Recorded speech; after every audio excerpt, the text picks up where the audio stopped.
Chapter 1. Fresh, delectable, secret recipe sashimi. Welcome to Indulge. Delicious burgers made exclusively from the flesh of a sea king. Number 998, number 688, only $399. You simply cannot afford to miss this deal. Such was the grandeur of the great Huachin Carnival. As the name suggests, this is a city brimming with merriment.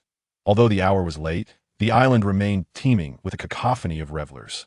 Unlike most impoverished islands, this locale serves as a paradise for the affluent and merchants. Amidst the extravagant nobility and pirates masquerading as travelers, some individuals exuded a particular sense of leisure, far removed from the bustling town, hosting their own bonfire gatherings by the forest streams that I assure you, I am not boasting. But have you heard of the Battle of Etever, the pirate King Joel D. Roger, and the duel with the Golden Lion Shiki? A quirky man, clad in a red and white striped shirt, adorned with a sailor's hat and a round red nose, regaled his audience with tales of his past exploits as a pirate. A group of men, dressed as sailors, gathered around the red-nosed raconteur, eager to catch every detail of the story that I in this world.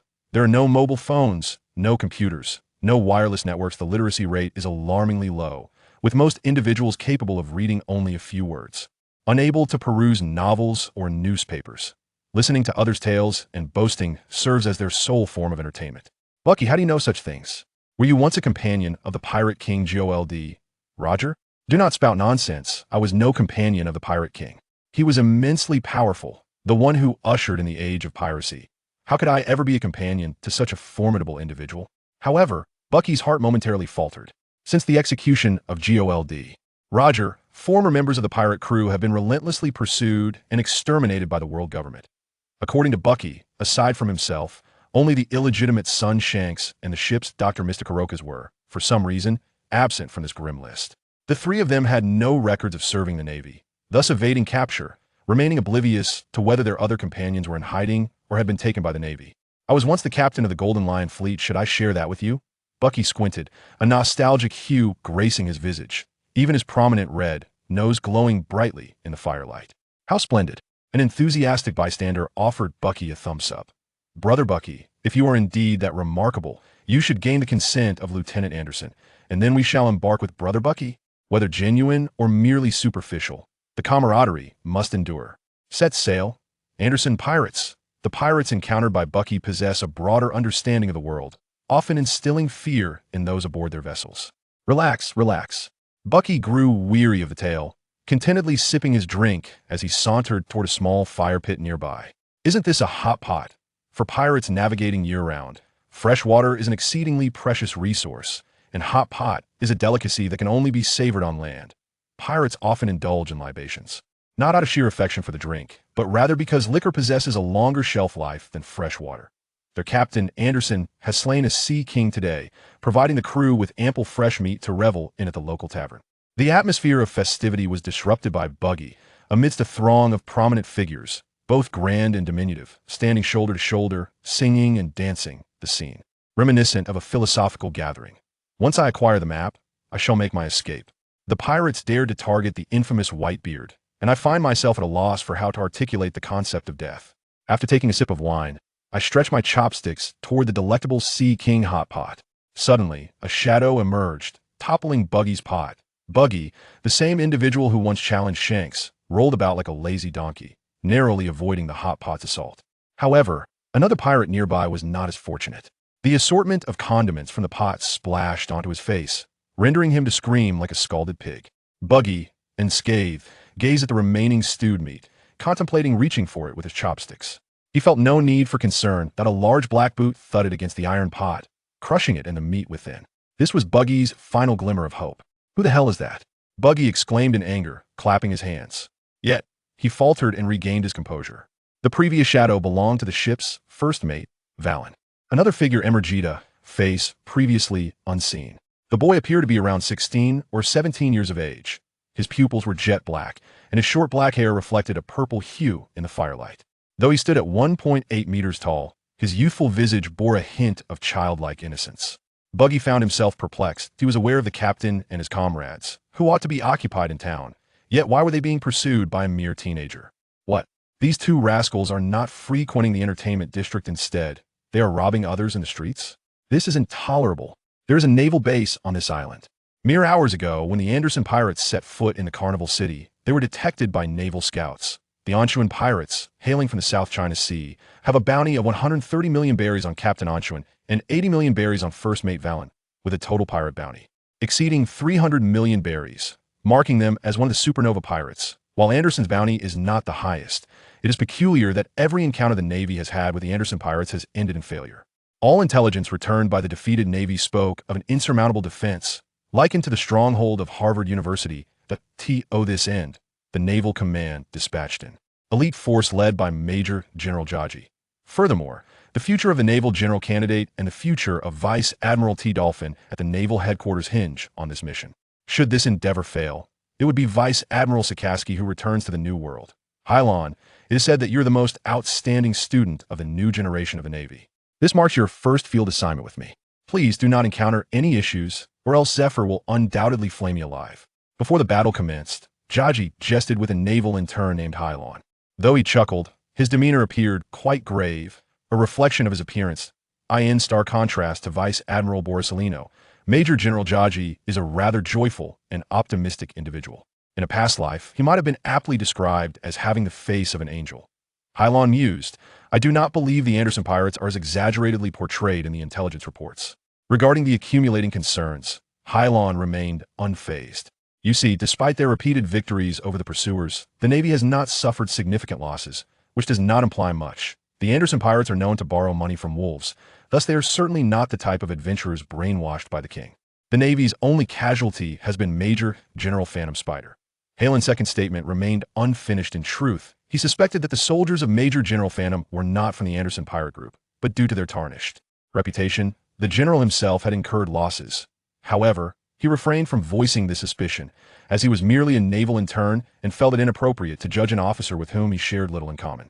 So what? Anderson's capabilities remain unclear, but your task is to keep Anderson occupied. Once I locate Warren and the other crew members, I shall assist you. Hylon jotted down several names. If we work together, it should pose no problem. Not an issue, Jaji replied, a toothpick perched between his lips as he donned his grand top hat. Eager to proceed, he turned back and stated, No, I am the officer. Hylon gazed at Jaji with an impassive expression. Ah, dear Jaji, should you possess a superior plan, I am all ears.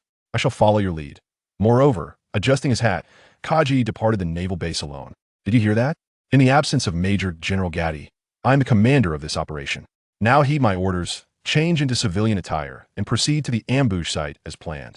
The Marine Corps had finally discovered a method to apprehend the Anderson pirates, while Kaji faced Lieutenant Anderson single-handedly. Hylon drove Warren from the town deep into the forest. Observing those around him, Warren appeared increasingly confident. Do not look at me that way, this fellow is a Marine. We have been compromised, men. We must flee and eliminate him. The campfire had gathered nearly all the Anderson pirates. At this moment, Hylon and Warren ceased their game of hide and seek. Shaving. The muzzle gleamed with superhuman speed near Valen, as if the bullet's fingertip had pierced the pirate's chest. The reveling pirates, having just awakened, found themselves encircled by nearly 100 fully armed Marines. Stunned into silence, they stood motionless until a sharp voice suddenly pierced the air. It seems you look down upon my nose. Hylon, a 16-year-old, was the son of the former Navy headquarters general and the current chief instructor, Black Arm Zephyr. Under the flickering flames, the purple in his hair was not solely a reflection, but also a testament to his Zephyr lineage. Yet, Hylon had not entirely inherited the traits expected. His hair, a deep black, shimmered with a purple hue. With his handsome visage, he exuded a unique aura. Zephyr, an orphan raised in the naval base, bore no surname, only his given name, Zephyr. Thus, Hylon carried only a name, devoid of a surname that, in this world, many exist without last names, some are without them, while others simply lack them altogether. Zephyr remained unaware that his son had been replaced by a soul from a distant realm. A mere mortal. 13 years prior, Zephyr, then a naval general, had suffered the gravest blow of his life when vengeful pirates murdered his wife and son. In a miraculous rescue, 3-year-old Hylon, deemed beyond saving by the naval hospital, had defied the odds and survived out on that day. The formidable Zephyr, revered by countless Marines, shed tears he had never before known. From that moment onward, Hylon no longer shared the same closeness with Zephyr. Others attributed this change to the tragedy, perceiving it as a mere rift between father and son, but Hylon understood the original son of Zephyr had long departed this world. Time travel or rebirth may not be foreign concepts to a modern individual. Yet Hylon had not seen the animated series prior to his temporal journey. His understanding of the Pirate King was confined to snippets from game advertisements, where he had gleaned a few keywords: 3 admirals of the Navy for emperors of the pirates, Straw Hat Boy, and 3 Sword Style, without knowing their precise titles. Moreover, given Halen's current status, he had already utilized his foresight to shape himself into a general rivaling 15 to 20 of the formidable 4 emperors. I sense you look down upon my nose. After uttering these words, Buggy immediately regretted them. With his first mate severely injured and the captain missing, he found himself surrounded by nearly 100 soldiers, completely oblivious to why he had become the messenger. Regarding his nose, this was Buggy's predicament. At times, when no one was acting, Buggy would feel a surge of excitement. Nevertheless, she did cast a glance at Bucky. Initially, he perceived it as a peculiar ornament, yet it has become abundantly clear that the crimson nose is indeed genuine. Having traversed this world for 13 years, Hylon has encountered a myriad of bizarre and eccentric species, hence, a mere red nose hardly elicits astonishment. However, witnessing the pirates' exaggerated reaction indicates a profound misunderstanding on their part. Bind them all. The individuals on the bounty list must be secured with iron chains. In this realm, the inhabitants possess extraordinary strength, rendering ordinary ropes inadequate to restrain the more formidable pirates. Indeed, the sailors complied. Hylon inquired of Buggy, "What say you?" Buggy, regaining his composure, hastily donned a grin. "Oh, it's nothing, nothing at all. I was merely seeking the esteemed soldier's opinion, with no ulterior motives. Hand me over." Hylon had no time to engage in nonsensical banter before the crimson nose. He was compelled to rush to aid Canada. Buggy, filled with trepidation, protested, "No, I am merely a circus clown. You can apprehend the pirates. What do you require of me?" "Buggy, how can you betray us? We had agreed to let Arafuka bear the burden." "Curse you. Who is your companion?" "I boarded your vessel solely to glimpse your treasure map." Buggy, now in a precarious position, reasoned that greed, in comparison to piracy, was a lesser transgression. "You scoundrel, if you lack a conscience, do not blame us." "Sir, I report that this clown Buggy was once the captain of the Golden Lion crew, you fool." "Silence." Hylon ceased the quarrel, gesturing for the others to return to headquarters, leaving only a few soldiers and Buggy. "I perceive you as an astute individual thus. You may attempt to persuade me to grant you your freedom." Buggy recognized his opportunity. It was time to showcase his true fortune. "Then I know where the Anderson pirates buried their treasure. In these waters, countless pirate factions and various islands abound. Following their plunders, to evade retribution from rival pirates or the Navy, most pirate crews would conceal their spoils on remote islands, marking them on maps. Therefore, Hylon turned to a soldier, instructing, "Document this, you may later dispatch someone to retrieve In truth, Buggy was unaware of the Anderson pirates' treasure, otherwise he would have fled. He misled Hylon with information about another treasure location. Buggy's eyes darted, and he quickly added, "In fact, we all know there's still some outside. They should be in the town." This left Hylon exasperated. Dealing with pirates was akin to battling tigers, while struggling to eradicate cockroaches. Those pirates could only be left for the Naval Division to handle gradually. "Speak of something useful." Useful Buggy pondered for a moment, his expression transforming into one of confidence. "Can you let me go?" "You first." "No, you come first." "Are you still bargaining with me?" Hylon raised her hand and pinched Bucky's nose. "No, no, no, no, no." Bucky struggled. Twice his son was a Superman, a barrier of fruit his abilities. It goes without saying that upon hearing the name of the fruit, Lynn understood Anderson's powers. In Halen's capacity, she had perused the illustrations of the devil fruits. Compared to the incomplete or simplified versions circulating on the seas, the Navy's own detailed account of the devil fruits elucidated their powers and even suggested developmental directions. This was the culmination of information gathered by governments around the world over the past 800 years. "Bring him back to me. Confine him." Hylon commanded the soldiers to escort Bucky back to the Navy headquarters, eager to relay the intelligence to Rear Admiral Cowell. It was said that this fruit could offer complete defense, even impervious to magma. If used against it, one would only find themselves at a disadvantage. "Hey, you can't do this. You're cutting off your own escape route. If you let me go, I've already provided you with 3 pieces of information. How about releasing me? I wish to meet your commander." Bucky was dragged away amidst a roar, while Hylon had already departed the scene with a razor-sharp presence, leaving no trace of Bucky's lament. Bang! A punch landed squarely on Anderson's face, surrounded by a formidable armed force. Yet Anderson effortlessly took control. The cheerful expression on Gaji's face had long since vanished. He had not encountered such a formidable opponent in ages. "Well, are you going to break through my defenses with that foolish expression?" I strongly demand that you at least dispatch an admiral, otherwise you will find it impossible to defeat me. Anderson's arrogance stemmed from his absolute defensive abilities. He remained utterly oblivious to the weight of the punch he had just delivered with his barrier. He did not even comprehend that it was meant to intimidate him. He was entirely unaware of what a bully truly was. However, the barrier fruit was so irrational, and Bucky had perfected its application, he could instantly release the barrier in return, leaving no opportunity for the opponent to assess their capabilities. Strength is reciprocal. You strike me, yet you inflict pain upon yourself, Anderson provocatively remarked. The agony he endured was not a consequence of Anderson's blows, but rather a manifestation of his own actions. The path ahead is insurmountable. If you wish to avoid harm, one must depart from this cursed place. This is merely the result of obstacles. So let us cease the pretense, shall we? Anderson limped, then collapsed to the ground like a mound of clay. The defensive capability of the fruit of obstacles is invincible. However, the price of such invincibility is that the capable can only engage with the obstacle from one side at a time. The ultimate defense of the fruit is to cocoon itself within a distorted barrier, akin to a silkworm pupa. Hayashi had restrained Anderson with Hellu's handcuffs prior. Gaji approached, gazing at the gentle pirate. Hylon, you were right this time. This fellow merely possesses a peculiar ability to protect himself, even if I cannot defeat him. You mentioned that his ability is the fruit, correct? Hylon nodded thoughtfully. In truth, we have entered a blind spot. We have long believed that the forces pursuing Anderson's pirate crew were insufficient. In reality, it is not a lack of strength but rather manpower. With merely 2 major generals, it should be quite effortless to vanquish the pirates. A contingent of Marines soon arrived and apprehended Anderson, commending your efforts. It appears that the rumors surrounding you within the team are unfounded. What rumors, you ask?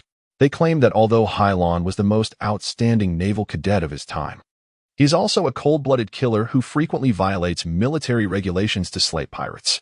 I sense that your actions today diverge from their assertions. Is that not true?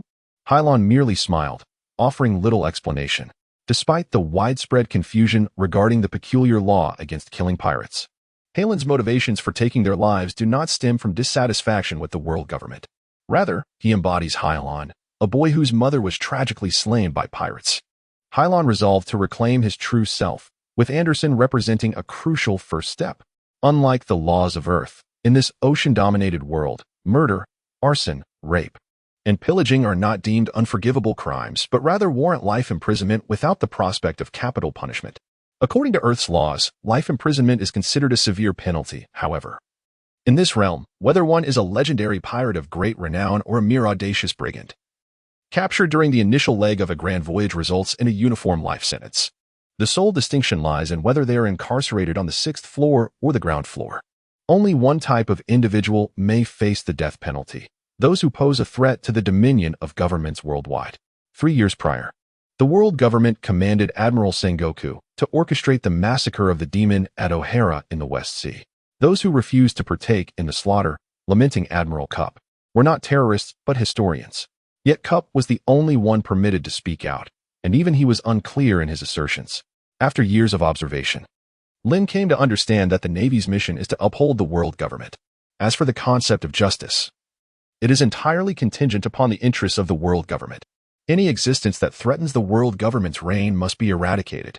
It is also due to the world government's long-standing transgressions against the justice many hold dear that the Navy's interpretation of justice is fraught with discrepancies. Coupled with the privileges of the world aristocracy, the celestial dragons occasionally exhibit their base tastes. Hylon gradually realized that this sudden immersion into an animated world was far more complex than he had initially envisioned. Speaking of crossing over, Halen's experience is rather unique. Prior to his transition, he was an orphan raised in an orphanage, yet he was fortunate enough not to encounter a teacher like Robe Humane, ensuring a healthy childhood.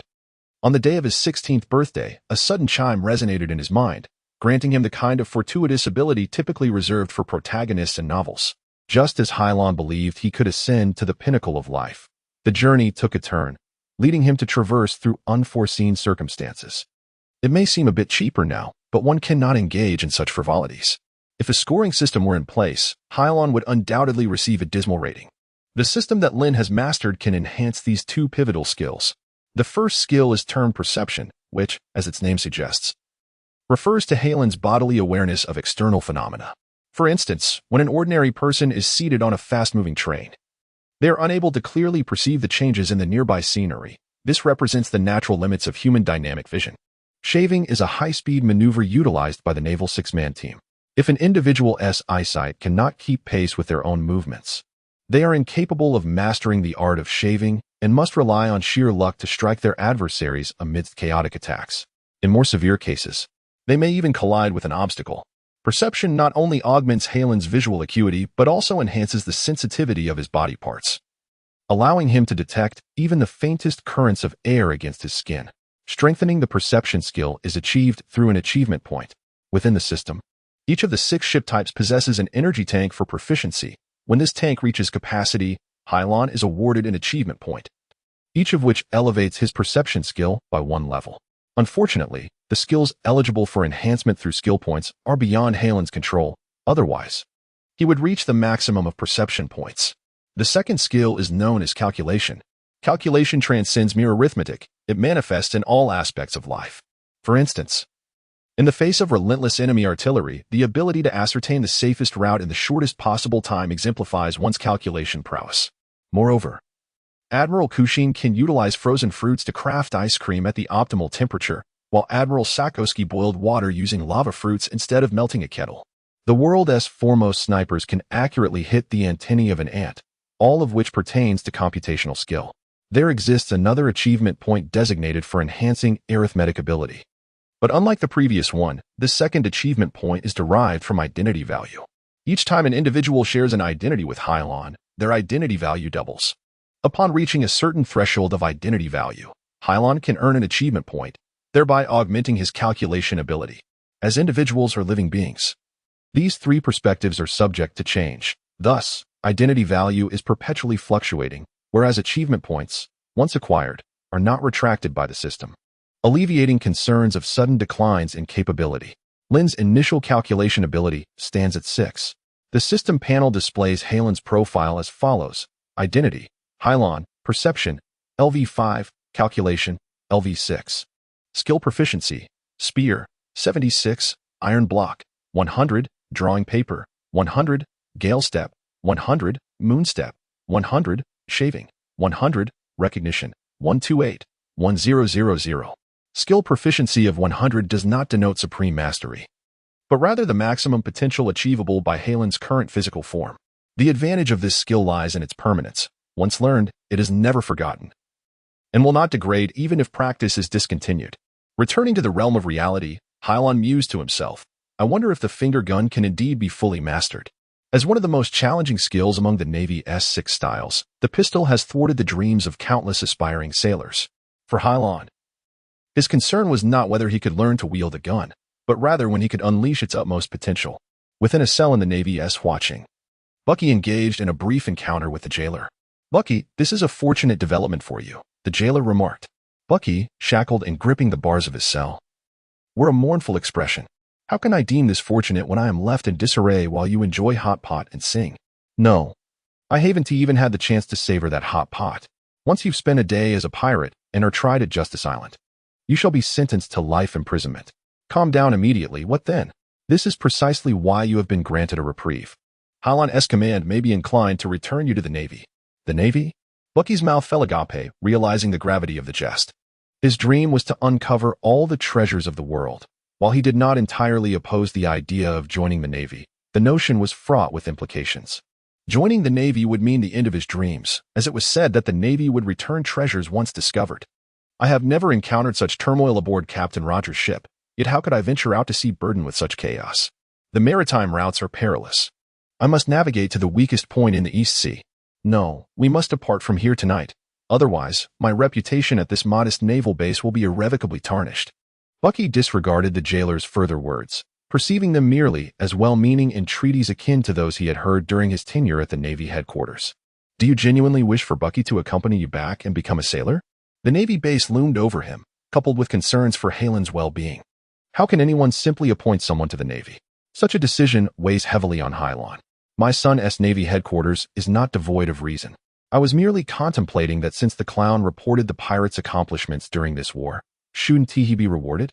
Or at the very least, afforded a chance for redemption? Not to mention a reward? An expression of relaxation washed over him. As compensation? Are there not countless pirates at sea? And are there not missteps committed by our own navy?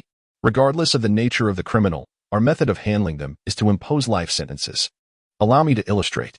Suppose an individual pilfers 10,000 pellies. We condemn him to death. What are the odds that he will evolve into a true murderer? He fiddled with a toothpick in his mouth. Hylon, how can you entertain such thoughts? You are merely a naval intern. Hylon languidly reclined in his chair. As an intern in the Navy, it grants me the liberty to conceive such seemingly impractical fantasies. The busy admiral of the Navy and the interns had yet to find a moment's respite when a soldier rushed in, visibly distressed. Report, Major. The clown buggy has escaped. Gaji stood up and exclaimed. What are Anderson and his officers doing? They are all there. The pirates are all there. And only the clown buggy has fled. Oh, you frightened me. Gaji returned to his seat. Heelan signaled for the soldiers to remain calm. How did he escape? Was he not imprisoned alone in his cell? What about the shackles on him? How did he manage to free himself? Despite Heelan's attempts to soothe him, the Marine remained far from calm. He was drenched in sweat, as if uttering some dreadful truth. No, the chains were not unshackled. The clown buggy. He severed his own foot. Heelan and Gigi exchanged glances. Why did this narrative sound so familiar? Was this not the heroic tale from 3 years ago? When the Golden Lion Shigechi escaped from Abyss Prison, had they underestimated that red-nosed man? Led by the soldier, Heelan and Gigi swiftly arrived at the cell where Buggy had been confined. However, contrary to expectations, there were no severed limbs or gruesome traces. Only a pair of cold shackles lay on the floor. Did you not say he chopped off his own foot? How do you explain this? No. He just walked away. With those large feet? The Marine Corps member became incoherent. A hint of confusion crossing his mind as he pondered whether he was experiencing hallucinations. Not long ago, the foot of the red-nosed pirate had inexplicably detached from his body. As Buggy employed his abilities to disassemble fruit, sending it floating to the ceiling of the cell. An uncle, once a prison guard at Abyss Prison, was utterly drenched with fright. The last individual to engage in such antics was the notorious Captain Buggy. His uncle had recounted this tale no less than 10 times. Ha. I take delight in witnessing you formidable Marines being outwitted. That red-nosed jester must be a manifestation of some devil fruit. And I just witnessed him being blown to smithereens. Harlan turned to the Marine behind him and inquired, Did you see anyone laughing? The Marines stiffly nodded in response. Beat them until they can no longer laugh. The laws of the world government are peculiar for a reason, particularly when the Navy can thrash prisoners as long as they remain unscathed. Harlan and Gaji departed their cell amidst the screams and curses of the pirates. It sounds somewhat akin to Superman's ability to split fruit in two, he mused, yet in truth, this boy was merely a devil fruit user, a gross understatement.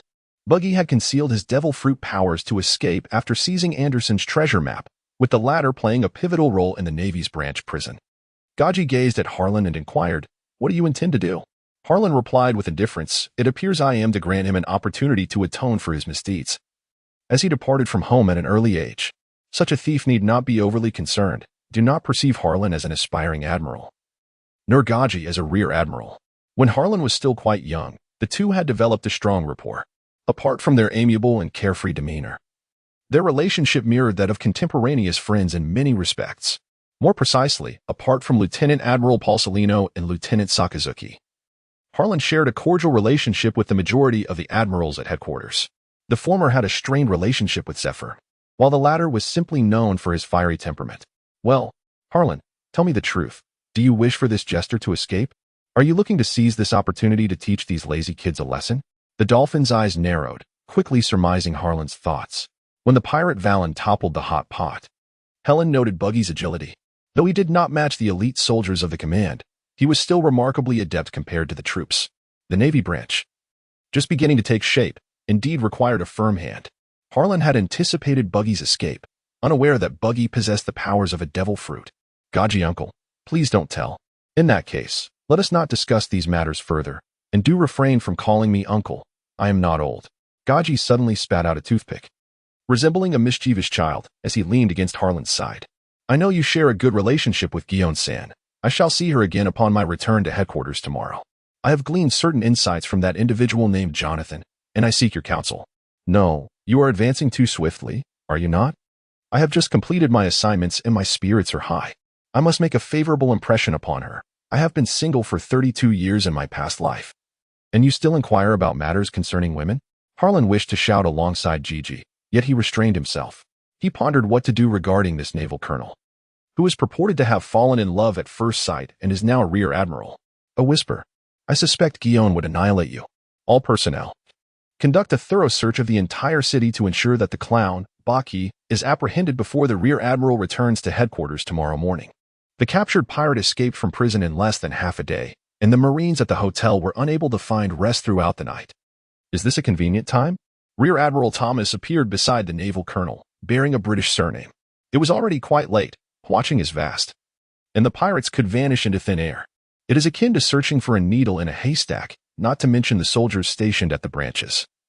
Even the troops brought by Rear Admiral Gigi failed to capture the clown. What then? The captain appeared quite troubled. He understood that a minor pirate would not cause significant upheaval, yet the gravity of the situation was exceedingly serious. The soldiers guarding the cells were frightened by the pirate within. If word were to spread, what would the Navy forsake? Gather all soldiers. Sir Cahill has something to convey. The adjutant, with a nonchalant remark, stood upright with hands clasped behind his back. By the governor's orders, all soldiers, including the prison guards, hastily assembled. Now, all sailors have been replaced by soldiers brought by the Rear Admiral from the naval headquarters. Rear Admiral Cahill shall not punish us, shall he? Perhaps not. I have heard that Rear Admiral Gigi is a rather affable officer, unlike Vice Admiral Sakaski, who imposes rigorous demands upon his subordinates. Silence. All of you, remain quiet. This is objectively discriminatory, and it cannot be altered by mere words, except for certain critical bases that must be guarded by their own deputy commanders. The majority of naval officers have been dispatched to branches, which effectively equates to a demotion. The naval colonel had initially intended to exert his efforts in hopes of one day returning to the headquarters for promotion. His soldiers were intimidated by an unknown pirate, potentially jeopardizing his political career. Now, these ignorant men had the audacity to whisper among themselves, oblivious to their transgressions. I believe it is time to rectify these children. The colonel, inebriated beyond measure, saw the soldiers on the playground abruptly cease their conversations. However, 10 minutes elapsed, and the crowd remained utterly silent, awaiting General Calhoun's address. A half hour passed. No sign of General Galbraith? Discontented thoughts began to fester in the minds of all. Yet when they beheld the general standing resolutely, no one dared to voice a complaint. An hour slipped by. 2 hours passed. It was challenging to maintain silence on the playground, which gradually devolved into a tumult akin to a vegetable market. Initially, the captain would reprimand him, but soon, even his heart grew heavy with resentment and lethargy. Wait. The naval branch lacked its own disciplined navy, and those soldiers who felt deceived had begun to grumble and snore. Colonel of British descent, do you believe it appropriate for our soldiers to remain standing like this, whether searching for captives or hunting down fleeing pirates, after merely one night? Exclaimed Lieutenant Thomas, a British colonel, as he pecked at his head like a hen. To the astonishment of the latter, in a non-combat situation, Thomas felt no pressure, even after 3 days and nights without sleep. The British colonel is awake. With a smile devoid of kindness, Major Gage surely had not forgotten this matter. He then cleared his throat and bellowed at the soldiers on the playground. You rascals. How can you be so lackadaisical when Major Gage has yet to speak? No lining up. The British colonel would not directly express his dissatisfaction. But if one soldier were to exhibit impatience, that would be music to his ears. Regardless, soldiers seldom defied the orders of their officers. Despite the ongoing complaints, the soldiers rose, though no longer forming the same ranks as the previous night. Hey, is everyone present? A whimsical voice suddenly emerged from the rear of the crowd. In retrospect, there had been no trace of that individual. A second glance revealed the man standing beside the British colonel. All the perplexed soldiers awoke in an instant. Shave. Only the elite of this department could master such skills. The British colonel found himself momentarily at a loss for words. Let us simply call him by his name. I find this rather inappropriate. Address him as Sir. This fellow is a naval officer candidate. Ignoring the British colonel, she nodded at Lieutenant Thomas and surveyed the soldiers on the playground, their faces alight with surprise and jealousy. I wonder if anyone has taught you to be punctual, she remarked, leaving the soldiers in a state of confusion. You have been toying with us all night. How can you instruct us on punctuality? However, Hylon remarked, have you ever considered that if you are truly a punctual person, those who are not will squander your precious time? When you arrive at the designated location on time or even ahead of schedule, anxiously waiting for others, The counterpart may merely be preoccupied with trivial matters, perhaps telling your superior that they are busy, while in reality, they might be engrossed in learning a foreign language. The soldiers on the playground are utterly bewildered. Even the aide-de-camp, Tomas, suspects that the intern has lost their mind. Yet, the general has faith in the intern, and Tomas refrains from intervening. Some individuals on the playground raised their hands and inquired, "Are you suggesting we should not be punctual?" Although Hylon appears younger than most present, the act of shaving is not to be underestimated. "You may attempt it," he said. "Next time the troops assemble, try arriving several hours late. If Colonel with the English surname breaks your leg, fear not. I shall find someone to assist you." Is that amusing? The Colonel with the English surname is oblivious to what Hylon intends to convey, yet he always feels that whatever his soldiers say or do is simply self-deprecating. "If you arrive late, the English colonel may indeed break your leg," she continued. "I shall be late, and you will be powerless to change that. Do you know where the problem lies? Only the strong possess greater privileges. In this world, it is the Marine Corps that maintains peace, not the brave People's Liberation Army. To defend our nation? To serve the people? Apologies, but these Marines lack such a mentality. Most who join the Navy do so for survival. They are oblivious to responsibility and honor. They merely know they are fighting for justice, yet tragically, they do not comprehend what justice truly is. They are battling for the justice as articulated by their commanders.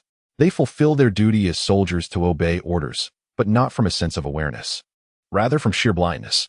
Hylon does not engage them in discussions about profound principles to empower them. He believes that illustrating the tangible benefits is the most direct and effective approach. "Yes, indeed. Do you find me contemptible? Do you wish to strike my face? I await you at the Navy headquarters. Should you manage to enter the Navy headquarters, I shall gladly welcome your challenge." Hylon is unconcerned that some of these soldiers, brimming with potential, might one day bring themselves to ruin. They toil relentlessly, entering the Navy headquarters, only to realize the multitude of monsters in the world that ordinary individuals can only aspire to. And if there truly exists a person of immense potential, such an individual would not require Halen's stimulating methods to evolve into a top-tier powerhouse. Enough of this nonsense. What is all this drivel? Finally, last night, there were words to share, accompanied by the fact that the Major General was late.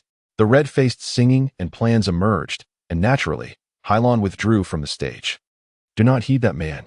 Remember, with greater power comes greater responsibility. You speak well, yet you compel us to remain together all night?" Many soldiers held similar thoughts before speaking. "I beg your pardon, Major General, but who is that soldier?" In the same realm, it is often the case that only the first place is remembered.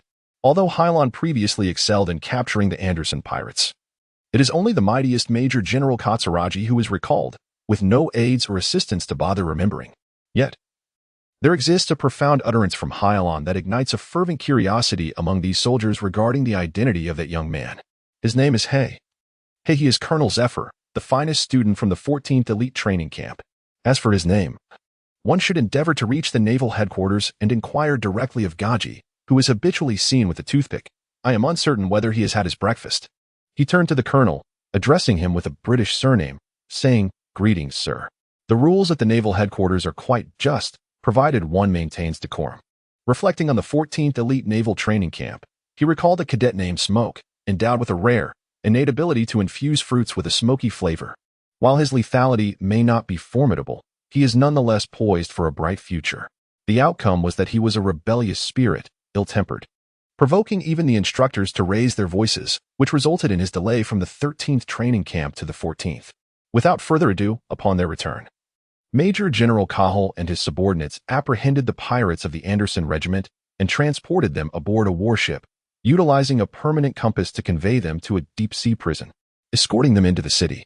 Each island along the trade route possesses a distinct magnetic field, rendering the magnetic conditions of the trade route tumultuous, thus rendering compasses ineffective at sea.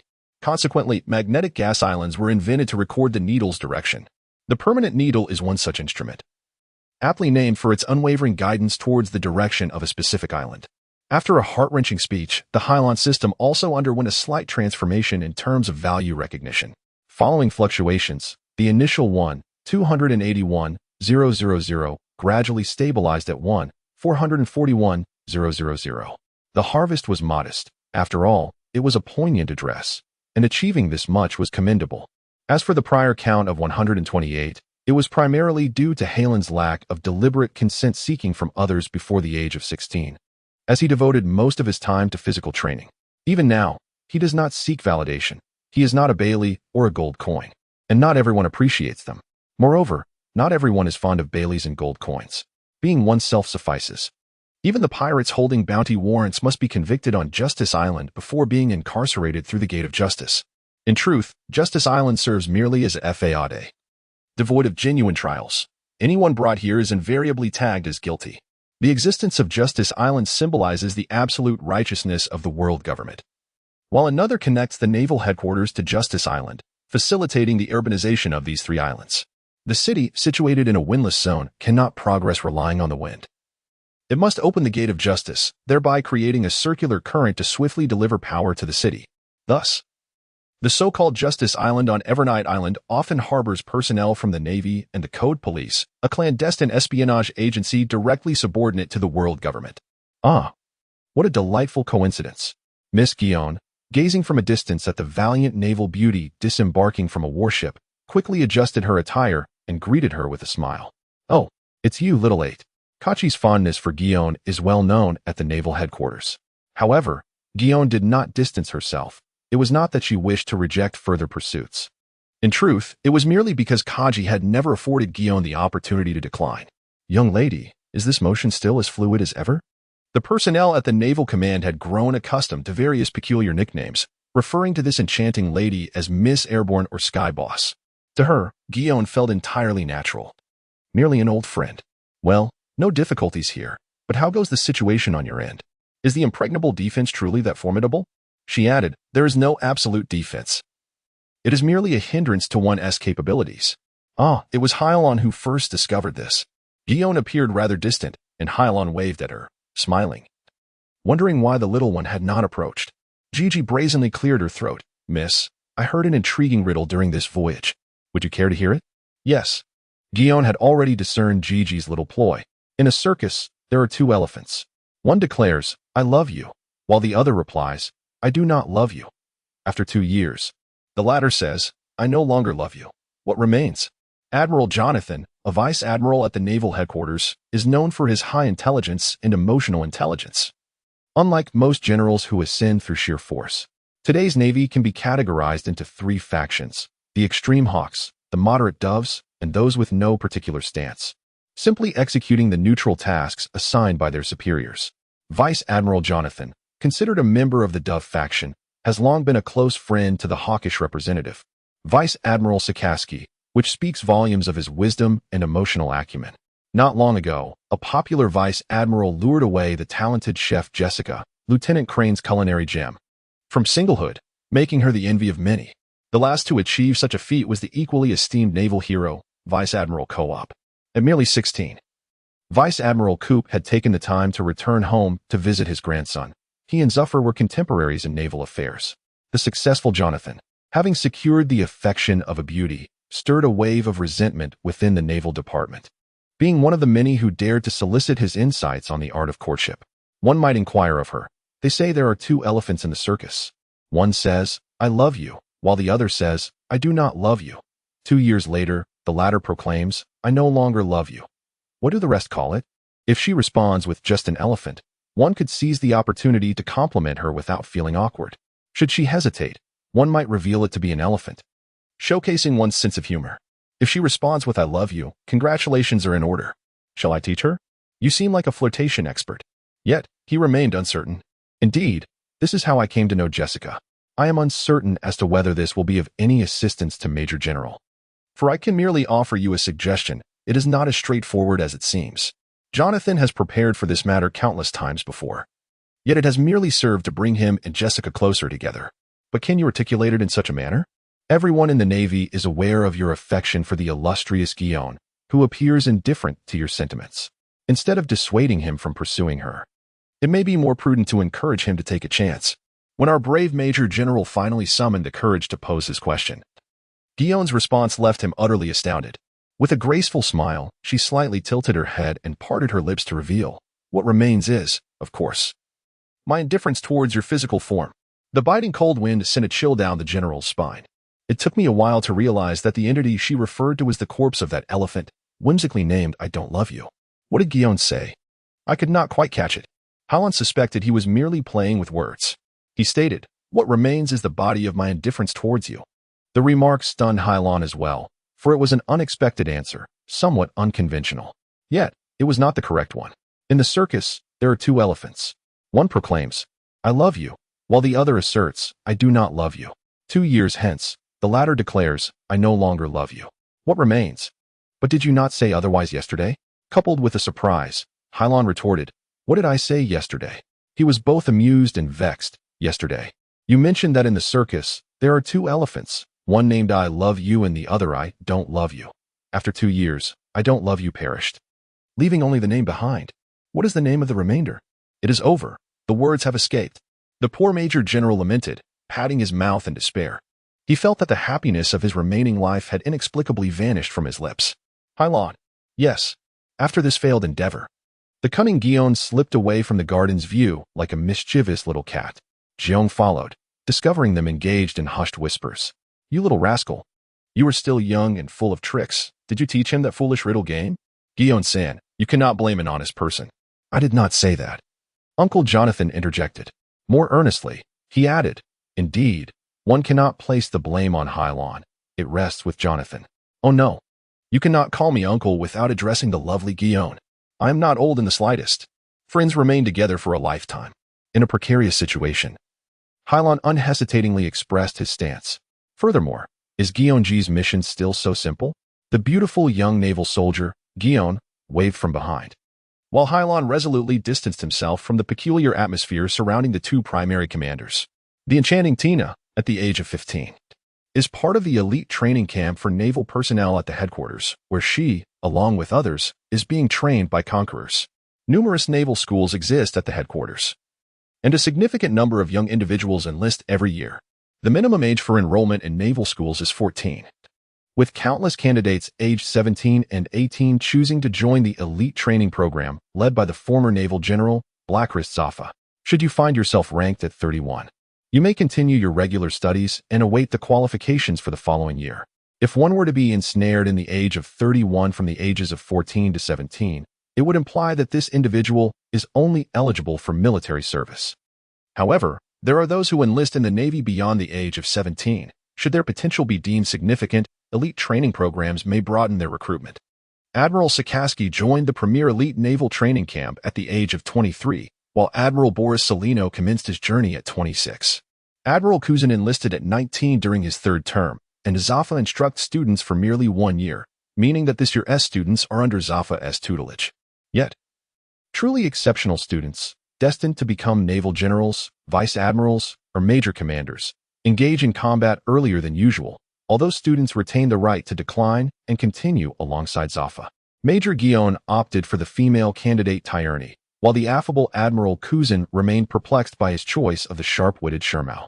However, Haaland is an anomaly. Owing to his unique status, the entire naval headquarters regards him as family, granting him the freedom to come and go without constraint. On this occasion, the decision was not made by the Rear Admiral, but by him alone. The majority of officers at the Naval Command are students of Zafa, who naturally hold Haaland in high esteem as a survivor, with the exception of Borsellino, who has consistently been at odds with Zafa. Haaland has not disappointed. Having mastered Naval Protocol 6 at the tender age of 14 and accustomed to excellence by 16. A prodigy. This is the unanimous verdict of all admirals at the naval headquarters. The mastery of the Navy's 6th-level tactics is an arduous endeavor, so much so that even a rear admiral struggles to fully comprehend it. Remarkably, Zephyr himself joined the Naval Academy at the tender age of 14 and, by 28, had proficiently grasped 6 naval operations, all while still a sergeant. However, Haaland's accomplishments far surpass the illustrious legacy of Zephyr's son.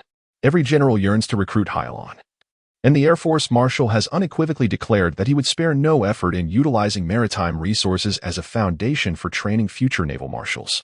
Over the years, Haaland has nearly embarked on every vessel within the ranks of the vice admirals, save for that of Borsellino. Perhaps only the likes of Admiral Akainu and Guillaume possess the credentials to keep Haaland by their side, and even then, it would only be of a temporary nature. As Haaland approached, a striking girl with pink hair slowly waved, her voice tinged with a hint of innocence. Engaging in combat with a rear admiral holds great significance. Tina has gained much from it. Tina's rationality belies her youth, as her emotions seldom fluctuate, remaining perpetually in a state of calm and reason. Although her combat prowess does not rank among the top 5, her composed intellect is regarded as unparalleled. You remain as serious as ever, prior to the age of 16. Hylon was not one to boast, instead dedicating himself to physical training and acquiring a wealth of knowledge amassed by the Naval Command. Otherwise, he would have joined the elite naval training camp. Faced with a plateau in his spear training, Hylon resolved to enhance his strength through real combat. He wished to avoid association with any general, thus becoming a member of the 14th Academy, only engaging with a general when the right mission arose. Yet, that was in the 14th year. Tina was among them. She never referred to herself as I, opting instead to use her own name. While such a mannerism might invoke sentimentality in others, Tina, ever the epitome of calmness, possesses a distinctive quality. Isn't this our valiant Navy? Why do we all stand here? As they exchanged newfound experiences and lessons learned from their missions, a discordant voice pierced through. The visitor, clad in a black suit and a black-gray striped coat, with long, cascading black curls, was none other than Spandane, an emissary of the 5 Elders, the instigator of the O'Hara Devil's Butcher Order, and a direct officer of the secretive CP9 under the world government. Hylon did not recognize this individual, but from the accounts of others, he understood that Spandane epitomized arrogance, ignorance, and tyrannical behavior. This individual seemed akin to an ancient eunuch, yet lacking even the cunning of such a figure, appearing rather dull-witted. Since the dawn of the pirate era, the Navy's influence within the world government has waned, a decline that commenced with the infamous pirate king, Joel D. Roger. According to a magnificent blueprint envisioned by the Air Force Marshal long ago, the naval leadership, Kapu, Zephyr, and the new generation of admirals, including Akainu, Borsalino, and Kazan, was expected to herald a grand era for the Navy. Yet, the harsh reality has struck the Grand Marshal. Kapu is merely a gathering of lunatics. Karp remains outside the Grand League, and his son Kup finds himself unable to join the Navy. He has traversed the globe. Zephyr, disheartened by the tragic murder of his wife, was stripped of his general's title, vowing to dedicate more time to his family. His son, Harlan, has enlisted in the Navy, showing great potential, yet his youth renders him undisciplined. Presently, the Navy boasts but a single general. Coincidentally, Roger has ushered in the illustrious era of piracy, leading to a surge in maritime marauders. Despite naval opposition, the 5 Elder Stars enacted a system of the 7 warlords under the king, establishing a navy and a communist faction outside of third-party influence. This decision ignited vehement dissent among the Hawks and Doves within the Navy. The Navy serves as the executor of the world government, engaged in open combat against adversaries, while the CP operates as the government as hounds, tasked with the assassination of various opponents. The Navy finds itself powerless against the world government, its animosity directed squarely at the headquarters. Furthermore, both the Navy and the Cipher Pole are led by the 5 Elder Stars, who have never held a fondness for one another. The decline of the Navy has become a source of mockery for those in command. The discord between the two factions intensifies. Kachi and Guion even dismiss Spandane with indifference. Spandane, unfazed, seems to have anticipated this outcome, raising his voice. This fellow is the legendary naval prodigy, son of a former admiral, Harlan, is it not? Spandane deliberately emphasizes the term former, seeking to provoke Harlan. He, as an officer of CP9, is well informed, and it is no secret that Zephyr is a revered teacher. Thus, his words are intended to belittle Harlan. Yet, Harlan remains unfazed. Why? Am I already so well known? I am a rare naval genius, with a distinct focus. Spandane laughed. We possess a prodigy who has been a genius for 800 years. This naval talent did not master the 6 styles until the age of 14, did he? Our little genius began at 7, advanced to 6th grade at 8, and became proficient by 10. A fool at 10? Harlan rudely interrupted Spandane. You son of a. How dare you insult CP9? That hollow individual claimed you were merely a youth. It seems to be true. Spandane is not one with a sound temperament. He aimed to disgust Harlan, yet his irritation only intensified. Harlan, unashamed, proudly declared, not angry. Is that still considered youth? Talent is significant, yet it is of little consequence. This is not a platitude, but there are examples of success, at least in this world of piracy. In this instance, we have Zephyr. He entered the Naval Academy at 14 and mastered 6 naval maneuvers by 28, at which time he was merely a sergeant. Zephyr's 14 years of success lacked glory. However, the same grassroots soldier became a sergeant at 28 and an admiral at 38, all within a mere decade.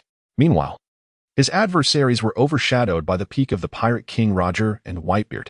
Zifa's accomplishments resembled an explosive surge, a sudden leap achieved through the relentless efforts of a grassroots soldier.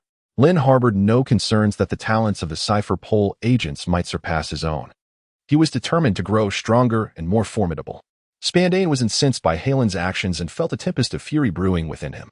However, the prodigy known as Roblurg was merely 11 years old and utterly incapable of confronting such a naval genius. This shadow of doubt certainly lingered in the air. I have heard whispers of this young genius having mastered 6 naval techniques, yet I ponder whether any research exists concerning these 6 naval maneuvers. Spandane, rallying behind his leader, managed to restore a semblance of composure, a disdainful smile returning to his visage. The so-called advanced version of the Navy 6 is a refinement of the original, evolving into a more efficient combat skill set. Within the command center, numerous adept individuals have mastered this enhanced iteration of the Navy 6. Some possess the ability to wield the flying finger gun, allowing them to launch finger projectiles from midair without physically touching their adversaries, akin to a true bullet. Others have merged the art of paper drawing with the return of vitality, granting them the freedom to alter their physical forms at will. Although these actions are classified under the Navy 6, their true essence is rooted in CP. It is little wonder that the personnel at headquarters often ridicule the Navy's inadequacies. What? A genius of CP who has, over the span of 800 years, mastered the advanced version of the Navy 6? In Halen's perspective, if an individual could genuinely master all 6 naval skills at the tender age of 11 and reach such an advanced level, it would surpass the very definition of genius, bordering on the realm of monstrosity. Fortunately, Spandane dared not respond to this inquiry. I am not inquiring of you, am I? Spandane furrowed his brow, calling out to a youth behind him. This individual was the strongest member of CP9, named Gabra, who not only mastered the 6 naval weapons, but was also the sole practitioner within CP9 capable of maneuvering freely as an iron fist user in an iron block position. Spandane gestured toward a young man clad in a black training suit, his long braids swaying as he moved. He sported 3 patches of facial hair alongside a goat-like beard, with the other 2 strands cascading down to his chest, resembling elongated fangs. Upon hearing Spandane's introduction, Hylon couldn't help but cast a few admiring glances at this individual. The iron cannon of the Navy 6 is typically regarded as a purely defensive maneuver. The initial step requires training one's muscles to levels far exceeding those of ordinary individuals, honing the focus to withstand enemy attacks by tensing the entire body and holding one's breath, rendering the physique temporarily as hard as steel. Due to the difficulty of breath control in this state, the iron block technique is relegated to defense, devoid of offensive capabilities. It appears that this individual is indeed a master, perhaps even a practitioner of 2 techniques. Hylon felt a twinge of eagerness to test his mettle. If it were the Cipher Pol Zero's command with its myriad strengths, Hylon might have felt a tinge of trepidation. Yet this was merely a simplistic CP9. Hylon remained unfazed. Gabra, what are your thoughts? Spandane wore an idiotic grin upon his face. Gabra, at the tender age of 20, has participated in numerous assassination missions and is a naval officer cadet. Typically, Gabra does not find herself challenged. However, today, Hylon has requested a duel with Gabriella. Precisely what Spandane desires. You chose to end your life. This is not my fault. The thought of extinguishing the life of a prodigious student before their time is exhilarating. No, I am not his equal. What? Spandane is taken aback by Gabra's response. You wretched dog. Have you yet to master the 6 forms of the Navy? Are you afraid of the ball? No. Sir, this is imposed upon me, Gabra replies, seemingly aggrieved. He is the son of a great general, endowed with noble lineage and naval brilliance, while I am but an ordinary agent. How could I possibly stand against him? Spandane, growing impatient, gestures towards Tina. That woman is also an elite student from this year's naval training camp. Why not challenge her instead? A man should not strike a woman. Oh, sir. What are you doing? I shall eliminate you, you worthless fool. Spandane charges towards Gabra. Ajun and Abba exchange glances, bewildered by the farcical display put on by the CP9 disruptor. This is certainly not Spandane's true character, yet such a timid individual could hardly have been chosen by CP9. Are they merely performing? Tina, what do you think? Guillaume inquires of Tina, who stands beside him. Tina is not a match for that man. She replies in a calm voice, her emotions barely discernible. Only through her mastery of the Navy's 6 forms does Tina recognize that her devil fruit abilities pale in comparison to those of her adversaries. She refuses to engage in futile endeavors, and when confronted with the impossible, Tina unequivocally states her limitations, unashamed to decline. Nevertheless, she has excelled in 99 of the tasks assigned to her. Guillaume's tone remains relaxed. I am not inquiring about that. I am asking for your perspective on this, Gabra. You are far too serious. Feeling misled, Tina suggests they leave. As she utters these words, she casts a glance at Hylon, her meaning unmistakable. At this moment, the farce between Spandane and Gabriella reaches its conclusion. Useless, follow me. Yet Gabra, like an obedient dog, smiles and runs towards Hylon. Hello, you must be Hylon, right? Please take good care of me upon our first meeting. At the instant Hylon extends a hand to greet Gabra, her eyes, once crescent-shaped with a smile, narrow into slits, revealing a chilling aura of menace. Crouch, a misstep, grip the wrist, cross the arms, and execute a reverse shoulder throw. Little genius, remember my name. I am Gabra. Gabriella is well aware of the 6 forms of the Navy. She is the Indian leopard. The words had yet to be fully articulated. Yet Gabra's movements had already been rehearsed. Although his speed of attack was swift, his actions seemed to slow in the eyes of Jiaqi and Jian. However, they refrained from taking any action, for they had already perceived Harlan's hand motions. Tina did not witness Gabra's movements, yet she was acutely aware of the impending events. Thus her expression remained unchanged. Only Spandane appeared perplexed, his actions still in pursuit of Gabra. Oh, the giant, with such conspicuous braids. Hylon grasped the braid. The braid of the braid, the braid of the braid, the braid of the braid. The pain siphoned away some of Gabra's strength. With a surprising turn of events, she seized Gabriella's braid, akin to tugging on a long rope tied to a sack, flinging her to the ground. Thud. What transpired? The unfortunate 9th Commander remained oblivious to the unfolding chaos. Had it not been for Gabra's extraordinary resilience, Hylon could have dragged him beside a bald man with that single pull. Ah, so it was the Zoan-type devil fruit. No wonder he dared to challenge me. Upon revealing his trump card, Gabra elicited no surprise from Hylon. If a man capable of igniting one's fighting spirit could be vanquished by a mere slap, how dreary would that be? Indeed, the mightiest CP9, at that moment, Gabra underwent the transformation afforded by the Zoan devil fruit, significantly enhancing his physical prowess and averting immediate demise. The Zoan-type canine fruit bestowed upon Gabriella not only the ability to transform into a werewolf, but also cunning akin to that of a wolf. What had just transpired was merely a self-directed ruse, one that even his commander Spandam had been deceived by. Yet, he underestimated Halen's reaction speed. Mastering Navy 6 style, the iron fist, and the strength of a werewolf, splendid. He is indeed worthy of being my adversary. Without granting Gabra a chance to explain, Hylon swiftly maneuvered beside him with a razor-like precision, launching a smoke-infused kick. The blue vacuum breaker manifested instantaneously.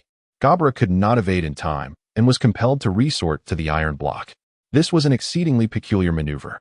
Employing the techniques of the Gale Foot could unleash a thin air strike comparable to the vacuum slasher released by Jinhao, yet a direct kick utilizing Gale Foot lacked force. Similarly, the Moonstep could leverage a certain technique to traverse the air, generating a gas cloud akin to a sonic boom capable of reacting in the sky. In truth, it was not the foot's speed surpassing the speed of sound that produced a sonic boom during the moonwalk. Hylon endeavored to integrate the Moonstep technique into his kick.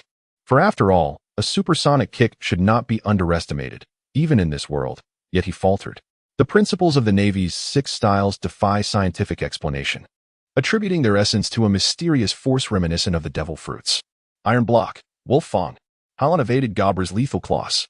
Wolverine.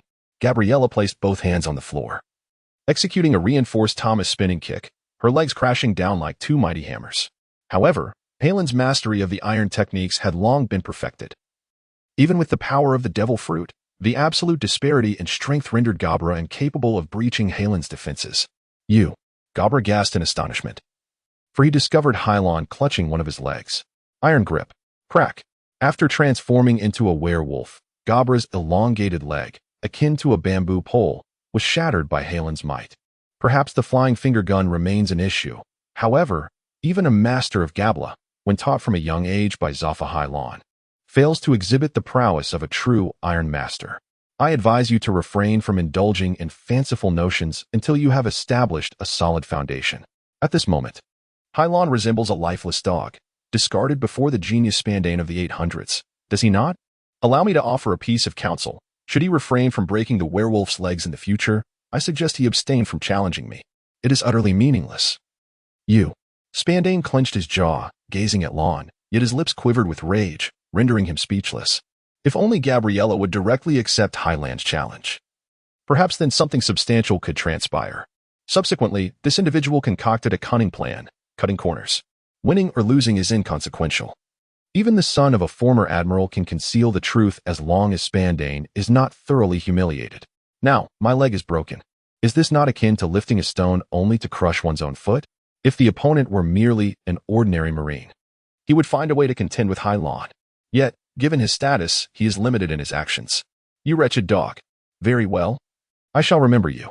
Spandane brought several individuals to lift the colossal pillar. Is that not somewhat excessive? The old man Ji-Chi gazed at the strongest among them, whose leg had been severed, unable to suppress a sob. After all, we all serve the world government, so there is no need to complicate matters unduly. What is there to fear? Yet, Hylon remained unfazed. I have someone up there. A minor disturbance swiftly unveiled the past. While he harbored some sympathy for Gabriella, he truly did not dwell on the matter. On the path to the gates of justice, Hylon noted a significant rise in the value of his identity within the system. The Marine Corps is not devoid of individuals with opinions regarding the deciphering machine. They are soldiers stationed aboard the Guion ship at Justice Island. Not Gigi, Guion, Tina, and other old acquaintances. Lin understood that those he seldom encountered in the past were the primary sources of his recognition. Humanity is capricious. The longer you spend time with someone, the more you yearn for them. These soldiers, who only know Hylon from the fringes, invariably maintain a favorable initial impression of him. Some individuals may even, due to their increasingly blurred perception of Hylon, engage in fanciful imaginings, idealizing him in their minds, and ultimately becoming a stable source of identity value. Much like Karp and Zaf, he is a hero, a legend in the hearts of many sailors. However, if you spend enough time with them, you will come to know that one is a mad old man while the other is a workaholic. Currently, the calculations are somewhat flawed. Yet he strives with nearly all his muscle memory to seize time and amass greater cognitive value, contemplating the next plan in Halen's mind, the Push City, which is nestled in a windless zone of a mysterious deep-sea prison.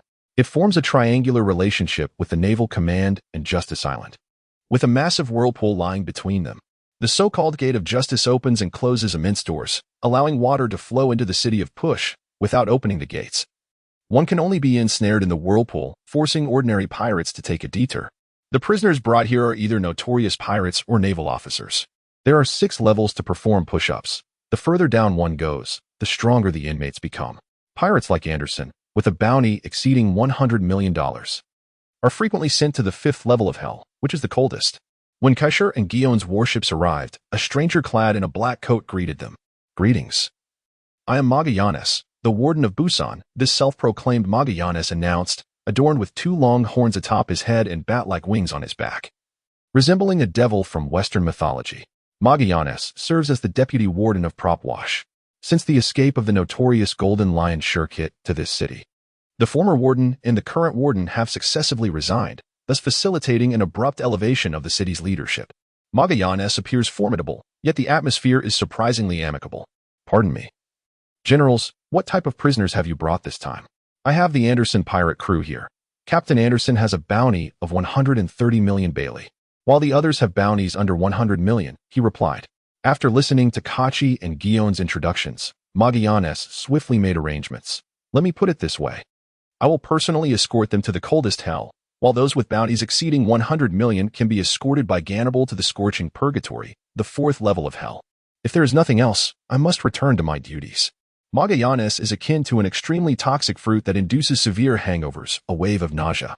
The poor warden of Push City spends nearly 10 hours each day in the restroom, deprived of food and sleep, with only a few scant hours to work. To alleviate the warden's burden, the city government has also appointed a warden. However, since the old warden's return, the new warden, Yuxiliu, has turned into a killer, frequently slaying inmates without provocation. To ensure the safety of the prisoners, Magallanes is reluctant to delegate work to 16 unless absolutely necessary. Otherwise, new inmates may be slain en route. It appears that our presence is no longer required here. Let us return to headquarters. Kazuchi brazenly ventured near Guion. A few hours ago, seemingly disconnected from this narrative.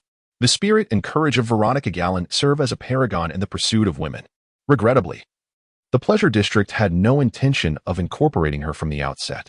When misapplied, such efforts are in vain. I wish to visit the prison to ascertain whether Harlan has remained. He suddenly voiced his thoughts. Moreover, there are some exceedingly nefarious inmates. What purpose would it serve to visit?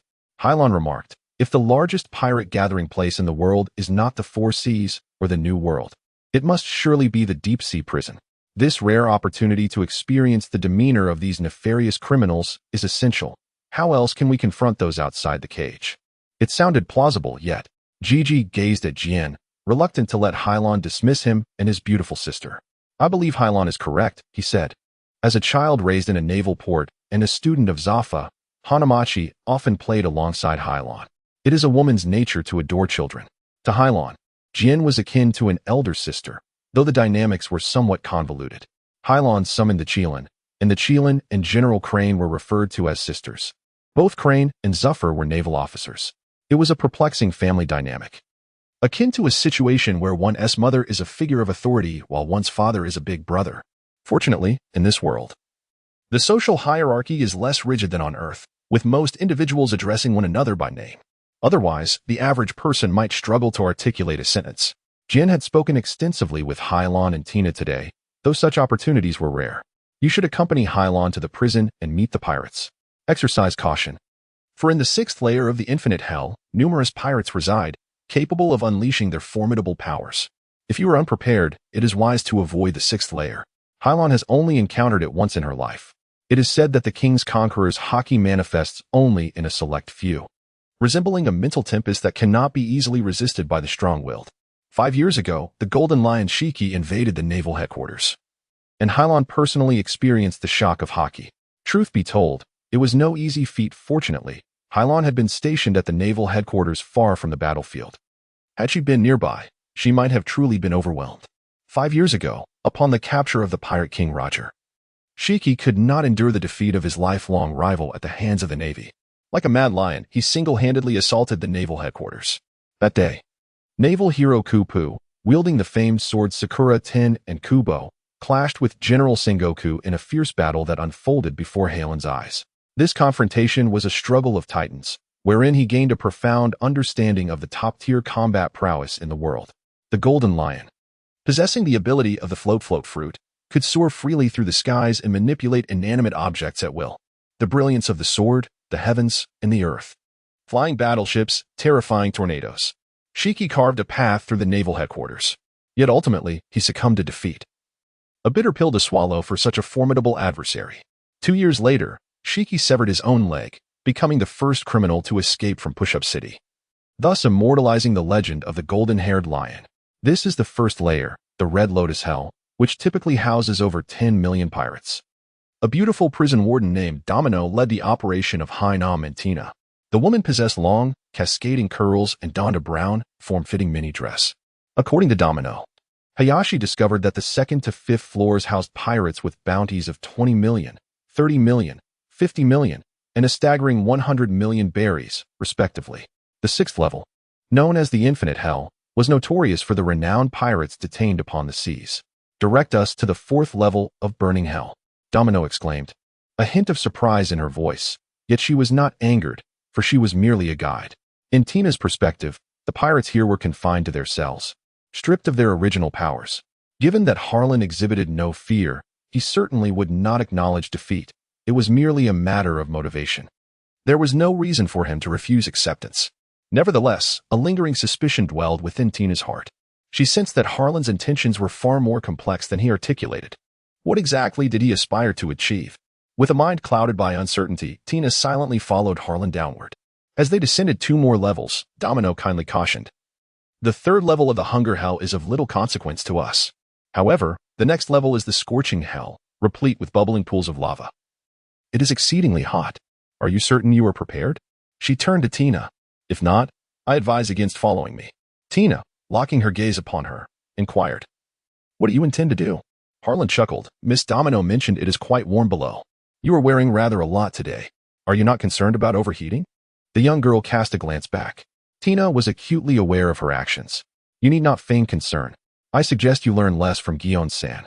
Be careful not to marry, she jested lightly, and the trio swiftly arrived at the fourth floor. Domino instinctively straightened her posture in salute as they reached the entrance to the fourth floor, where the commanding officer was present. Who are you? Shiloh inquired. Donning the city guard's cap and a pilot's hat, scrutinizing Heather and Tina with a discerning gaze. They have come to see you, the prison warden interjected. This is not their backyard. How could anyone gain entry? Commander, these two are exceptional students from the 14th Elite Training Camp of the Navy headquarters. Under the tutelage of Major. A playful smile graced Shiloh's face. This is rather amusing. I was merely bored. Come, let me show you around. Hylon did not salute Liu to the west. Instead, he directly inquired, Excuse me, Warden, do you know where a pirate named Friedrich is incarcerated? Is this what you desire? Hylon. Tina arrived first. Without any preamble, she merely asked, Why? Do you wish to impede my progress here, Miss Tina, in the name of upholding naval justice? Or do you intend to return to the upper echelons to inform the two admirals? An 80 million Bailey pirate is nothing extraordinary. Yet, this nameless individual has slain Zuffer's wife. Hylon genuinely believed his esteemed father-in-law. The situation had escalated to a point where sparing the general's life was an act of mercy, thus refraining from incarcerating Friedrich. If Zuffer remains indifferent, what will the naval headquarters proclaim? Friedrich was, as per tradition, dispatched to Pushka. Holy Father. That is the true Holy Father. A man of that caliber would perish countless times in a single day if devoid of strength. Nevertheless, Zuffer possesses a profound self-awareness.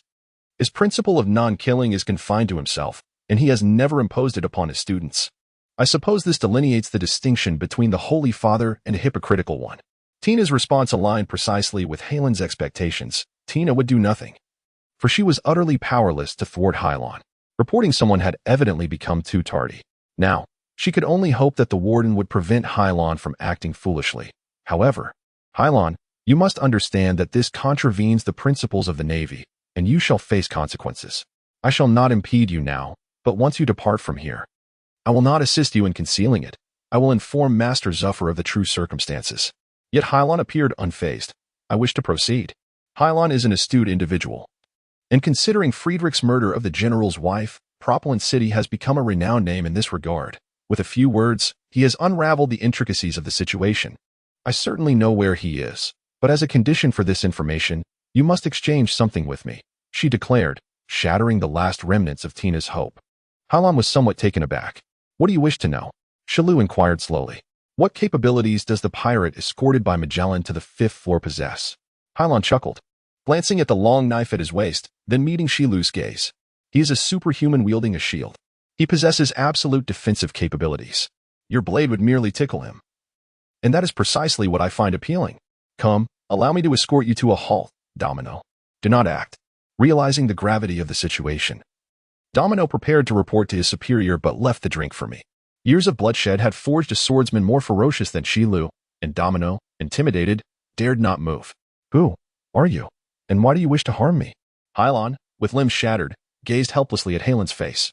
Racking his brain to comprehend why he had survived the murderous games of the Mad Warden and encountered a Marine intent on killing him, Friedley. You have quite the memory lapse. Do you not recall what brought you here 13 years ago? Grasping Friedley's neck while standing upon the stone bridge of hell. Halen's visage was illuminated by the molten glow of the lava pit, resembling a vengeful demon returned from the inferno. Tina did not turn away. Although she furrowed her brow in discomfort, she would witness all that was to transpire. Friedley's face contorted in despair, akin to a duck cast upon the chopping block, left with nothing to say but, You, little demon, have you grown so much?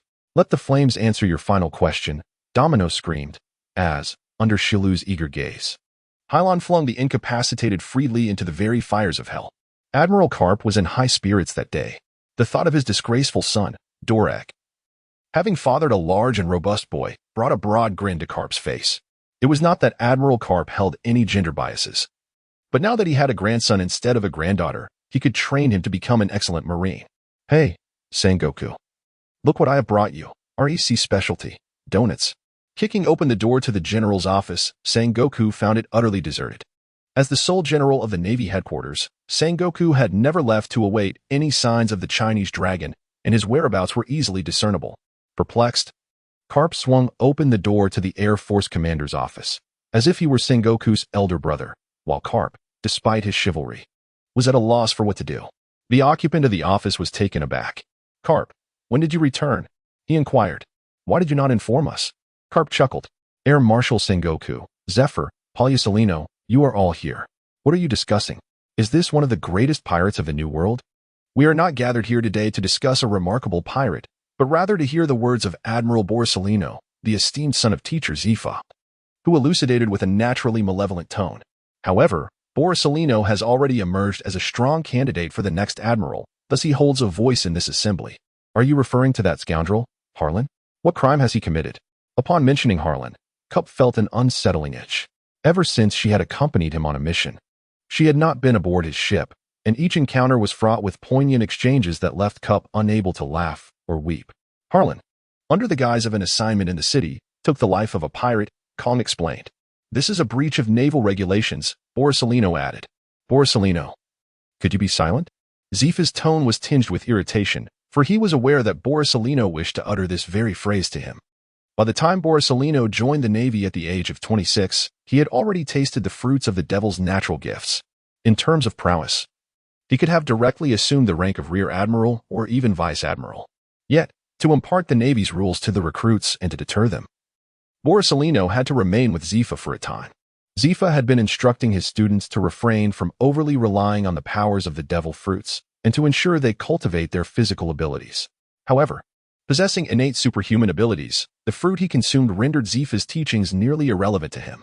At the age of 26, with his perspectives firmly established, Zifa found it easy to manipulate him.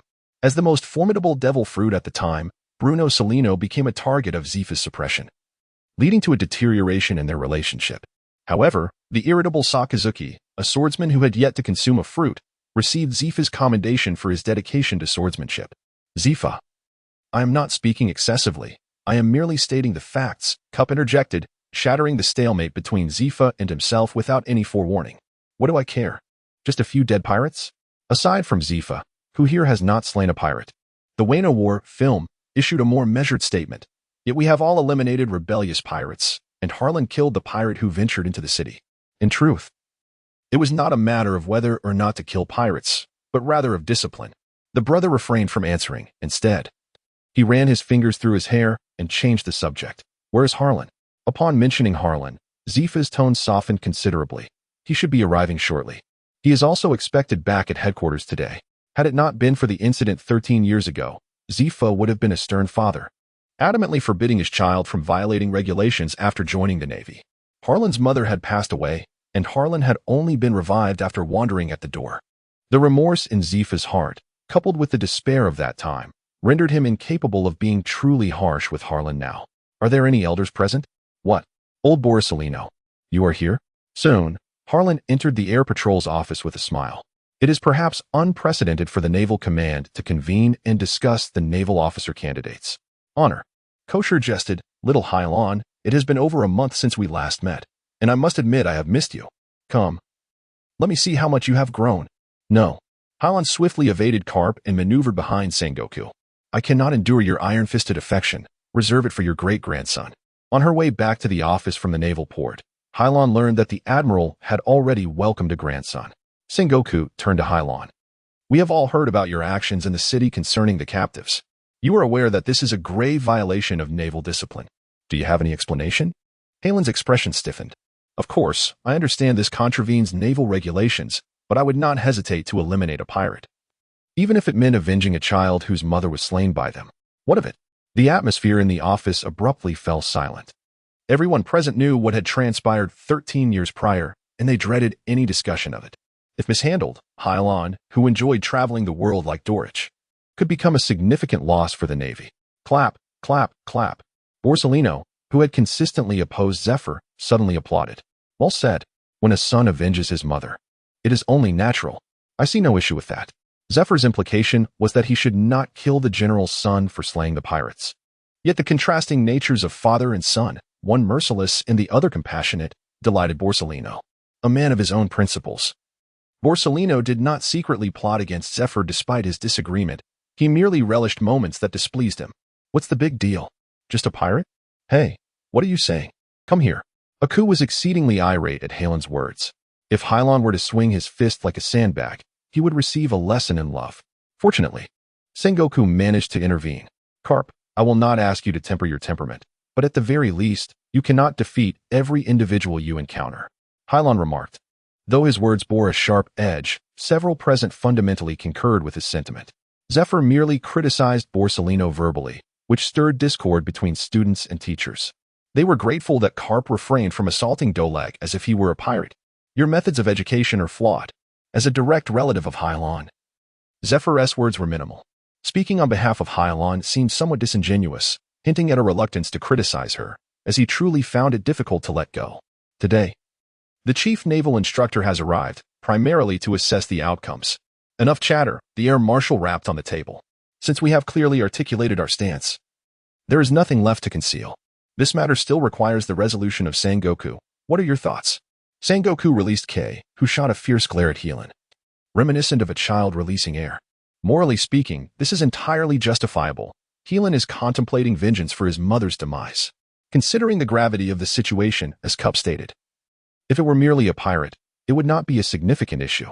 However, in terms of naval justice, Helan has indeed breached the rules of prisoner civility, so it is acceptable for him to remain silent.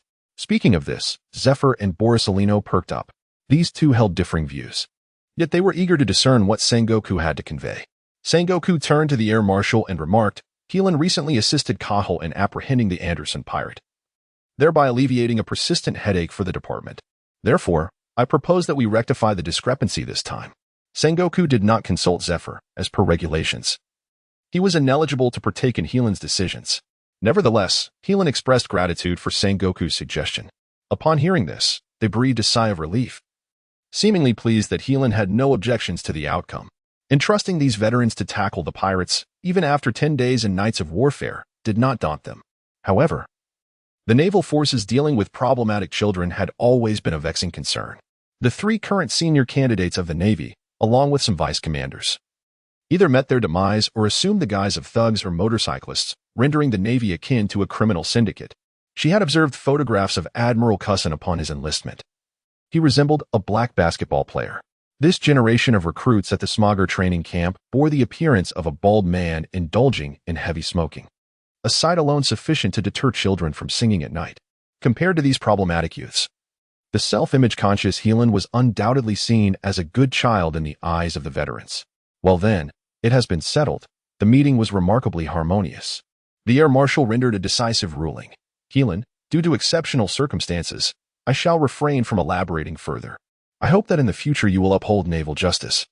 Once you become Borsalino's predecessor and a candidate for admiral, Helan smiled and assured, rest assured, Uncle Air, I will never bring shame upon our Navy again. You little rascal, get out. I have plenty to attend to, Borsalino commanded. You stay. The issue of human traffickers has become increasingly rampant. Upon exiting the air marshal's office, Sengoku halted Helan after only a few steps. I truly envy you two old rascals. Unlike me, perpetually burdened with work.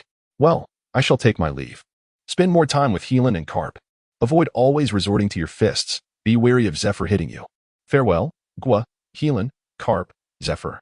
As they strolled through the Navy headquarters square, Cup, the admiral, inquired, What do you mean by wanting to take me to the New World? Carp chuckled and responded, What? You wish to venture into the New World?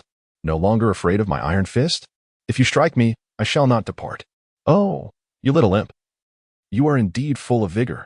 Carp remained unfazed and continued, I am bound for the New World to pursue an old adversary, one whom the official fleets of various nations cannot apprehend. Yet, as a Marine, we cannot allow pirates to run rampant, can we? Thus, I intend to confront him. He has many children at home, and I feel it would be inappropriate to attack them. So why not accompany me? Are you referring to the green peppers of the 8 Treasure Navy? A trace of concern surfaced on Zephyr's face. Hylon, are you planning to Sinzwa? The student, who ranked 3rd in overall strength and 2nd in physical skills at the 14th Naval Elite Training Camp, chose to follow Zephyr, who had saved his life in childhood, rather than join any brigadier or major general. Hylon confidently declined Zephyr's kind offer, stating that in my absence, a compliant student is always needed to set an example for others and to discipline some troublemakers. After all, as the chief instructor, it would be inappropriate to resort to personal attacks on students, wouldn't it? Do not worry, Father. I am quite strong. Perhaps it was the resentment stemming from the vengeance that claimed my mother, a grudge that had festered within. After all these years, Zeliu finally heard Hylon call him father once more. Hylon was an orphan, with no recollection of her parents. After entering this world, Zephyr had provided her with meticulous care.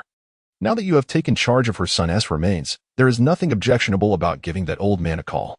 You arrogant little rascal. Zeliu was momentarily taken aback, unsure of how such a phrase had emerged. An experienced general, who had labored on the front lines for decades and was not adept at expressing his emotions, turned away from Hylon and Carp, gazing out at the sea. His eyes filled with grit. Carp, listen to me. If he is harmed, I shall give you a black wrist out of love. What nonsense are you spouting? Carp, equally bewildered, regained his usual vigor. Let Hylon accompany me. He shall never be bullied, for my iron fist only bullies others. Vice Admiral Carp, let us make a deal. Do not employ your iron fist against me. Otherwise, I shall not accompany you. Carp and Zephyr were old comrades. Entrusting Lynn to Carp would bring Zephyr relief. After bidding farewell to the workaholic rules, Hylon trailed Carp at a distance of 3 meters, climbing roughly 3 chapters. Although 3 meters was nothing for Carp, Hylon did not maintain this distance to evade him, but rather to remind Carp not to forget his promise. All right, I assure you, I shall not strike you. Carp smiled sincerely. In truth, he had already devised a plan. Just you wait, once you board my vessel and depart from the naval headquarters. You will not wish to escape my grasp. Carp was a staunch advocate of theoretical adherence. In his perspective, there was no need for any form of mental exertion. As long as one remained as strong as before, what was there to fear? Admiral Cup was roused from his reverie of love by Hylon. Having shared many years together, Hylon was already aware of this sentiment. Although Cup often appeared careless and indifferent, beneath that fade lay the intellect of a clever old rogue. The idiom suggests that even the wise may occasionally act foolishly. However, if one behaves foolishly, it is indeed a sign of wisdom. What now? A vague sense of foreboding enveloped Cup. Had Hylon uncovered the meticulous thoughts he dared not voice? She regarded him with an equally sincere smile. Admiral Cup is quite the figure, is he not? Indeed, he is, Cup replied without a hint of embarrassment. So, if Admiral Cup does not adhere to his own words, upon my return, I shall certainly inform the Navy that this hero of the seas, this Iron Fist, is nothing but a disingenuous old rogue. Wait, Cup suddenly regained his composure. How had he allowed himself to be ensnared once more? Perhaps it was best to let it be. After all, what was the big deal? Alternatively, he could target others simultaneously. Aboard Admiral Cup's flagship were detectives resembling swordsmen, clad in brown suits and gentlemen's hats, puffed on pipes, their backs chilled by the wind. As Hylon, Cup, and the soldiers boarded the vessel, Cup waited for over half an hour before issuing the order to set sail.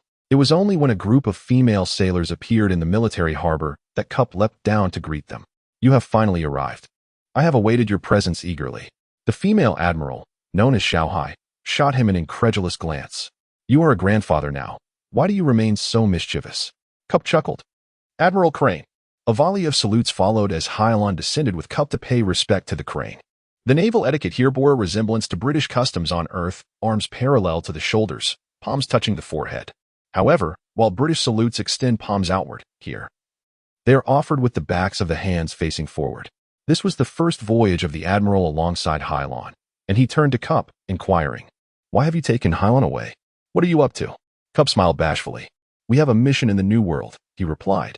I intend to take this little one for a trial run in the New World. What sort of mission could that be? The Admiral glanced down.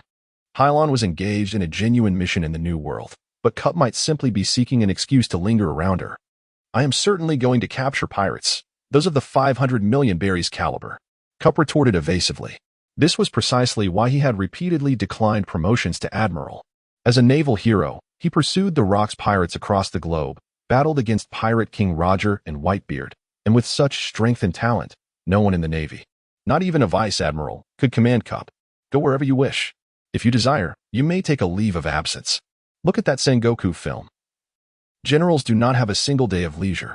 I have a multitude of chaotic matters to address, along with awaiting those foolish Dragness recruits by the phone. I shall do as I please. Very well, I do not intend to inquire about what transpired, Crane remarked, expressing his desire to cease wasting time with Co-op. She turned to Harlan and inquired, Harlan, would you care to join me aboard my warship? Indeed. It would prove rather troublesome. Aunt Crane was met with the admiration of the male soldiers aboard the Kapu vessel, and Harlan eagerly ascended the hoisting boat, which was filled with female soldiers. Yet, amidst the envy and jealousy, Harlan, now 16, found herself constrained by the wrath of the divine, primarily seeking to evade reprimand. This was not right, was it? Coop suddenly lost his composure. The script does not dictate such a course. How could you endure so much only to become a mere bride for another? Wiping his brow, Coop chuckled. Crane, allow me to board your vessel, will you? Absolutely not. Crane vehemently rejected Coop's request. If you step aboard this ship, ill fortune shall surely follow. Should you fail to reach the New World, you would ruin my vessel, and thus I shall never permit you on board. The ship of General Crane was already quite substantial, yet even so, it could not withstand Coop's fists. Were Coop to possess such resilience, he would resemble a child. In a bid to appear impressive, this fellow could demolish a wall without utilizing the front door. Who would believe that a hero of the Navy headquarters was but a perpetually immature child? Kitagawa Crane, let me take a breather. Return. Coop chuckled. After utilizing several rigging techniques aboard the hoisting crane, Coop retreated to his ship like a partridge. Only two individuals in the world were capable of training Coop. One was Sengoku, and the other was Crane. From the onset of their military service, the three had been the best of friends. Regardless of the circumstances, whenever Coop disregarded the counsel of Sengoku or Crane, he could expect no favorable outcome. Many years had passed, and upon Coop's return to his ship, listening to Sengoku and Crane had become second nature to him, while other soldiers laughed at Coop's jest. Save for the swordsman who had long served as a serious detective. Coop was so affable and humble that all the soldiers aboard felt emboldened to jest at his expense and observe him. However, after Coop had thrown a couple of punches, no one dared to laugh. You mutts, what are you laughing at? You wouldn't even dare to set sail for that old coot. Dressrosa, located at the forefront of the New World, was a land brimming with passion, renowned for its love, fervor, in the realm of the little people. As far back as 900 years ago, this territory was governed by the royal Don Quixote family. 800 years prior, following a century-long hiatus, the Don Quixote family departed the kingdom of Dressrosa, joining the world government and becoming celestial dragons. In this land lived diminutive beings of modest stature. Yet their power far surpassed that of ordinary humans. During the reign of Don Quixote over this domain, the little people existed akin to serfs. Through the daily toil of the imprisoned little folk beneath the ground, the kingdom of Dressrosa amassed great wealth. However, when the Don Quixote family departed from this land, leaving it to the Liku, the benevolent Liku family chose not to imprison the denizens of the little people's country, but rather to liberate them and offer reparations. Concurrently, they concocted a legend of the mischievous sprites, leading the populace to believe that the peculiar beings, the little people, who swiftly pilfered from the streets were entities that must never be provoked, thus bestowing a semblance of happiness upon the little people's country. It appears to be a seemingly benevolent act. Ironically, due to the incessant lack of labor, the once prosperous De La Rosa family descended into poverty. Kindness alone cannot command soldiers, nor can it ensure the goodwill of officials. It seems that without the little people, they would indeed be destitute. It appears the new Liku family is utterly oblivious to the intricacies of governance. These were the words that Hiram casually uttered while perusing the archives of the naval headquarters from years past. Were it not for his unique position, an ordinary soldier could never access such information. As he observed the approaching Drexler Rosa, Highland's mind conjured the information he had read many years ago. There exists a system that enhances Highland's computational abilities, which is the development of his intellect. Although he had yet to reach a level of effortless understanding, where one would never forget, the information once vividly remembered by Highland does not fade with time. Now, Highland has nearly become a personal database, albeit only for the information he has encountered.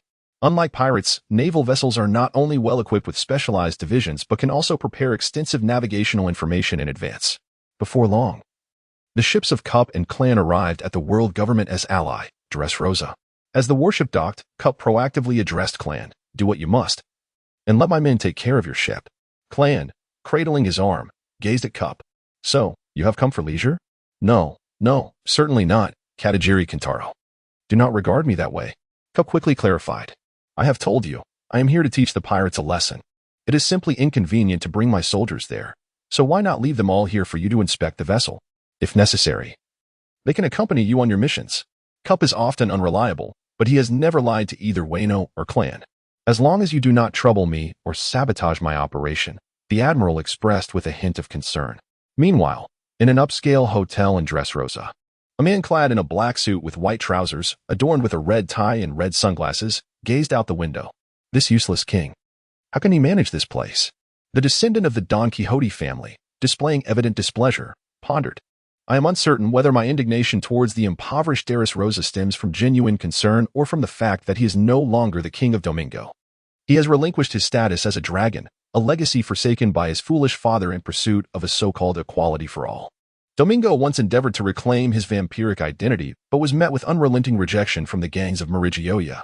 Consequently, he resolved to seek a nation that belonged to his people 8 centuries ago, Don Quixote. Admiral Crane was dispatched to the New World due to the Navy's awareness of a burgeoning band of pirates led by Dominic. Crane's mission is to uncover the true lineage of the Don Quixote family. If a connection to Marigioia's Don Quixote family exists, the implications are uncertain. Hayashi and Cup remain oblivious to this. The two, now clad in casual attire, are preparing to confront another faction of pirates, the 8 Treasure Navy. As I gazed upon the colossal structures resembling ancient colosseums, I questioned, "Why have you brought me here? Do you wish for me to fight?" "Indeed." "Does this pertain to defeating pirates?" "Of course. What relevance does it hold?" Cup chuckled. "If you do not engage in battle, how can you afford donuts? And if you do not eat donuts, how can you confront pirates?" Hylan laughed through her tears, seriously. "Well, I am earnestly conveying to you that Cup seldom appears serious. The sentences are too lengthy. Please provide a more concise one." "That is a good point." "Understood. What transpired when you opened the medical kit aboard the ship? Did you intend for me to sustain an injury during the competition?" Cup patted his chest, affirming, "Rest assured, with my husband present, you shall never be harmed. Should there be an adversary you cannot contend with, I will strike him in due time." Hylan pondered for a moment, then inquired, "Did you not pilfer these items to sell them?" Kupu cleared his throat. "They belong to my ship, but to sell them would be akin to thievery?" Hylan commenced, his idle father failing to grasp the gravity of the situation. "Are you not frightened of being discovered? This is inconceivable. But what if? Then apologize." A flicker of excitement ignited within Hylan as he accepted the reality. "No, aside from the prize money, you must share a portion of the proceeds from selling these items." "My portion?"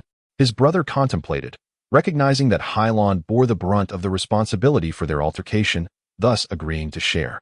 "Very well, it is time to earn some money." "I wager $4, Hylan contested. "Why not 64? "No, it should be you and I," Kupu declared, conceding. "You truly are a greedy little rascal." "These are my ship's medical supplies, not yours," Hylan countered. "But could you have earned this money without me? A naval hero cannot merely roll up his sleeves and fight in the boxing ring, can he? Even if you are shameless.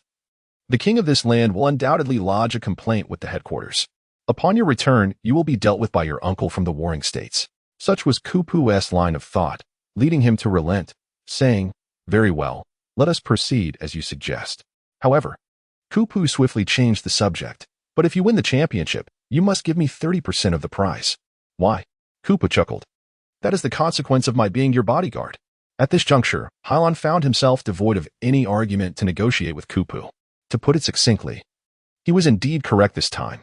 A senior and a youth haggling on the streets would not draw excessive attention. Yet Kupu's attire was rather conspicuous. The elder donned flat shorts, flip-flops, and a yellow floral shirt while meandering through the streets. Cyrus, the commander of the king's army in Dressrosa, observed the two. Initially, he mistook them for a parent and child embroiled in a dispute and attempted to mediate. As one of the island's hallmark cultural events, Dressrosa hosts bullfighting competitions nearly every day. The so-called bullfighting does not resemble the Spanish spectacle, but rather pits two individuals against one another to battle like bulls. Typically, the competitions are modest in scale, with grand events occurring only under special circumstances. There are no specific requirements regarding the identity of the participants. Foreign tourists, local swordsmen, and prisoners can partake. However, should a captive emerge victorious, they receive no reward. Their sole duty is to fight to the end. Yet, if fortune smiles upon them and their exceptional skills win the king's favor, they may find forgiveness for their crimes and earn a place in the king's army. Kiros, now the captain of the Dressrosa army, was once a belligerent murderer who, in his youth, captured the audience's admiration with a remarkable streak of 1,000 consecutive victories in the arena, discovering the meaning of their existence. Subsequently, immersed in the realm of competitive battles, Cyrus miraculously achieved an astonishing streak of 3,000 victories, ascending to the status of a legend in the arena. At this juncture, It was the invitation from King Liku that salvaged Cyrus's soul, beckoning him to assume the mantle of the army commander and embark on the noble quest of safeguarding the nation's citizens. Nearly 2 days later, Harlan, who effortlessly vanquished his adversaries in the arena, emerged as the promising contender of the bullfighting circuit, mastering 6 distinct naval styles. His performances were so remarkable that he nearly obliterated his fellow competitors. The origins of this enigmatic Harlan remained shrouded in mystery, and few cared to inquire about his past. Yet, whispers circulated that Harlan was the most likely candidate to shatter Cyrus's illustrious record of 3,000 consecutive victories. Harlan remains indifferent.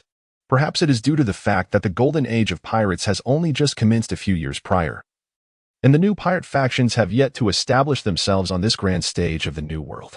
Harlan observes many peculiar actions, yet the so-called practical experience has not been significantly honed. Meanwhile, the likes of Whitebeard, Kaido, and Big Mom engage in fierce battles in the latter half of the New World, and their people do not partake in trivial games here. Ultimately, the competition within the arena is rather feeble. However, concurrently, as Harlan's reputation ascends, various factions prepare in secrecy to make their attempts. In a luxurious hotel, the Don Quixote family's initial fervor is perpetually prodded by a stick to the face as Virgo approaches Domingo. Domingo, I have observed an influx of cunning women on the island.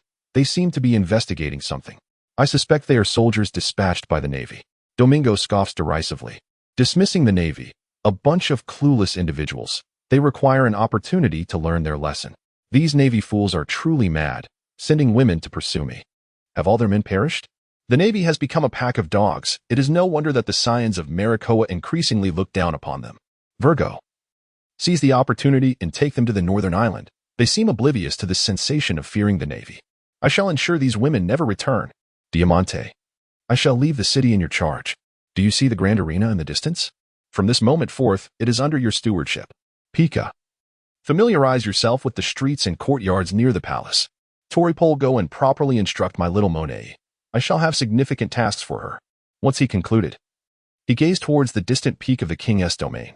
One day, I shall reclaim everything that rightfully belongs to me. The Liku family remains blissfully ignorant of the hidden Don Quixote family within their territory. Liku, a benevolent and affectionate man, finds comfort in the company of his daughters. The eldest, Scarletta, with her flowing red hair, is irresistibly charming. The second daughter, Violet, possesses dark hair unlike her sister, but her ruby-colored irises mirror her beauty. Father, why has T. Cyrus visited the palace today?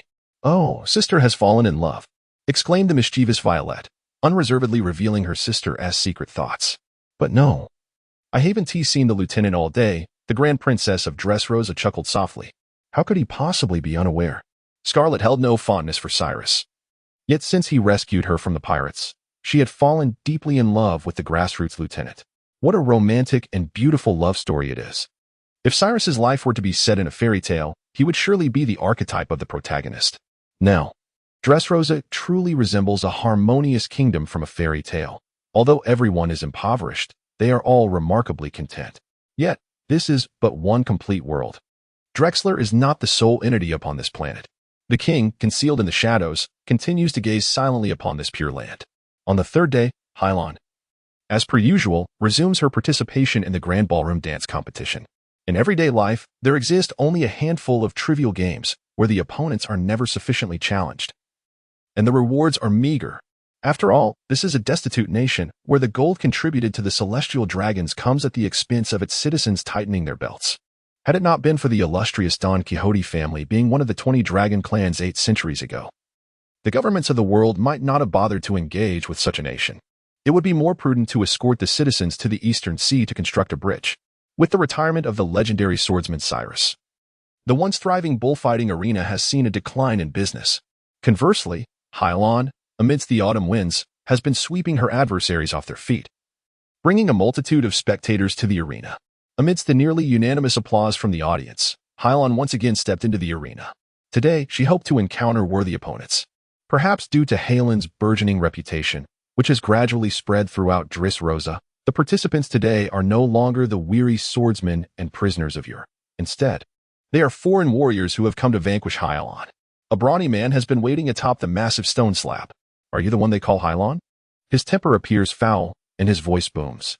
Ah, Yes, I am Hylon, she replied, warming up. May I inquire how you wish to be addressed, my friend? Who is your friend? Spare me your prattle. As the audience gasped in astonishment, the towering man underwent a peculiar transformation.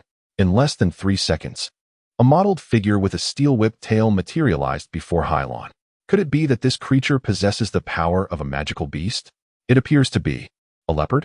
Before Hylon could fully grasp the situation, the muscular man leaped forward with astonishing speed, his nails morphing into razor-sharp blades, surging toward her in a blur.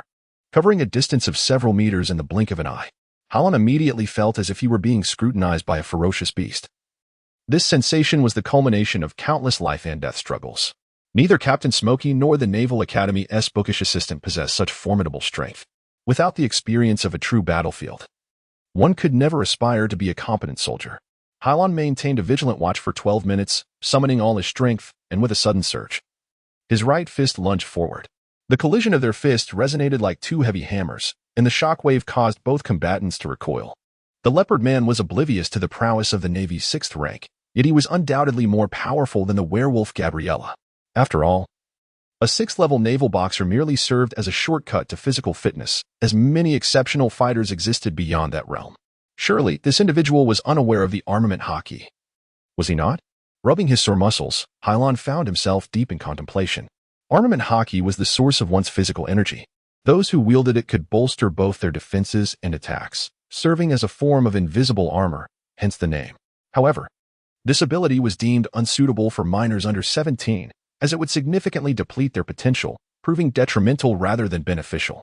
The so-called standard for a 17-year-old was derived from the impact force of armament hockey.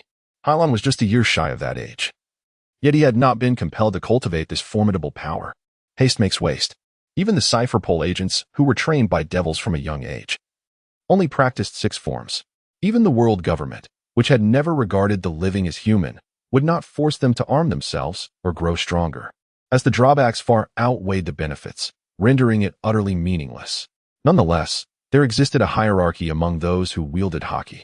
The individual's mastery of hockey could not be easily assessed.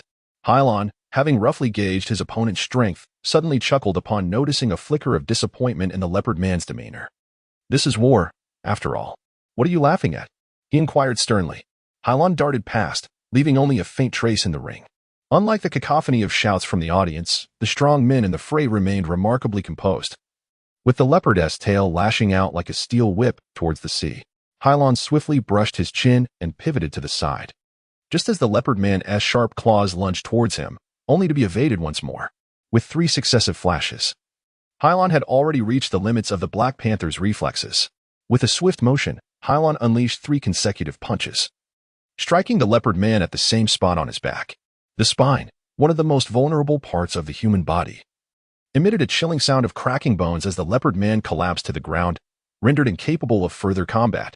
Amidst the cheers of the audience, the embarrassed leopard man was carried away by his brother. Were this to occur on Earth, the damage would be irreparable, leaving those undead beings virtually useless. However, in this realm, if the leopard man possessed sufficient strength, there remained a glimmer of hope for recovery. Soon, another contender ascended the boxing ring, a statuesque woman with an air of coldness. Following the conclusion of the match, she remained silent, launching herself at Hylon in a tempestuous assault.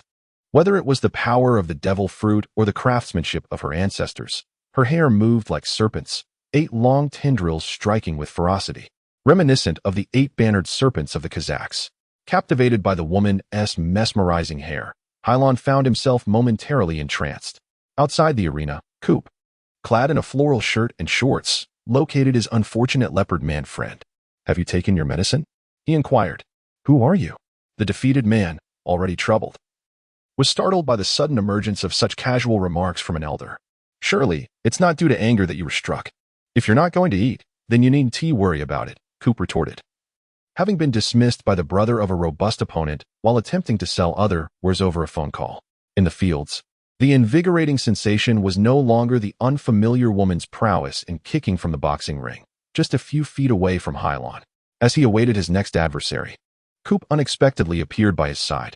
Who is that elder? Quite nimble, he remarked, sensing that the exhilarating contest was only just beginning. Amidst the applause and anticipation of the audience, Hylon and Coop did not engage in the anticipated brawl. Instead, they soared into the sky, departing the bullfighting arena with the moonlit steps of the great pirate ant. Nonsense. This is the lunar step of the 6 naval styles, argued some well-informed onlookers, embroiled in a spirited debate, yet none could persuade the other. Helen and Coop found themselves devoid of time to instruct their students, for the 8 treasure navy had finally arrived at the shores of Dressrosa. In the bullring, the audience was captivated by the sudden turn of events, a cacophony of disputes and shouts filling the air. The staff in the background could hardly hear one another amidst the warm ambience as they prepared for the arrival of new performers. Master Cyrus. The registrant stammered in terror upon encountering a familiar face. Cyrus, what manner of man is he? A legendary swordsman, having suffered defeat in 3,000 battles within the arena. He is the appointed captain of valiant soldiers, esteemed in the eyes of the king's army, rescued from the clutches of wicked pirates by the beloved Princess Scarlet. What brings him to the backstage of an equestrian competition today? Hush. Cyrus made a gesture for silence, instructing the staff to remain calm and not to raise their voices. One of the employees cautiously inquired, "What brings you here?" Cyrus responded with a friendly smile. "This nation has enjoyed a period of peace, and the people are living contentedly. There is no need for me to maintain order. My body has begun to rust, hence I have come to partake in the festivities." In truth, the primary reason for his attendance was the rumors of Harlan's exceptional record. It had been quite some time since he faced a worthy opponent, and he yearned for a spirited match with Harlan. However, he was no longer merely a swordsman but the commander of the king's army. Thus, as long as he could relish the joy of the game, he would intentionally concede a flaw to the newcomer at the last moment. After all, his intention was not to dampen the enthusiasm of the new player. Cyrus would not engage in battle as he once did. Upon returning to the arena, Cyrus donned a headscarf, masquerading as a new gladiator. It had been ages since he last entered the arena, and he gazed at the man clad in red opposite him. Adorned like an Indian swordsman, pondering to himself, "I recall Harlan is not a swordsman."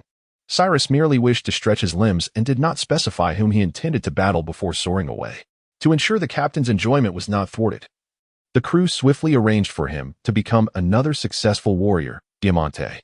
Yet, Diamante's attention was wholly absorbed by the clouds above, lost in contemplation. What compelled the Navy to partake in the Olympics? Is it true, as Davr claimed, that all the Navy had faltered? That swordsman over there, don't look back. Your opponent is on your other side. Cyrus kindly reminded Diamante. A man of honor, he would not strike at anyone else in the arena simultaneously. The code of a swordsman forbade him from abandoning the field of battle unless his opponent was his own target. Regardless of whom he fought, he would see it through to the end. Meanwhile, Cyrus and Diamante, fond of the sea mist, had arrived at the shores of Dressrosa. The leader of the 8 treasure navy chuckled, saying, "It has been a long time since I arrived in the new world. I may have lost all my treasures to that old scoundrel, yet if I toil diligently, I can still safeguard them. What is this?" As the familiar figure descends from the heavens, the eyes of Pepper nearly leap from their sockets. Why are we once again ensnared by this old rogue? Is this the hand of fate? Carp chuckled heartily, swaying as he approached Pepper. Many pirates from the 8 treasure navy had witnessed the scene 11 years prior, when Carp shattered Pepper's head. Back then, Pepper was not the bald figure he is today. He bore a peculiar cone on his head, a profound and destructive emblem forged by 8 punches, thus earning the moniker of the Pepper Cone. Pepper and Carp had clashed numerous times. In his pursuit to vanquish Pepper, Carp had trained himself to strike mountains, only to reduce Pepper's cone to a bald pate. Many of the new recruits did not recognize Carp, yet upon seeing the veterans retreat, they too stepped back. "Carp, what brings you here?" Upon sighting Carp, Pepper felt an intense loathing, even towards Carp's offspring. Carp crossed his arms. "And what are you doing here, Pepper? What do you care?" He laughed. "If you were an honest sailor, I wouldn't mind. But as you are a pirate, I can easily control you." Green Pepper grinned maliciously. "The Flower Country is a part of the world government. We are the official fleet of the Flower Country, and you have no right to interfere with our endeavors." If not for Carp's onslaught that had robbed him of confidence, given Pepper's temperament, he ought to have ascended by now. Before Carp's iron fist, he could only feign the identity of an ally of the world government. "Enough nonsense. I'm not here to arrest you. I'm here to fight," exclaimed Pepper, startled. "More combat?" No, not me. It's my apprentice." Carp stepped back, releasing Harlan. "This little fellow is on his own. As for you, bring whomever you wish. As long as you can defeat him, I'll let you go." This was not the way to reassure Pepper. If Carp intended to take the field personally, He could not possibly be robust enough to engage in battle. Mink, you give this little brother a try, commanded Pepper. Many in the flower country bore but a single name, which is characteristic of this nation. Following Pepper's orders, a burly man donned in iron gauntlets emerged, his dark skin gleaming. You are impressive, my friend. Pirates often had volatile tempers, and even Beck was disinclined to intervene. After Harlan and Mink exchanged nods and signals, a resounding thud echoed as they rushed forth, swiftly incapacitating their opponent. Ha ha ha. Little Pepper, do you dare to underestimate me? You cannot merely dispatch an apprentice to battle me. Let me see what you are truly made of. Carp taunted. You teach nothing of substance. Your lineage has never imparted genuine lessons to you in the ways of combat. This left Pepper's grandson, Old Kai, more aptly referred to as Little Kai, momentarily taken aback. Is this the power of the new world? 9-year-old Kai understands that Uncle Mink is not an insignificant figure, but rather an elite warrior aboard the ship. How could he be defeated by Carp's apprentice? That child should not appear so aged. Kai Guiqiang followed Qing Jiao to the new world, initially to witness the grandeur of the world and comprehend the vastness of the sea. Little did he expect, upon arriving in the new world, to find himself ensnared at its gates by two aged individuals. This was a tremendous blow to him. Damn Carp, truly a provocateur. Observing Carp's exhilarated expression, Qing Jiao realized that the day's events would not unfold as simply as he had hoped. Gazing at the gentle breeze and soft clouds, it seemed that the warming effects had yet to reach the sea mist. He then turned to Carp, his eyes ablaze. Suppressing the urge to strike the boy with his own hand, he called out another name. Lin, you go. Abandoning any notions of supportive tactics, Qing Jiao dispatched Lin, the pillar of the 13th generation of the 8 Treasure Navy, Kai's father. The pillar refers to the next candidate for leadership of the 8 Treasure Navy. Qing Jiao is of the 12th generation, barring unforeseen circumstances. Lin Hui is the 13th, and Kai Hui is the 14th.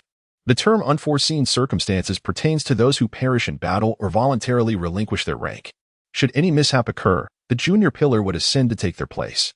Lin stepped forward and raised his fist in salute to Hylon, proclaiming, I am Lin, the 13th generation leader of the 8 Treasure Navy. How dare you inquire about my friend's name? Hylon reciprocated with a fist salute, declaring, I am the first student of the 14th Elite Navy training camp. Have you lost your position due to a duel with me? Lin laughed heartily. My friend is merely jesting. Let us begin. Lin, while inherently more courteous, was nonetheless a pirate, and no matter how polite he might be, the 8 Treasure Navy executed piratical endeavors under the guise of naval duty, plundering treasures far and wide. The Navy could not exonerate them simply because of their eloquence. With no alternative, they placed a bounty of $500 million on their heads. As a member of the government of the Flower Kingdom, the Navy could not assault Qing Jiao. However, should a bounty hunter capture or eliminate him, it would be an entirely different matter. Hayashi brandished his blade. Do you possess a weapon, my friend? Lin shook his head. A clear voice rang out, accompanied by the howling wind, as Hylon lifted his leg and delivered a kick, causing a blue vacuum helicopter to soar into the nearby forest. Armed. Old Lin's eyes narrowed. The sound of water being consumed echoed. The armed color flowed around the blade, and with one decisive strike, he cut through the vacuum waves of the sea mist. The clash of blades resonated with a crispness reminiscent of grinding wheels. The color infused. Armed blade effortlessly severed the vacuum wave cutter, as if slicing through a piece of blue fabric. No wonder you do not require a weapon. Lin chuckled, easily countering his opponent's stance. Rumor has it that the core of the Navy's 6 techniques transforms every part of a person into a killing machine. As Old Lin received the vacuum shockwave, Hylon had already darted behind him, fists clenched, ready to strike at his back. The 8 fists, the war elbow. Old Lin turned around, his left elbow bent, exuding the fierce aura of armed color, combining the 8-fist assault wave, directly aimed at Hylon's visage. The so-called 8 fists delivered 2 strikes per punch, exerting force from all angles. This was a trick passed down through generations by the 8 Treasures Water Army, utilizing bodily strength to timely resist or withdraw, while simultaneously unleashing a formidable dispersive shockwave, devoid of any defense. Concurrently, the 8-fold shockwave could also form a halo akin to a shield, capable of withstanding any assault from blades or bullets. However, Iron Man had already mended Hylon, and even though he had yet to master the armed color's supremacy, his entire physique was as resilient as steel. You cannot shield yourself, you must engage in combat. Yet, what the storm feared the least was a frontal clash. Raising his arm, he blocked old Lin's elbow, enduring the mysterious shockwave of the 8 fists, causing Halen's hair and collar to sway uncontrollably. Lin Yuanzizi's rapid approach rendered Yuanzizi entirely ineffective. Knock, knock, knock. The intensity of their assault escalated, akin to encountering a tempest. Due to the unique style of the 8 fists, the ensuing battle between the two was accompanied only by a dull thud, echoing like distant thunder. Despite the proximity of the onlookers, old Lin was a true pirate, having faced countless life-and-death battles, possessing an aura as fierce as a deity. With a style that was mercilessly piercing, Hailon was no sheltered student. He had fought alongside naval veterans countless times and had witnessed rivers of blood. Just days prior, he had proposed to participate in a bullfighting contest, a reflection of the myriad experiences of a killer in the New World, relishing the sinister atmosphere. With an abundance of practical experience and the best training resources from the Naval Command, even though old Lin had mastered a degree of armed color, he still could not inflict significant harm upon Hailon. Suddenly, Hailon's body enveloped old Lin's figure. A jolt of alarm coursed through old Lin, and his scalp prickled. Bad. Hailon forcefully struck old Lin's right arm, accompanied by a crackling sound. Meanwhile, Qingtiao, observing the battle, underwent a significant transformation. Disregarding honor and rules, he recognized the impending successor of the 8 Treasures Water Army, unable to bear witnessing the waste of potential before his very eyes. Physical wounds may heal, but psychological blows can shatter even the strongest individual, a truth that this Pepper comprehended better than anyone. Yet the slow-moving Kupu was waiting for this moment. I say, Pepper, in a duel, you must not bring trouble when you are the leader. Kupu. The anguished roar of Pepper echoed. Kupu shattered his dreams. And now, the future of the 13th generation pillar of the 8 Treasures Water Army was also to be obliterated by the Navy. Bang. Kupu retaliated against Qingtiao, not forgetting to mock. What a pity. Pepper, you've gone bald and grown weaker. Unable to prevent Hailon, Qingtiao could only watch in despair as old Lin was reduced to a cripple. It appears to be an act of support for Hailon, yet simultaneously a manifestation of disdain. He raised his arm and declared, "If you leave again, I shall strike you every time I see you." Chase remained indifferent to Cup's feelings towards Helene. He was solely aware that it was the young Marine who had felled his father. He yearned to confront that naval squadron. Yet he recognized that he was not their equal at that moment and could only deliver provisions. Kai, groomed to become a pillar of the future Baobao Navy, had been educated from a tender age that even in the face of external defeat of friends and family, one must not harbor hatred merely because of accepting challenges. One must be willing to embrace defeat. It was precisely due to their inadequacies in learning that they found themselves bested by others. However, as a cornerstone of the Baobao Navy, one must also possess the resolve to stand up for subordinates, regardless of the circumstances. Should any member of the Baobao Navy suffer harm, the pillar must seek vengeance on their behalf. This is the honor of the Baobao Navy. Yet today, whether it be Qingjiao or Carl, they must adopt a posture of submission, for they are powerless against both the seasoned sailors and the youthful Marines. Go back, Pepper. Since you have lost your former vigor, it would be wise to refrain from acting like a pirate. It would be ill-advised. Ignoring Pepper, who was brimming with anger, Cup continued his coaxing. Halen's attention was fixated on the 9-year-old Xiaokai, who bore an expression of hatred. Yearning to attack but refraining from doing so, his emotions a tumult of anger, reluctance, and even a slight tinge of fear. Hailon scrutinized the elder Kai with sudden interest. Approaching him. "Young master, do not move." The soldiers of the Baobao Navy assumed Hailon intended to harm their young lord and became agitated, but Qingjiao halted them. He instilled in the soldiers the belief that to be a man, one must first learn to accept failure. He doubted that a senior naval officer would stealthily approach his grandson. Xiaokai looked up at Hailon, instinctively taking a half-step back. However, soon he steadied himself, mustering courage to confront Halen's gaze. After a tense standoff, it was Xiaokai, barely 10, who faltered first. In a youthful voice, he admitted, "I concede that I am not your equal at present, but do not be arrogant. When I grow up, I shall defeat you." Hailon chuckled, his sudden movement causing Xiaokai to retreat a step. "Do you wish to surpass me? Very well." Hailon met Xiaocai's gaze with unwavering intensity, his tone never softening simply because the boy was young. "Remember my name. I am Hailon. I am the leader of the Navy, and I welcome any challenge you may present. But bear in mind, should you tread the path of piracy like your grandfather, I cannot guarantee the outcome of our duel when you dare to challenge me." Xiaokai maintained his gaze on Hailon, absorbing his words. A man intimidating an unarmed civilian. A bounty hunter, the spoils of piracy could last a lifetime.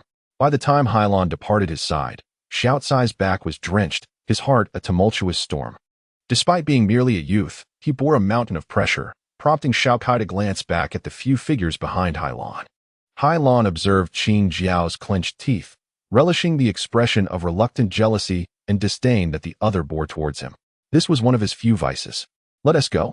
Qing Jiao, with a frustrated glare, turned away. Where to? The 8 Treasure Water Army had only recently arrived in the New World, and their itinerary remained unestablished. To the Land of Flowers, of course.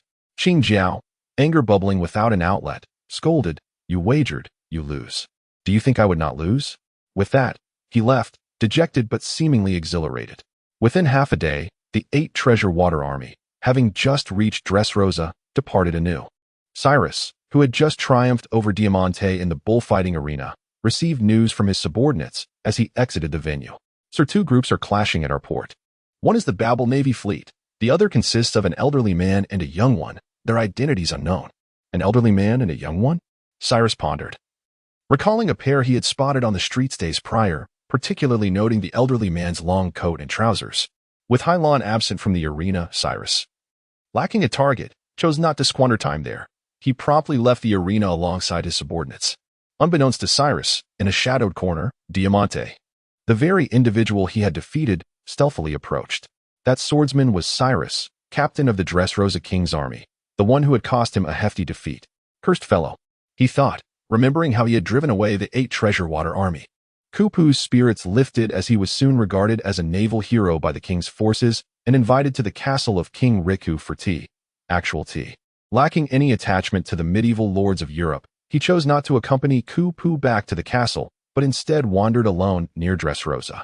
"I recall Aunt Klein coming here seeking information about the Don Quixote family. I wonder if they have had any luck in recent days," he mused. Strolling along the refreshing streets, purchasing local delicacies while watching the dancers exude youthful exuberance, reminiscent of Scottish maidens, Hylon felt he ought to take a respite. Suddenly, a shadow darted past. The traces of a winding mechanism subsequently ruffled Hylon's hair. "Oh, for heaven's sake, have we run out of local delicacies? What sort of person would steal food right beneath our noses?" "Ah, you have encountered a fairy, young man. Do not take it to heart. Consider it a blessing for our nation. Fairies are sacred symbols, and what they take, no one will mind."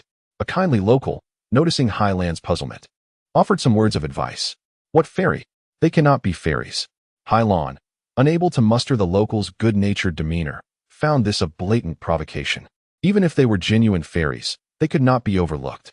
Ignoring the well-meaning citizen behind him, Hylon held his breath and, guided by the breeze's direction, began to seek the location of the goblins. Soon, he noticed a small and unremarkable figure nestled in the corner. It was a so-called goblin, a member of the diminutive race known as Dong Ta Ta Ta, living among the populace of Dressrosa. These little beings possessed innate gifts of speed and strength. In terms of power, Dong Ta Ta surpassed merfolk, as their strength at birth was tenfold that of humans. Their speed was astonishing. Nearly all forms of combat had reached the level of a clean shave. However, compared to the likes of Harlan, this goblin's swiftness fell slightly short. Had it not been for his naturally diminutive stature, which afforded him an advantage in urban pursuits, he would have long since been captured by Harlan. To speak candidly, this was merely a matter of sustenance. Harlan had accrued considerable wealth in recent days at the bullfighting arena, and the earnings were substantial. If Dong Ta genuinely sought food from Harlan, he might have appeared endearing before this household. And Harlan would not only have refrained from confrontation but likely would have taken them to dine at a restaurant. However, this was an outright act of robbery, an entirely different matter, a provocation against all parties involved. Otherwise, why would martial arts experts resort to showcasing their talents in new locales? Kill him. This was a hellish path, an infernal endeavor. It seemed as though one feared the theft of things that the police could not substantiate. A small figure amidst the grand remnants of 2 cities flickered incessantly, as if everything around them moved in slow motion.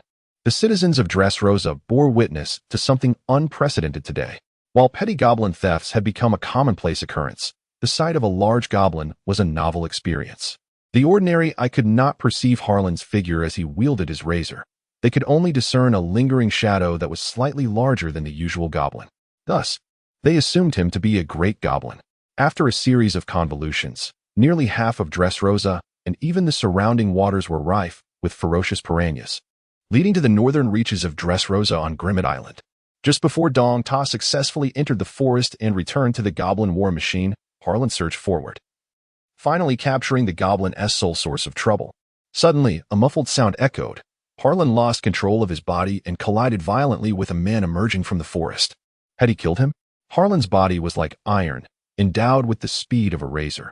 If this had struck an ordinary person, the lethality would be akin to that of a speeding automobile. "Are you all right, my friend?" Harlan instinctively inquired, only to witness the man ascend with a speed rivaling that of Harlan himself. The man gestured reassuringly, indicating he was unharmed, and Harlan sighed in relief, believing him to be a hunter from Dressrosa in good condition. "You little devil, you have wasted too much of my energy. How could you not apologize? Did no one at home teach you that stealing from others is wrong?" Seeing himself captured, the tearful Dong Ta filled Harlan with discontent, prompting him to yearn for a swift return to headquarters. No. Technically, the little dwarf was also a person, not a mere pet. Run, run. Dong Ta was as anxious as a candle, unsure of how to voice his thoughts. Suddenly, he pointed toward the direction behind Hylon and shouted, "Run?" Hylon, who was fled. Turning around, he realized that he had just vanquished the hunter's strength, yet the adversary had retreated into the forest, leaving only a vague silhouette behind. What is this folk custom? Is it not akin to when you lay on the floor pleading for my assistance? How did he manage to escape? Hylon was taken aback. But she quickly responded, "No, if something goes awry, a devil shall emerge. This is clearly a manifestation of a troubled conscience." Without hesitation, she cast the fairy to the ground, regardless of the delectable food or profound truths of life. All of Halen's energy was now directed towards the enigmatic figure before her. Vigo was now in great distress. He had successfully led the navy to this isolated island at the behest of the young lord. He should have retired, awaiting the arrival of the lord and other officers to join in the operation to dismantle the navy. How could one encounter a youth of such admirable qualities? Just moments ago, Vigo had gauged Halen's strength through their collision. It was challenging to discern who was stronger or weaker, yet it was evident that defeating one another would not be a simple task. Thus, the best course of action was to flee. For not only was he the highest-ranking official of the Don Quixote family, but he also bore the light of an unseen card in the young lord's hand. "Hush. Did you hear that? It sounds peculiar." "What?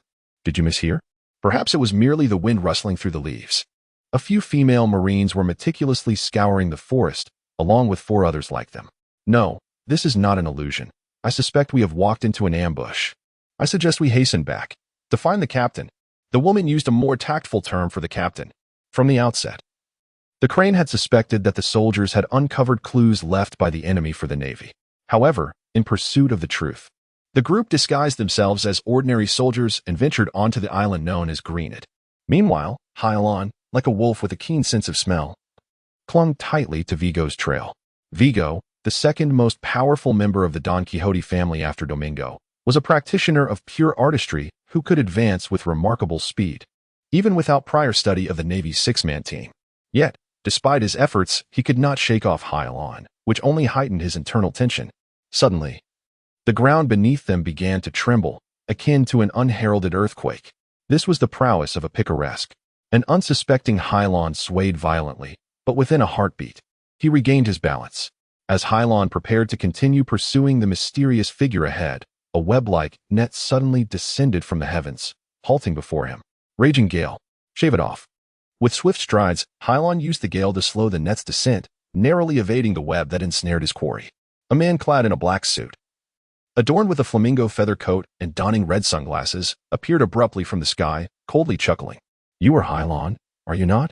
Why do you not compete in the bull ring, but instead pursue my family?" In his inaugural appearance as a common mountain, Harlan felt the weight of expectation. This pressure was only palpable in the presence of the Air Marshal and General Sokovsky at headquarters.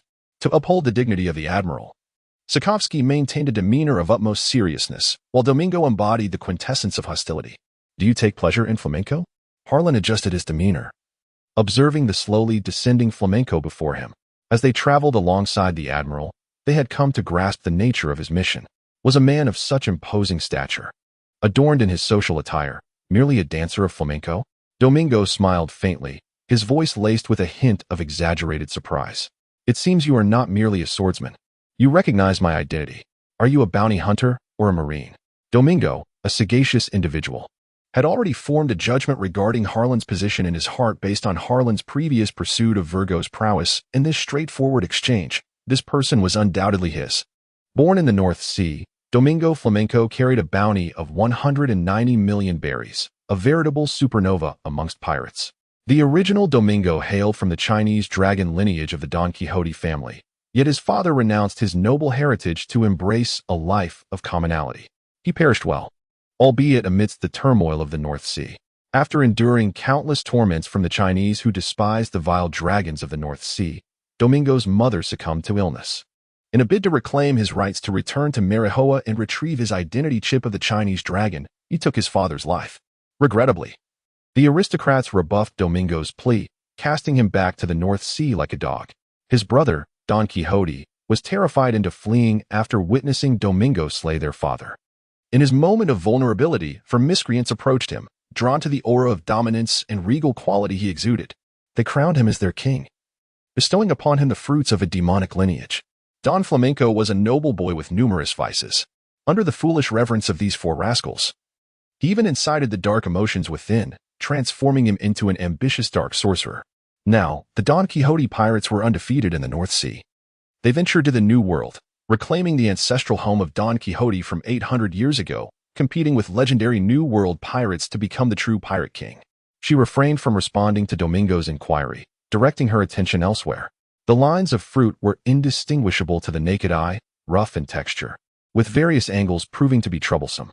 The bounty was not an immediate reflection of the pirate's individual prowess. She understood that Domingo was far removed from Anderson, who had previously conflated the 130 million berries with the absolute defense of the fruit.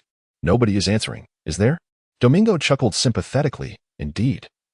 You will perish regardless of your utterances. 5 colored lines. With his right hand, Doflamingo arranged the 5 threads, as slender as piano wires, like 5 razor-sharp blades, slicing through the sea surface 10 meters away in an instant. The speed was astonishing. Hylon, with unwavering determination, relinquished the opportunity to counterattack using his swift legs, promptly initiating a deceleration to evade Domingo's assault, swiftly creating a distance of nearly 100 meters. Between Hylon and Domingo, the flamingo-like figure. Both rocks and towering trees were effortlessly severed by the vibrant strands, their surfaces smooth and pristine, akin to water-cut tofu. Could this truly be the power of the line fruit? Halen's astonishment grew deeper. The Navy's devil fruit manual had not indicated that the string fruit could also serve as a sword. The potency of the devil fruit was indeed remarkable. For instance, the magma fruit, originating from the embodiment of magma, emanates temperatures reaching thousands of degrees at its opening. Generally, only those with the combat prowess of a vice admiral in the Navy can withstand the intense heat of magma through the use of haki. However, just as weapons are categorized into supreme great blades, and fine blades, it is the man wielding the sword who harnesses the power of the devil fruit.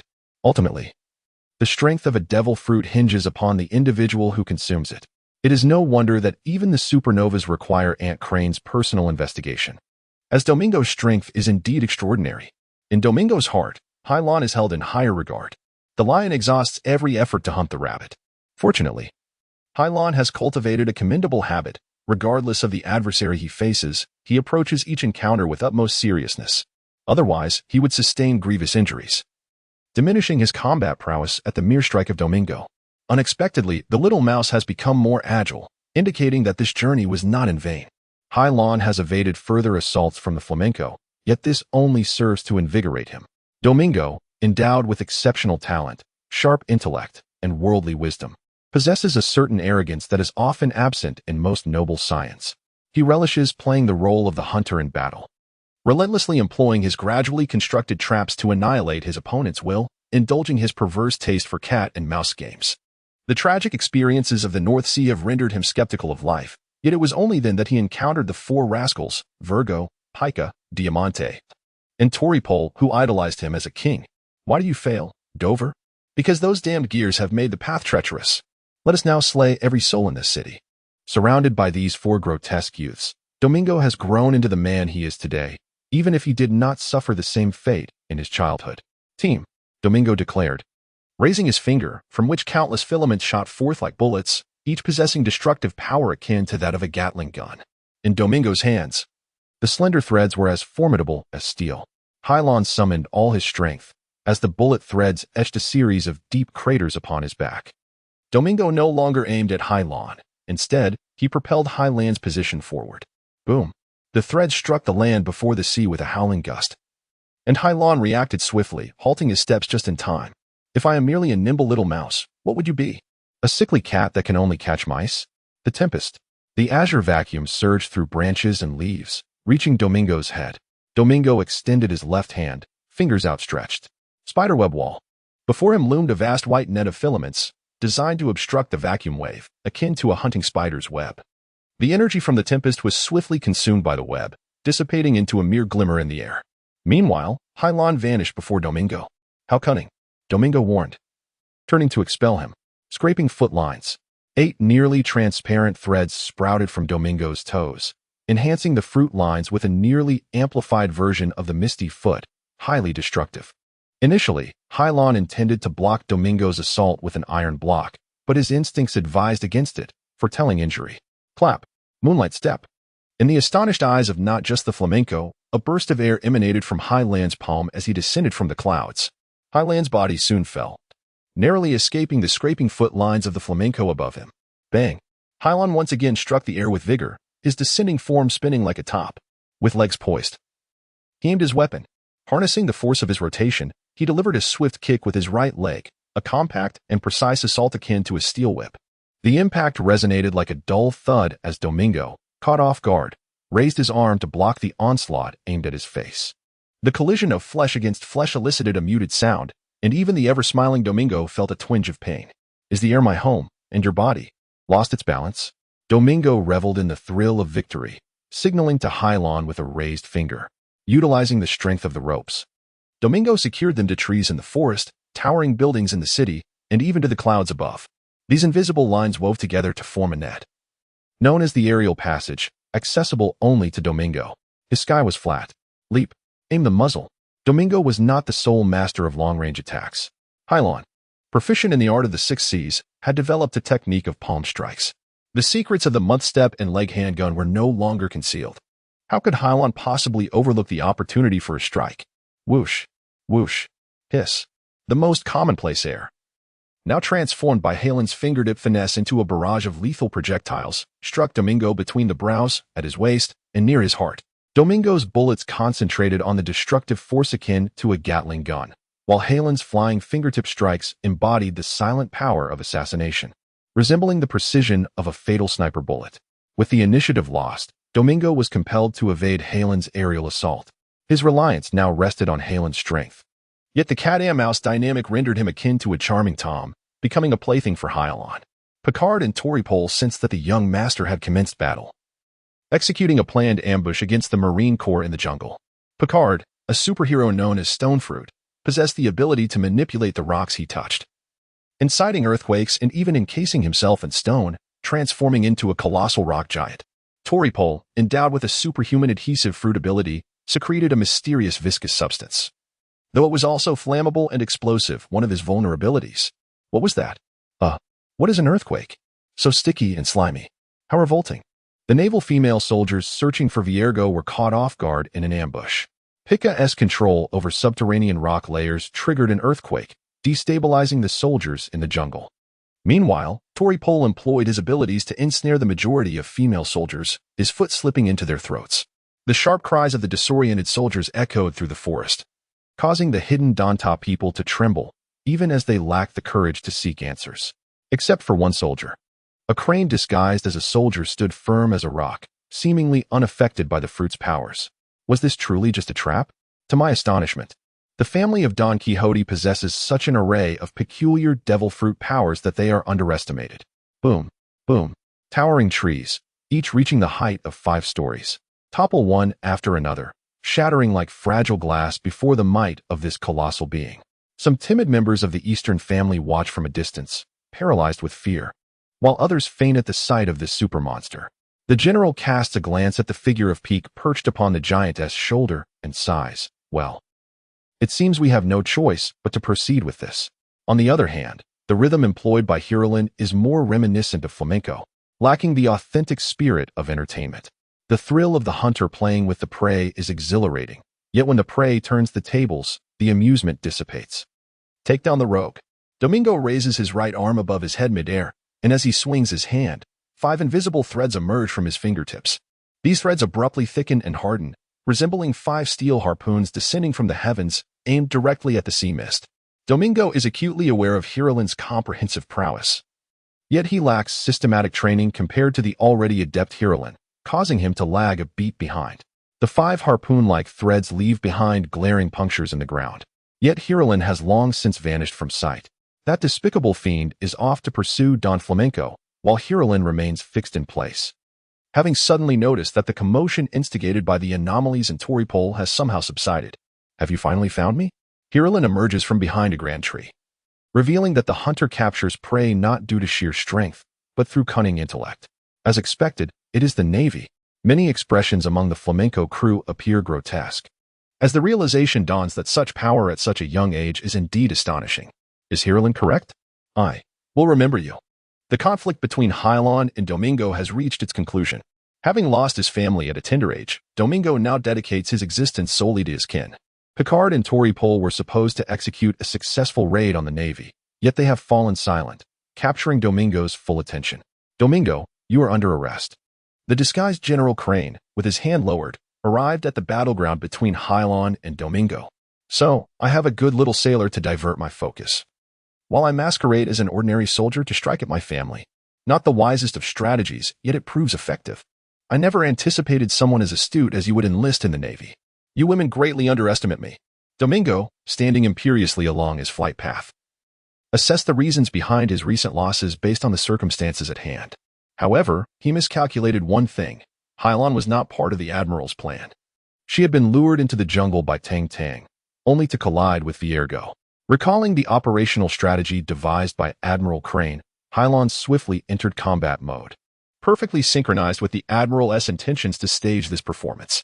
In his earlier years spent in the North Sea, Domingo was not yet the shadowy kingpin of the underworld, infamously known as the Clown, and he was unfamiliar with Admiral Crane, having devoted most of his career to the Grand Canal. I too underestimated you. The Admiral observed slowly as he gazed at Domingo. Since that fellow named Roger ushered in the era of the colossal octopus, so many supernovas have emerged, with vast riches on the table. I had no inkling you surpassed them by such a margin. The Admiral may struggle to elevate the combination of Domingo, Picard, and Toripol to this extent. Domingo chuckled derisively. So you believe you can capture me? How presumptuous of you. Dover, are you willing to heed Admiral Klein's words and not oppose the Navy? Before Domingo could finish his thought, he was abruptly interrupted by a voice he recognized all too well, reminiscent of his loyal companion chewing on Torpol's mushy concoction, yet the tone was exceptionally stern. Now, Toripol, this is not a time for jest. I am not jesting. I speak the truth, Dover. Yes, Dover. Why don't we join the Navy and fight for justice? The second speaker was Picard, whose foolishness surpassed even that of Flamenco, leaving Hylon astonished as she observed the unfolding scene. This fellow, he was a giant, standing over 3 meters tall, muscular, yet sounding like a 3-year-old child. Did you adjust the sound modulator? Toripol Pika U Domingo thought he was dreaming and suddenly glanced at the Admiral. What have you done to my family? I have purged the evil from their hearts. They have now turned over a new leaf. One of the powers lies in cleansing malevolence from people's minds, albeit temporarily, as a form of hypnotic influence. However, Admiral Crane would certainly refrain from uttering the word temporarily in Domingo's presence. As Domingo listened to the gentle words of Torpol and Pika, the veins on his forehead throbbed, a sensation far worse than swallowing a fly. His family had suddenly transformed into a figure of conscience, bringing into sharper focus the memories of his wretched illegitimate father, amplifying his fury. Let them go. Do you believe you stand a chance now, Lieutenant Domingo Veronica Gallon?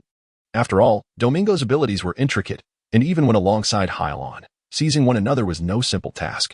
Suddenly, Domingo raised his right hand high above his head, an ominous smile gracing his face. Not necessarily. Parasitic threads, countless strands cascaded from above, resembling a dense mist of fine rain, enveloping everyone in an instant. Only General Crane managed to grasp the threads aimed at him with his right hand, while Hylon deftly evaded Domingo's parasitic strands, their movements swift as lightning. What is this maneuver? The general appeared perplexed as soldiers, armed and on guard, descended into chaos. Some began to indiscriminately attack their comrades as if they were deranged zombies. while others were forced to defend themselves against their frenzied companions amidst the turmoil. What a pity. I cannot capture you. Domingo sneered at Hylon, his right hand gesturing in a peculiar position toward him. Domingo's parasitic threads came in two forms. One, a virus akin to the chaos virus, causing victims to lose control of their bodies and attack all around them. The other, like a puppeteer, allowing Domingo to manipulate the actions of those he ensnared. A connoisseur of cat-and-mouse games, Domingo relished using this ability to eliminate his targets. He had never failed with his secondary technique before, but this time, Halen's quick reflexes thwarted his success. Nevertheless, I have obtained what I desired. Domingo abandoned his assault on Hylon, instead turning his gaze toward General Crane. May I pose a question to you, naval officer? Can we strike a bargain? Release my family, and I shall free your soldiers. We can both attain our desires. Do not presume you can threaten the venerable General Crane with such trivial tricks, she countered, utilizing her other abilities to cleanse the soldiers afflicted by the parasitic threads, rendering them as helpless as discarded garments, stripped of their combat capabilities. The soldiers, unable to control their bodies, exhaled in relief. Thank you for stopping us, General Crane. Domingo, now deciphered, finally learned the general's name. He had previously heard whispers of the name Crane, associated with the legendary naval hero, General Klein of the Iron Fist era. Fear coursed through him. He felt utterly powerless, unable to vanquish such formidable foes. A naval officer named Hayashi and a general endowed with extraordinary abilities rendered any hope of victory futile. Even the parasitic threads had been neutralized by the enemy, turning their negotiating leverage into mere detritus. However, Domingo is not one to easily succumb. If you cannot be virtuous, then at least pretend to be. Domingo, once a stern figure, is aware that the Navy's policy is to care for prisoners in order to showcase the benevolence of governments and nobility around the world. As long as you refrain from attacking the soldiers near Pika and Toripol, they shall remain unharmed. I am on an island to the north, and the situation here is rather dire, so do not venture further. I must end this call, he stated, believing that Diamante intended to offer assistance. No, Dover. I have vital information to share with you. What can I disclose regarding Pika? And Domingo's expression shifted. The eavesdropper had mimicked Diamante's demeanor and tone. Admiral Cup, the naval hero known as Iron Fist, had just been seen in Dressrosa. Domingo remarked that while he was indeed arrogant, it did not imply a lack of intelligence. Cup was a celebrated naval hero who had repeatedly besieged the pirate king Joel D. Roger, leaving no opportunity for confrontation. It's a proposition. Yes, I comprehend. Domingo replied before hanging up, his gaze fixed intently on the crowd below. It was as if that call served merely as a subtle signal. Toripol, Pika. Should you dare to harm me, I shall cast you out. Following the sharp proclamation, Domingo gestured to the clouds before swiftly departing from the forest known as Greenit. Hillen appeared puzzled. So, you intend to release him? Suru patiently elucidated. The identity of a pirate may hold greater significance, as evidenced by how the Marshal and Admiral Sengoku orchestrate matters. Meanwhile, at the naval headquarters, within Admiral Bodhisattva's office, a young, handsome blonde man stood opposite Sengoku. His name was Don Quixote, the brother of Don Quixote. After Domingo had slain their father, Rosanani fled in fear and confusion. Unlike his brother, he was born to be a Dark Lord, his nature resembling that of their father, inherently suited for the role of a knight. After parting ways with Domingo, by chance, Rosananti encountered Sengoku, who took him in as his own son, out of affection. Regarding his identity as a dragon beyond the Air Force Marshal, neither Cup nor Kron were aware. Yet, Rosananti lacked the combat prowess of Lin. At the age of 20, in terms of physical strength, he was merely a naval lieutenant. For this reason, Sengoku seldom assigned Rosananti tasks, fearing he might sustain injuries in battle. However, this time, no one but Rosananti was capable of fulfilling the duty. In our future conversations, you shall refer to me as Big Senbei, and you may call me Little Honeyfruit, Rosananti remarked with a faint smile, seemingly unfazed by the perilous task at hand. Observing Rosananti's carefree demeanor, Sengoku expressed concern. Aren't you worried? He is a merciless pirate. However, he is also my brother. Rosananti shook his head, attempting to dispel Domingo's unfavorable impression. I am his sole sibling. He would never harm me.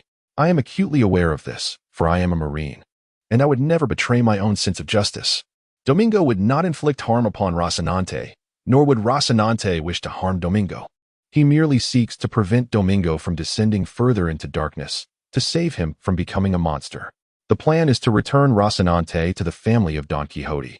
utilizing Pitka and Diamante, who have been captured by the Admiral, as pawns, transforming into a naval spy among Don Quixote's pirates. Domingo may resemble a disempowered Chinese dragon, yet ultimately, he remains a Chinese dragon. To apprehend Domingo, the Navy must gather substantial evidence against the world government, such as staging attacks on naval bases or targeting the allies of the world government. Should the Navy merely slaughter the citizens of non-allied nations, they would be unable to confront Domingo under the pressure from the draconian forces. Rocinante set out to collect accusations against Domingo. Furthermore, the most troublesome aspect for pirates lies in the Navy's agile guerrilla tactics. Thus, Rocinante's undercover identity is essential for tracking the pirates within the Don Quixote movement. "I should prepare myself," Rocinante remarked as he turned to leave. "Rocinante," Sengoku suddenly called out to him, aware that once they parted, their next meeting might be months or even years away. The voice of Sengoku began to crease his forehead, becoming more tender. "Do not die." Rocinante did not look back. "Fear not, for I am still young." Suddenly, with a smooth descent, Rocinante tumbled out of Sengoku's sight. Sengoku gazed at the empty doorway, sighing. "That fellow, as disheveled as ever. I hope he does not make rookie mistakes during his undercover mission." Meanwhile, in the distant New World, Domingo surveyed the two senior officials beside him, Vigo and Diamante, with evident displeasure. "It seems we must seek more allies. Otherwise, we will be too reactive when facing our enemies. Let us return to the North Sea to develop a naval admiral and a marine, Harlan, who have both suffered tremendous losses." Domingo could not fathom what it must feel like to become a new world power, alongside the naval hero, Kupu Virgo. "You were once pursued by Lin, and you did not relinquish anything, did you? Otherwise, you would not have gained entry into the Navy." Virgo pressed a slice of lemon against his left cheek, assuring me that everything would be just fine. "That marine is quite far from me. I maintain nearly 100 meters of distance. I merely need to change my attire and get a haircut." Domingo nodded, beginning to contemplate the plan to rescue Pitka and Torpole. At this moment, Hylon returned to the original location of Virgo, where the impact should have left some clues, correct? Hylon concentrated intently on the adjacent grassy area. This moment of heightened perception and cognitive enhancement displayed a remarkable advantage, with scarcely any fatigue. "Ah, a cookie?" Hylon discovered a half-eaten cookie. "I do not believe this is a snack I have ever purchased." A single cookie may not prove anything, yet it could one day become the most significant clue. Returning to Dressrosa, in order to avoid alarming the snake, Lin refrained from informing Tsuruk about the cookie incident with the general and Cup, and instead conducted an untraceable investigation on his own, based on a series of past clues. The ultimate target pointed to an upscale hotel. According to the hotel owner, a rather fearsome group had once resided there. From her descriptions of their appearances and attire, she identified 3 of them as Domenico, Pica, and Toripole. The 4th individual, clad in red, remained unseen by Hylon.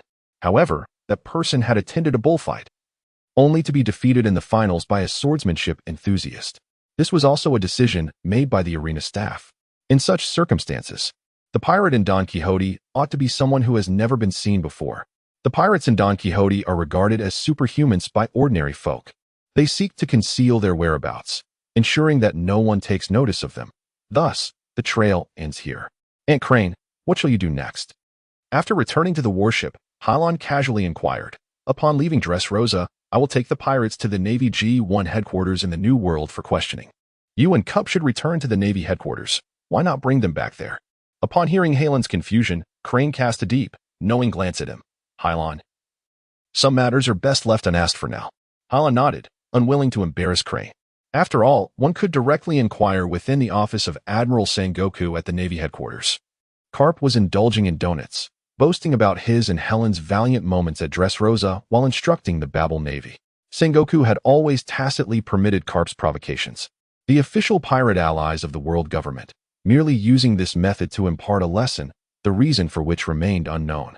Today, the usually busy Sengoku did not expel Carp, but leaned back in his seat, listening to Carp's exuberant boasts, his gaze occasionally flickering towards Hylon, with a kind and approving expression that seemed tinged with a hint of jealousy. If only Rocinante possessed Hayashi's combat talent, his undercover work would not be so troublesome. Sengoku mused. "The last thing I need is this sudden silence," Carp remarked, as the office lay empty except for the sound of him devouring donuts. "Uncle Sengoku, why hasn't Brother Rocinante come to see me?" Hylon suddenly inquired. Zhang is 5 years older than Bazifa, and Luoxanandi is older than Hailan. Regarding the relationship between age and intimacy, as the son of Zhang from the film, Luoxanandi could indeed be considered Hailan's elder brother. Known for his kind disposition, Luoxanandi, upon learning of Hailan's childhood experiences, feels a profound duty to care for him amidst the mundanity of life. Even though Hailan's strength has far surpassed his own, Luoxanandi has not forgotten to look after this younger sibling. Hailan was unaware of Rocinante's mission. He merely inquired casually about him. He has a task, and I doubt he will return to the naval headquarters for quite some time. A flicker of doubt arose within Hailan, for in his recollection, Rocinante seldom undertook arduous assignments. Hailan pressed further, "What task is it?" "Well, there has been some recent slave trading activity here. I have sent Rocinante and Admiral Bruno to investigate," she replied, sensing that something significant was unfolding. "Shambo's isn't too far, is it?" "They are not distant, but that poses a dilemma. You see, slave trading is invariably linked with the Chinese dragons. I have much work to tend to. You too are ordered to leave." She reluctantly added, "Perhaps I possess information that could be of assistance to Rocinante." Zhang stared at Hailan for an extended moment before whispering, "What have you discovered?" He had watched Hailan grow. He was aware of Hailan's intelligence and curiosity, traits that were advantageous yet, at times, detrimental. "Cap, you should go first, right? Are you really sending me out?" Cap responded in shock. "Indeed, you should go." Although Cap grumbled under his breath, he exited as instructed. Ajiao harbored less intense curiosity toward Hailan. Certain matters, given Zhanghua's reluctance to divulge, he found unworthy of his attention. If only Lin could exhibit the same compliance as Cap. Despite such thoughts, Zhanghua understood that was an impossibility. "Come now, Hailan, what have you uncovered?" "I discovered a cookie while pursuing Domingo's associates." Hailan placed the cookie, which had fallen from Virgil's face, onto Zhanghua's desk. Zhanghua regarded Hailan with exasperation. "What significance does this hold? I had thought you might possess some secret." "The crux of the matter is that this man avoids reality upon sighting me, and throughout the investigation, there has been no information regarding him. As you know, Uncle Zhanghua, since the age of great pirates, the Navy has identified countless spies dispatched by pirates. Therefore, I propose that if a newcomer who favors such cookies appears within our ranks, we must remain vigilant." Hailan's words served as a reminder to the busy Zhanghua, who would arrange for the Don Quixote family to go undercover. For Domingo might also have an informant within the Navy.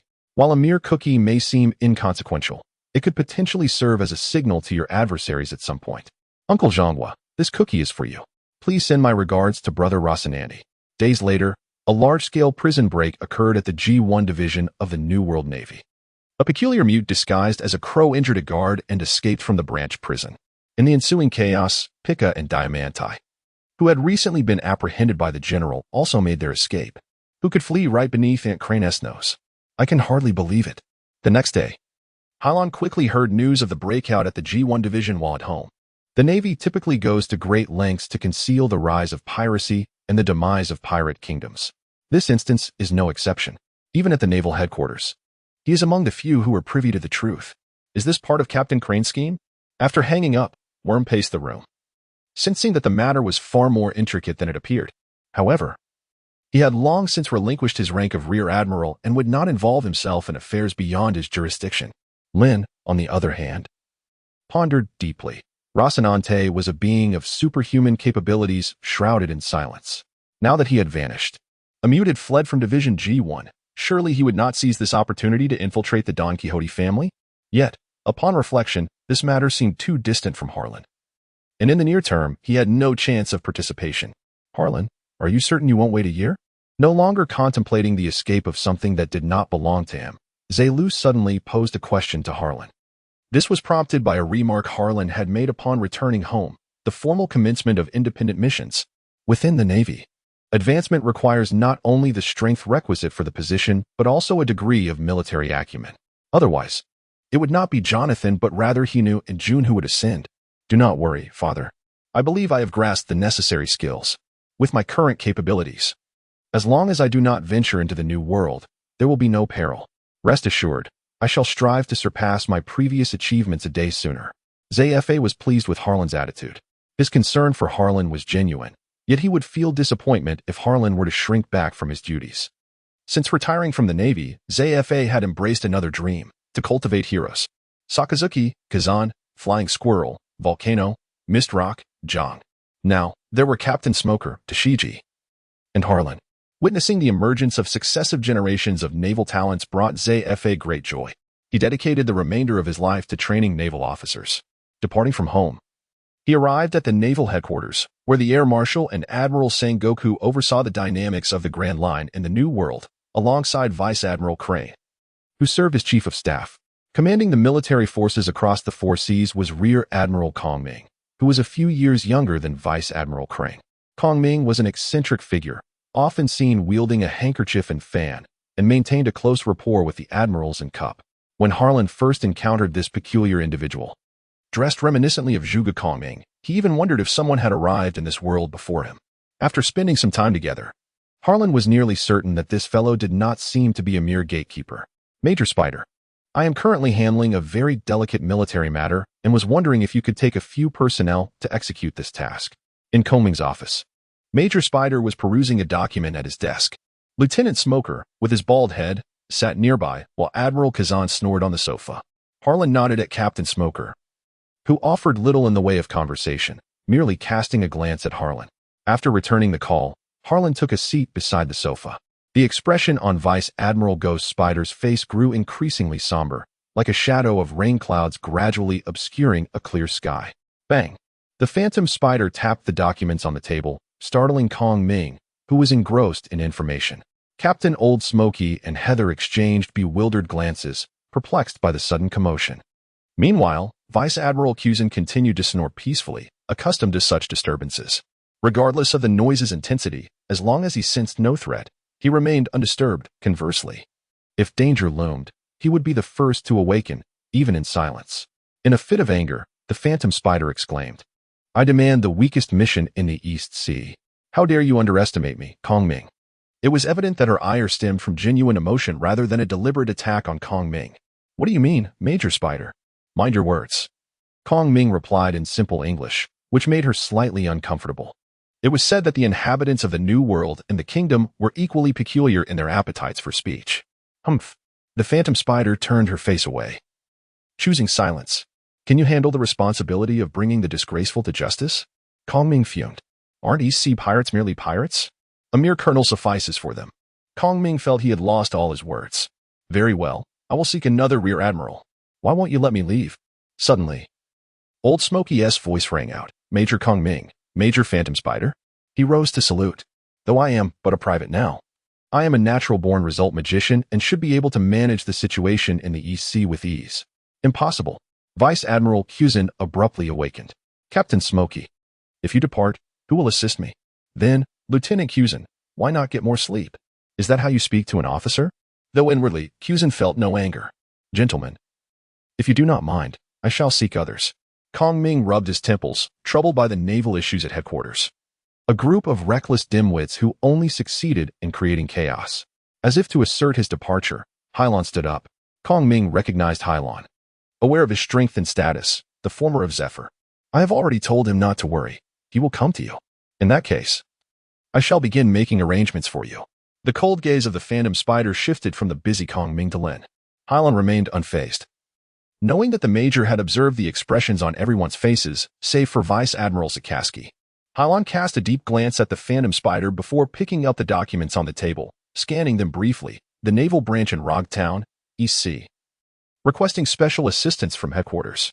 Lieutenant Bermel. Kong Ming conferred the rank of Major upon Hylon. After all, he was also a specially appointed agent by headquarters, responsible for all tasks of the branch. It would be illogical if he were merely a soldier. At that time, the individuals in the branch would undoubtedly ponder, "We have exerted tremendous effort to combat piracy, so why would the branch dispatch a high-ranking soldier here?" Generally speaking, personnel from this office hold ranks approximately 3 levels higher than those from the branches. Thus, from the perspective of the branch, this individual could be regarded as a brigadier general. In the homeland, only officers of the colonel rank are entitled to command their own vessels. Given the special circumstances, Kong Ming could have arranged for Hylon to be assigned a small warship along with a dozen soldiers, but Hylon declined. As he stated, deploying soldiers, neither more nor less, is simply a more convenient means for executing tasks. Therefore, Hylon journeyed alone to the East Sea. He utilized the same technology as naval vessels to traverse the equatorial calm on an official passenger ship of the world government, which is the only method for ordinary individuals to navigate the vast ocean. As for pirates, apart from a few who possess wits surpassing the disguised sailors accompanying them, most merely row their boats across the equatorial calm. In this windless zone, apart from the peculiar forces that ensure the absence of wind throughout the year, there are numerous formidable sea kings residing there.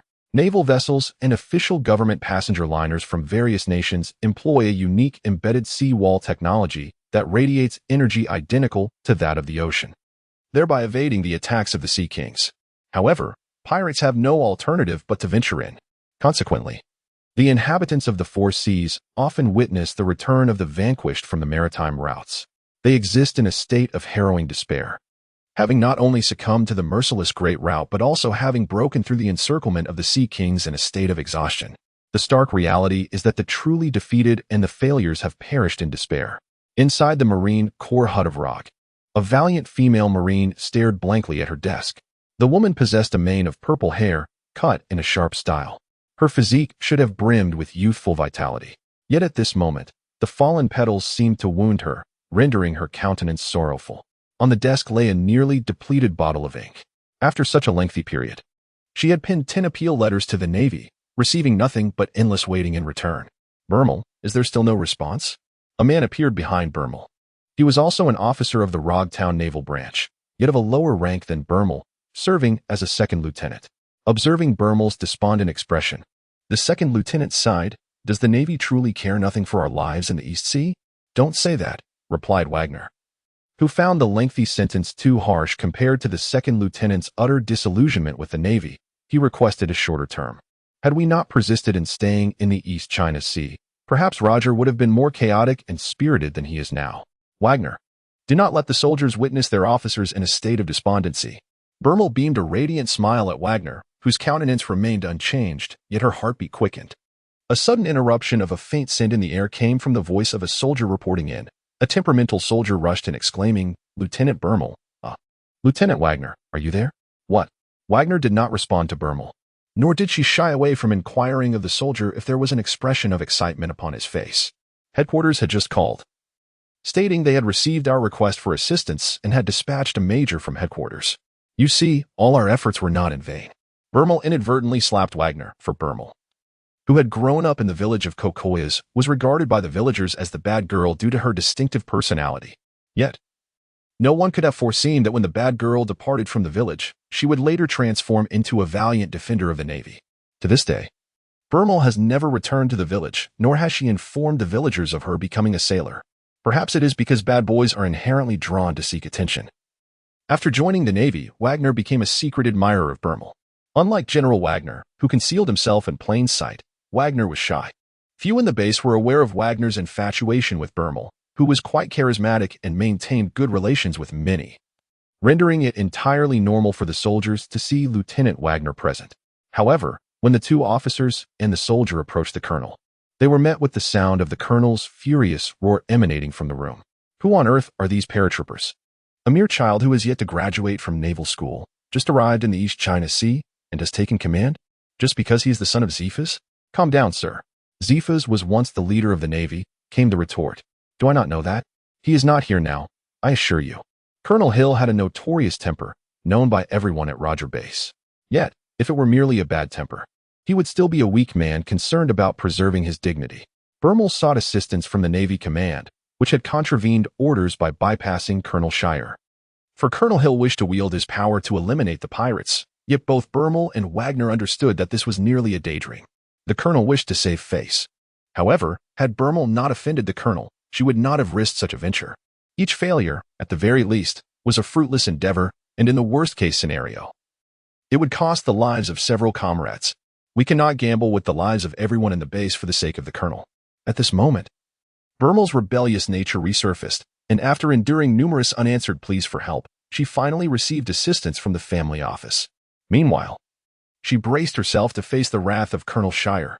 The colonel regarded Lieutenant Bermel with discontent. Was that letter penned by you? He inquired. Indeed, it was. Bermel stood resolutely before her superior, her voice devoid of any trepidation. Colonel Shire had previously served as a branch officer in the East Sea, and since the naval headquarters had commenced mass conscription, the former colonel of Robe had ascended to command at headquarters, succeeding in his leadership role and receiving a promotion to colonel. In truth, he possessed little combat capability or military worth.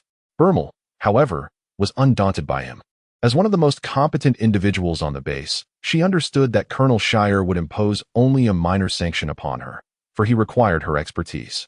More importantly, Colonel Shire was a taciturn man. Although he occasionally displayed irritability, he did not impose strict demands upon his subordinates.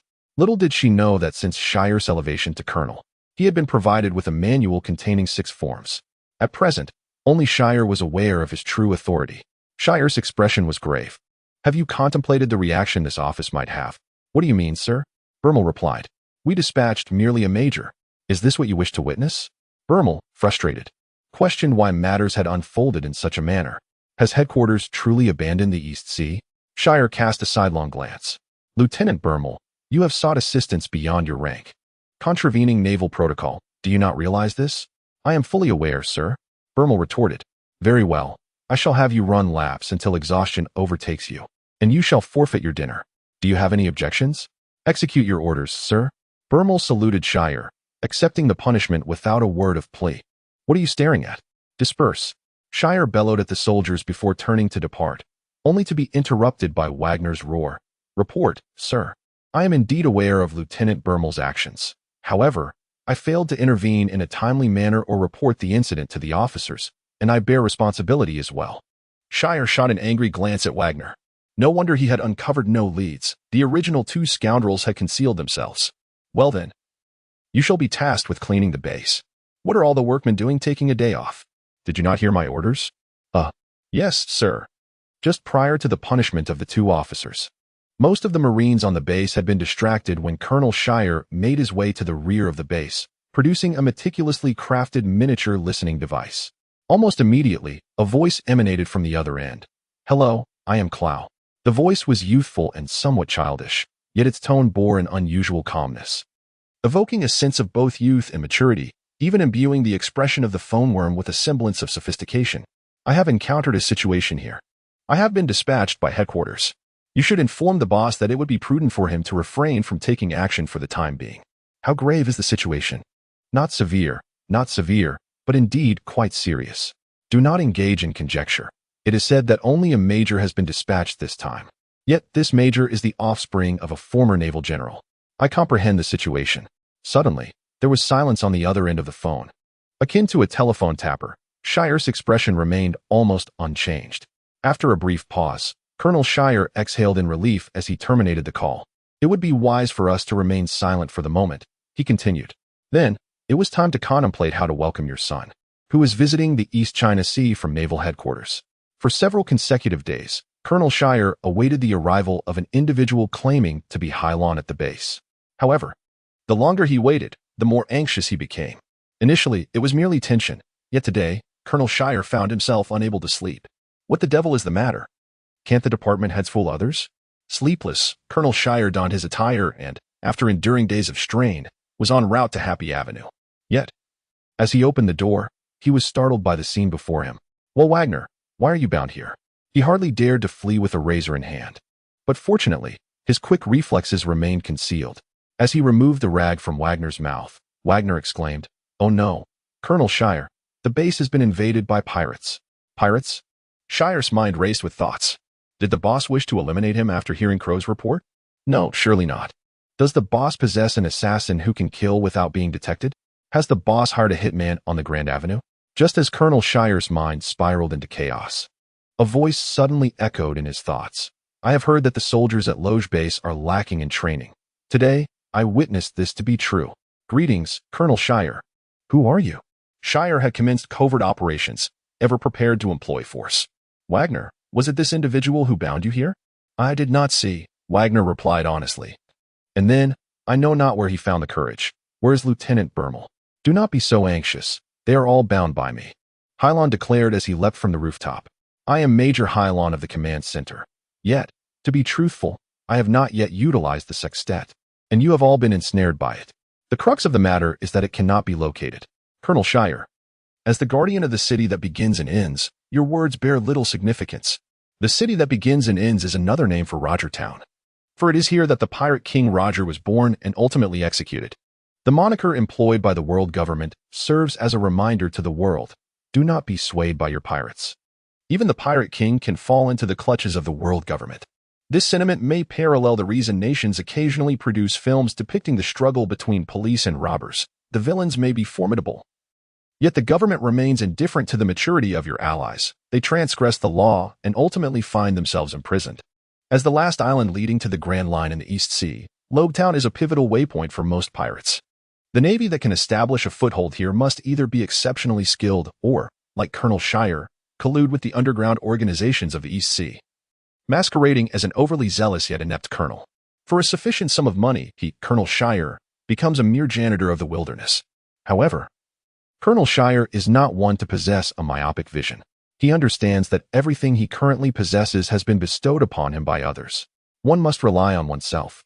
This is why Colonel Elishan Il, a congenial individual, fought his way through Lobetown to achieve his rank.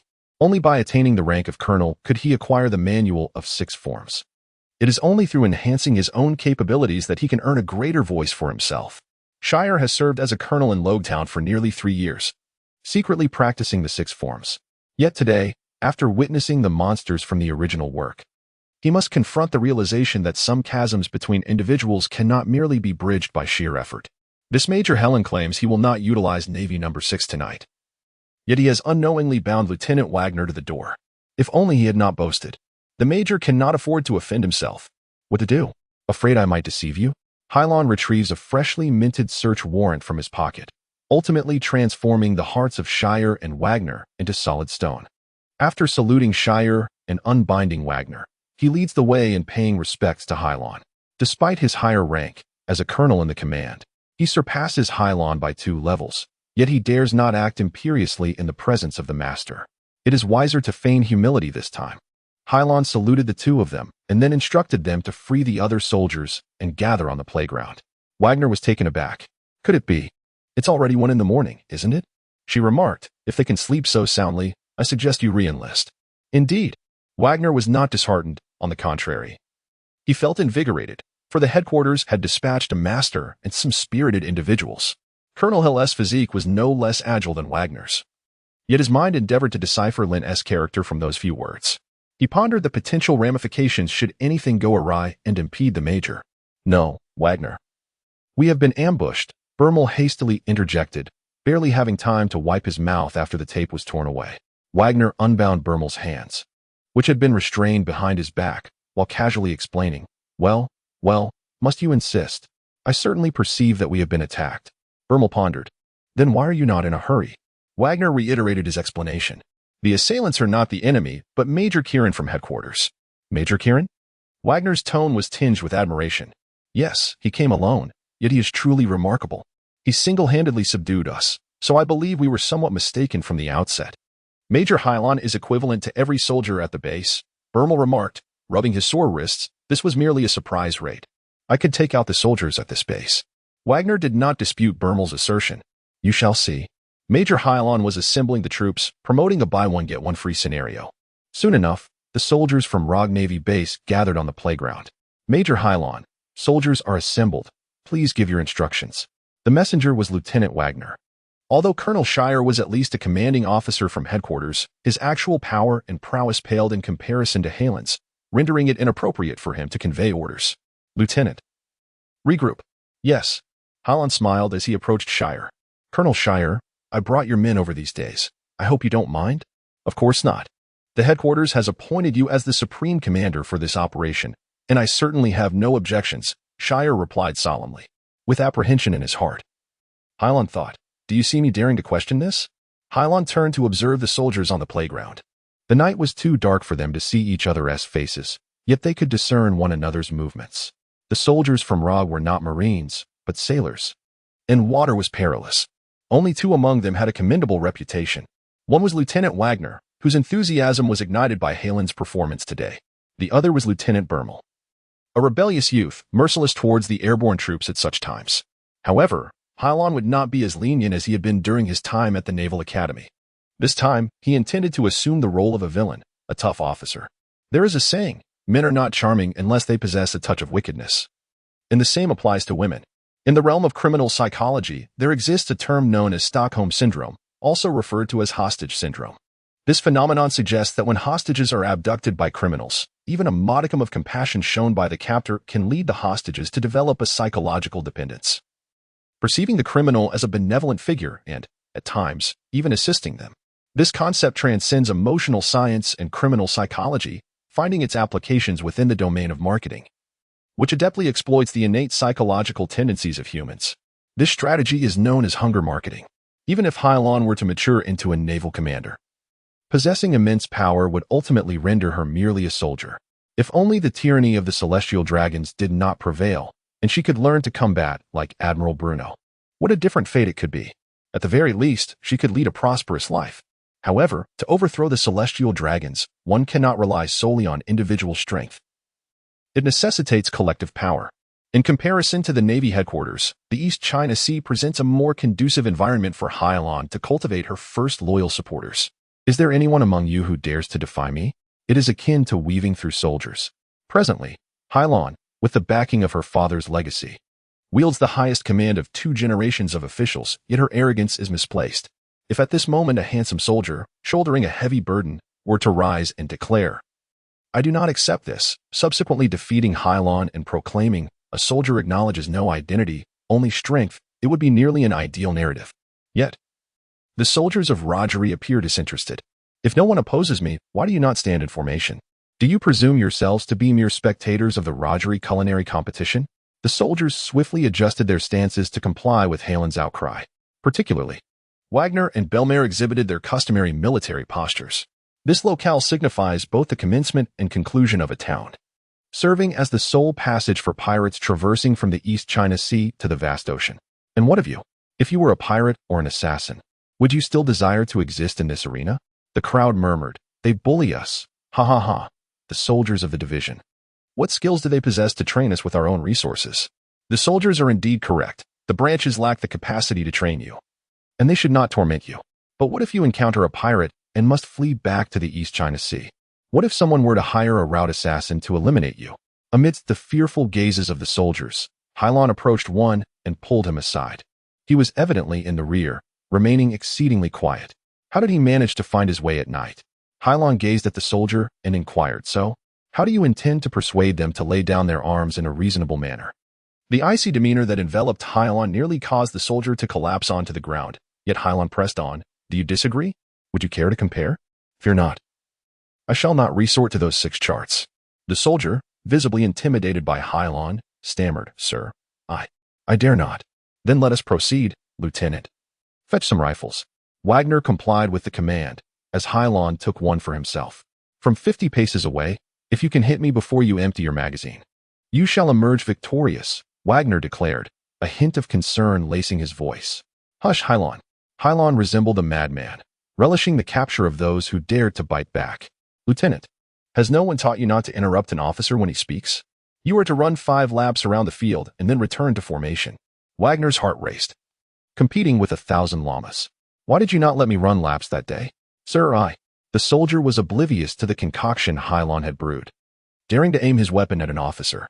"What, do you scorn the authority of the Navy Department?" "And no, I do not." "Then fire." Bang. Accompanied by Halen's roar, the terrified soldier's finger twitched, causing the weapon to misfire. A sharp sound echoed as the bullet ignited a spark in midair, while the major remained resolutely stationary. Well, did any soldier truly comprehend what transpired? Yet, the soldier wielding the gun felt emboldened. Perhaps there truly existed a means to shield oneself from the bullets. Another chance arose. This time, as all eyes were fixated on Hylon, the unfolding events were finally witnessed. My God, he actually fired to intercept the incoming bullet. Even some bystanders on the playground were taken aback. Even Lieutenant Wagner, who had been running, paused to observe the scene. Perception and calculation, these were the 2 predominant abilities bestowed upon Hylon by the system. Her superhuman vision allowed her to capture the instant a bullet was fired, while her calculating prowess enabled her to ascertain the bullet's trajectory based on wind speed, gravity, and angle. Coupled with her honed physical skills, she effortlessly shot and intercepted bullets. In truth, while Helen's physique was that of a son of Zephyr, her soul remained distinctly mortal, regardless of the extent of training one might undertake on Earth. None could apply their cognitive faculties to such an extraordinary degree. Yet, this world was rife with excessive monstrosities, not to mention the legendary archers of the East China Sea.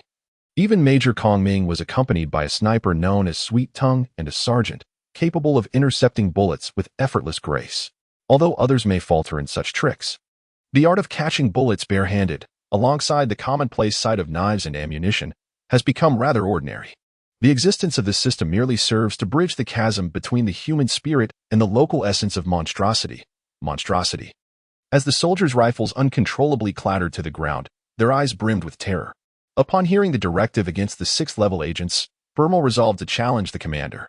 Even if victory eluded us, we could at least flaunt our naval division. Yet now it seems we have inflicted wounds upon ourselves. Is there anyone eager to attempt this once more? Weapons, combat, fencing. Lieutenant, why have you halted? Sprint 5 more laps. 5 more laps. Yet Wagner deemed this spectacle worthy of his attention. No one uttered a word, nor did anyone dare voice an opinion, correct? Hylon circled the formation once more. This time, not only did silence prevail, but the soldiers' postures grew increasingly upright. Very well, Hylon remarked with a smile. Now return to your rest, dismissed. Just as the soldiers believed all was concluded, Helen's voice resonated behind them once again. Tomorrow. No, this morning at 6 o'clock. Rise promptly for exercises. 6 o'clock? The soldiers gasped in astonishment. Starting tomorrow, it would be a death sentence. I shall personally train you according to our instructor's standards. Those who wish to keep pace, do hurry. If you acquit yourselves well, I shall take you hunting this weekend, so you may indulge in a feast. Many soldiers began to stir with excitement. The method of confirmation before a rendezvous is hardly novel, yet it proves effective. Not in this manner. Complaints swiftly transformed into fervent discussions. Even the messenger Lieutenant Wagner quickened his pace. The proprietor of a weapons shop in Ippenmatsu, Rogue Town, pondered whether he had witnessed something extraordinary. Today has indeed been peculiar, has it not? The Navy has been training fervently. Ouch, ouch, ouch, ouch, ouch. A woman appeared behind Ippenmatsu, approaching the ear of the shopkeeper and saying, if the sun rises in the north today, you must return to tend to it. Indeed, madam.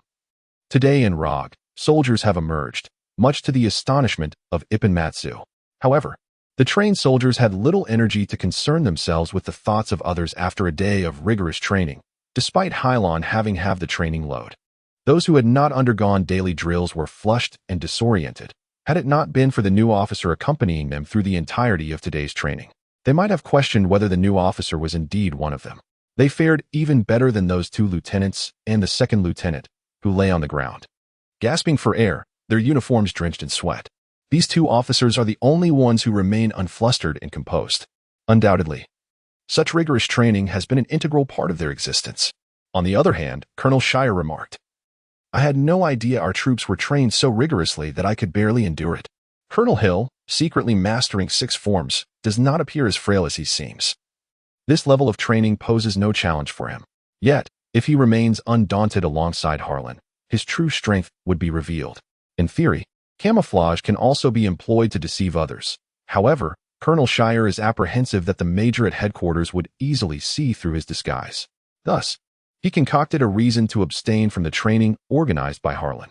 Very well, you may take a respite today, Colonel Shire. Please, share with me your current difficulties. Colonel Shire nodded and beckoned Harlan into his office. Lieutenant, follow me. Wagner inquired in a hoarse voice. Burmel, are you able to move? Burmel struggled to rise. Even if we cannot act, we must not allow headquarters to view us with disdain. I can still manage it. Inside Colonel Hill's office, Harlan observed the sweat-drenched Burmel and Wagner. Please, gentlemen, have a seat. No need to stand. What, do you wish to run laps again? Well, I fear I can no longer keep up. Burmel and Wagner finally settled down. The situation is as follows, Shire stated, finally capturing Harlan's attention. Thanks to our efforts, Rogue is now relatively tranquil, he continued. However, the passenger and fishing vessels in the surrounding waters are perpetually under assault, and we lack the time to rescue them. Other branches may assist, but the East Sea is vast, and our resources are stretched to their limits. Harlan sensed something amiss. Could it be that this native land of the East Sea lacks the capacity to fend off pirates? Without the Chinese dragon, the world government would devolve into a coalition, with the Navy serving as a peacekeeping force, a transnational support unit. Each nation ought to possess its own military strength, capable of being confined within its own borders, even executing sentences in accordance with its own laws. Would it not be absurd for the Navy to apprehend all pirates?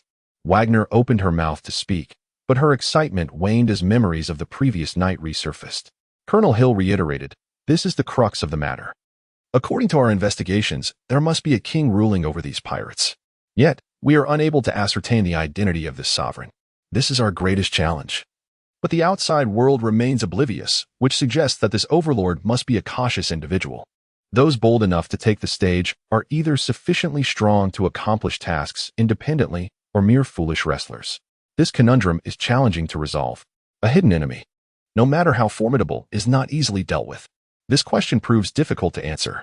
An officer dispatched to the East Sea, regardless of the number of individuals surrounding him, is certainly a formidable presence. The East Sea, home to the 8th Division of the Victoria Navy. A faceless man clad in golden armor and wearing a helmet reclined on a sofa, engaging in conversation with the naval officer seated behind his desk. Typically, the Navy refrains from establishing bases within the territories of official allies. However, the Kingdom of Victoria is an exception, as the governor of the 8th Division, Governor Nelson Roy, stands as the nation's most significant patron. The position of governor is essentially equivalent to that of a general. Of course, the Navy did not formally appoint Roy as governor. In fact, he holds only the rank of colonel. Across the seas, the king is not bound by his will. Warlord factions have fragmented, resulting in governors, generals, and institutions being appointed by their own accord. This so-called brigadier is merely cannon fodder in the theater of naval warfare. Colonel Roy, if you wish to contend with this adversary, even I must seek assistance from external sources. I cannot fathom the losses I may incur. The man in gold armor began to negotiate. Therefore, I propose that in the future, you allocate half of Victoria's shipping business to me. You are quite the glutton." The portly Colonel Roy retorted, fanning himself with a small fan, a smile gracing his face. "Are you not afraid of choking on so much? Even if I cannot consume it myself, my brethren still remain," replied the armored figure, prompting 3 tall, imposing individuals to emerge from behind him. One bore short, purple-white hair, a headscarf adorning his head, and 3 white eyes that rendered his expression cold and merciless. "Creek, do not draw too close. Be wary of misinterpretation," cautioned Colonel Roy's bodyguard, a mercenary named Eric, the Whirlwind. This man possessed the supernatural abilities of the devil fruit, capable of wielding wind blades with lethal precision. The only thing the armored soldiers feared in the presence of Colonel Roy, in the East China Sea, possessing such devil fruit abilities is exceedingly rare. "Yes, Brother Sam." Creek retreated further. Colonel Roy, who has persistently clashed with pirates, appeared to have never lost his courage. Colonel Roy was as corpulent as a pig.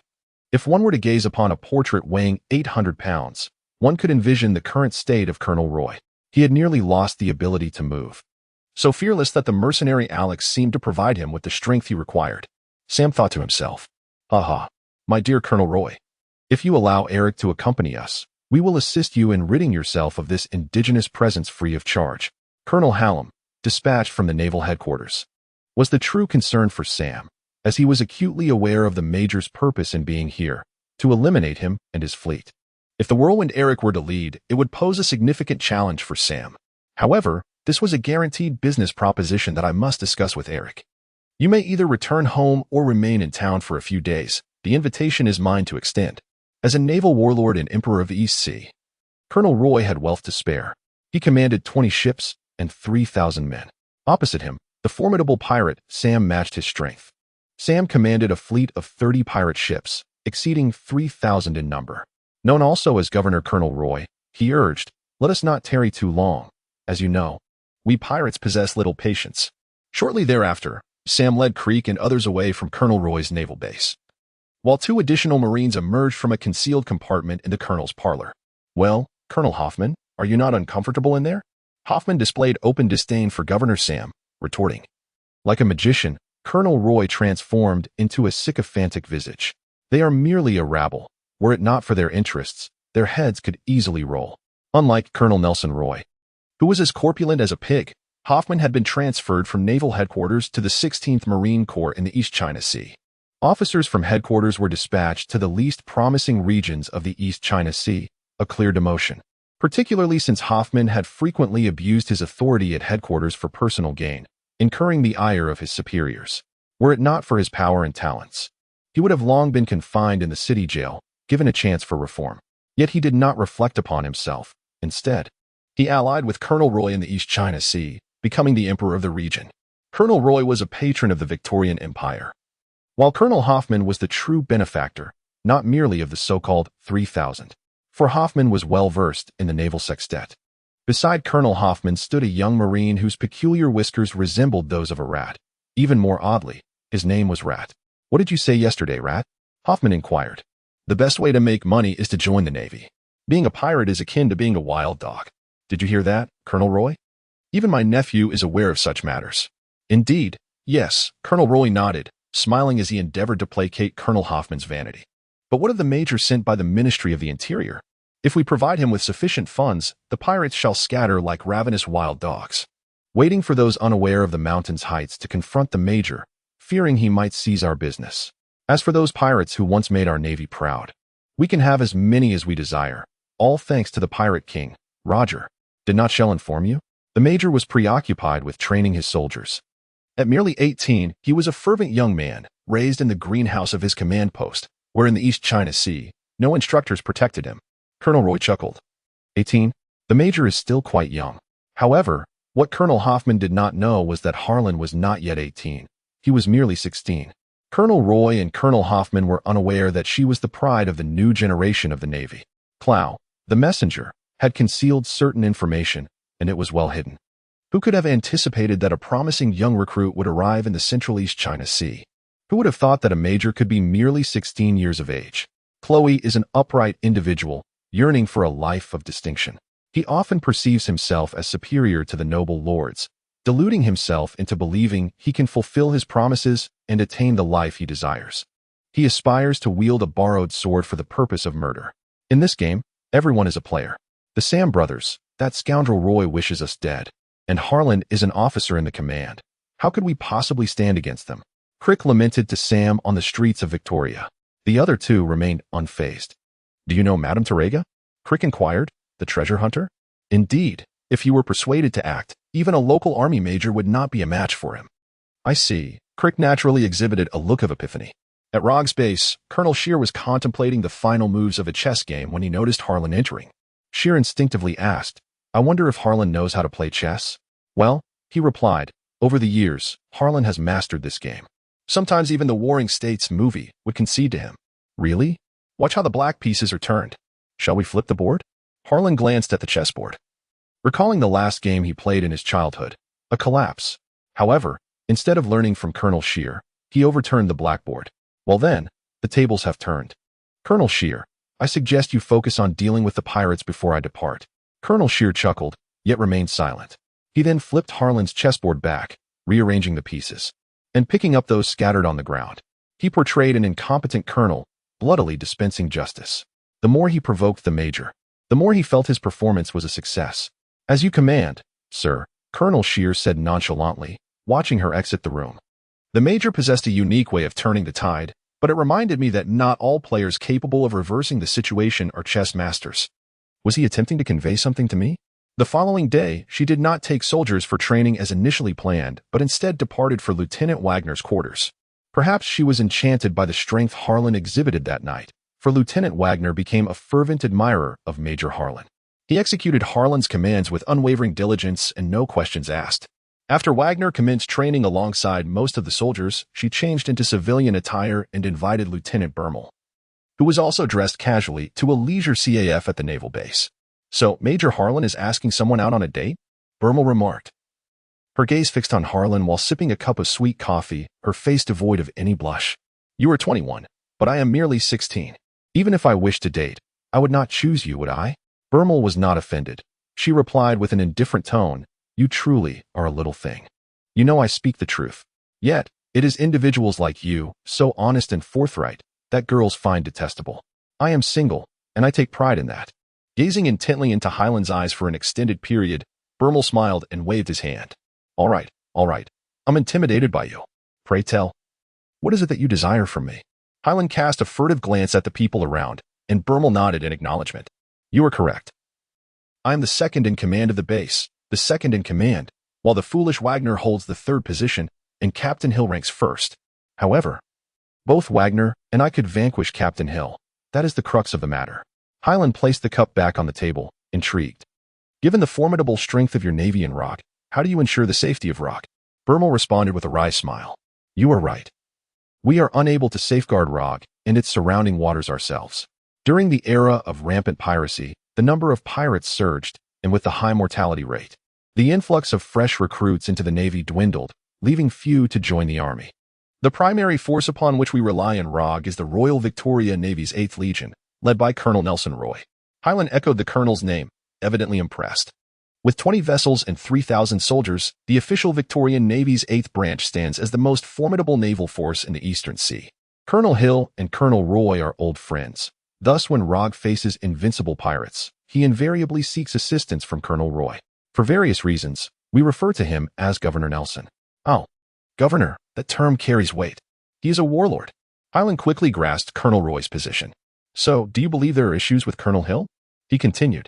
After all, a warlord like Roy would not support Rock solely for the sake of justice. Bermel had alluded to concerns regarding Colonel Hill in an earlier correspondence, which explained Highland's meeting with Bermel today.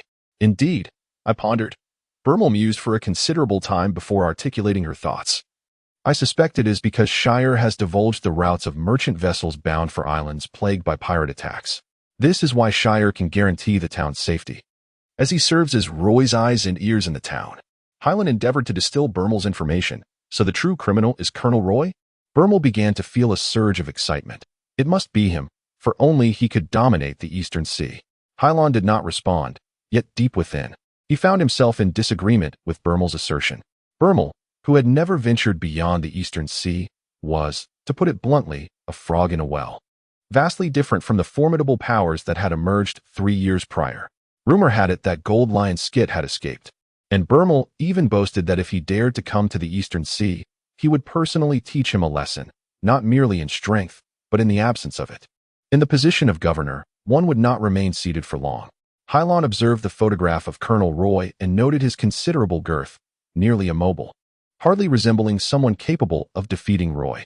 He pondered whether he was some eccentric demon fruit farmer concealing his true power, or if Colonel Roy was merely a puppet manipulated by a more powerful figure behind the scenes. The celestial dragon riding on the backs of governments worldwide was also a mystery. Highland could not fathom why the astute air marshal and the cunning five-star would submit to the rule of a band of swine. The only truth was that these swine were the true authority, serving as puppets to mislead the world. How strong must the real powers be? Regardless of martial prowess or weaponry, they undoubtedly possessed a card to play against you. What do you know about Colonel Shire and Colonel Roy? Heather inquired, having pulled herself from her reverie. Colonel Roy has an excellent bodyguard protecting those demonic fruit merchants. I am unaware. As for Colonel Shire, he has a lover on Happy Street. I'm afraid that's all I know. Bermel informed Highland of what he had gleaned. She was gambling. If she lost, she would resign her position as lieutenant and return to Kokoyasi to cultivate oranges. Of course, this was contingent upon her survival through failure. In the Kingdom of Victoria, there existed a millennia-old bounty hunter guild named after the legendary Millennia Dragon. It was said that consuming the flesh of the immortal, coupled with Millennia Dragon bone powder, would grant them longevity. However, this was merely a legend. Since the inception of the Millennium Dragon Bounty Hunter Association, no one had truly found the Millennium Dragon. Clow was one of the guild's overseers, tasked with gathering various information to sell to bounty hunters. For years prior, a nobleman named Antonio Villaraigosa had taken Clow in when she was on the brink of starvation during winter. At that time, due to youthful folly, her original master had been cast out and left to wander the streets. Antonio Villaraigosa promised that if Clow performed her duties well, she would regain entry into the noble family and live a respectable life as a housekeeper. Yet, for years later, despite her utmost efforts, Clow still found herself entangled with pirates within the guild. This was what Clow despised most about these individuals. They were filthy, they were arrogant, utterly repugnant. Initially, Chloe harbored doubts about her worth, likening herself to a mere stray pup discovered by Antonio Villaraigosa, believing that his commitment was merely a means to derive value from her existence. Yet, as time unfolded, she discerned that the so-called aristocratic king, Antonio Villaraigosa, seemed equally disenchanted with his own life. Behind him loomed a formidable figure, poised to shatter his world. However, All indications suggested that this ominous presence was not the naval governor, Nelson Roy. Who could it be? This unsettling sensation of serving an unknown master gnawed at Chloe. She endeavored to flee, yet the piercing gaze of dark eyes paralyzed her. Until today. The arrival of the principal major presented her with a chance to alter her destiny, armed with a borrowed sword for the purpose of carnage. A mere 16-year-old naval recruit, wielding a blade that was both substantial and robust. In the midst of the vibrant nightlife of the metropolis, Chloe found herself seated alone at the bar, gently swirling a glass of liquor. At just 16, alongside Hyland, who stood at an impressive height of 1.8 meters and possessed striking features. Chloe appeared as a melancholic youth, particularly captivating to the fairer sex. Ah, what a potent spirit this was. It was slightly intoxicating. A provocatively dressed, alluring woman slid beside Chloe, drunkenly leaning against her. Silence reigned. Ah, the cry of a yellow-breasted bird pierced the air. She collapsed to the ground with a thud, missing the hem of Chloe's shirt entirely. I apologize, I have a touch of OCD. The mature Chloe had always been a social adept. How could she be oblivious to the woman's intentions? That's quite a predicament, muttered a vagrant, casting a despondent glance at Chloe before swiftly departing in search of his next target. Clap, clap, clap. A slow, deliberate applause drew Chloe's attention elsewhere. You are truly a maestro. Even I cannot discern your faults, Colonel Shire remarked, fully aware that Chloe employed a razor akin to that of the Navy. This child was a prodigy, having ascended to this point through sheer talent. Pray tell, what is your purpose in summoning me here?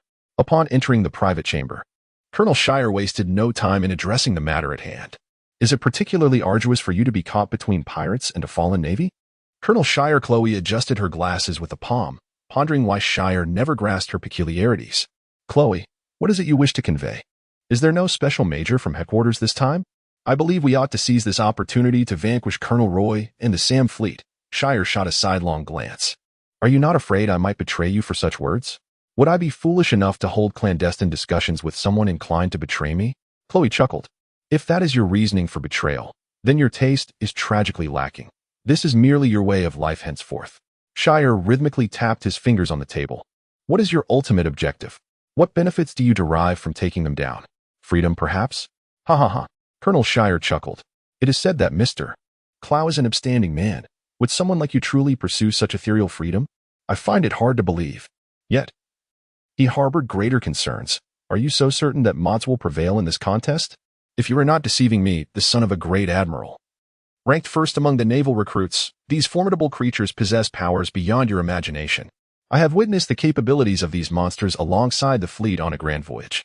This indelible memory compelled him to abandon the East Sea, intending to reside in a tranquil corner of it. Colonel Shire, esteemed Mr. Clow, is correct.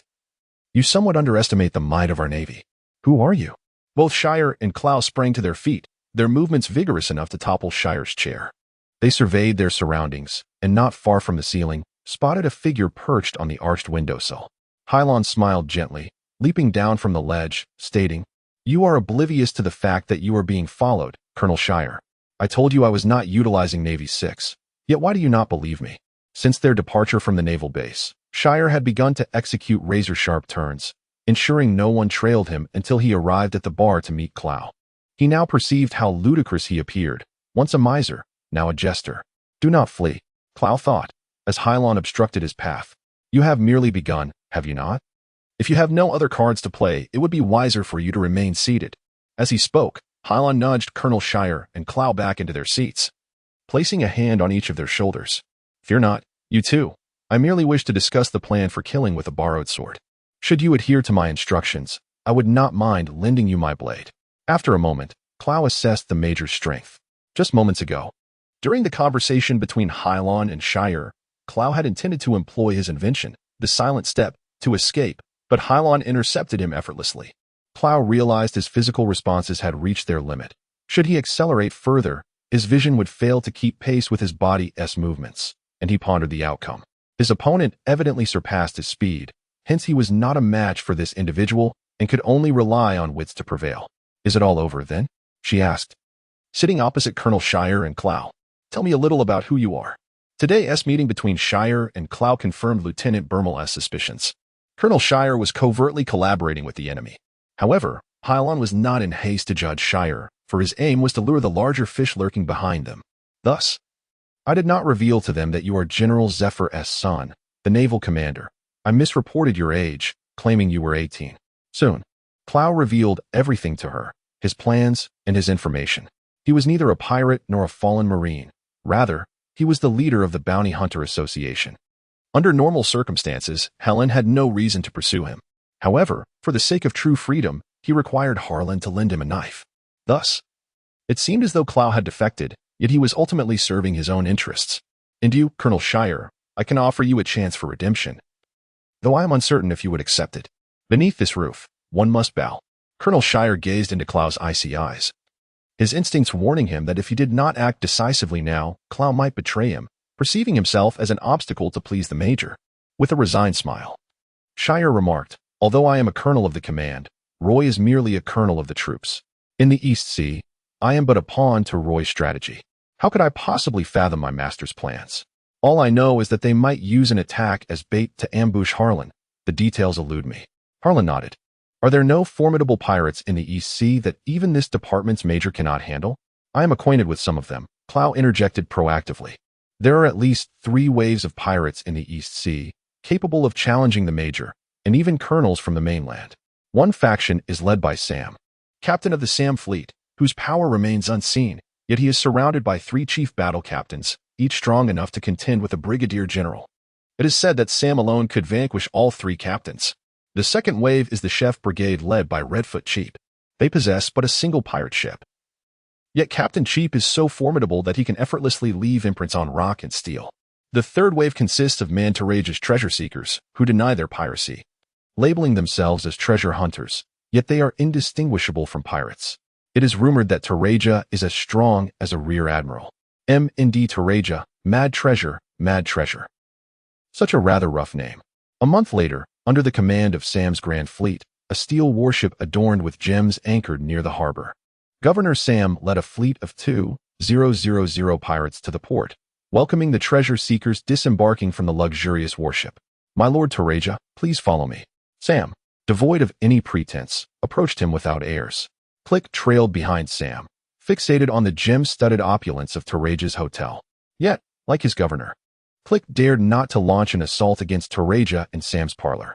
Sam lifted a newspaper, directing Toraja's attention to it. "Did you observe, Toraja, that Major Hiyashi, hailing from headquarters, is merely a capricious youth? The newspaper of Rog has portrayed him as a hero of the East Sea. 3 years prior, the king of the Navy, Gold, Roger, was executed in Rog Town, providing an opportunity for Roger's rival, Admiral Cup, a celebrated naval hero, to bask in the pride of the East Sea populace. However, such accolades are easily forgotten. 3 years later, with the surge of pirates, the tales of naval heroism have faded. And the very heroes once revered are now scorned for their inability to protect themselves. Just a month ago, a governor named Lynn emerged in Rog Town. He led the town's naval soldiers in a rigorous training regimen, continuing the fight against the criminal pirates both in the town and its vicinity, earning unanimous praise from the townsfolk. Particularly, the local news agency would laud every time Hyland led his soldiers against the pirates, delivering them a substantial blow. In Rog, Lynn has gained more notoriety than Admiral Cup. Yet, to Sam, all of this merely seemed like a child's game played by the Navy. The pirates slain by Hyland were scarcely visible to him. Nonetheless, Sam still hesitated to confront the Major directly, for his principle was to remain silent and straightforward. The notion of a hero from Rog? Quite laughable. "No, I am not a pirate, merely an intrigued treasure hunter," Sam said through gritted teeth. He feigned disinterest in Rog's affairs, but now wished to know what would transpire if he aided in the destruction of Hyland. "If you assist me in resolving this issue, you may choose from my treasure." Toraja laughed. "Very well, it's a deal." Sam and Toraja drank to their agreement. On the other hand, Click grew increasingly uneasy. Fisher, Coke, Mother, were his shroud. These individuals were the captains of Sam's fleet and his most trusted allies. Yet on the day of Sam's meeting with the treasure hunter Toraja, Shrod was conspicuously absent at such a pivotal moment. What if conflict arose? Had Shrod been lurking in the shadows? But why was he unaware of any ambush? The more Click pondered, the more disconcerting it became. Gradually, his wandering gaze settled upon Sam.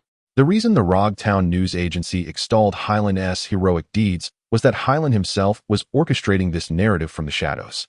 To lure in the larger fish, the bait disguised himself as a bloodied young naval officer. concealing his true identity and informing the news agency that he was the major for this mission. Of course, Hyland did not need to personally manipulate every detail. The true puppet master behind this dark orchestration was, in fact, Chloe. A month ago, on the evening Major Shire and Clow were captured by Hyland. Hyland had a lengthy conversation with Chloe. She smiled at Clow. "You desire a respectable life, do you not?" Clow said nothing. "Do you think I'm living respectably now?" Hyland spoke slowly. Clow adjusted her glasses. "Do you wish to hear the truth or flattery?" "Speak your mind," said Hyland, resting her right hand on Clow's shoulder. "I have heard that you train daily with your soldiers against demons. To me, that seems rather undignified. Yet, if you lack sufficient strength, how can you hope to lead a respectable life?" Clow felt a twinge of disdain but offered no resistance. "You and Colonel Shire appeared to be upstanding individuals in this tavern, but since my arrival, have you maintained that integrity?" Clow furrowed his brow and inquired, "Do you wish for me to join the Navy? Engaging with an astute individual is effortless. If I were to betray the millennial-old society of bounty hunters, how could you assure my loyalty to you? That poses no issue. However, should you enlist in the Navy and subsequently betray it, that would be an entirely different matter." Hyland anticipated Clow's questioning. "The sentences are lengthy. Please provide a more concise statement. Once you comprehend, you may find me at the naval base." Suddenly, Clow's posture straightened, mimicking a Marine, and he saluted Hyland. Private Clow, saluting Major Hyland. Had he been an ordinary naval officer, Clow might have hesitated. However, this major possessed an extraordinary background. As Crow remarked, "If you miss this opportunity, your entire life may be overshadowed." Hyland was equally taken aback by Clow's reaction. She had expected him to deliberate for an entire evening, yet he had swayed so swiftly. Hyland responded to Chloe with a simple military salute, smiling, thus, "I have a penchant for the astute. Now, let us return to the present." A passenger vessel is making its way back to an island near the East China Sea. Amidst pirate incursions in Victoria's territory, the majority of passenger ships lack significant personnel, and the general will not have naval vessels escorting them. Yet the organization possesses its own armed forces. After all, there is little to fear in the doldrums. Should misfortune befall them and they encounter formidable foes, only the general capabilities of this department would suffice for defense. Manifestly, it is implausible for a vice admiral to escort an ordinary passenger ship upon traversing the calm waters. Some vessels will continue their solitary voyage, while those with established homes here will be escorted by regional warships. However, this time, the ship, having contacted the Royal Navy, claimed that this was the optimal route back to Victoria, only to be besieged by dozens of pirate ships. Regardless of which naval base you represent, we implore assistance for Victoria. Shouldn't the 8th Division be part of the convoy?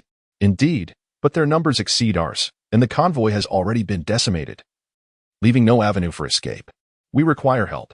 I am uncertain of the situation there. After a grimace from the phone tap, it became apparent this was a trap. Lieutenant Wagner was the first to assess the situation. Colonel Roy, the King of the Earth, commands 20 warships. How could a passenger liner within his territory necessitate our support? Colonel Hill remarked coolly. "This is a malevolent scheme." Wagner timidly scratched his head. "I have only heard of conspiracies, but what constitutes a malevolent scheme?" Bermel, polishing his rifle, elucidated that this is a direct, situation-based public operation.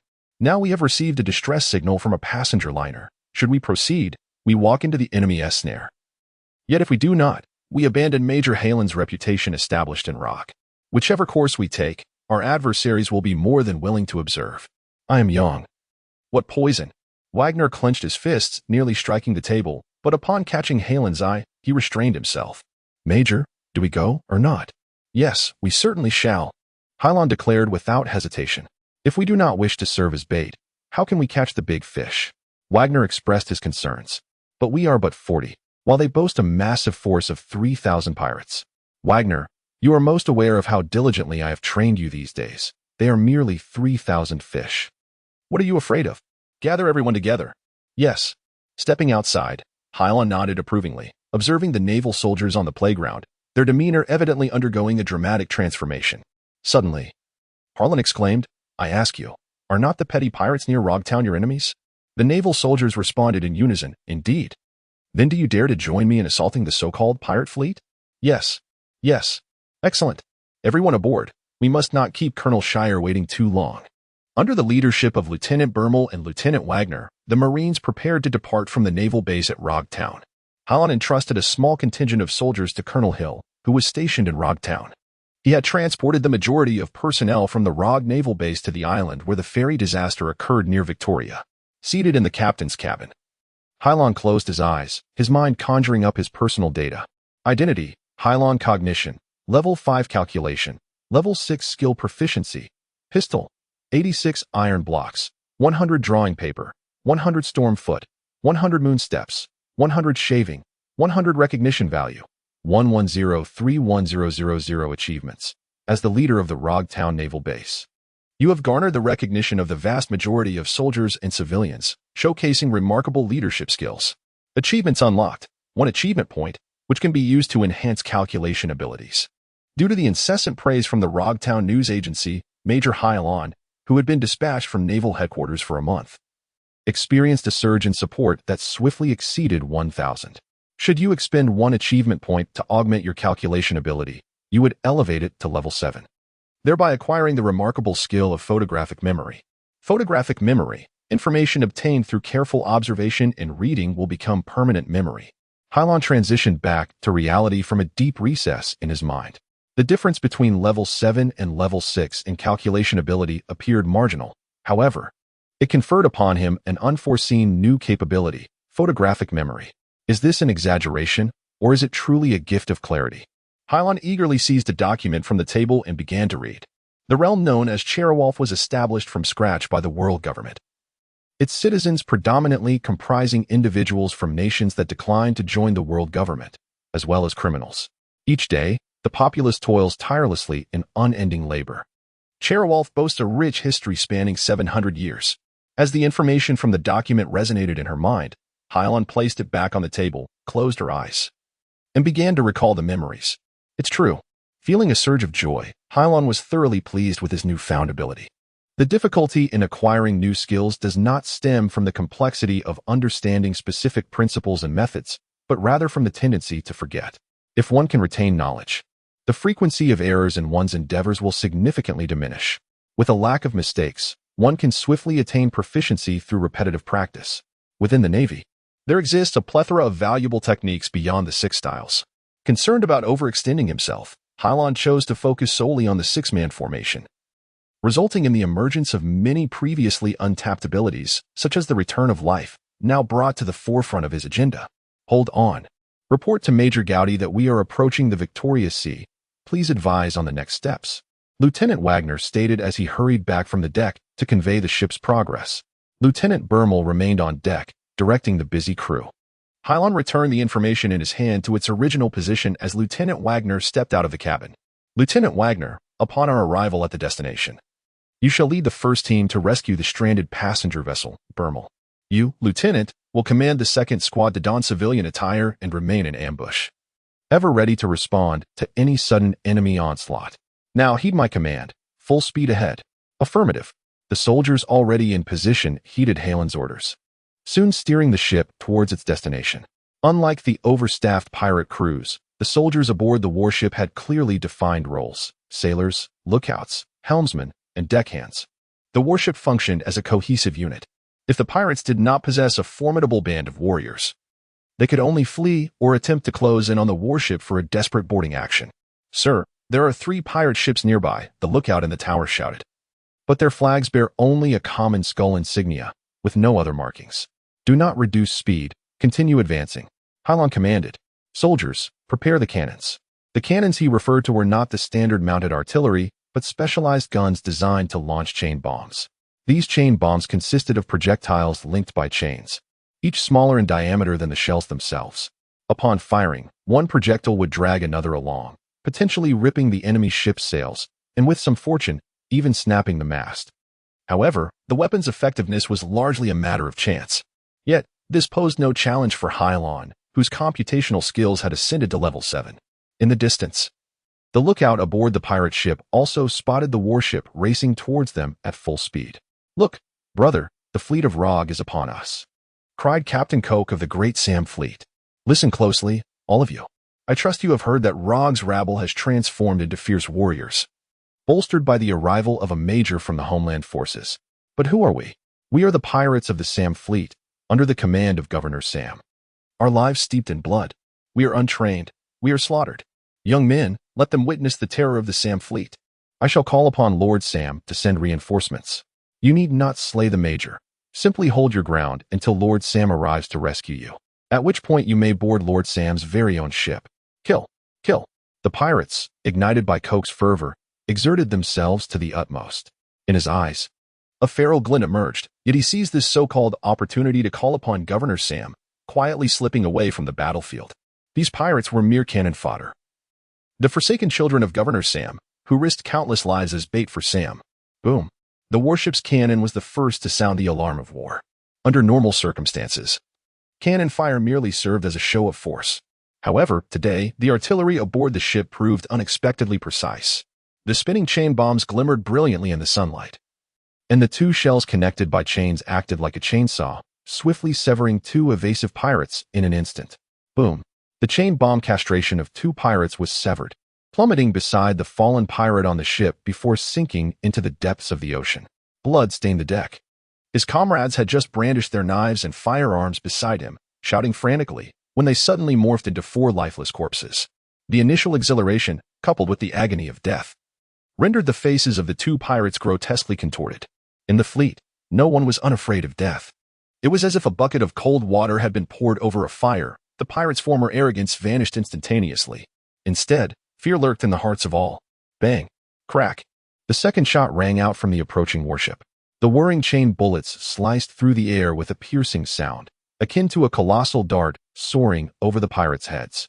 In that instant, the mast of the largest pirate ship was severed in two.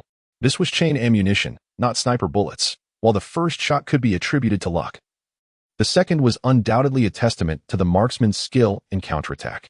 Pirates number 2 and number 3 endeavored to close the distance to the warship rapidly. A jump gang battle was imperative. Pirate number 1 provided cover with a fixed gun and a moving firearm, urging number 2 and number 3 forward. Captain, the ship is coming. What do you say? Ha ha ha, splendid. Face us boldly. The Major has great courage. Kill me if you dare. Boom. Another shot rang out, easily dismantling the mast of the second pirate ship with chain bombs. Meanwhile, the warship drew near to the third pirate vessel. Soldiers, follow me. Wagner was the first lieutenant to leap onto the pirate ship, his steel blade in hand. Over the course of a month, his shaving had reached the silence of Chloe's calm, and his training had begun to yield results.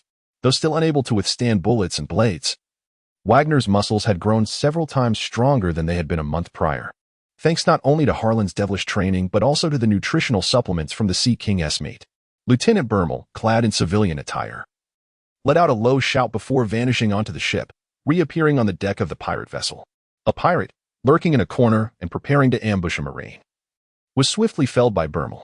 Bermel turned to the pirate, thrusting his gun into the pirate's mouth. Bang! The lieutenant did not hesitate to pull the trigger, and the unfortunate pirate departed this world without begging for mercy. Unlike Lieutenant Wagner, who simultaneously practiced both skills, Lieutenant Bermel had devoted all his energy this month to honing his shaving technique. Although Harlan perceived it merely as running slightly faster than before, to these ordinary pirates, Bermel's swift movements left only a blur in their wake. Die! Wagner scorned the pirates, leaving the Navy on the deck. Oblivious to the booming sound of cannonballs plunging into the sea, he stood at attention and addressed Harlan. Sir, the pirate ship has been cleared. Awaiting orders. Lieutenant, you and the second squad are in charge. Lieutenant, you and the first squad continue with me to eliminate the remaining pirates. Yes, the second squad, now clad in civilian attire, departed as planned from the third pirate ship, with the remaining pirates aboard the two vessels vanquished by Wagner and his first squad. During this time, several pirates attempted to flee but were methodically dispatched by Harlan. In the upper echelons of an elite club, Governor Sam slammed his hand on the table before Colonel Roy. Colonel Roy, my men have perished. When did Rog's Marines become so formidable? Are you concealing something from me? Sam, my brother, do not move. Colonel Roy leisurely sipped his tea, handing a cup to a nearby maid. If they weren't so robust, would I still need to consult you, brother Sam? Fuming, Sam pointed at the whirlwind beside Colonel Roy. But you indicated that this individual should accompany us to ambush the Major. Why then do you not uphold your promise? Colonel Roy unfurled his small fan. Did you not already reach out to the treasure hunter Terega? Are you afraid you cannot bring a minor commander back home? Calmness washed over Sam. How do you know this? Do you suppose I became a naval lieutenant without reason? Do you think I have come this far without capabilities beyond your imagination? Fear not. Sam, old friend, let us proceed. Colonel Roy commanded his subordinates to retrieve 5 briefcases. Herein lies 500 million berries to compensate for your men and ships lost. Now, I can dispatch Eric to support you.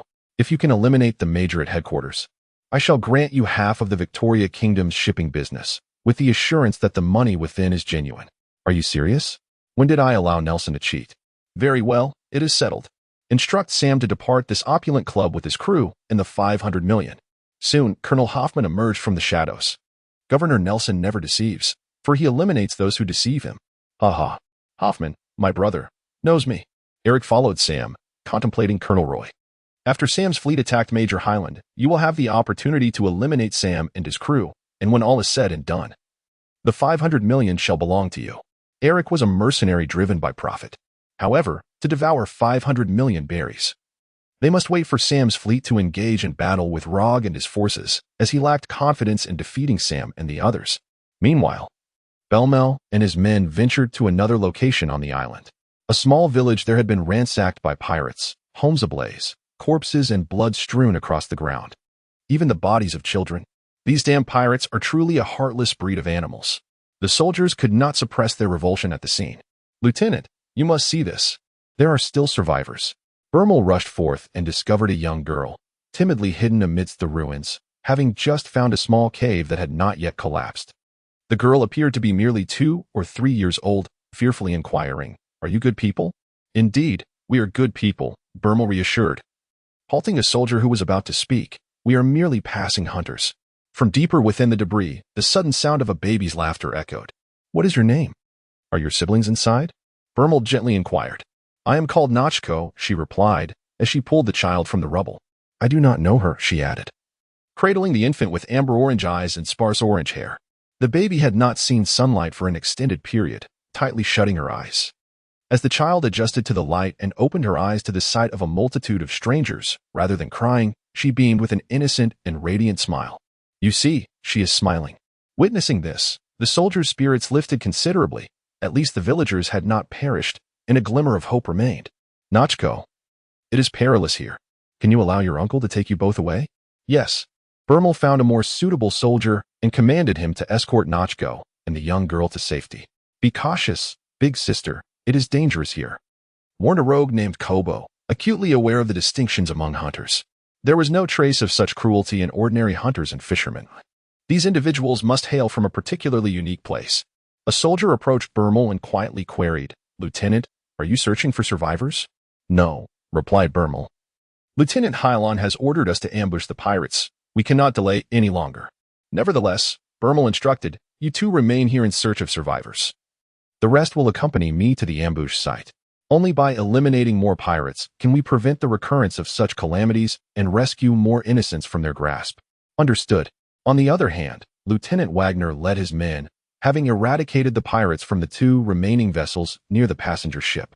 "Report, Major, the pirates have been cleared, and we have sustained no casualties on our side." Hylon commanded Wagner to assemble the soldiers, proclaiming, "Now do you comprehend the significance of training? Sweat more during peace. Bleed less during war. War is about killing. You must vanquish your enemies, or they will slay you. If you sweat an extra pint in training, you shall lose a gallon of blood in battle." Today's outcome serves as testament to this. Do you all understand? "We understand, sir." The momentum of dozens of soldiers surged forth, their voices resounding in unison, instilling a sense of awe even among the passengers aboard the passenger ship. It is truly a blessing to have such valiant Marines safeguarding us. It appears we are indeed saved. Indeed, indeed. Who is that officer? I believe they referred to him as Major Halam. Halam refrained from instructing the soldiers to comfort the passengers, fully aware that the 3 pirate ships were merely a prelude. A deceptive calm before the impending storm. "Soldiers, check your weapons." A well-dressed passenger smiled, leaning toward Halam. "Pardon me, sir, can we depart?" "If you feel brave enough to venture outside, I shan't hinder you," replied the officer.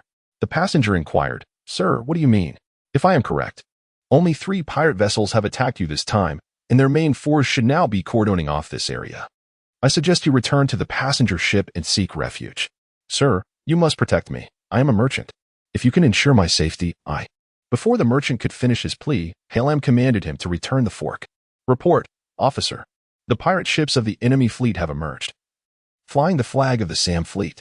All hands on deck. Prepare to launch an assault from the island. Boom.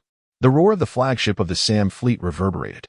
A colossal cannonball exploded in the waters near the island, sending a spray of water skyward, proclaiming the majesty of the great Sam fleet.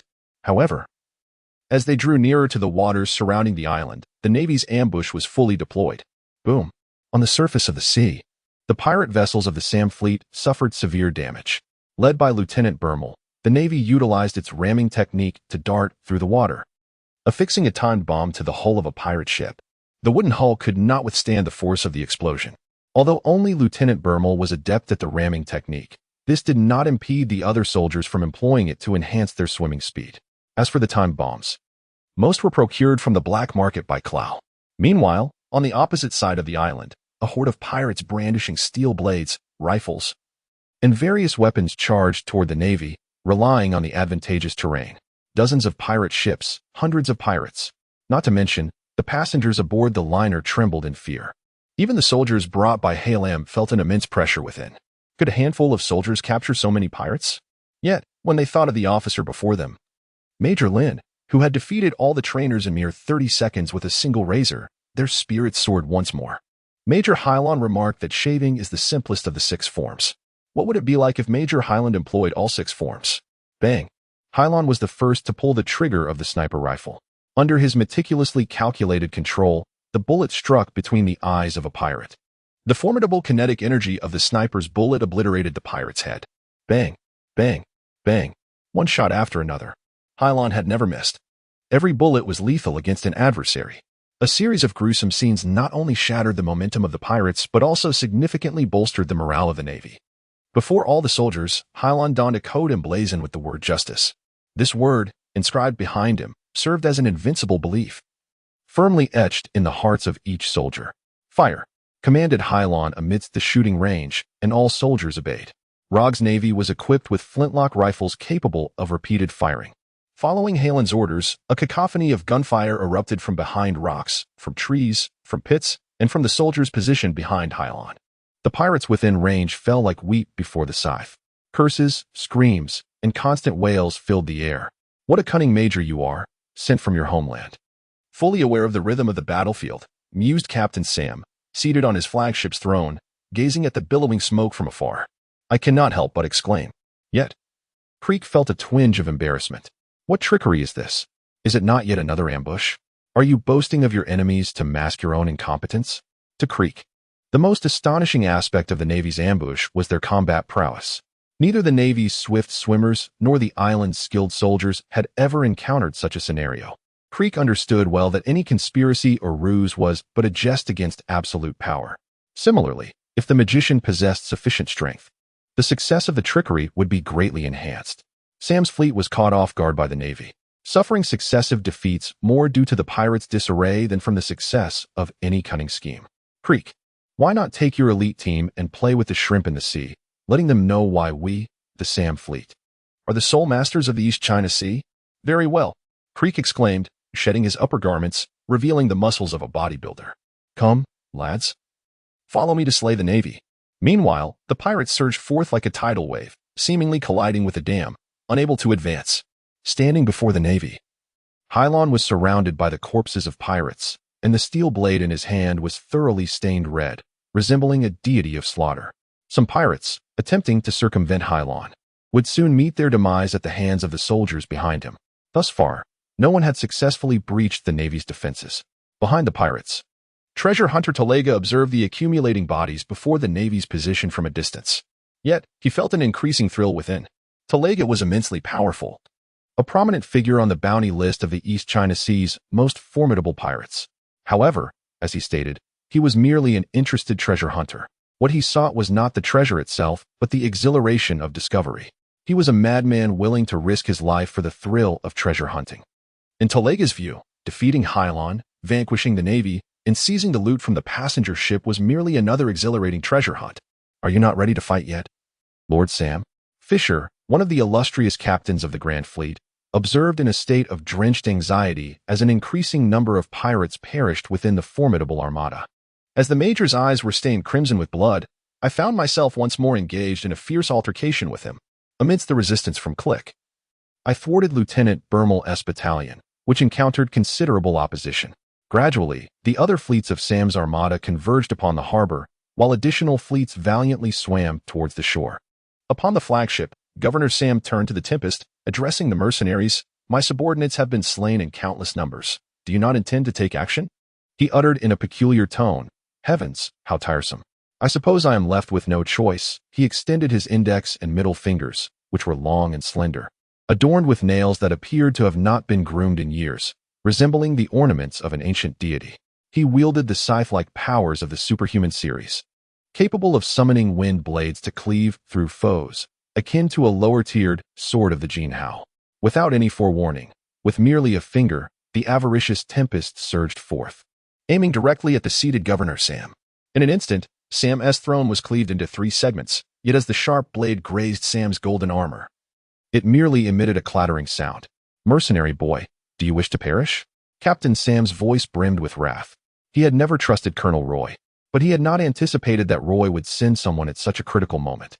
"What of Rogue's Marines if you choose to end your life?" He would dispatch his own fleet to annihilate these naval forces. Would you not fear an assault from the Navy? Undoubtedly clad in the golden armor befitting the Eastern Seas overlord, even my wind cleave could not penetrate his defenses. Following the failed ambush, Eric promptly distanced himself. As Sam roared, he unleashed another wind blade. However, this time the target was Schroeder, Sam's chief of staff. In an attempt to evade, Schroeder seized a blade to deflect the attack, but his entire arm was severed along with the steel weapon. With a crash, Click, adorned in his golden armor, leapt to strike him, only to slip and tumble to the ground. "I am not jesting with you." Eric seized several crates, and then Bailey leapt into the sea. He was a manifestation of the devil fruit, yet he could traverse the board at remarkable speed, severing the mast of Sam's flagship. Sam bellowed furiously, "Gonna shatter that plank. I shall slay him." "Oh, no, Governor. What now?" Sam wrested a telescope from a pirate, yet it had become redundant, for he could now discern with the naked eye the multitude of warships on the distant sea. Governor Nelson Roy's fleet of 20 vessels and 3,000 men was already mobilizing. Lieutenant Roy had no intention of leaving anyone behind in the fleet, be it Rogue's Marines or Sam's Grand Armada. Meanwhile, on the opposing island, no longer were there a rabble of pirates, but rather the most formidable pirates of the East China Sea, the treasure seeker Med Tolega. Seeing the same face as before, "MND?" she inquired. "If a pirate like you never sought me out, would I ever be able to capture you? Have you forsaken life?" Toreja suddenly erupted into a peculiar fit of laughter. "Wealth? Fame? Power? I hold no interest in the title of Pirate King. What I truly desire is the thrill and excitement of treasure hunting. I'm not a pirate. I am merely a treasure hunter." Heelan was amused by Toreja's expression. "Yes, yes, yes, you kill, you set fires, you plunder, you do whatever you please. But you know you are not a pirate, you are a treasure hunter." "Indeed, I am simply a treasure hunter." Whether to take Heelan's words seriously or to comprehend the sarcasm laced within them, Imdariga remained indifferent and grinned, launching an attack towards Heelan. Toreja possesses the extraordinary ability of the chain fruit. He can conjure chains from any part of his body and manipulate them with remarkable freedom. With a whimsical laugh, the chain sprouting from Toreja's hands soared towards the sea like the tentacles of an octopus. As Toreja's thoughts shifted, the chains instantaneously altered their course, resembling a living serpent attempting to strike Heelan from behind. "Come on, Major, let me witness what the Navy from the sea route can accomplish." Meanwhile, another chain, akin to a python, began to encircle Heelan, as if preparing to ensnare its target and deliver a fatal blow at any moment. Heelan's strategy was to leverage the formidable Sam fleet to draw out the unseen puppet master spoken of by Clow, even though he was unaware of the true identity of this mastermind. However, the real objective had yet to manifest, entwined with the presence of a treasure hunter. "Your arrival was not part of my plan, but now that you are here, do not even think of leaving." In an instant, Heelan's figure vanished from the spot, leaving only an ethereal trace on the released Toreja chains. With a graceful leap akin to a moonlit dance, Heelan soared into the sky, stepping onto a cloud like a cannonball hurtling towards Toreja. This was more like it. The Eastern Seas Navy was woefully inadequate, rendering any desire to assault the naval base futile. Instead of reclaiming the 2 iron chains, they lay in tatters, his hands raised towards the heavens.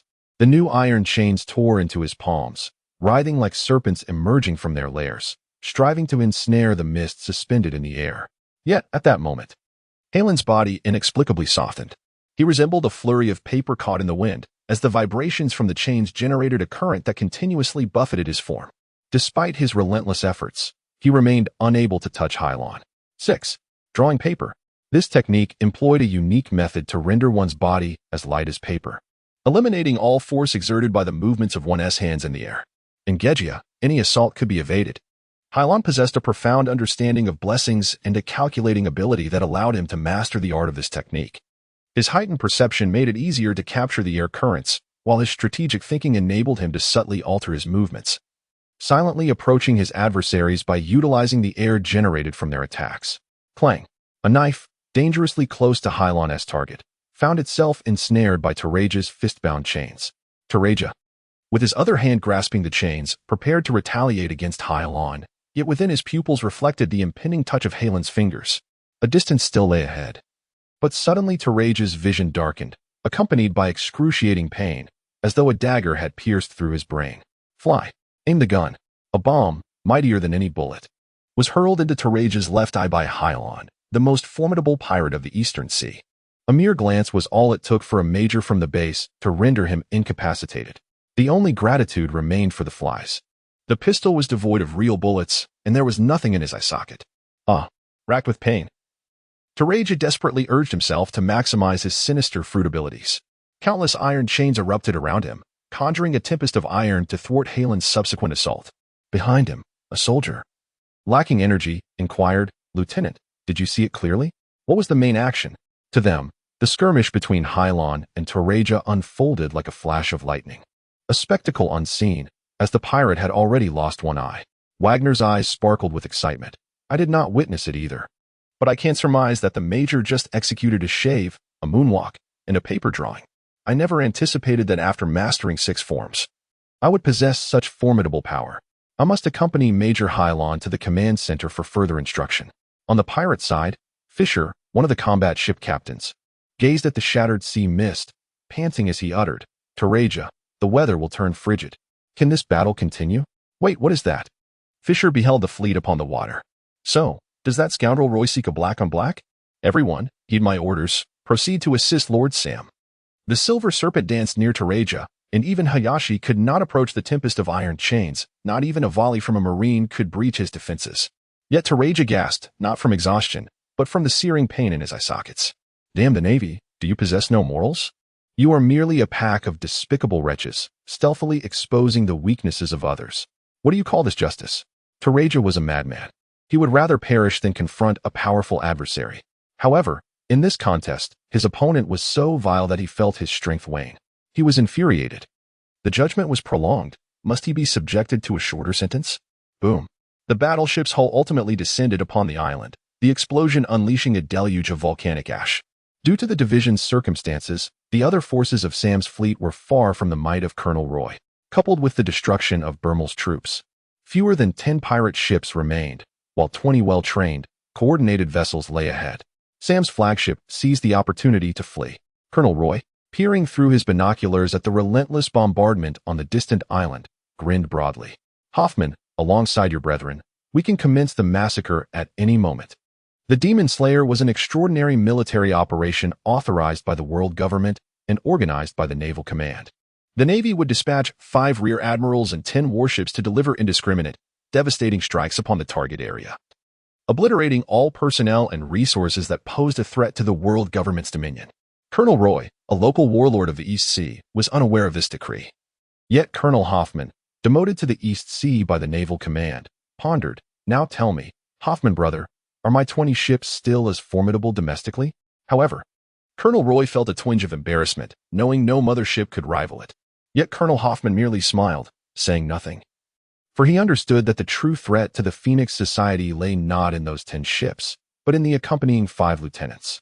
Any rear admiral could descend upon the East Sea and decimate the entire kingdom. With a clatter, Colonel Hoffman's monoculars suddenly fell to the ground. What transpired, Hoffman brothers? "Oh, nothing much, merely startled by the might of the demon hunter. Ha ha ha. Hoffman brothers, you must be jesting."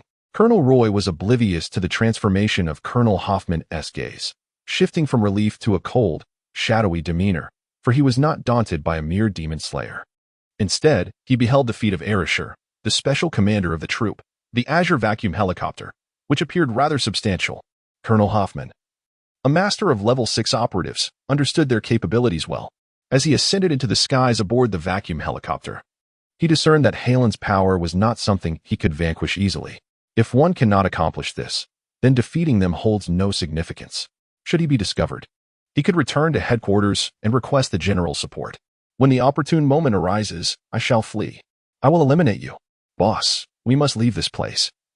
We are ensnared, surrounded by battleships. To hell with it. One of the treasure hunters attempted to converse with Terega, only to be met with a chain thrown to his face, resulting in the loss of several teeth, rendering him unconscious. Terega is a merciless madman.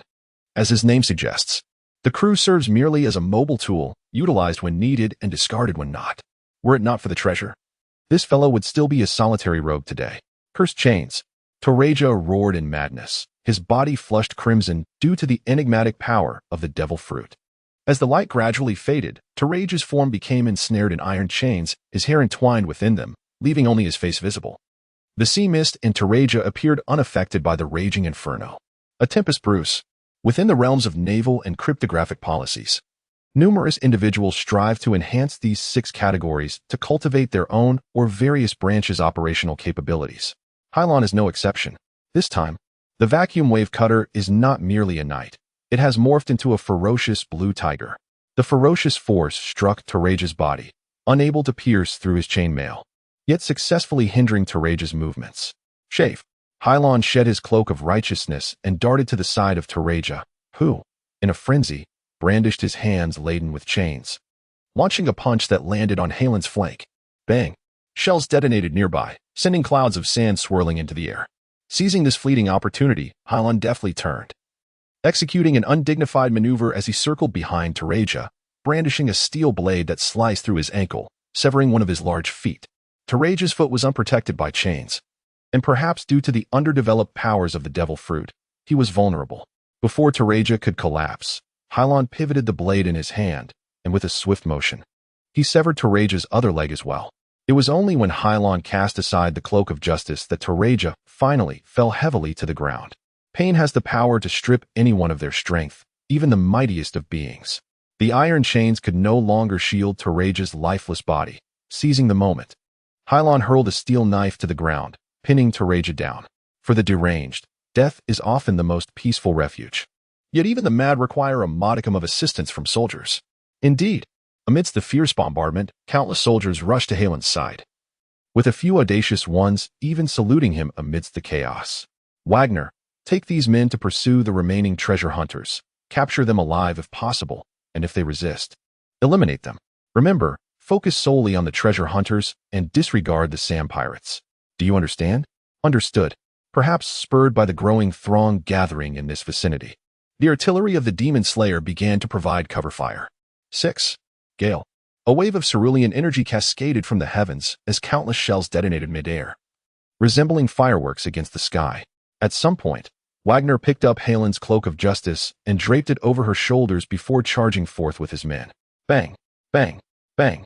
Hylon soared through a series of clouds, enduring a barrage of cannon fire, landing atop the mast of a warship. Numerous Marines aimed their guns at Hylon. I offer you a choice. Surrender now, and I shall spare your life. Yet, no one relinquished their weapons, nor did anyone fire upon Hylon, for they all witnessed the monster cleaving through the shell, traversing the skies.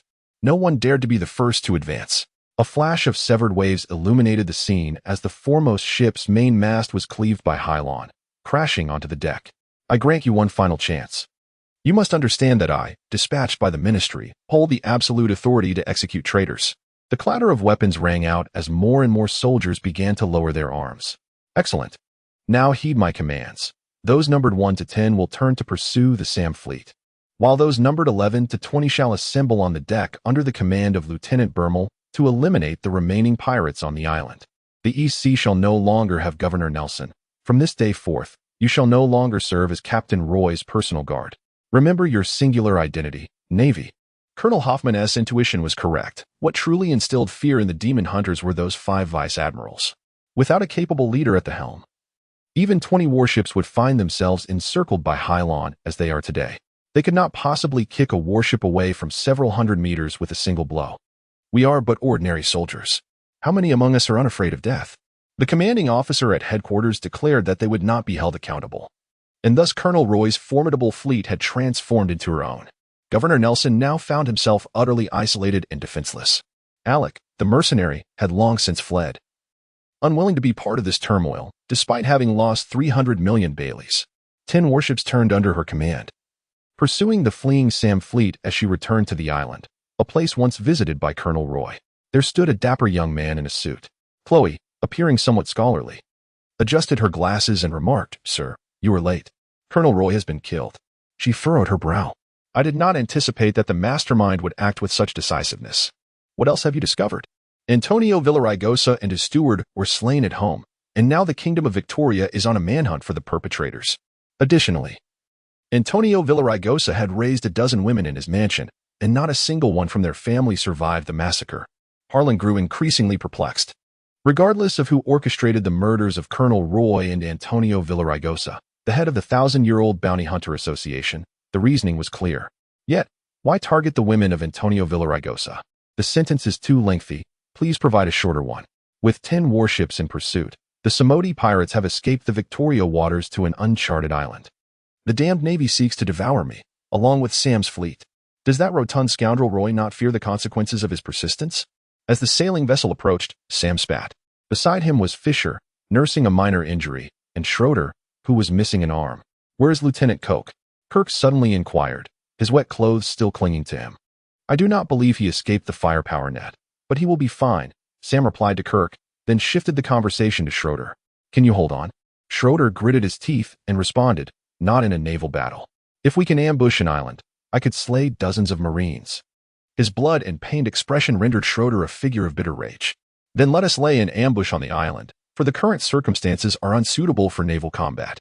Not only have countless lives been lost, but even the warships have been severely damaged by Nelson's fleet's inferno. Sam, the fleet has no alternative." "Oh, who do I think I am? Is this not Sam's fleet? What has befallen you? How did you end up in such a plight?" The Samoan pirates, about to set foot on the island, remained stationary as a band of armed pirates departed from it. Sam instantly recognized the pirate. For the man ahead bore a striking golden crop of hair, most notably adorned with a small mustache that resembled braids. Redfoot Zepp, the infamous Captain Cook. "What brings you here?" Sam clenched his jaw. In the East Sea, the pirate chef brigade posed the greatest threat to his fleet. Sam was resolute in his intention to consolidate the Eastern Sea pirates to secure his throne. However, when he extended an invitation to Zepp to lead the culinary pirates, he was met with unprecedented resistance. Though a pirate, Zepp adhered to his own principles. He only plundered gold and silver treasures, never daring to steal food from others or resorting to unnecessary violence. Moreover, Zepp's philosophy starkly contrasted with Sam's. Zepp harbored a dream. After traversing the entire East Sea and mastering its culinary delights, he aspired to set sail upon the open ocean. With his pride, Zepp could never submit to anyone's command. A mysterious figure informed me that if I could wait here for 3 days, I would receive the surprise I desired most. Upon reflection, it dawned on me that this would be the perfect gift for my impending 30th birthday. "Sam, oh no, Governor Sam, your time ends here today?" Zepp referred to the enigmatic figure as Chloe, who orchestrated the machinations under Harlan's directive. Lacking sufficient manpower, Harlan bore a grudge against the 3 fleets, and thus Zepp became Harlan's most effective accomplice. This was all part of Lynn's grand design. Furious, Sam roared, "Zepp, do not presume that today will end in chaos. You are my adversary, and your Redfoot shall not mar my golden armor. If I do not attempt it, how shall I know that success eludes me? If I am not certain, how can I remain here, Governor Sam?" Demon Wind Foot. "Ignite." "Is it burning?"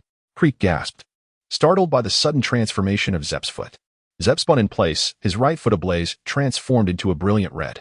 This time, it was not the blood of enemies that stained him, but the flames that engulfed his foot. Demon Wind Foot. Zepp's right foot blazed like a torch before the astonished eyes of onlookers. Even the crew of the culinary pirate ship, following Zepp, recoiled from the searing heat. With a mask donned, the lieutenant's face darkened. "So, you two partake of the devil's fruit?"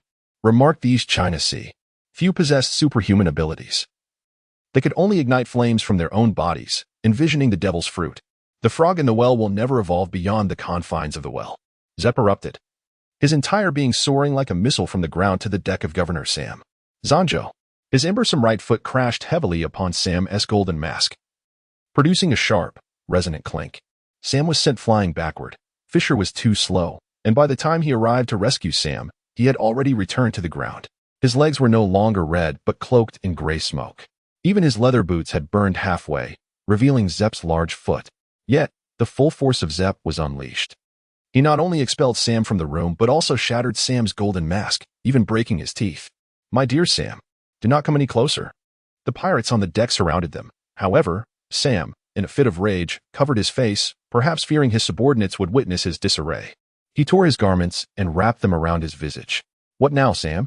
Jeep flashed a grin at Sam, whose right foot trembled involuntarily from the heat. It seemed that the devil's foot had an effect even on Zep himself. Yet, this did not deter Zep from recovering. He returned to Sam's ship, only to encounter Fisher and Schroeder. "If it were the three of you, missing an arm, perhaps I would not stand a chance against you. At least the two of you together, but now there remains only one man and a cripple. Sam, will you become weak after a kick?" Sam was not fooled by Zep. "I had my eye on the recent creek. I was wounded in that treacherous ambush. If you, Fisher, and Schroeder join forces to eliminate that scoundrel, I shall appoint you as the commander of the 4th Legion. Indeed, Governor." Creek's eyes turned cold. But his target was not Zep. It was Sam, not far from him. "Creek, you harmed Sam?" He did not anticipate that Creek would suddenly turn traitor. Could this fellow be an undercover agent for Zep's pirates? In truth, Creek was both mad and ambitious, treacherous in his intentions. He had infiltrated Sam's fleet, seeking to usurp Sam and claim dominion over the East Sea. Yet, due to Sam's strength and armor, Creek had never sullied his hands. Most importantly, Creek wished to ascertain why Fisher, Coke, and the Schroeder brothers, Sam's subordinates, had never appeared before him simultaneously. There was always one absent for one reason or another. But none of this mattered now, for today was to be Sam's demise. Creek had concealed his strength all along. He was a hulking figure. Seizing Sam by the neck with his large hand, Creek erupted into laughter. "My dear Governor, although you may now be disfigured, I still wonder what your face looks like." The three jeeps, entangled in a struggle, were momentarily distracted by this side of the conflict. Confusion adorned Jeep's face, surpassing that on Fisher's and Schroeder's. "Seize this traitor. Help me." They cried in vain, their pleas falling on deaf ears. Creek, with one hand, tore the rags from Sam's face. What shocked everyone was not the visage of the former king of the East Sea. This face belonged to one of our familiar chief combat captains. "What is happening?" Everyone in the room was bewildered. If this imposter was Lieutenant Coke, then where was the real Lieutenant Sam? "I understand now. No wonder I always felt that Sam bore a resemblance to his captain.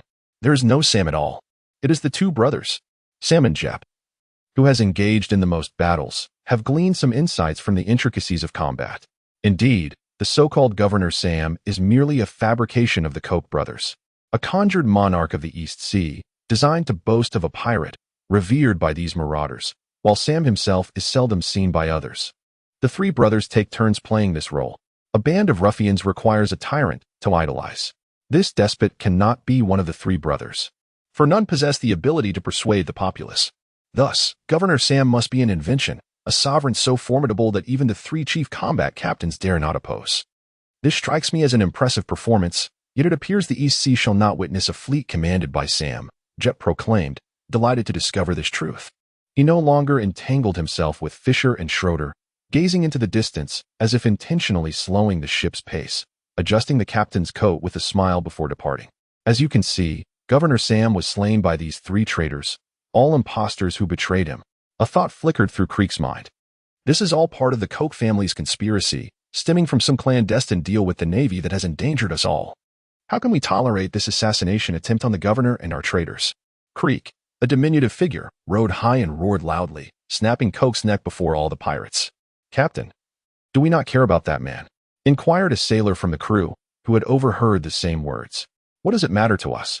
Jep did not even respond. "We shall embark on a grand nautical adventure to assert our dominance in the East Sea. Admiral, look over there." The pirates seemed to be turning on each other. A lookout reported to the nearby naval officer as they pursued Sam's pirate vessel. "Do not call me Admiral, you wretched boy. If the major of this department hears that, He will flay me alive. From now on, refer to me as Sergeant. It is no small feat to unexpectedly rise from Admiral to Sergeant, yet one must endure nonetheless. Lieutenant Lin from headquarters, do not provoke him. Understood, Sergeant Warner. The soldier hastily altered his demeanor. Should we initiate an attack now? No. Sergeant Warner appeared to know what he was doing. This turmoil among the pirates was precisely what he relished witnessing. Do not fret. Let them go mad for a while longer. On the island, Creek grew stronger. The governor is dead. Let us slay those traitors and hang their heads from the mast. Avenging the governor. Without a battle cry, the pirates would not follow Creek into the fray. Yet as Creek displayed his might, Fisher and Schroeder found themselves weakened by Zeb's assault. The pirates swiftly apprehended Fisher and Schroeder alongside Creek, down to the ground. Fisher and Schroeder lay next to the lifeless body of Coke. Creek's eyes incessantly roamed over the golden armor adorning the corpse. Yet he ultimately restrained the urge to strip it away. Aboard a warship, the guard abruptly reported to Sergeant Warner, "Look, Sergeant, those pirates are waving a white flag. They must be surrendering." Each warship had 20 men accompanying me to this island, while the others remained aboard, poised to fire at a moment's notice. Even though every ship had its captain. However, amongst them all, Sergeant Warner wielded the greatest authority. "Hey, Marine, take it easy. We mean no harm," Creek said with a flattering smile. "Who are you?" Sergeant Warner had never encountered pirates before, but his guards remained ever vigilant. "I am Creek, a member of Sam's fleet. But we only realized today the fate of Governor Sam. No. The pirates have already been assassinated by their followers. Their life Fisher, Coke, and the Schroeder brothers. If you can spare us the ravages of war, we would be more than willing to hand them over to you." Sergeant Warner verified their identities and found Creek to be sincere. He turned to Creek and said, "Commander Highland has ordered the extermination of Sam's fleet," suddenly grinning. "This poses a challenge for me. If you do not inform me, how could the Major be aware of the situation? He does not require you to return all the corpses, does he? Furthermore, should you insist on slaying us, we shall retaliate. You see, we have hundreds more. Do you wish to witness excessive casualties among your men?" Sergeant Warner remained unfazed. "Are you threatening me?" Creek quickly altered his tone. No. I merely meant that if you could turn a blind eye, all my wealth would be yours."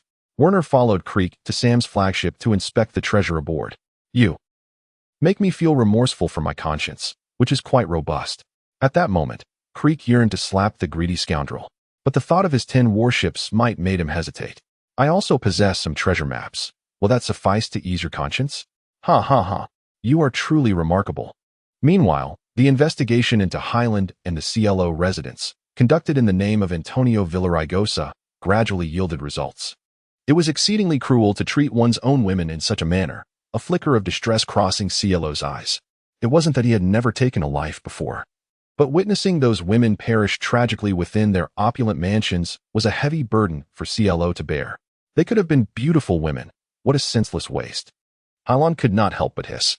According to Chloe, these women were all of a lower social standing, adopted by Antonio Villaraigosa through various means. Some were orphans. Some were goldfinches, while others simply came from impoverished families. From single mothers to youthful maidens, these women shared 2 commonalities, beauty and consent. After being adopted by Antonio Villaraigosa, they indeed led a few years of comfortable lives. However, on this fateful day, they all met their demise at the hands of Antonio Villaraigosa. Chloe adjusted his glasses and made a face. The scene had been cleaned too meticulously, resembling the work of a seasoned professional, despite the site not having been disturbed twice. Even someone as considerate as Chloe could find no trace. Only a faint smile gradually appeared on Halen's face. The only shoes capable of leaving such marks were navy boots. And the only ones responsible for these unusual prints were navy 6s, executed with remarkable skill, allowing Hayashi's mind to possess strong memory and comparative capabilities. By analyzing the shape and size of the footprints, he was able to discern the target's boots, easily identifying the 6th grade insignia of the Eastern Sea Navy from the imprints on the ground. "Colonel Hoffman, is that you?" Meanwhile, Colonel Hoffman had donned civilian attire and infiltrated the realm of Victoria. He was acutely aware that the most perilous places often provided the greatest safety. "Waiter, bring me a bottle of 82 Laffy." "Oh, are you jesting, dear customer?" "What? Afraid I can't afford it?" Colonel Hoffman was in a foul mood today. To him, money was merely a means to elevate one's spirits. No. We do not have the 1482 vintage of Lafite, Colonel Hoffman remarked, his tone darkening. Isn't this the grandest hotel in Victoria? Not even a decent bottle of wine. Suddenly, the sound of a shattered bottle echoed from the floor. Who dares to disdain my red nose? Moments earlier, Bucky, returning from the maritime route to the Eastern Sea, was regaling a few recruits with tales of their experiences at sea. I'm not bragging. I've been there twice, good fellows. The last time I encountered an admiral. He imprisoned me for singing and eating hot pot. Do you think I managed to escape? The faces of Bucky's novices, Kabaji and Mooch, lit up with anticipation, akin to children awaiting their grandmother's storytelling. How did you get out? As Bucky nodded with satisfaction, no longer paying attention to them, Kabaji and Mooch exchanged glances, muttering, "The captain is boasting again. Have you heard of Golden Lion Bucky? The first pirate to escape from the deep-sea prison in history." I did the same. A sailor cast him an appreciative glance. "Lord Bucky, were your feet also severed?" Bucky proudly placed one foot upon the table. Of course. Several astonished sailors gazed wide-eyed as Bucky's foot was stroked in disbelief. "Is your foot truly that remarkable?" They marveled. "Have you lost your wits?" Indeed, Bucky, the Lord of Fruits, was not only capable of flight, but also unafraid of severing his own limbs. His prowess far surpassed that of a golden lion. He seized a bottle of beer and began pouring it down his throat. "Is this not the grandest hotel in Victoria? Not even a fine wine to be found." Bang! Who dares to scoff at my red nose? Bucky followed the voice to a man seated at the adjacent table. "Do you have an issue with my red nose?" Bucky approached, brimming with bravado. "I believe our friend has misinterpreted my words. I referred to the wine, not the nose. How dare you bring up the red nose?" Bucky did not afford Colonel Hoffman the opportunity to retort, as a typical rogue bullies the honest man. "I merely sought you out. What can you do?" "No, that is not what I meant, Bang." Bucky placed a dagger upon the table, amidst the old elm wood and its creeping vines, entirely disregarding his pampered crew. Hey. Bucky's gaze suddenly dropped, colliding with a series of tables. The paranoid Colonel Hoffman sent Bucky flying with a single punch. "Clown Bucky, you are under arrest." Kabuki and Machi, prepared to rush to his aid, were halted. "What does that mean?" "This is East Sea Colonel, 16th Division. I have been observing you pirate scoundrels for quite some time, and I advise you to stand down, or else put that dog down, children," Bucky roared, igniting the fruits in hand, his fingers darting toward Hoffman like a swift sea swallow. 3 sharp knives nestled between his forefingers. Regardless of life or death, Tempest be. He cared not. Inside a hotel, Hoffman unleashed the naval sextet. The cerulean helicopter soared across the floor, cleaving through tables and chairs in its path, slicing Bucky cleanly in two. Yet strangely, the momentum of the subsequent onslaught showed no sign of abating. The hotel walls were directly split in twain, as if offering no resistance whatsoever. "Foolish Navy, do you think you can kill me with that?" Bucky chuckled, even as he lay severed. Bucky was a superhuman fruit separator, his body capable of being cleaved into millions of minute particles without being destroyed. The devil fruit. No wonder Bucky the pirate ascended so swiftly. Hoffman's expression turned cold as he brandished his razor-sharp ability, preparing to confront Bucky with his pistol. But Bucky extracted a small red orb, the size of a marble, from his pocket. "Taste my step away." Hoffman swatted at the seemingly innocuous red sphere. However, upon the contact of his palm, the orb began to glow. Bang! A tremendous explosion erupted between Bucky and Hoffman, instantly obliterating half of the opulent dining hall. "Ah, this is my invention, the butt ball. It possesses remarkable strength." Buck lies on the floor, blackened as though stained by coal. Puff. Hoffman exhaled a cloud of smoke. He did not suffer as grievously as Buck, for he had activated the entire block in time. Yet, his face had transformed into that of charred coal. Those cursed pirates. With no outlet for his rage, Buck the pirate had become the perfect scapegoat, and even the hotel suffered collateral damage. If it weren't for Colonel Hoffman stationed at his 16th Division, how could he possibly be in the Victoria Kingdom, which is under the jurisdiction of the 8th Division? Turned black? Beside Colonel Hoffman appeared Halon, who had never departed from Victoria. "You are." Hoffman's heart sank, yet the ash on his face concealed his subtle expression. He feigned ignorance of her existence. "I am Major Halon from headquarters. I am now the commander at Rogue Navy Base." "Colonel Hoffman, please answer my question directly." "I have heard of you, Major Halon. It is said you have vanquished many pirates in Rogue Town.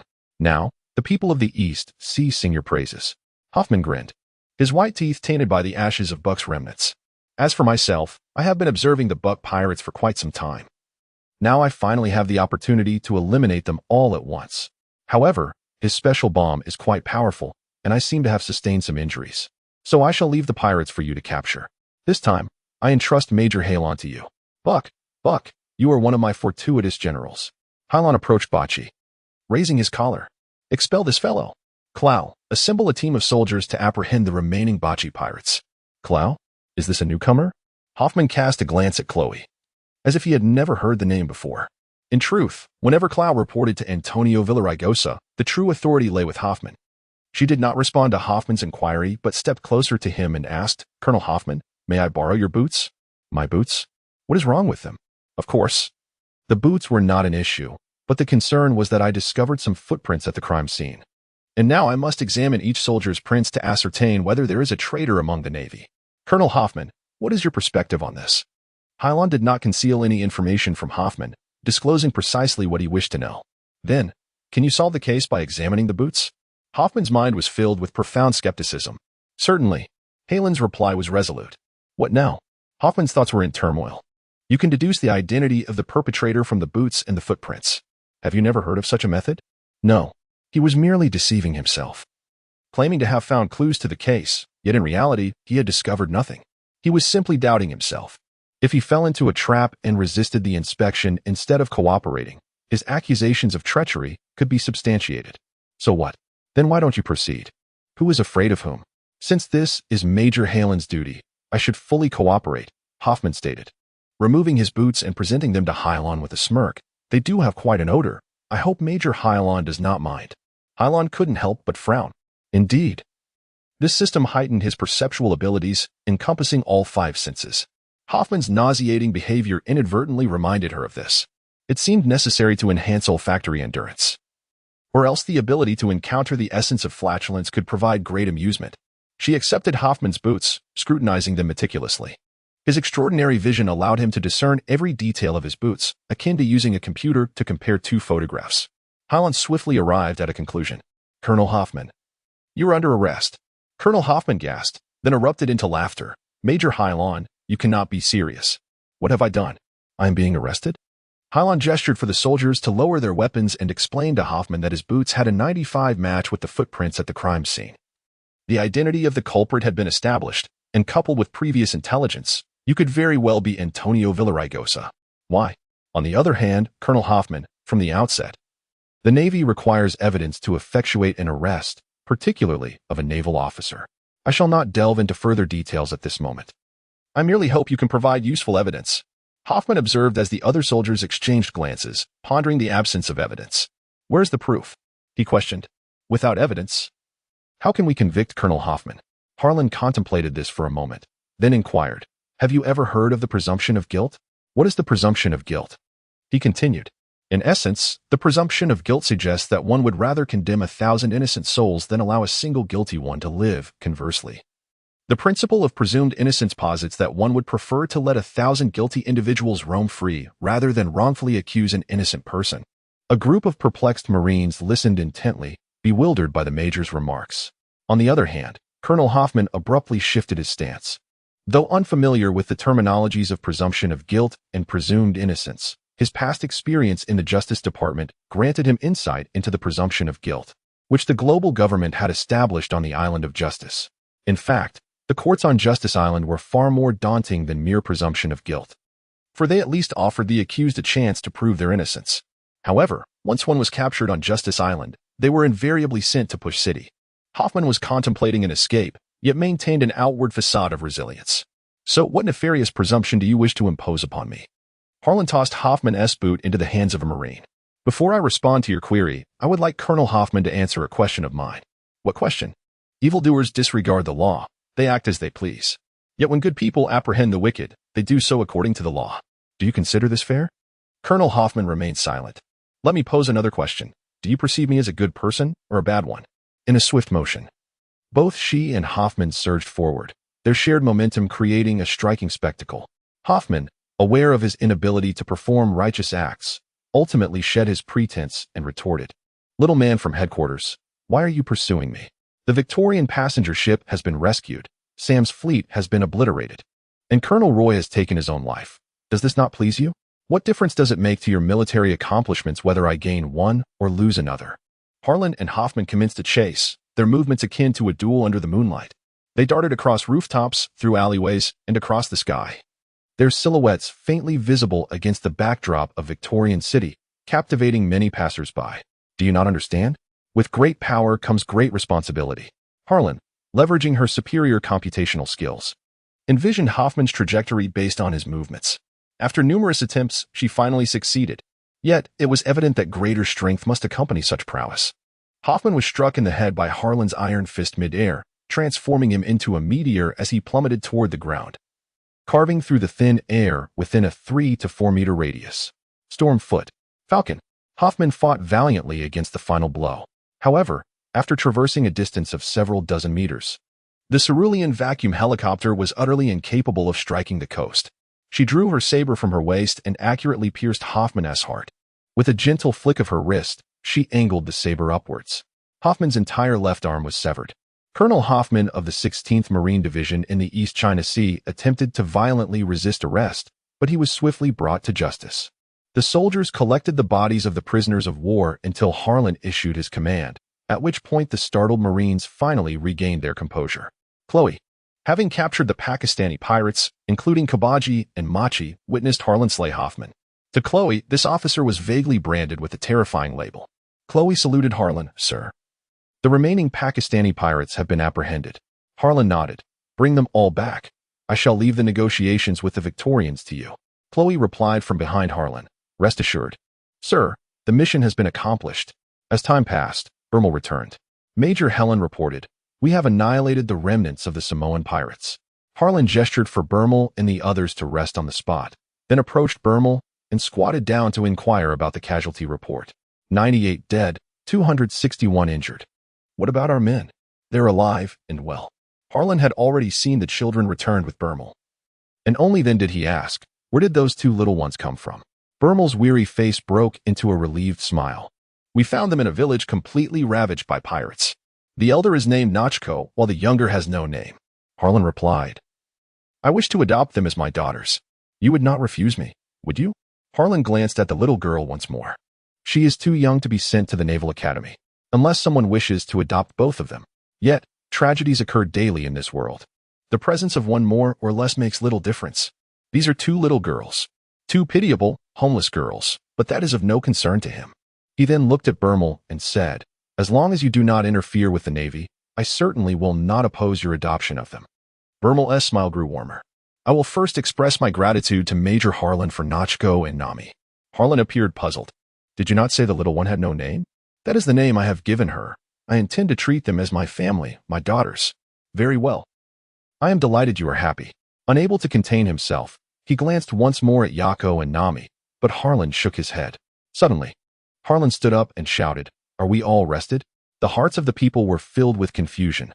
Clearly, this was but a temporary respite. Yet, they stood up alongside Harlan. "Hear my command. Return the way you came and bring back all 98 fallen Marines. All of you now." Harlan's orders brooked no dissent. What is Officer Harlan doing? The former officer had never received such a peculiar order. "Alas, I am utterly exhausted and truly reluctant to move." "No complaints, Mr. Harlan," came the response. "There must be a reason for the orders. Everyone, let us get serious." Each soldier spoke different words, yet their body language remained largely the same.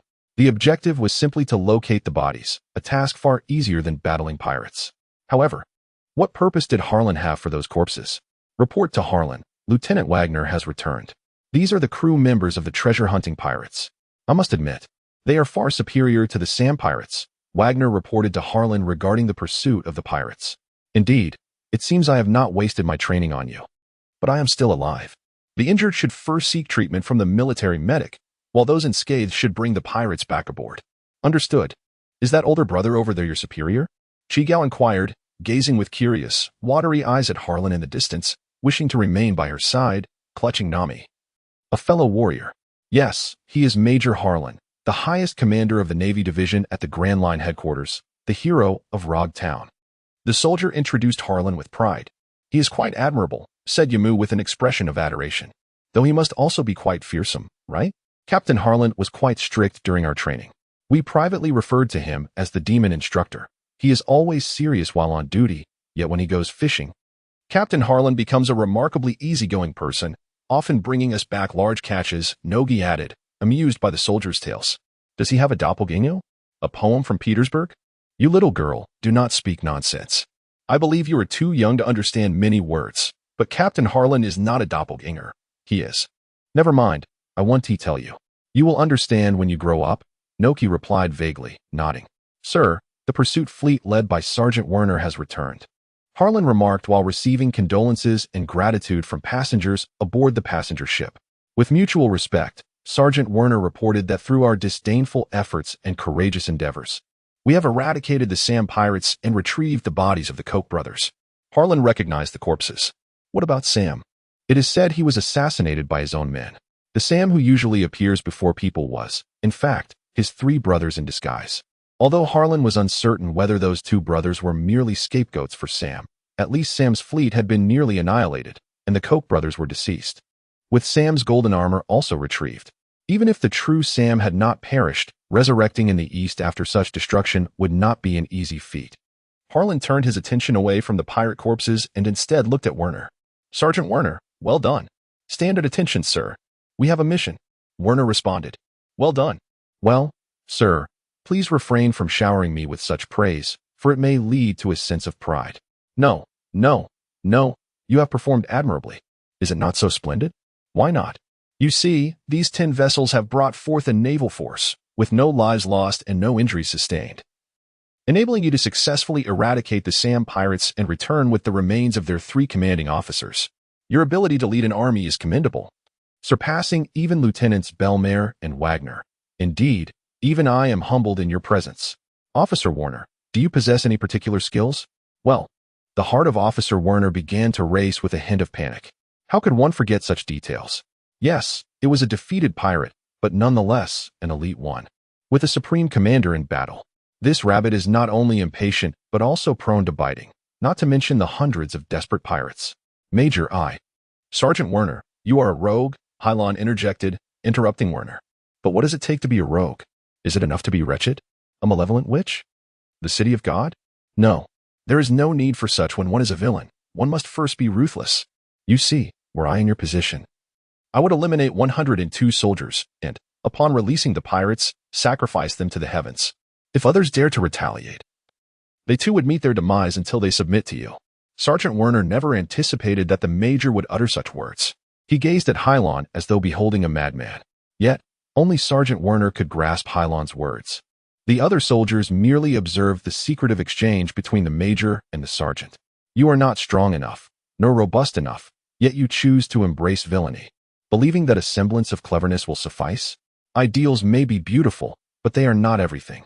Otherwise, Mr. Kongming would not merely be a major now. Werner regained his composure.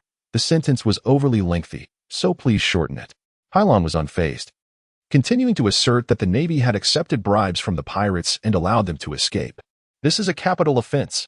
Collaboration is a death sentence. Yet, Officer Werner faced execution due to his report, and it is difficult to articulate, he added.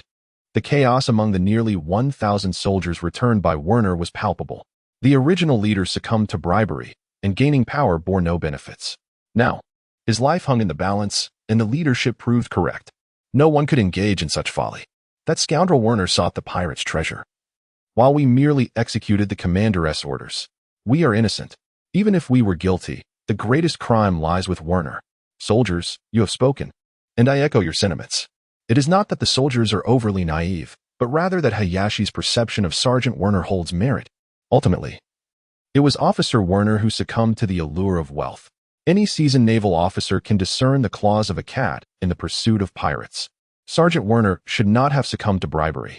The most prudent course of action would have been to eradicate the pirates and then conceal a portion of the treasure. However, upon encountering the treasure and the map, Sergeant Werner committed a blunder typical of a novice. The allure of wealth often leads to moral decay, primarily because it bestows upon individuals a veneer of wisdom and health. Werner's greed was insatiable. Do not heed his words. They are mere fabrications. I have not betrayed you, Officer Werner exclaimed. Oh, she cast a significant glance in my direction. So, you would not betray your soldiers? What then compels a naval officer to wield the term betrayal against his own men? Werner, you claim you did not conspire with the enemy? Get lost. You do not comprehend him. Is mother jesting? Werner seethed. Highland, too, recalled adding a knife. Insulting the chieftain, a far graver offense. Werner recognized that he was no match for the major. He truly lacked the courage to resist. With no escape route available, he could only flee, clinging to a last shred of hope for fortuitous fortune. Yet, before he could take more than a couple of steps, he abruptly halted. A shadow loomed behind him. The figure was tall and gaunt, glasses glinting in the sunlight obscuring his eyes. Most striking was the weapon of choice, a black glove filled with blades. Each finger bore a half-meter-long blade, resembling the claws of a ferocious beast. What manner of death do you desire, Sergeant Werner? Clout whispered into Werner's ear. Warm breath cascading into his earlobe, yet Werner's body trembled as if ensnared in Arctic snow. Clout, bring him forth. At Highland's command, Clout seized Werner and forced him to kneel. Yet, she did nothing more than compel him to remain on the ground. By the close of that day, as the sea was stained crimson by the sunset, Lieutenant Bermel and his men had discovered the remains of all the martyrs. Before she reached Werner's side, the soldiers, unfamiliar with Highland, once loyal to Governor Nelson, dared not utter a word. Corporal Werner of the 8th Marine Division in the Eastern Sea, for colluding with pirates, deceiving officers, betraying the Navy, and violating the law. In the name of the law, I hereby sentence Corporal Werner to death. In the name of the Special Major of the Naval Command. In the name of the Commander of TH ha ha ha ha. The knife gleamed momentarily, and blood flowed forth. Werner's head was swiftly severed, rolling a few times on the ground before finally coming to rest. Silence enveloped the crowd for an extended period. Here stood over 1,000 soldiers of Colonel Roy's private army. They were acutely aware that Colonel Roy frequently executed those who offended or defied him for various reasons. However, his actions, akin to those of a brutal captain, could only be deemed cruel and terrifying. This incident was different. It marked the first time the soldiers experienced something entirely unprecedented. The soldiers were as horrified as they had been upon witnessing Colonel Roy's demise. Some even felt the instinct to flee. Yet, upon seeing the figure in a black suit beside Major Motts, wielding 5 razor-sharp knives in his right hand, they abandoned any thoughts of escape. Individual soldiers, upon witnessing the beheading of Officer Werner, became weak and feeble. Given the opportunity to flee, they might have lacked the strength to do so. In the soldiers' minds, the profound distinction between the major executing the sergeant and the arbitrary murder of Colonel Roy lay in the depths of their shock. The setting sun at dusk painted the sea a deep crimson. The bodies of 98 soldiers were neatly arranged before them, marking the first encounter of the Eastern Sea Navy with the corpses of comrades. Particularly, the hundreds of wounded soldiers felt this most acutely, for they realized that with just a few more mistakes, and without timely assistance from their comrades, they too might now be lying there among the fallen. Harlan plunged his cursed sword into the ground, surveying the ranks of soldiers. He then shifted the subject. No, not a single one. The true heroes lie among the 98 who have fallen, our former comrades who sacrificed their lives for justice, and you, the genuine heroes. Heed my command, and pay tribute to these valiant souls. Attention! Under the leadership of the disciplined soldiers of Robe, the efficiency of the other troops surged beyond the ordinary. Over 1,000, nearly 2,000 soldiers, gazed solemnly upon the 98 martyrs resting peacefully on the ground. Although many were bewildered by Major Harlan's seemingly nonsensical words, the scene before them imparted an extraordinary resonance. At that moment, an ambiguous, unfamiliar sensation enveloped their hearts, akin to a breath trapped within their chests, yearning for release. At a distance from the military, some nobles, merchants, and a throng of civilians from Victoria stood in awe. Typically, after Colonel Roy dispatched pirates, he would levy military dues upon them to replenish ammunition and recruit new soldiers for subsequent encounters. They had come prepared to supply the major, yet were astonished by the unprecedented sight on the shore. Earlier, when Nachiko witnessed Hayashi behead Sergeant Werner, she was rendered speechless. Her elder brother, alongside the soldiers of Naime, endeavored to instill in her young heart a sense of goodwill towards naval officers. The wound was too deep, casting a shadow over her spirit. However, upon witnessing the shocking spectacle, Nachiko felt a flicker of understanding regarding the officer's actions, albeit still shrouded in confusion. Children are often susceptible to emotional fluctuations. Perhaps it was the loss of someone among the villagers connected to the 98 martyrs, or perhaps it was the sorrow of the fallen Navy. But 3-year-old Yoko could not contain the tears that welled in her eyes. The moment of silence stretched interminably. Wagner remained unaware of how long Major Harlan would take to issue his next command. Lieutenant, take 2 squads to identify the bodies of these heroes. Those with families shall each receive 1,000,000 Bailey in compensation. As for those without families, you will bring them back to Robe and inter them in the Martyrs' Cemetery of Revolutionary Heroes. It was Harlan who had ordered the establishment of Robe Town within a month. Though unfinished, it was sufficiently prepared to bury the sailors. What uses money when the lives have already been lost? Suddenly, an unpleasant voice pierced through the crowd. It was not loud, yet enough for the dozen soldiers nearby to hear. I believe I heard someone express dissent. Under the soldiers' watchful gaze, Harlan swiftly identified the source. What did you just say? Nothing. Nothing significant. Answer the question, soldier. Sir, I was wrong. I require you to repeat what you just said. Do you wish to be summoned before a military tribunal, like Sergeant Werner? Sir, I said, you are already dead. What use is money now? Very well. Harlan turned to face his soldiers, and as he did, they were so terrified that they fell to the ground. Did you hear that? He exclaimed. He said it is useless. Revoke that soldier's benefits. Clow, be sure to write down his name for me. Clow adjusted her glasses. Finally comprehending why he placed his hand in his palm rather than extending his fingers, as if to avoid the sharp edges of a cat's claw. Assessing the soldier's well-being is a matter of proportionality. This serves as the standard for measuring happiness. All soldiers who followed Lieutenant Belmel in pursuit of pirates could claim 100,000 berries, and those who accompanied Sergeant Warner on the same quest would receive the same amount. Thus, the soldiers were led to a secluded corner. So, Mr. Clow, how did I perform? I believe it was quite commendable. If there are no further matters, you shall be on the list to accompany Major Harlan back to headquarters. Very well, thank you. No, you should express your gratitude to Officer Harlan. Yes, look at my broken mouth. How peculiar. Why is it that it did not snow today? The wind has ceased, and the clouds have dispersed. It is the sun, gentlemen, the sun. Bang. That was the sound of whips cracking against flesh. A contingent of overseers, clad in cotton garments and wielding long leather whips, mercilessly lashed out at one another. The recipients of these blows were dressed in scant, thin clothing, inadequate to shield them from the cold, particularly when the whip struck, causing their garments to tear away and their skin to split.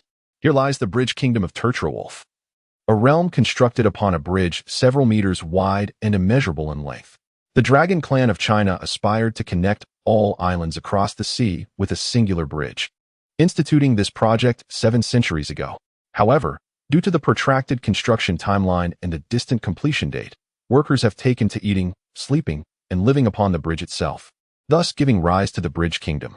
Yet, 7 centuries have passed, and not even a fraction of the islands in the East Sea are linked. Nevertheless, governments around the world have not ceased this wasteful policy, as most of the workers here hail from nations that refuse to join the world government. This serves as a warning. Oppose the world government, and you will inevitably find yourself enslaved. Cold, hunger, exhaustion, and suffering. A petite figure can endure no more of these torments and finally collapses helplessly to the ground. Sister, a boy, around 15 or 16 years of age, lunges toward the little girl, crying out in anguish. Today, there is no white snow, no biting cold wind. His voice is so clear, so filled with pain, and so desperate. Father. The black leather whip descends upon the boy's back, tearing his clothing apart at the seams. A vivid crimson mark has formed upon his skin. Yet his body remains motionless, as if he feels no pain, for his insides ache even more than his back. After the departure of his step-parents, his only sister ultimately left him as well. Oh, not afraid of suffering. It seems my efforts were insufficiently forceful. With a swift whoosh, the long black whip sliced through the air, striking the boy's back as the wind howled around them. Some of the other slaves flinched, closing their eyes in dread of the impending brutality. Suddenly, a deep, serene voice emerged from the thin air, resonating with an uncanny clarity that reached every ear in the room. A man, clad in black attire and draped in a deep green cloak, materialized behind the boy. He grasped the overseer's right hand, halting the whip's descent towards the boy. The overseer, upon catching a glimpse of the man's face hidden beneath his hat, appeared as though he had seen a ghost, collapsing to the ground in a paralyzed state, having soiled himself in terror, arrogance, and tyranny. The enemy advances. Countless overseers converged from all directions, yet the cloaked figure appeared oblivious to their presence as he slowly approached the youth. It was ablaze. A relentless barrage of bullets rained down upon the cloaked figure. Yet, for reasons unknown, the heavens suddenly stirred with a verdant whirlwind. The tempestuous wind swept all the bullets skyward, resembling drifting feathers. The supervisor, who had come to assist, was hurled into the sea beneath the bridge by the green gale. With no hope of survival. Oh, God. It is God. God has come to save us. The slaves of the kingdom of bridges. Having witnessed Dorag manipulate the winds, revered him as a deity. He gently inquired, crouching beside the boy, "What is your name, child?" "My name is Gerald. Shall we together lay your sister to rest?" "Thank you. Thank you for the fact that no one dares to approach Dorag, and no one escapes. For this is the kingdom of bridges, where there is nowhere to flee." Time passes, minute by minute, second by second, under the watchful eyes of the slaves. Dorag and Gerald slowly excavated a grave on the bridge to enter Gerald's sister. Gerald knelt before his sister's grave, utterly unresponsive. At last, someone in the crowd questioned the divine, "Are you here to save us?" "No." Drogba's response struck the audience like a hammer. However, he swiftly continued, "It is not divine intervention that will save you, but rather your own efforts. Grant me 30 years. No, a maximum of 20. I shall eradicate the draconian rulers of the world, allowing us to dwell in freedom. Each and every one of you, hold steadfast. In 20 years, the draconians shall cease to exist. No more oppression. Long live the gods." The excited throngs of slaves erupted in cheers. Dora Hyde refrained from reminding them that he was not a deity, but merely a mortal. He understood that those dwelling in such extreme conditions required a mythic belief to navigate through their arduous times. "Gerard, I must take my leave. You must carry forth the hopes of your sister. I must survive. Slay the Chinese dragon." Dorag's expression was somewhat subtle, yet he uttered not a word. A gust of wind whistled like a divine being, as Dorag departed from Cairo Wufu amidst the reverent kneeling and yearning of the slaves. He did not take Gerard with him, nor did he take anyone else. For he understood that the sole means to truly save the world lay in overthrowing the Dragonian people. Bang! The door was flung open by Bermel. "Get out," barked Highland, rudely interrupting Bermel. Bermel, taken aback, questioned, "Did you call for help? Did you knock? Lieutenant, do you remember who you are? You are a warrior, not a rogue." "Yes. I apologize." The opportune moment for Bermel to depart from the fog-laden company had arrived. Knock, knock, knock. Reporting. "This is Lieutenant Bermel. Enter." Bermel stepped through the door, directly slamming her down onto the table. This time, Highland furrowed his brow but refrained from further comment. After all, the naval rascals were being corrected, piece by piece. Bermel's face was etched with busyness and anxiety. "Sir, you requested that I provide retirement benefits and bonuses for the soldiers, yet there are no funds remaining. Colonel Shire is out of money. Didn't you exhaust it while constructing the Martyrs' Cemetery? Well, that is of no consequence. We do not require funds. Runner, fetch Clow for me." "Yes, soon." Clow appeared in Highland's office. Private Crow reporting. "Sir, Clow was an astute individual, although he had only served in the Navy for a few days. He resembled a warrior more than most. Slightly less so than Lieutenant Wagner." Satisfied, Highland nodded at Clow. "First, as the principal hero of this campaign, I hereby appoint Private Crow as the warrant officer of the headquarters for his commendable performance." "Thank you, sir." Clow stood at attention, his face devoid of joy. Whether it was due to his seasoned demeanor or genuine indifference towards the Navy remained uncertain. "That seems a bit hasty, doesn't it?" Bermel chimed in. "Yes, right here. Soldier, private, corporal, sergeant, staff sergeant, warrant officer. I am a major in this department. I possess the authority to appoint a warrant officer." "Do I not?" Highland cast a glance at Bermel. "Do not fret. You may also receive a promotion. Ah, that is not what I meant." Highland disregarded the embarrassed Bermel and continued to inquire of Clow. "How did Wagner handle the captured treasure hunters pirates? How many remain missing? Where are Colonel Roy's belongings?" "All have been confiscated." Highland turned to Bermel, saying, "Lieutenant, did you hear that? Is there no wealth?" Bermel, somewhat incredulous, pondered, "Why should I surrender that money to headquarters?" Bermel tentatively asked, "Justice?" "Oh, my uncle is a naval general. He has stated that I am responsible for the operations in the East Sea. Do you have any objections?" Bermel shook his head and then departed with Chloe to retrieve the funds. Yes, indeed. Bermel and Chloe saluted Heelan before departing from his office. Heelan adjusted his collar, retrieved the Navy Justice coat from the hanger, and exited the office. "Let me out. Release me. I have served your commander twice. I demand to see Major Heelan." In the cell, Bucky, disguised as a clown, stood by the bars, targeting the Demon Task Force. The sea-stone handcuffs he wore severely hindered his ability to slice fruits. "Behave yourself." Wagner struck the bars with a slender bamboo stick, causing Bucky to recoil. He had already calculated in his mind that as long as there were no sea route handcuffs. Do not presume that merely being a lieutenant in the naval division, or even a female lieutenant, would suffice. Forget it. I cannot even defeat him in a carriage. Ah, Heelan called out Bucky's name, prompting an instinctive reaction from him. Then he realized, who is mimicking my tone? His nose twitched. Mr. Heelan. All of you out. Heelan commanded, pulling a chair and sitting opposite Bucky. Tell me, what do you wish to gain from me? Well, Bucky rubbed his hands together, a radiant smile gracing his face, resembling a circus clown amusing himself. Let me go. I have aided you twice. But you are a pirate. Heelan retorted. I swear to God, Lord Bucky, I have never robbed civilians. This time, Bucky spoke the truth. A pirate gang, eager to swiftly amass bounties, found that if they could not challenge other pirates, the slaughter of innocent civilians would undoubtedly be the most expedient choice. However, if one merely sought fame, challenging other pirates was the sole path. For even in the world of piracy, those willing to massacre civilians would be scorned by their peers. This does not imply that pirates possess any moral compass. Rather, it is through the slaughter of the weak that they seek to establish their reputations. Shameful. Upon returning to the East China Sea, Bucky could only attract a few loyal followers through his words. He had previously defeated a pirate crew with a bounty of less than 5 million berry, only to be captured by Heelan. There was no time to plunder civilians. What was there to contest? Well, I have verified that you did not lie. Hayashi has not approached Bucky because he is investigating Bucky's activities in the East China Sea. Bucky was elated to hear this. Hey, sir, can you let me go? Let you go? No.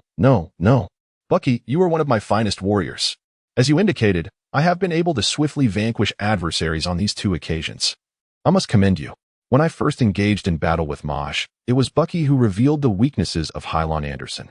During our second confrontation, Hylon merely shifted the suspicion towards Colonel Hoffman, yet it was Bucky who initially exposed Hoffman, and you devised this advanced technology bomb, named the Bucky Bomb. A true talent. For some inexplicable reason, Bucky suddenly felt a surge of panic. So, what do you desire? Heelan's gaze turned serious. Bucky, join the Navy. What? Bucky recoiled, displaying an exaggerated gesture and expression. Do not jest with me? His heart trembled in the winds of uncertainty. Not to mention, he had once been a member of the notorious pirate king, Joel D. Rogers' crew. If he were to actually become a Marine, that scoundrel Shanks would be in fits of laughter. No. Bucky shook his head vehemently. Hylon, with restraint, replied, Since you do not wish to be a Marine, I shall not press you further. Really? The jester Bucky snorted, sensing that matters were not so simple. Are you familiar with Bergamot, the genius scientist of the world government? I perceive you possess the potential to invent the Bucky Bomb, so why not become his assistant? What else? What else can you do? Hylon pressed on. If I could hand you over to the research department of the world government, I believe their advancements in human biology would soar. Under Heelan's threats and allure, Bucky ultimately decided to join the Navy. Following suit were Kabaji, an acrobat, and Mookie, a tamer, who joined to form a special operations unit led by Bucky. Kabuki whispered in Bucky's ear, Captain, be silent. Address me as Sergeant Bucky. Though Bucky had joined the Navy, it was far from his initial expectations. His emotions might take a long time to mend. Yes, Sergeant Bucky. Kabaji hastily altered his tone. What is it? Bucky barked. Do you have an escape plan? No. Really? Mookie, the tamer, widened his eyes. Do you genuinely wish to be a Marine? What did you say? Can I flee? Bucky recalled his days there. Always a fortunate soul, it must have been dreadful to encounter 2 individuals. One was Shanks, that scoundrel, who had been an intern on Captain Rogers' ship at the same time, and the other was Lieutenant Lind. What of your plans for wealth? Who says one cannot amass riches in the Navy? Bucky retorted regarding the matter of money. Did you not see Governor Nelson? Goodness, that man is exceedingly wealthy. 20 ships, 3,000 men, untold riches. Do you desire wealth?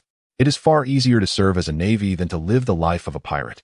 Bachi seems to have accepted his role in the Navy. However, if we proceed with this, our heads will surely roll.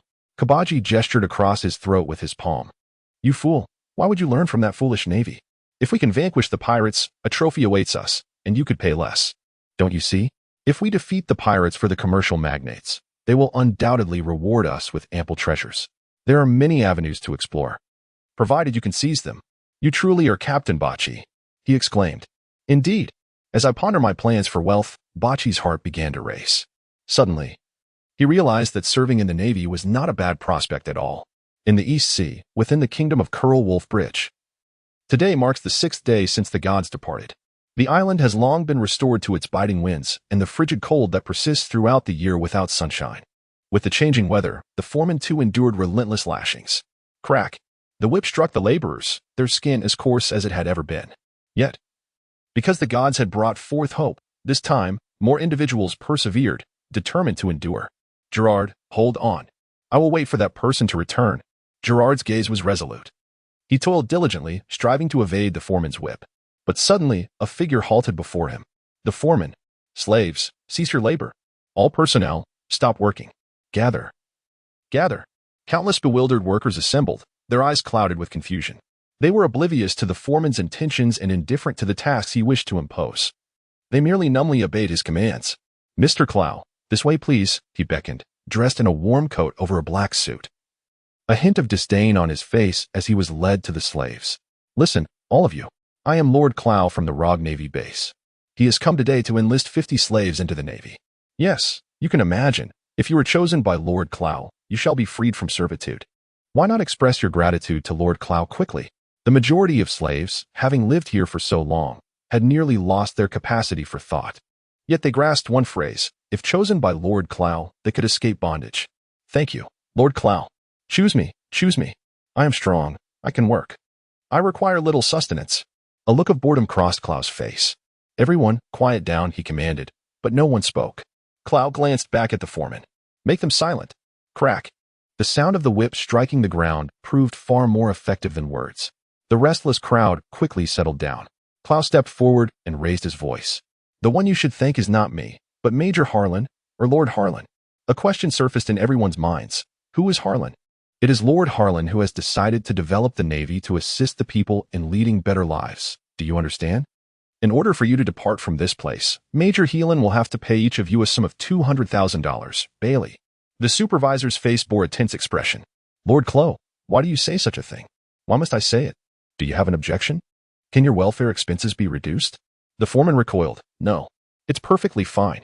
On the slave market of the Shambodi Islands, the average cost for an adult male is 500,000 Bailey, but those are robust pirates or others of their ilk.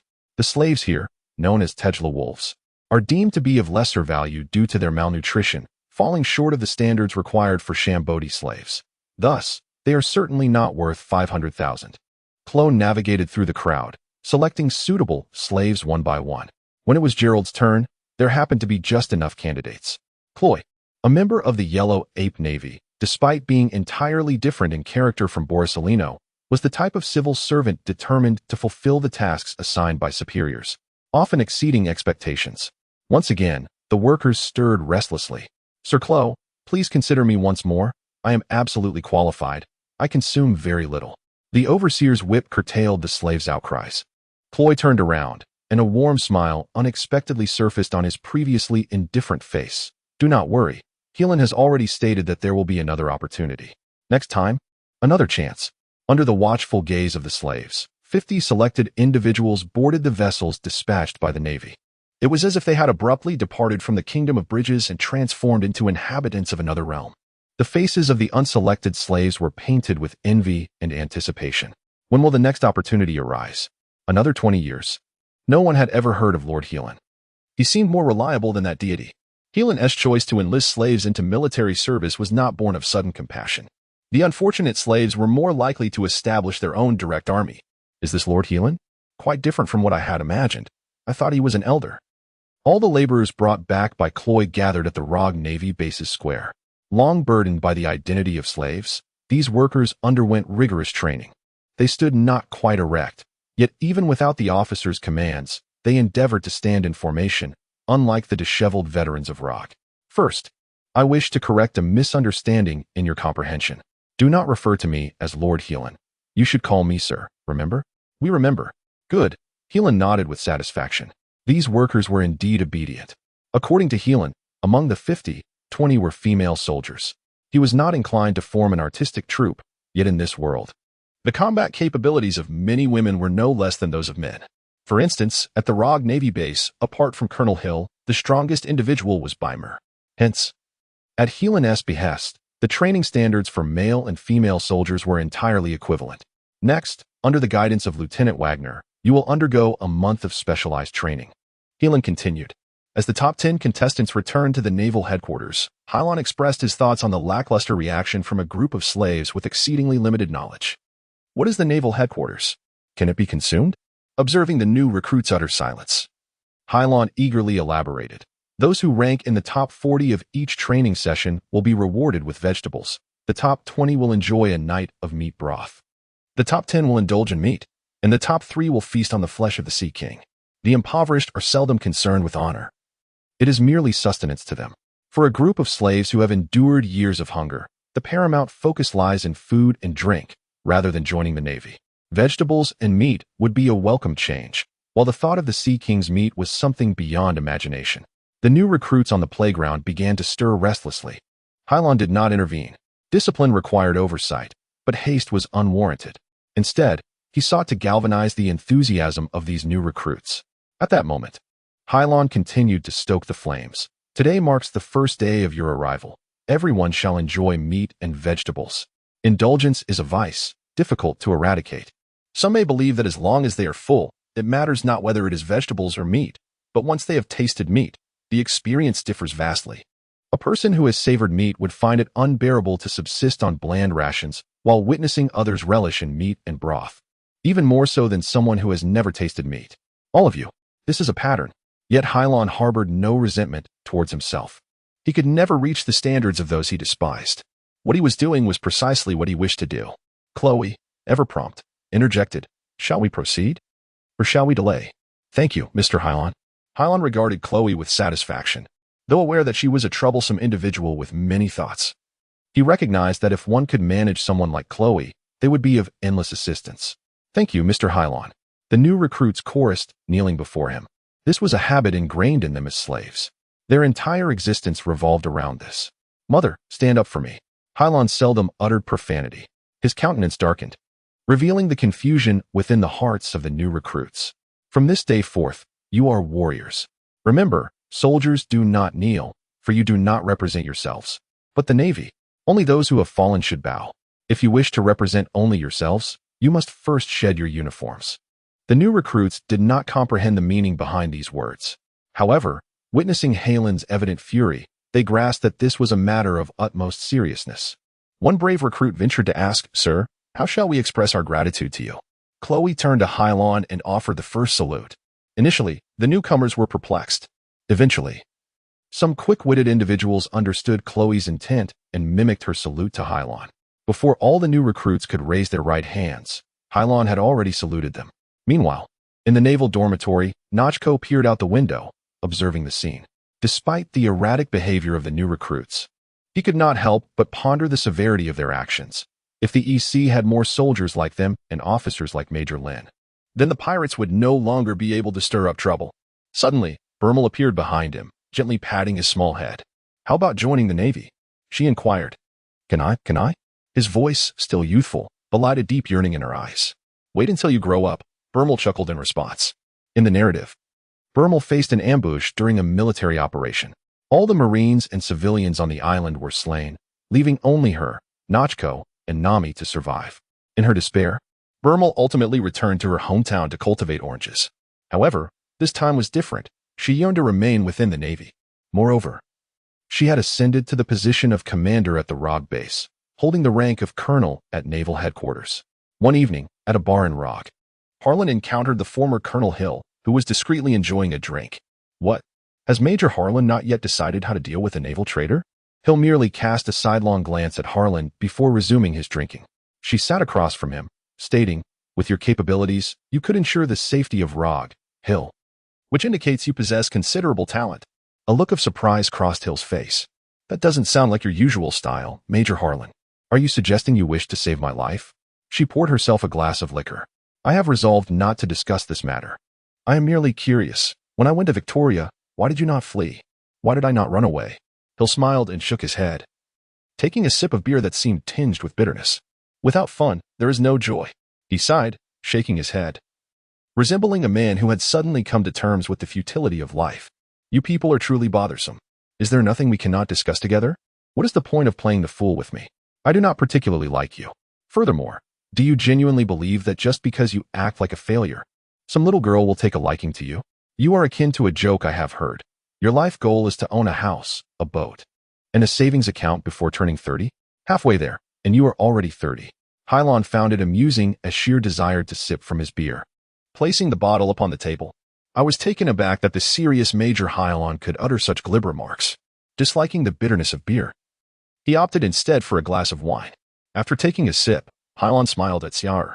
I once encountered a master photographer during a voyage across the ocean, who imparted a profound truth. There exists but one form of success in life, which is to live it in a manner that one cherishes. Clad in a naval uniform, I envision myself as an ideal soldier, yet upon shedding that uniform, I return to my true self, unencumbered by any concerns. Despite the fact that he was merely 16 when he was 2 years old, it is not the passage of time that shapes a person's character, but rather their experiences. Halen's physique still bore the vigor of youth, and he relished the unique drive that belongs solely to the young. If given the choice, he would prefer not to mature merely to satisfy the expectations of others who proclaim, the child has finally grown up. Sheer's eyes widened in surprise. Wonderful. You are the finest young student in the department. I hope you shall one day confront those legendary pirates, yet remain true to your heart. Hylon hesitated slightly. Hey, do not shower me with compliments. You have yet to address my query. Why do I not flee? Shire reclined slightly, his expression relaxed. There is no point in running anymore. I am weary. Weary? I have always been a virtuous man, leading the Marines against pirates. I have also been a villain, providing pirates with precise timings and routes of merchant vessels. I once lived in fear. As a good man, I feared being slain by evildoers, and as a bad man, I feared investigation from the authorities. Hylon did not conceal her disdain. So now you aspire to be an ordinary man? I have encountered too many of such individuals. After a lifetime of wrongdoing, they finally exclaim, I am tired, and then retire to the mountains to savor their remaining days, or like a murderer, seek a temple to abandon their weapons and attain enlightenment. To put it bluntly, it is mere whitewashing. How do these scoundrels manage to pull this off? When you must die for it, how can you be a good person?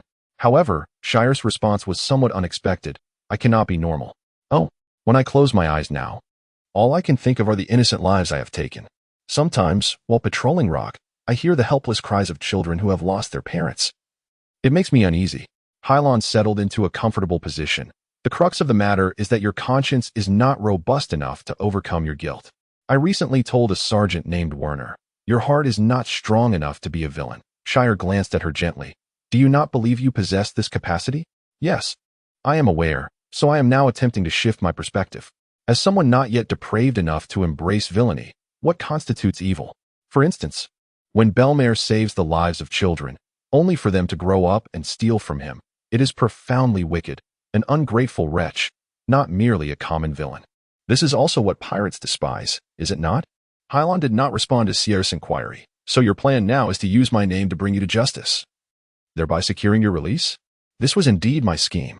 Sierra's expression conveyed a shattered hope, mingled with a hint of silken doubt. Will Major Hylon grant me a dignified death? You can lower it. Halen's demeanor suddenly turned serious. Do you wish to die? It is not so simple. Death is easier than life. Private Sierra, stand up. What? In the name of the Major from the Naval Command, I command Private Sierra stationed at the East Sea Rogue Naval Base to rise. Yet it was Halen's force that compelled him to stand. Private Sierra, you are hereby appointed as a second lieutenant at the East Sea Rogue Town Naval Base. Hylon declared while handing the insignia from the branch. A black question mark loomed. Hylon then resumed his seat. What is the matter? Don't you like the official title? No. A look of confusion crossed Sierra's face as he clutched the insignia with both hands. From the very beginning, I told you that your capability to protect Rogue has proven you to be a person of wisdom and competence. It would be a pity to eliminate someone like you. Hence I request your cooperation with Colonel Bermel. However, since your conscience does not permit such actions, we shall proceed with what we call atonement. Hylon had long intended to take Sierra under his wing. Yet, upon hearing Sierra's words, he hesitated. Had Sierra opted for a normal life, Hylon might truly have sent him to his demise. But was that not an affront to justice? Justice? Hylon scoffed, raising a beer bottle and pouring them both a glass. Have you ever heard of the Chinese dragon? Sierra nodded, proclaiming, as long as the Chinese dragon exists, there is no justice in this world. Just as during the War of Resistance, in special times, there existed a unique policy whereby bandits could be integrated into the regular army. Hylon had no time to wave the banner of justice and delve into these individuals' pasts. He was concerned with the future. As long as these individuals could fulfill their rightful value in the future and abide by the Navy's regulations, they were the talents Hylon required. Hylon never considered himself a modest gentleman. The so-called benevolence without martial prowess could never belong to a soldier. He grasped the cup in Sierra's hand and gently clinked it. Cheers. Lieutenant Sierra was oblivious to how he finished the beer, as the thought echoed in Halen's mind. As long as the Chinese dragon exists, there is no justice in this world. Sierra's gaze towards Hylon shifted once again. This Major Hylon truly dared to speak anything. Oh dear, what a headache. Rear Admiral Kongming, Chief of Staff for the 4 Seas, surveyed the documents on his desk. The highest-ranking officer at Robe Naval Base was a colonel, followed by a lieutenant. Where were the colonel, the major, and the captain? Could the East Sea not recruit soldiers? Yet, how is it that a small detachment could have 3,000 personnel? What Major Kongming remains unaware of is that by the year 1520, Rogtown would be devoid of even a single lieutenant, with the colonel following suit behind a sergeant. Were it not for Halen's suggestion that this Burmel possesses considerable potential, I would not have mastered the art of shaving in merely a month, yet it has proven to be remarkably useful. I fear I must return to discuss matters with the troublesome children of Zifa's group, as a major in the command office. Hylon lacks the authority to appoint a colonel, even if merely in a nominal capacity for Rogtown. Meanwhile, being just a colonel, there is no need to trouble Zifa or the warring nations. It suffices to report to Major Kongming as staff. Moreover, the soldiers in the command office would not readily venture into the 4 Seas, as it is common knowledge that doing so is tantamount to demotion. A wise individual understands that it is preferable to be the head of a chicken than the tail of a phoenix, especially in these tumultuous times. Rather than leaping forward recklessly, facing pirates and bandits alone in the 4 Seas is far less prudent than accompanying the generals of the command office as a small contingent to a safe haven. Hence, the members of this department are quite resistant to journeying to the 4 Seas. At this juncture, with Halen's assurance, the transition of Burmel from lieutenant to colonel in this department requires no overly complex procedures. However, I ponder what level of trust one should extend to him. Fanning himself gently, Kongming gazed at the distant azure sea. Sir, I have a word, which I am uncertain whether I should articulate, he remarked, upon witnessing Lieutenant Hill's face, which bore the weight of suppressed internal strife. Hylon found amusement in this curious scene. If you do not tell me, how shall I know whether I ought to provide you with the correct information? You will have to inquire in another manner. Well then, come forth. I harbor no taboos here, Hill replied, rearranging his words. What I mean is, can you promote the 6 forms of naval training within the department? Although your father is the chief instructor at the Navy Department, the 6 naval training manuals of Shire were obtained during his tenure as a colonel in his homeland's army. While it cannot be guaranteed that those who receive the manuals will not sell the 6 forms, it certainly implies that there is a threshold for these forms. Have I elevated the 6 naval forms? Hylon inquired of Shire. I have merely trained them according to the 6 naval forms. Now, aside from Burmel and Chloe, who else is aware of the 6 naval forms? Then there are just the 2 of them. Burmel is now a colonel in the Ministry of Internal Affairs. Clow and Wagner will accompany me back to the ministry. I have not violated any regulations, have I? Shire asked Hylon. Hylon picked up his glass of red wine. Yet the bitterness of the beer in his mouth compelled him to set it down once more. You see, the 6 forms are rather exalted.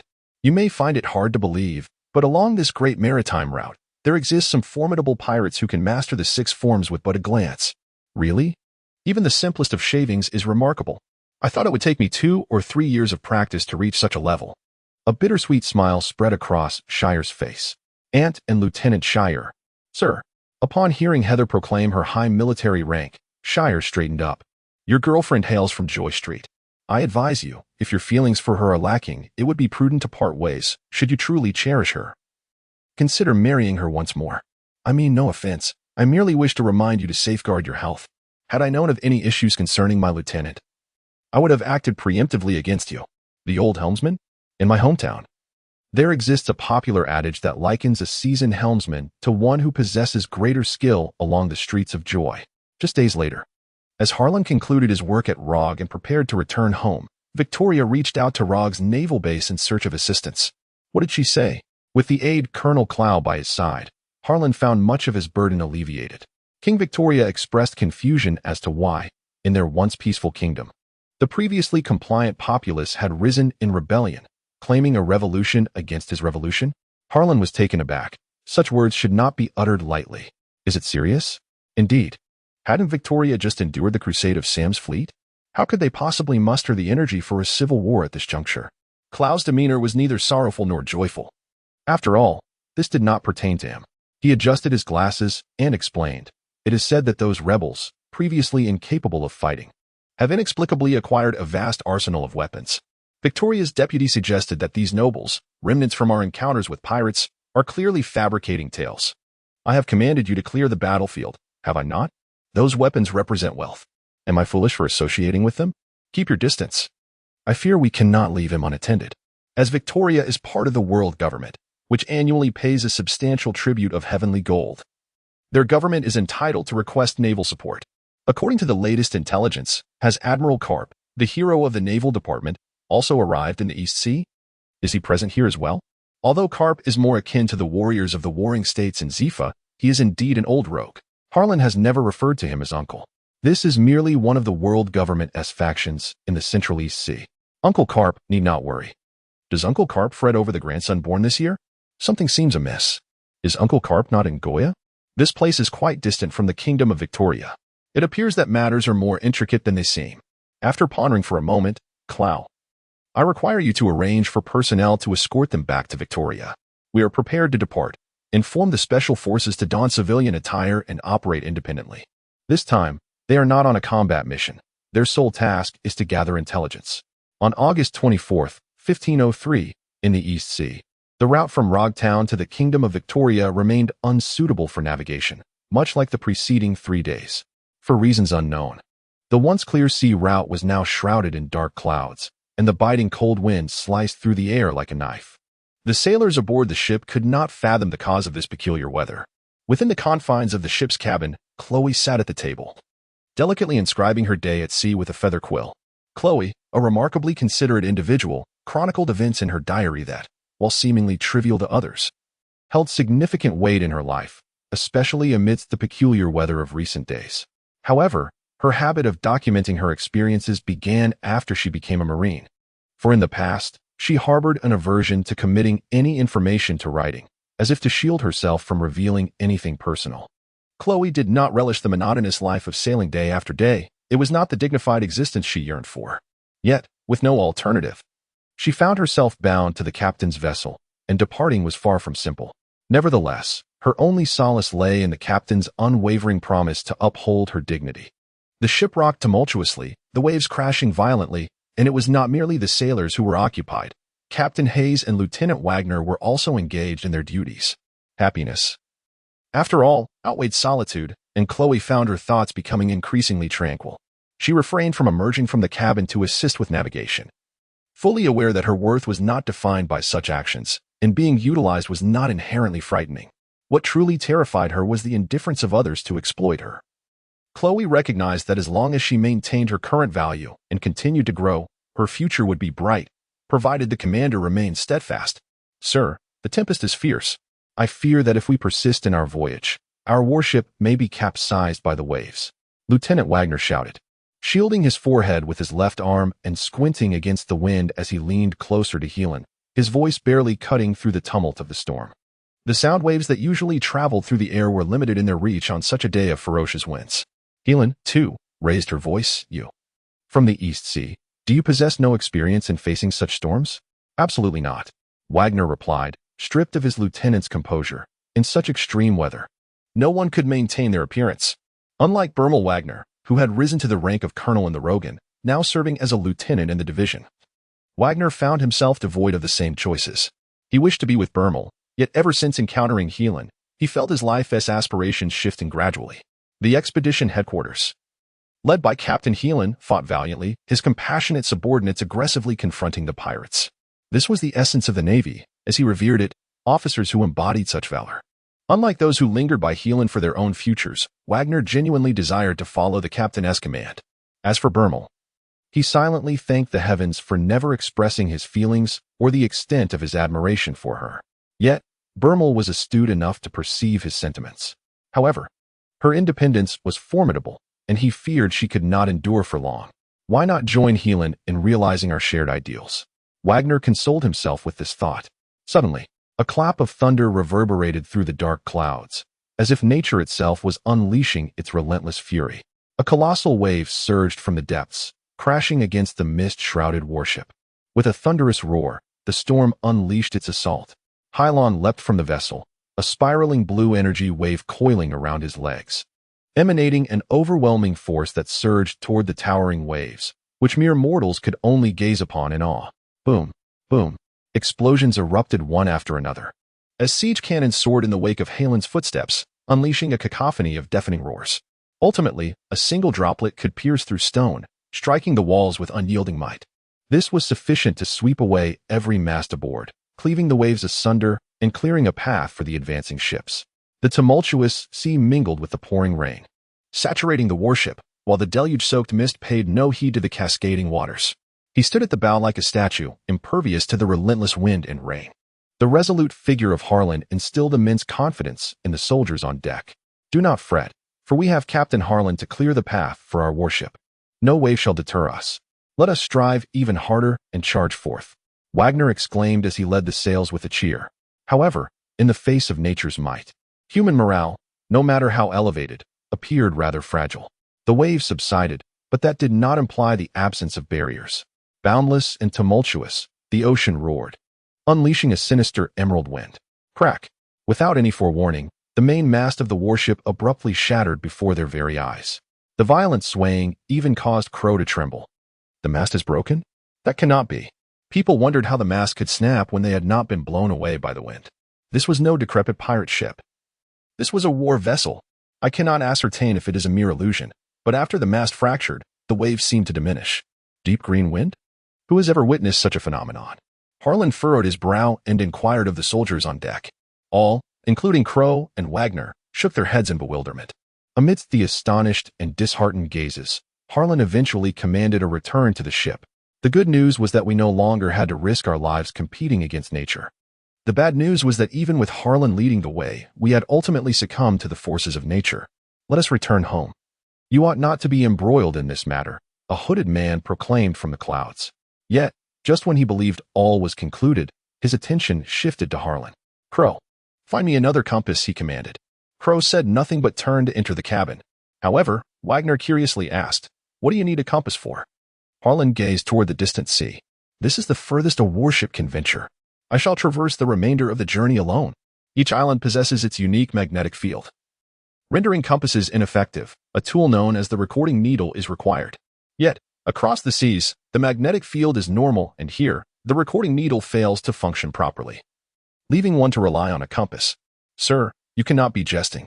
In such a tempest, even with a vessel, passage is impossible." Wagner's face exhibited disbelief. "A ship that cannot cleave through the waves? A lifeboat? Is that not sheer nonsense?" She was not surprised by Wagner's inquiries. Had he not become accustomed to witnessing all manner of robust individuals at the naval headquarters, he would hardly entertain such absurdity. "Who said I intend to build my own ship? I mean, I can run," Wagner asserted, adding to the confusion. "Run? What do you mean? Leap and float toward Victoria?" "Indeed," Harlan replied, patting Wagner on the shoulder. "You will not believe it," he explained. "An elite colonel from the naval headquarters is entirely capable of traversing the ocean alone amidst a storm. Of course, a barrage of emails would not suffice for such an endeavor. Upon your arrival at headquarters, you shall witness the formidable prowess of its personnel, regardless of your thoughts. The capabilities of those at headquarters surpass your wildest imagination." Wagner's yearning for the police station intensifies. However, he harbors concerns for Harlan's safety. For out of sight often breeds a sense of tranquility. Yet, this situation is prolonged. "Do not utter a word. I hereby command you to escort each of your comrades back to Roger, one by one. Do not compel me to relinquish supreme command to CLO. This is an order." "What do you say?" "Yes, sir, this is your compass." CLO soon emerged from his cabin, suggesting that should you truly wish to traverse the sea alone to the Kingdom of Victoria, I recommend you strap an additional plank to your back. If you grow weary, you may rest upon it for a while. Hylon gazed at Chloe with bright eyes and inquired, "Where did you learn that?" Chloe adjusted his glasses and replied, "I have heard of a bird that carries a small twig in its beak as it flies over the sea. When it grows weary, it discards the twig into the ocean and rests upon it. Though I am uncertain if such a bird truly exists in this world, the theory is indeed worth contemplating." Nonetheless, Chloe refrained from elaborating further. Hylon nodded. Very well, then assist me in my preparations. I comprehend. Damn it, the mast is broken. Yet the wind and waves have ceased. Is God deliberately putting us to the test? Wagner cursed. Hylon looked up at the ship's top. It is not God who troubles us, but someone else who creates our misfortune. The enemy is attacking. Wagner was the first to alert the soldiers aboard, who had all abandoned their posts in search of weapons, but Hylon loudly commanded them to halt. Stop. Do what you must. You are no match for him. Though she could not see beneath the man's turban, she was ensnared by his aura. Chloe, cease your tricks and step back. Chloe, poised like a cat's paw ready to strike from behind, was immediately reprimanded by Hylon. There were many aboard the ship. The man's steady voice resonated as he harnessed the immense power of the ocean, rushing forth into the rippling expanse. The wind howled like a mushroom cloud ascending from the ground. Even the dark clouds above vanished in an instant. Sunlight pierced through the clouds, reflecting a kaleidoscope of splendid hues. On the warship's deck, most soldiers lay in a stupor, some even frothing at the mouth, as if overwhelmed by tremendous stimuli. Hush. Hylon too felt disoriented, as if someone had struck him fiercely on the back of his head. The colors were overwhelming, and it was a formidable presence. Apart from the cloaked figure, only Hylon and Wagner remained on the deck. Wagner appeared worse for wear than Hylon, his nostrils stained with blood. Wagner, are you angry? Of course. Wagner insisted, struggling to stand straight, though his body seemed to betray him. I accidentally consumed too many sunflower seeds last night. Hylon scrutinized the cloaked figure once more. If you wish to sleep, then do so. This fellow is my friend. He poses no threat, but I am truly not tired. Ah, is anyone there? Wagner collapsed onto the deck. All aboard had succumbed to unconsciousness, save for Hylon. The cloaked figure repeated slowly, Oh, I am your friend. I do not recall having such a friend. However, since you can withstand my aura, you indeed ought to be my friend. Hylon, no longer afflicted by his headache, sighed in relief. Enough with the pretense. Are you not Durag? Durag remained silent. He believed his disguise to be adequate. After all these years, his voice had changed, yet how could Hylon see through it? Durag did not wear a mask. He concealed his face in shadow. Unbeknownst to him, Halen's perceptive faculties were exceptionally acute, coupled with his analytical prowess, allowing him to identify the mysterious cloaked man before him. Durag leaped from the ship, removing his hat. For safety, must I wear a scarf? That is beyond my control. Congratulations, Durag. Ah, thank you. In his youth, Lag once visited the naval headquarters. And due to his exceptional talents, both Sengoku and Garp believed he would emerge as a brilliant star of the new generation in the Navy. However, as time passed and he grew older, his visits to the headquarters dwindled, and he never returned. Perhaps I am not a good father. Indeed, after all. What revolution are you attempting? Are you still pretending? Such a lackluster performance is a mistake befitting only a novice like Durag. Yet, if Durag is now engulfed in conflict, that is a different matter altogether. Uncle Garp is well aware of this issue. It is something you cannot hide. Durag pondered for a moment before abruptly stating, Hylon, come with me. Why does that sound like you wish for me to elope with you? Hylon casually remarked to Durag, not taking his words seriously. Yet Durag's expression grew increasingly solemn. Hylon, I am serious. Now you understand what I intend to do. I shall not keep it from you. Why do you not leave the Navy and join me in pursuing greatness? His demeanor still radiated youthful vigor. Hylon did not directly respond to Durag's invitation. Instead, she shifted the topic, asking, Have you now become the devil who bears fruit? Can you command the weather, even conjure typhoons and tidal waves? Is nature itself the fruit of the devil? What is the meaning behind the tattoo on your face? The additional red square tattoo on the left side of Durag's face rendered him particularly menacing. Durag, too, refrained from answering Halen's inquiries, simply stating, that is not for you to ask. Hylon shifted the conversation, inquiring, Those who consume the devil fruit will forever be rejected by the sea. Should they fall into the water, they will lose all their strength, and should they collide with a rock, much of their vitality will be drained, rendering them mere mortals. Are you not afraid that consuming the devil fruit might bestow upon you a vulnerability? Those endowed with the powers of the devil fruit are easily targeted. The strong grow even stronger while the weak become weaker. It is common knowledge that the mightiest individual in the world, Whitebeard, possesses a devil fruit. Yet no one has ever succeeded in casting him into the sea or surprising him with a weapon infused with seawater. Whether the devil fruit represents a person's weakness or grants them the capacity to obliterate heaven and earth, transcending the very power of the devil fruit itself ultimately hinges on personal growth. As for my abilities, Drackle spoke with a sly smile. If you leave the Navy to join us, I shall divulge the truth. Hylon remained unfazed. Then keep your curiosity to yourself. I am not so inquisitive. Drackle persisted. Mr. Zifa has devoted his life to the world government. Yet what does the government truly stand for? They choose to compromise with pirates, forming the so-called Shichibukai. Is such a navy and government worth your steadfastness?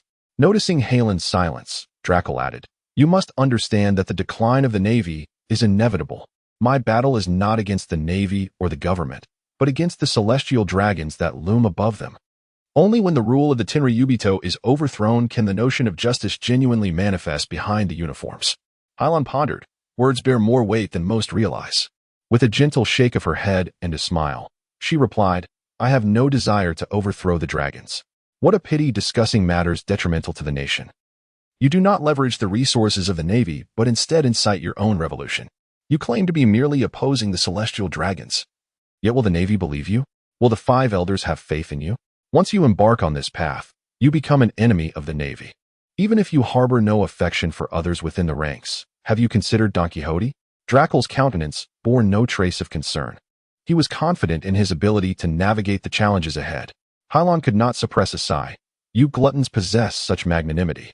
After a brief silence, Dolag broke the stillness first. Since you have no desire to leave the Navy, I shall not beseech you.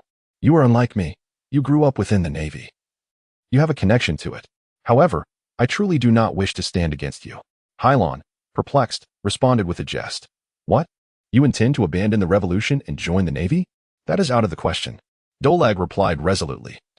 My point is that your reluctance to join us does not necessitate enmity between us. Instead, why not collaborate with me? When the moment is ripe, we shall join forces and vanquish the malevolent dragon. Halen's expression reflected mild astonishment. You possess such a proposal, yet it is exceedingly feasible. Do you truly agree?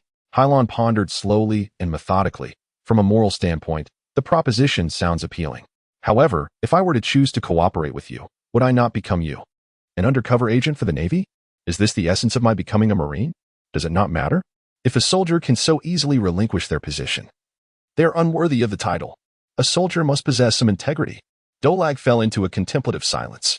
He could not comprehend why Hylon articulated such sentiments, nor did he know how to counter them. This shall be the last time I address you thus, Dolag, Hylon stated, turning to the bewildered Dolag. Perhaps we shall meet again in different circumstances, and perhaps Victoria shall serve as the initial battleground between us. Dolag instinctively inquired, What do you intend to do about the impoverished of Victoria? Hylon retorted, What do you propose to do about the destitute of Victoria?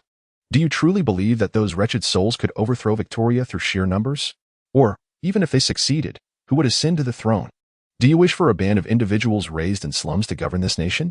You may have imparted upon them the taste of vengeance, yet you abandon the future. Wherever there is revolution, blood shall be shed. How many casualties might the uprising in Victoria incur?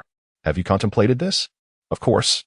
If you claim one day to seize control of this nation, to rule this kingdom, to guide this people toward prosperity, then I shall withdraw my forces at once. Words are easily spoken, yet actions prove arduous. In a revolution, one must be accountable to the populace. Otherwise, it shall be branded as vengeance, mere folly. As the rain washed away, the sea breeze tousled his prickly hair at the nape of his neck. Perhaps this time I truly have not contemplated thoroughly. What? Do you intend to do? Hylon proposed several alternatives. You could become king, or you could resolve this dilemma. Or I may need to dispatch troops to Victoria to uphold law and order.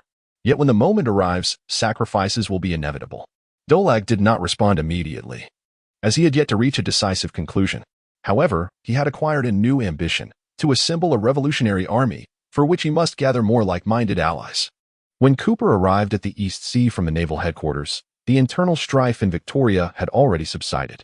It was said that a typhoon had utterly obliterated the rebel stronghold. The insurgents lost their weapons and fortifications and were pursued and defeated by the Navy, which received support from Rogue Town. Harlan's reputation once again spread throughout the noble circles of the Kingdom of Victoria. The king even hosted a banquet at the castle, expressing his desire to entertain Major Harlan and the brave sailors who had come to support him. The scene was rather extravagant. Hello, Major Harlan. I am the president of the local Chamber of Commerce. I did not have the chance to thank you last time. Please allow me this opportunity. Very well. You may discuss the details with Clow, who is now my aide. Hello, Officer Harlan. This is my daughter, Lori. She has expressed her admiration for you for quite some time. Lori? Not Loli, but Lori. You startled me. You are quite amusing. Please speak with my aide, Clow. Shall we? At the king's banquet, there were often so-called upper-class individuals who wished to leave a lasting impression on Harlan, although they were unaware that Harlan was the son of the chief instructor at the naval headquarters. The title of Special Major and his record of eliminating Governors Nelson and Sam in a single day bestowed upon him an insurmountable status in their minds. To these individuals, Harlan was merely a series of polite words to be exchanged and dealt with. Clow was an expert in this regard, and he relished the task. Until today, Clow finally realized that, in his mind, the essence of being an upright person was particularly significant. Originally the petty steward of the Millennium Dragon Bounty Hunter Guild in the Kingdom of Victoria, Clow's vanity had reached its zenith, as he could now solicit the consent of many princes and merchants in the kingdom. What a dismal existence! Lieutenant Seer murmured as he gazed at the rows of delicacies and desserts in the hall, with ladies singing and dancing. Having had previous experiences, many things he could only keep bottled up inside, he now dared to express before Harlan. Harlan swirled a glass of red wine. It is truly decadent, yet delightful, is it not? People do not harbor hatred for injustice. What they loathe is standing on the wrong side. If you place them on the other side, they would fall in love, striving to maintain the injustice. Sir, is the red wine truly that exquisite? Why can I not taste it? For personal reasons. Harlan employed certain measures to have Seer appointed as a colonel in the 8th Division of the Victoria Navy in the East Sea. Perhaps the ups and downs of life had slightly eased Seer's heart, as a faint blush appeared on his face. If you ask me, white wine remains delicious, robust enough, and powerful. Harlan smiled faintly. That is a question I cannot answer. It simply reflects the differing preferences of individuals. In my hometown, there are those who argue over whether savory or sweet tofu pudding is superior. And who else would engage in such debates? Haha, sir, I have heard that tale before.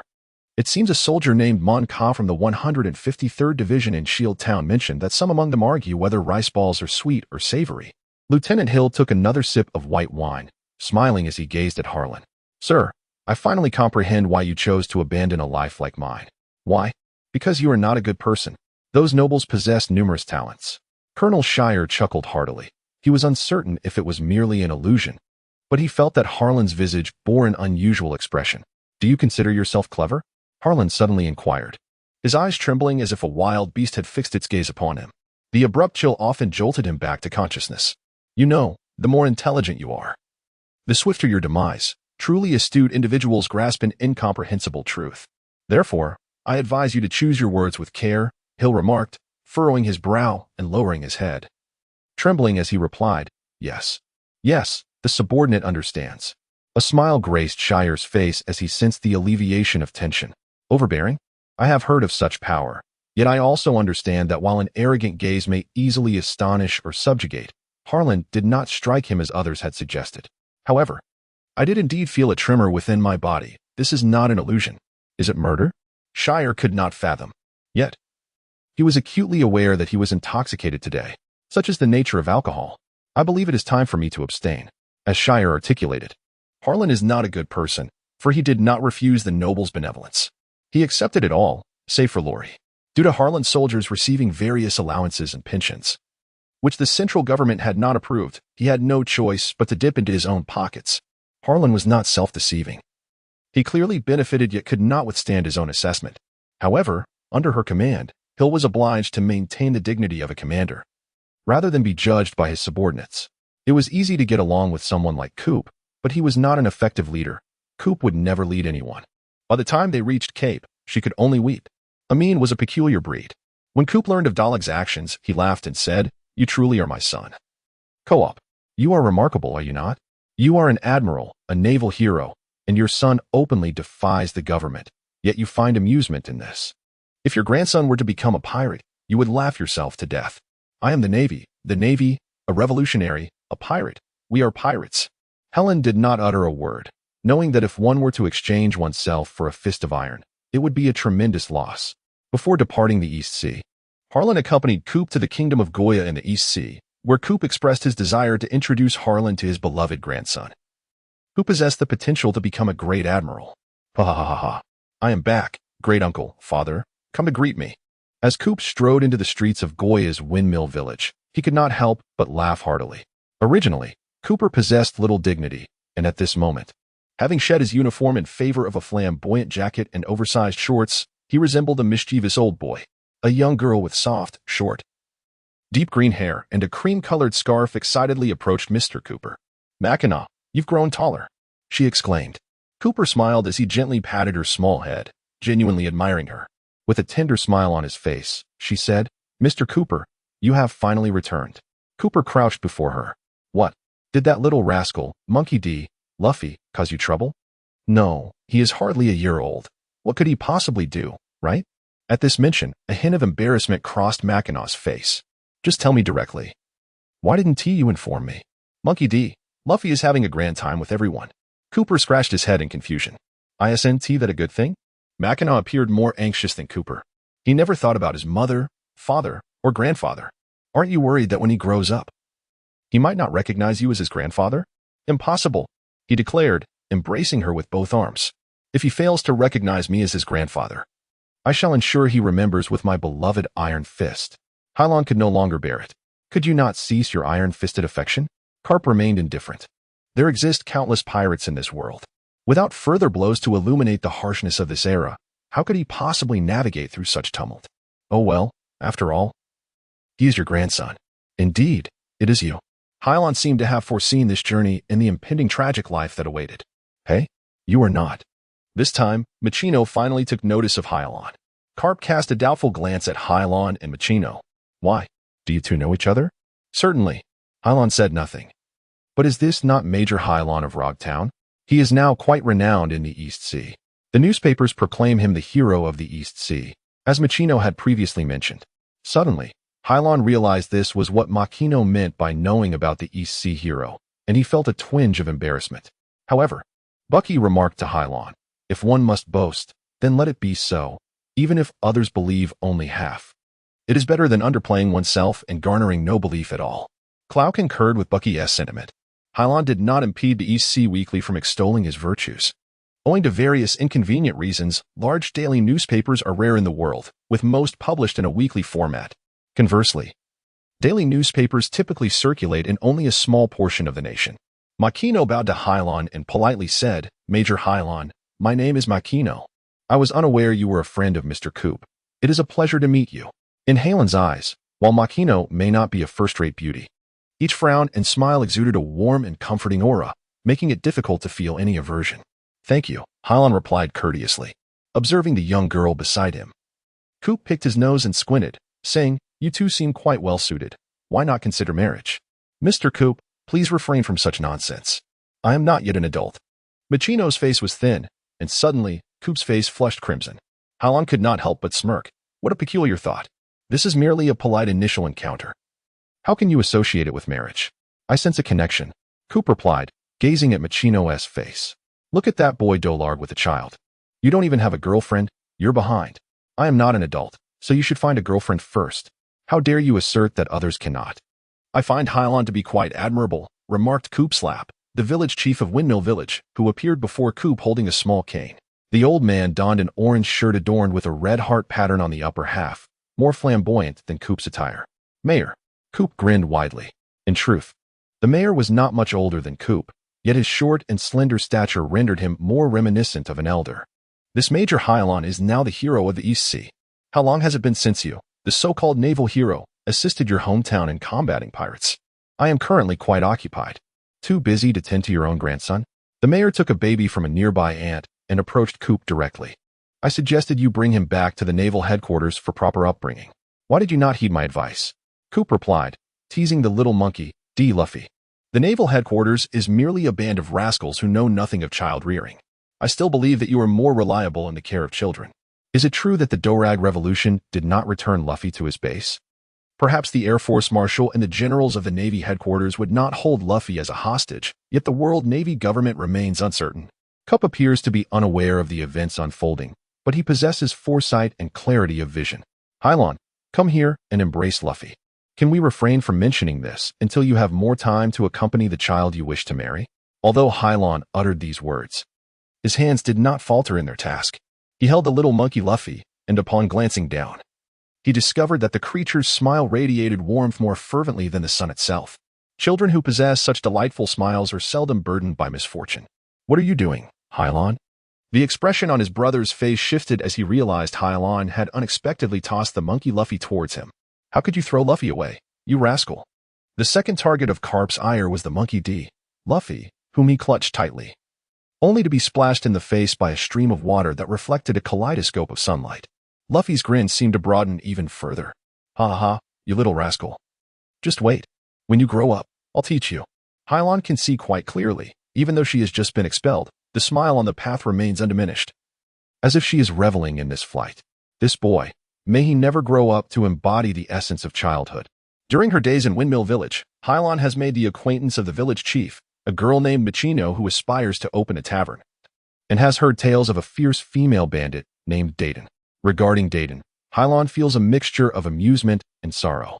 Although she and her gang refer to themselves as robbers, in truth, they are merely a band of vagabonds residing in the mountains. They do not steal, rather. They sustain themselves through hunting and fishing, and on occasions when pirates threaten the village, they assist the villagers in repelling the invaders. In a different realm, they would be celebrated as skilled hunters, yet here they choose to label themselves as robbers, much like certain maritime adventurers who delight in calling themselves pirates. Hylon even questions whether the people in this world have a misunderstanding of the term thief. It was Michino who informed her that the Dayton people had committed misdeeds long ago, but they have since reformed, which is why they harbor such fear of coup in the Navy. At last, Hylon comprehends that the issue does not lie with this world, but rather that every individual carries, to varying degrees, some unknown stories within them. Nothing is ever as simple as it appears. This is why Dayton is reluctant to present herself before Coup and Hylon. Over a decade ago, Hylon would not have idly confronted a petty thief with a criminal record. Instead, she has utilized her leisure days to have Coup point out his own pistol and life skills. Time, like an uncontrollable pack of Eskimo dogs, slips away in an instant. Good days always seem to pass too swiftly. After addressing the incident in the East Sea, Hylon returned to headquarters alongside Chloe, Bucky, Wagner, and over 20 Marines. The world is vast, and the entire Navy is capable of reaching it. The issue with such expansive territory is its management. Thus, Hylon chose not to transform the East Sea into his personal military base, but rather to enhance his reputation in the region. Should Hylon fail to dismantle the naval headquarters in the future and instead leverage the East Sea Division to challenge the command center, how would he differ from Dorag's Revolutionary Army? If he wishes to exert control over this area through his reputation in the East Sea, it could only lead to a rebellion akin to the Great Zao Uprising.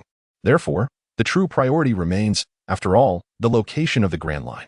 On a ship returning to the base, Clow inquired of Commander Hayashi, expressing confusion over one matter. If a maneuverable propulsion system truly exists, why not promote it here? Why not replace all warships with mechanically powered vessels? If we were aboard steamships or oil tankers instead of sailing ships amidst the tumultuous waves, we would not have to turn back due to a broken mast. For the first time, Chloe was taken aback by the overwhelming aura of authority. Although they remain unaware of the utility Hylon possesses among those who have survived, it is precisely Hylon's capabilities that add an air of mystery. Previously, I posed a query to Major Kong Ming, which likely dates back to before Hayashi turned 10. Kong Ming elucidated that the Navy had to abandon its plans for robotic vessels to prevent pirates from acquiring this technology. The resources of sea floor stone are monopolized by the world government, necessitating the use of sea floor stone technology to deceive Neptune-class warships for safe passage across the equatorial doldrums. If the technology of mechanical ships were to proliferate, even in the absence of sea floor stone technology, numerous pirates would seize the opportunity to forcibly traverse the equatorial calm belt, particularly in the North Sea, where only a calm belt separates it from the New World. The Neptune-class vessels are merely delectable fare for the pirates of the New World. Should the pirates of the New World master the technology of mechanical ships, the North Sea could become a veritable paradise for marauders. Thus, the Navy could not actively dismantle the natural barrier of the equatorial doldrums. As Chloe adjusted his glasses, I understood.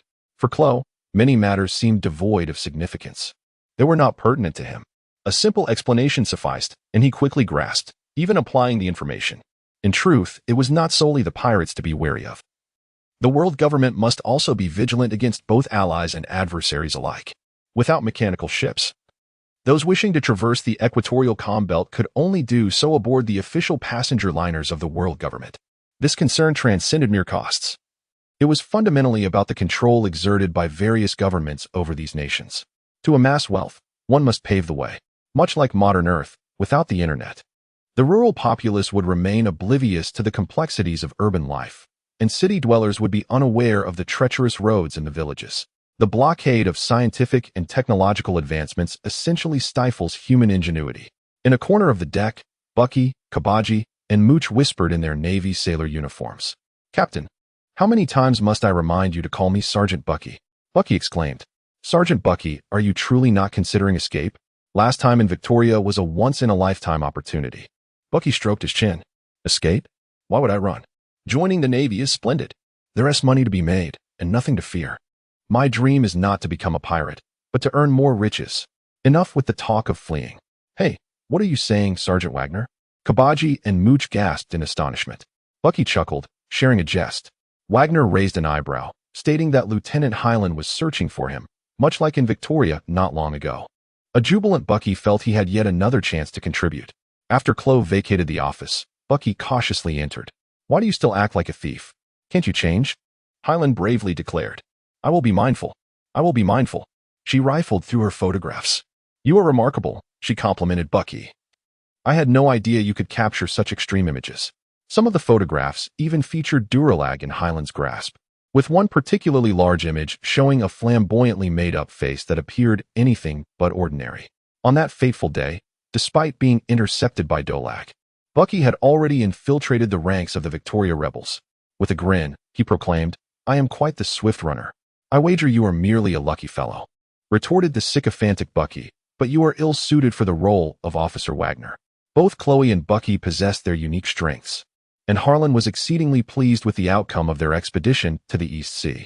"It appeared that after I had to reorient your endeavors, on May 10th, a battleship from the naval headquarters docked at the port of the Great Desert Route, a nation that boasted immense power, its cities grander than those of countless smaller realms, wielding significant influence over the first half of the Great Route. In just 2 days, Princess Vivi of Alabama would celebrate her centennial birthday, an occasion that had not been witnessed in this nation for many years. Indeed, the 12th king of the Kingdom of Alabama, Neferu Tali Cobra, was a rather unassuming individual, and such extravagant festivities were not in keeping with his nature. However, politics cannot be swayed by the king's will. Initially, Black's was modest, and his daughter Weiwei was born into obscurity, yet she later faced unanimous criticism from other kings. "Are you not benevolent? You did not inform me of your daughter's birth? I find you generally to be quite candid, and I did not expect this from you, Cobra. Do you not consider me a friend?" Thus, Cobra was compelled to host a celebration for Princess Vivi's 100th birthday and extend invitations to other kings. Some allies came to honor the Nefertari family, while others were merely curious, and of course, some harbored ulterior motives, aware that the military strength of his kingdom might not suffice to deter all who wished him harm. Cobra, as a member of the world government, requested naval assistance, leading to Lin's deployment to the Desert Kingdom. "I did not send Harlan to combat pirates, rather. I dispatched him here to safeguard a royal family, which seems a grave misallocation of talent," Wagner mused, feeling somewhat aggrieved. For most of the year, Wagner, now a captain in his own army, had repelled several medium-sized pirates alongside Harlan. Do you not grasp it yet? Arriving in a scorching desert nation is far easier than engaging in combat by the seaside. This is the true transaction: banquets, sumptuous feasts, libations, and women. Why are you so fixated on slaughter? Bucky and Wagner held starkly contrasting philosophies. According to Bucky, the essence of life lay in wealth and enjoyment, with all else deemed trivial. Although he lacked Wagner's bravery, Bucky had ascended to the rank of lieutenant through his espionage skills. It was a buy-one-get-one-free situation. Once, he had been an apprentice sailor aboard the ship of the pirate king Roger, masquerading as a circus clown to lure impassioned pirates into a corner. Wagner disdained Bucky's perspective. Had it not been for the multitude of facts Bucky had rendered others speechless with, he would not have uttered a word to him. "Do you believe you are deserving of the justice that trails behind you?" "What justice? You are exceedingly youthful. And in my view, for one whose mind is consumed with justice, Wagner's attempts at rebuttal are futile. I shall not disclose my intentions. I am poised to strike." Wagner sighed, as Bucky waved his hand dismissively. Despite his rank as a captain, Bucky was a mere lieutenant, a unique case, entirely unrelated to Wagner. Wagner sought out Harlan due to Bucky's temperament, yet Harlan refrained from commenting on Bucky. Instead, he remarked to Wagner, Isn't your leadership an exemplary model for your soldiers? Do not allow the notion of Bucky to overshadow the finest recruits of the Navy, such as the esteemed Zaffa, personally mentored by Zaffa himself, who possesses not only the best resources and instructors but also a promising future. Among the graduates of the elite camp, the most distinguished may be directly appointed to the rank of major in this department, while the least are guaranteed positions as lieutenants. In essence, once one enters the elite camp, a formal status awaits upon graduation. Consequently, the ordinary students can only harbor envy and resentment, as this is merely a gateway to competence. A singular test of personal combat proficiency serves as the examination for the majority of these regular students. The promotion regulations of the Navy Command are transparent and equitable. Even the adopted son of the General of the Warring States, Rocinante, has attained the rank of Army Major due to a lack of personal prowess. Individuals such as Sikorsky, Paulusolino, and Cusin were swiftly elevated to the rank of Lieutenant General after being recruited from the military. There exists no injustice in this regard. The fleet of Sam and Nelson was obliterated in the East China Sea, while the peace envoy of the Victoria Empire ascended from major to lieutenant colonel. Over the following 6 months, Harlan led him in the East China Sea to recruit soldiers, quelling numerous pirate factions, thus elevating him from army major to colonel. General Sikorsky commended Hayashi, stating, "If you all worked as diligently as Colonel Hayashi, how could the justice of the Navy be called into question? I advise you to keep your distance from Kazan. That fellow will only hinder your progress," remarked the chain smoker captain. Consequently, the old chain smoker captain was confronted, inciting great ire in Sikorsky. The chain smoker captain remained ensnared in his officer's position, partly due to a slothful wild hen impeding his advancement, and partly due to his own irascible temperament. He never showed mercy to pirates. Yet anyone who dared to insult him seemed oblivious to the world around them. Hayashi, the chain smoker captain, and Tina were of equal rank, with Tina having now ascended to the position of major under the command of Major General Guion, while the chain smoker captain remained aboard Tragopan's vessel. However, as Tina is merely 16, she often found herself embroiled in disputes with the major general. Nevertheless, her ship, the Black Spear Array, had partaken in naval battles at dawn. The Kingdom of Alabama is indeed fortunate to have a major general from this department safeguarding it from the disruptions of festivities. I must confess that ordinary nations truly lack the capacity to contend. Another porter leaned against Tina's sunshade while Harlan, leisurely reclining in a standard wild hen deck chair, held a glass of juice, treating this mission as if it were a delightful holiday. You possess a conundrum that Tina cannot elucidate, yet are you truly so at ease? Do you not fear the marauders of the harbor? Do you not comprehend? Harlan's visage radiated confidence as he proclaimed, "What is our mission here in Pakistan? It is to collaborate with the royal army of the nation, to uphold order, and to safeguard the royal family, rather than to apprehend a specific target. Now that Guion is in Albaz, the capital of this nation, the royal family shall encounter no issues. As for us, as long as we anchor the vessel here, signifying its protection by the Navy, the pirates shall naturally retreat. After all, unless absolutely necessary, thieves dare not provoke soldiers. As long as the ship remains here, it is secure. Any pirate bold enough to confront the Navy would find themselves in a perilous situation." Tina, however, remained unconvinced by Harlan's perspective. She was acutely aware of the realities, yet one must not overestimate the intellect of pirates. Some are rather unhinged. Suddenly, a black cannonball soared toward Tina's ship. With a swift motion of her left hand, she conjured a dark barrier, akin to a swath of soft black fabric, which intercepted the projectile with precision. The explosion of shells sent dust swirling, tainting the juice in Harlan's hand, rendering him momentarily embarrassed. It struck my face like a whirlwind. Are there truly individuals so mentally impaired? Harlan abruptly recalled a saying, "With such a vast global population, are there not many with impaired faculties? Do you presume you dwell in paradise?" Of course, my predecessor did not deceive me. "Young one, sink that warship for me." On the pirate ship, a one-eyed marauder brandished a sailor's knife, shouting from afar at Harlan. A mere glance at the pirate crew's flag conjured the thought in his mind: the one-eyed pirate crew, with a bounty of 44 million bellies on their captain. He then covered his eye, akin to a wild fowl, and declared, "Tina, this fool is yours. Allow me to take charge." Although Vice Admiral Sikorsky has praised you, I find you increasingly reminiscent of Vice Admiral Cushing. No, the winds do not favor us. Harlan leapt from the sofa, his senses attuned to the shifts in the air and the amount of dust present. Alabama is a desert kingdom, where sandstorms are commonplace. He gazed skyward as a cloud of dust ascended. But can the sea not also conjure a sandstorm? That is, Crocodile. Crocodile. One of the first to join the 7 warlords of the sea is a colossal pirate known as the Sand Alligator, with a bounty not exceeding 81 million pelicans. Later acknowledged as a legitimate pirate by governments worldwide, yet he is far more than this. The essence of nature lies within sand and fruit. Before Tina could react, Crocodile, driven by a devilish instinct, swept those foolish pirates into the air. In the face of 81 million bellies, 44 million bellies appeared utterly impotent. Who is he? Is he the guardian of the desert? Nearby, the populace murmured praises for Crocodile, who had suddenly materialized at the harbor. The distant warship seemed merely a fade. Crocodile donned a black leather coat, a cigar clenched between his teeth. He disregarded the idle chatter around him, stowing the pirate's treasure into a bag that he slung over his shoulder. Casting a glance back at Helen and Tina aboard the ship in the harbor, he then strode away. What could possibly bring him to Alabama? Surely it could not be to commemorate the centenary of Princess Vivi's birth?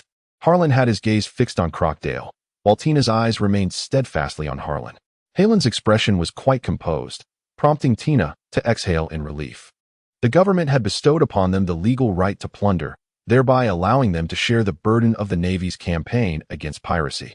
He perhaps sensed an opportunity in Alabama, a place teeming with individuals, where he could lawfully pillage not only pirates but also all allies outside the realm of the world government.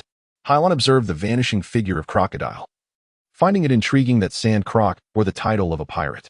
It was said that he enjoyed a commendable reputation within the government, embodying the ideal of the 7 warlords of the sea. Suddenly, the phone worm in Helen's pocket emitted a shrill sound, its mouth expanding dramatically. Captain Hylon, we have a significant situation. What sort of significant situation? What's the matter? Return to the naval headquarters. Don't feign ignorance. Elucidate the matter. After a brief pause, the phone worm fell silent. Yet, through its mimicry, Hylon could distinctly perceive the contorted expression of Buggy. It is, the pirate, Red Sword. Red Leg? You mean red-haired Shanks. A pirate hailing from the East China Sea, with a bounty of 60 million berries. Unlike the notorious brigands, the red-haired pirates resemble rare adventurers who have been indoctrinated by the pirate king, Roger, hence their relatively modest bounty. However, the red-haired pirates are so formidable that any navy encountering them has faced defeat. Consequently, their bounty remains substantial. For while no one has ever perished at the hands of the red-haired pirates, they are indeed pirates by name, and the Navy must confront the underworld. Tina, I have the red-haired pirates on my side. I shall not assist you in dealing with Crocodile. Farewell. Hylon left a message and proceeded towards his ship. Having long wished to meet the infamous red-haired pirate, particularly the one whom the Navy referred to as the pirate in Jesus' garb. It is said that every sailor who has seen or not seen this figure has been struck by him, with his garments invariably directing the sailor's arms towards the ground at an awkward angle. Rumor has it that the sharpshooters of Rear Admiral Kongming have likened their tongues to his prowess. Unlike the mindless marauders, the red-haired pirates are a crew brimming with potential. Let them be. They pose a significant threat to the Navy. Haraha. Victory. Once again victorious. In a Las Vegas-like town in Alabama, a young man with short red hair and a straw hat instinctively pulled a pile of chips from the table before him. This seemingly harmless, sunny, and even slightly eccentric young man is the captain of the red-haired pirates. Beside him stood a tall man with a black ponytail, exuding an artistic aura. He is Ben Beckman, the first mate of the red-haired pirates. Beckman, 13 years Beckman Sr., was physically stronger than this fiery-haired youth. Yet it was the young man with red locks who had captivated Ben Beckman, luring him onto his pirate ship. With a cigarette dangling from his lips, Beckman advised, "Come on, Sanks, take a break. Don't worry, you'll let me play a bit longer." However, the red-haired man remained fixated on the game before him, ignoring Beckman. The latter was not angered. To him, the red-haired youth was merely a mischievous child. But we are being watched. Aren't you afraid of what might happen if you continue? Hey, Buck, I know that guy. He is not a big deal. Go, go. At the end of the game, the red-haired man shouted triumphantly, having won once more. Beckman, did you see that? I just need to win a few more times, and we'll have enough money to set sail. Beckman chuckled and shook his head, saying nothing. The merchant before the red-haired man appeared helpless. For the youth had initially claimed to be a pirate, and the casino dared not eject them. Not far from Beckman sat a man with khaki wavy hair and a bushy beard, dressed casually, looking like a vagabond. In truth, he was a member of the red-haired pirates, a top sharpshooter capable of hitting an ant's antenna from 100 feet away without harming the rest of the creature. Shall I teach that Renault's fellow a lesson, Captain? He nonchalantly inquired while cleaning his pistol. Since Sanks is silent, let us refrain from taking action ourselves. The captain held authority over the pirate crew. In most instances, the crew could not act without the captain's consent. Sanks seemed unaware of this. But Beckman had already begun to deliberately uphold Sanks' authority. Bang! The sound echoed. A sound of the door being kicked resounded through the crowd, drawing their suspicious gazes towards it as a rotund man with purple hair strode into the casino. Following closely behind was a brawny figure, reminiscent of a bull, carrying a surfboard on his back and sporting short black hair. Move aside, rabble. I am the king of Drum Island, the son of Valpo. In other words, I am the prince of the Barrel Kingdom. Should you lay eyes upon me, kneel? The crowd within the casino regarded Valpo with an expression of envy, akin to that directed towards a fool. The man behind him cautioned, Prince Valpo, do mind your words. Valpo dismissed him. Why utter such nonsense? If you were not a good person, Ogo would not have brought you along.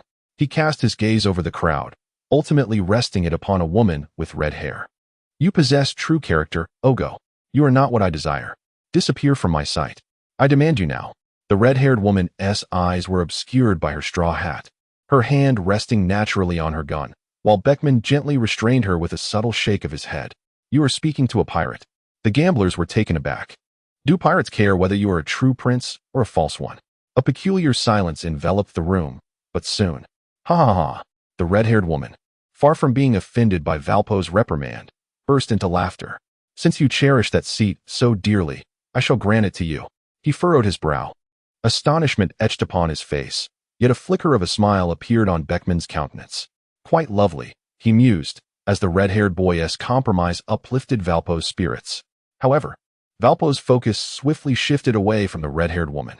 That old scoundrel, Cobra, spoke ill of me to my father during my reign as king, and I must defy him. I shall even take revenge upon his daughter. D'Orton elucidated. Prince Valpo, this is not a trivial matter. It is a summons for you to mature. Why speak so much? Do you need to teach this prince? Suddenly, the front door was forcefully breached. They glanced around to see a group of naval soldiers charging orderly into the casino. A Renault's naval officer stepped forward. I am Lieutenant Bocci of the naval headquarters, and in the name of naval justice, I shall arrest this band of red-haired pirates.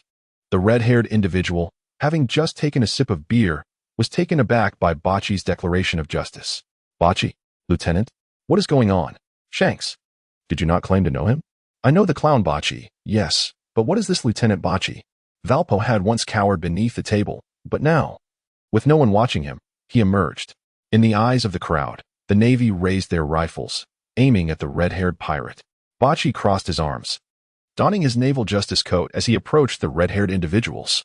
Red-haired pirate Shanks, you are under arrest. The red-haired man's mouth twitched, his smile becoming rigid. Bocci, are you jesting? Is this your latest prank? Bucky retrieved a pair of handcuffs from his pocket, wearing an amusing yet typically jovial expression, though a grave demeanor now adorned his face. Will you come willingly, or shall I assist you? He inquired. You are 3 in number.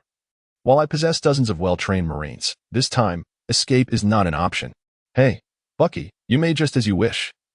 But I cannot endure such a degree of levity. Who is jesting with you? Just as Bucky was about to seize Red's arm with a handcuff, it became evident that today's seriousness stemmed not from Captain Wagner's example, but from a more personal vendetta. Bucky was not driven by a sense of justice. His ire was directed at that scoundrel, Sinks. This wretched individual had inadvertently swallowed a split fruit, rendering himself inept at exploring the underwater treasures and losing a map to the bounty. This quest for vengeance was imperative. In the fleeting seconds before Bucky's hand reached for the red-haired woman, she deftly sidestepped, evading his advance with ease. Bucky remarked, slightly astonished. Could it be that my eyes deceived me, and I misjudged the situation? As Jesus noted the distance between the lieutenant and the captain, his previously furrowed brow eased in relief. Reluctantly, Bucky again grasped the hilt of his knife, this time with the handle reversed to grip his wrist. What is happening? When did this red-haired rogue become so formidable? He recalled their days training on Captain Roger's pirate ship, where he, Bucky, and Shax had shared the workload equally. Just a few years had passed, yet the gap had widened so dramatically. Bucky, are you concealing something from me? Despite the frequent bickering between Bucky and Red aboard the ship, it was not entirely unpleasant. The red-haired woman fondly reminisced about their foolish challenges against the white-bearded captain. In a moment of clarity, Bucky swiftly applied the skills he had honed over the past year, skillfully extricating himself from the red-haired woman's grasp. He liberated himself from a mere dislocation that had previously restricted his limbs. Now, he could divide himself into even smaller segments. The rope could no longer contain him. There was a flicker of surprise upon the red-haired woman's face. "Well done, Bucky. I haven't seen you in years. Little ones. No, soldiers. Let us unite to capture these 3 pirates." Bucky exclaimed, leaping back, waving his hand while shouting, "Acrobatics. Steam murder." Bucky, the former chief of staff for Captain Bucky the Pirate, conjured a cloud of white mist using some contraption. He interrupted the red-haired woman's gaze and struck at the nearest Ben Beckman. Clang. Yet, Beckman diverted the strike with the butt of his gun. "Jesus. What is your plan?" "Boss, what's wrong?" "Run. Run." Beckman and Cloth were preparing to impart a lesson to the Navy when they were startled by the orders of a red-haired man. This was someone else's domain, and one would face reproach for any damage incurred during a scuffle. Thus, they decided to approach the matter with caution. "Oh, and should Beckman have the opportunity, do remember to retrieve my winnings." Oh. Jesus was befuddled by the convoluted thoughts of the red-haired fellow. This individual. Beckman merely chuckled and shook his head in disbelief. The chaos ensued as the casino windows shattered, and a man donning a straw hat burst forth. Who has ever spoken of vandalism? The stakes could be lowered. It seems the Bucky you mentioned has indeed joined the Navy. Otherwise, his antics would not have escalated so severely. Beckman's expression grew grave as he noticed a contingent of armed Marines outside the casino. "Why not hold me back for a moment while I inquire with Bucky about his enlistment in the Navy?" A bold notion took root in the mind of the red-haired man. "I declare, my dear sir." Jesus uttered not another word. Leaping from the rooftop to the ground with aplomb. "Well done, Captain Wagner," Bucky exclaimed as he finally emerged from the casino. Although Jesus' shooting skills were commendable, his physical prowess paled in comparison to the adept Wagner, who had already mastered the art of shaving and wielding iron blocks. And the master? Beckman had not anticipated that the Navy would dispatch 2 officers and nearly 100 soldiers to confront a mere trio of pirates. Bang! Bang! Prosperity! Silent air bombs erupted, creating several craters in the ground. Beckman intended to assist Cloth but was intercepted instead. "Fly." Aiming his weapon at Bucky, he suddenly burst into tears. "Officer Harlan, you have finally arrived." However, when Harlan attempted to restrain Beckman, the red-haired man had already rescued Cloth from the rooftop. Harlan developed a newfound respect for the young straw hat boy's strength. "Bucky, did you not claim you could share equally with him?" Bucky appeared somewhat aggrieved. "We were to split evenly, but over the years, that dog has grown stronger, surpassing me." "Bucky, why have you betrayed me?" The redhead pondered why Bucky had joined the Navy. "Who has betrayed you?" Bucky retorted, asserting that he had not slaughtered any innocents. "If you follow Commander Lin, I am certain he will vindicate you. Join the Navy, Shanks. Furthermore, Harlan, I must inform you that this Jax hails not from the East Sea, but..." Pride radiated from Bucky's face. "I am now an honorable sailor. Shanks, join the Navy." Shanks had an idea. "Sir, I must also report that this jester Bucky was once a pirate." Bucky laughed heartily. "Ha ha ha. The report is invalid. Harlan is already aware of my piratical past." The conflict between the Navy and the pirates unexpectedly transformed into a rivalry between Buck and the red-haired woman, as the 2 men vied to expose each other's secrets. Harlan and Beckman could only listen, their heads throbbing with the tension. Naturally, the matter concerning Roger was tacitly omitted from their discussion. Hylon could no longer endure the situation. "Silence. What is going on? You 2 should discuss it in prison." With a clash of muscle against muscle, Beckman lifted a leg, colliding with Halen's. The Navy was not to be underestimated. "You run with the Cloth, and I will follow you." Beckman was not currently a match for the red-haired man and the Jesuit. Coupled with Beckman's high intellect and quick wit, the red-haired individual typically took his counsel seriously. Since Beckman had suggested taking the initiative, the Navy was no longer an easy adversary. Amid the red-haired man's contemplation, Beckman and Hylon had already engaged. Following Domingo, Ben Beckman was the second individual Hylon encountered who could effectively counter his pirate prowess. Hence, it was understandable that others were no match for the red-haired pirate. With such a pirate captain, one had to mobilize officers to lead the crew. On the other hand, beneath the red hair, Wagner's approach to the fabric was no longer as straightforward as it had initially seemed. In an acrobatic display at the Galapagos Theater, Beckman's heavily damaged Carbage waved his hand, sending dozens of spinning dreidels darting toward the assembled red-haired individuals and the fabric. It appeared that the red-haired man's heart was somewhat intrigued. Indeed, the Navy brought forth a style reminiscent of a circus. Both the red-haired man and the one clad in Jesuit attire could foresee the arrival of bullets, let alone the Kabaji gyroscope. The fabric raised his rifle. But before he could aim at Kabaji, he was pinned down by the red-haired man. "Do not fire." The fabric, perplexed, inquired, "Boss, what are you doing?" The Jesuit not only comprehended the situation, but also concurred. However, the notion of not killing the Navy was somewhat perplexing. The red-haired man chuckled nonchalantly. "This man will no longer take your life. Why would you kill others?" The Jesuit's face was clouded with confusion, pondering the rationale. Yet it was too late for him to delve deeper into the matter. While Kabaji continued to battle, Wagner had begun shaving again, approaching the fabric and the red-haired man.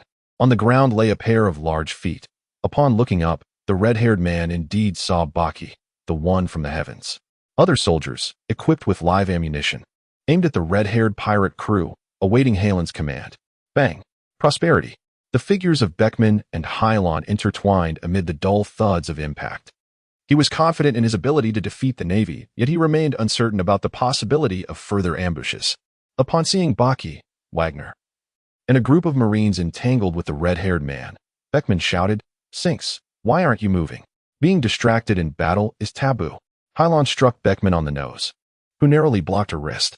However, her tightly clenched right hand extended a finger, and Beckman's instincts warned him that the air around him had shifted. "Fly. Aim your guns." Whoosh. A bullet whizzed through the air, narrowly missing Beckman's cheek. However, being a master of the art of combat, he may have been struck by Harlan. I am aware of all the reasons Beckman remains indifferent. Instead, he chuckled gently, asserting, "If I become distracted in battle, does that not prove my superiority over you?" Armed, Beckman's right leg coiled with a commanding grace, reminiscent of a steel whip striking Harlan at the waist. Suddenly, Harlan's body became as light as a cloud. The gust generated by Beckman's whip-like leg had an immediate effect on him, effortlessly pulling Harlan away from the strike. Yet, how could Beckman, already adept in the art of combat, be outmaneuvered by such a motion? With the aid of his foresight, Beckman intertwined his hands and feet with a tempestuous style, unleashing such a torrent of wind and rain that he scarcely allowed her a moment's respite. For the better part of a year, Harlan not only mastered the most challenging pistol techniques among the 6 naval styles, but also employed resurrection techniques to enhance the use of the iron block, transforming it from a defensive skill into an offensive one. Unlike military power, the iron block does not depend on physical energy. Rather, it relies on the tautness of the muscles to fortify its defenses, necessitating a heightened focus that precludes movement. Some experts can accelerate muscle motion by enhancing blood flow, thereby enabling them to wield a moving iron block. This so-called accelerated blood flow is a skill from the art of resurrection. Harlan's proficiency with the iron block in martial arts is nearly tantamount to wielding a low-tier variant of colorful weapon supremacy. After exchanging several blows, Beckman lunged at Harlan once more, only to find her arm curiously bending like the tentacles of an octopus, crossing his straight punch at a subtle angle and firmly grasping his wrist. The life force returned. Could it be the power of a devil fruit? Beckman pondered. The naval captain seemed devoid of any fishman blood, thus this peculiar ability could only be attributed to a devil fruit. Beckman quickly retreated, maintaining distance, as Harlan's enigmatic power unsettled him. With a puff, Beckman finally expelled the smoke from his mouth. From this moment forth, he must regard the captain with utmost seriousness. Suddenly, a surge of momentum erupted in all directions on the street, originally aimed at the red-haired naval soldier, causing wheat to scatter on the ground.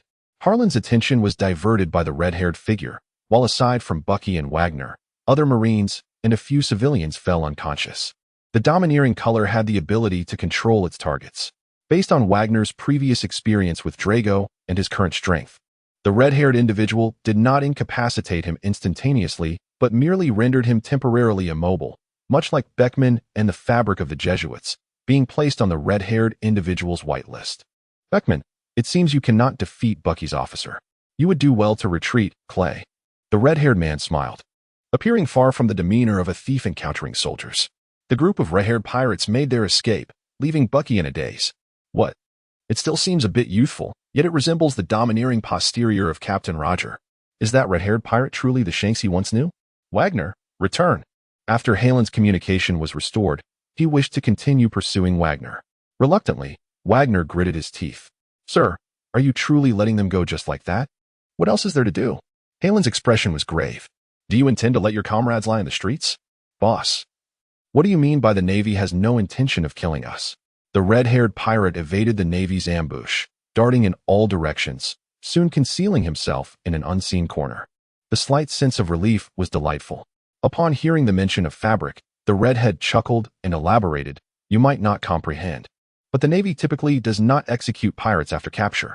They merely confine them in a deep-sea prison known as Push Town.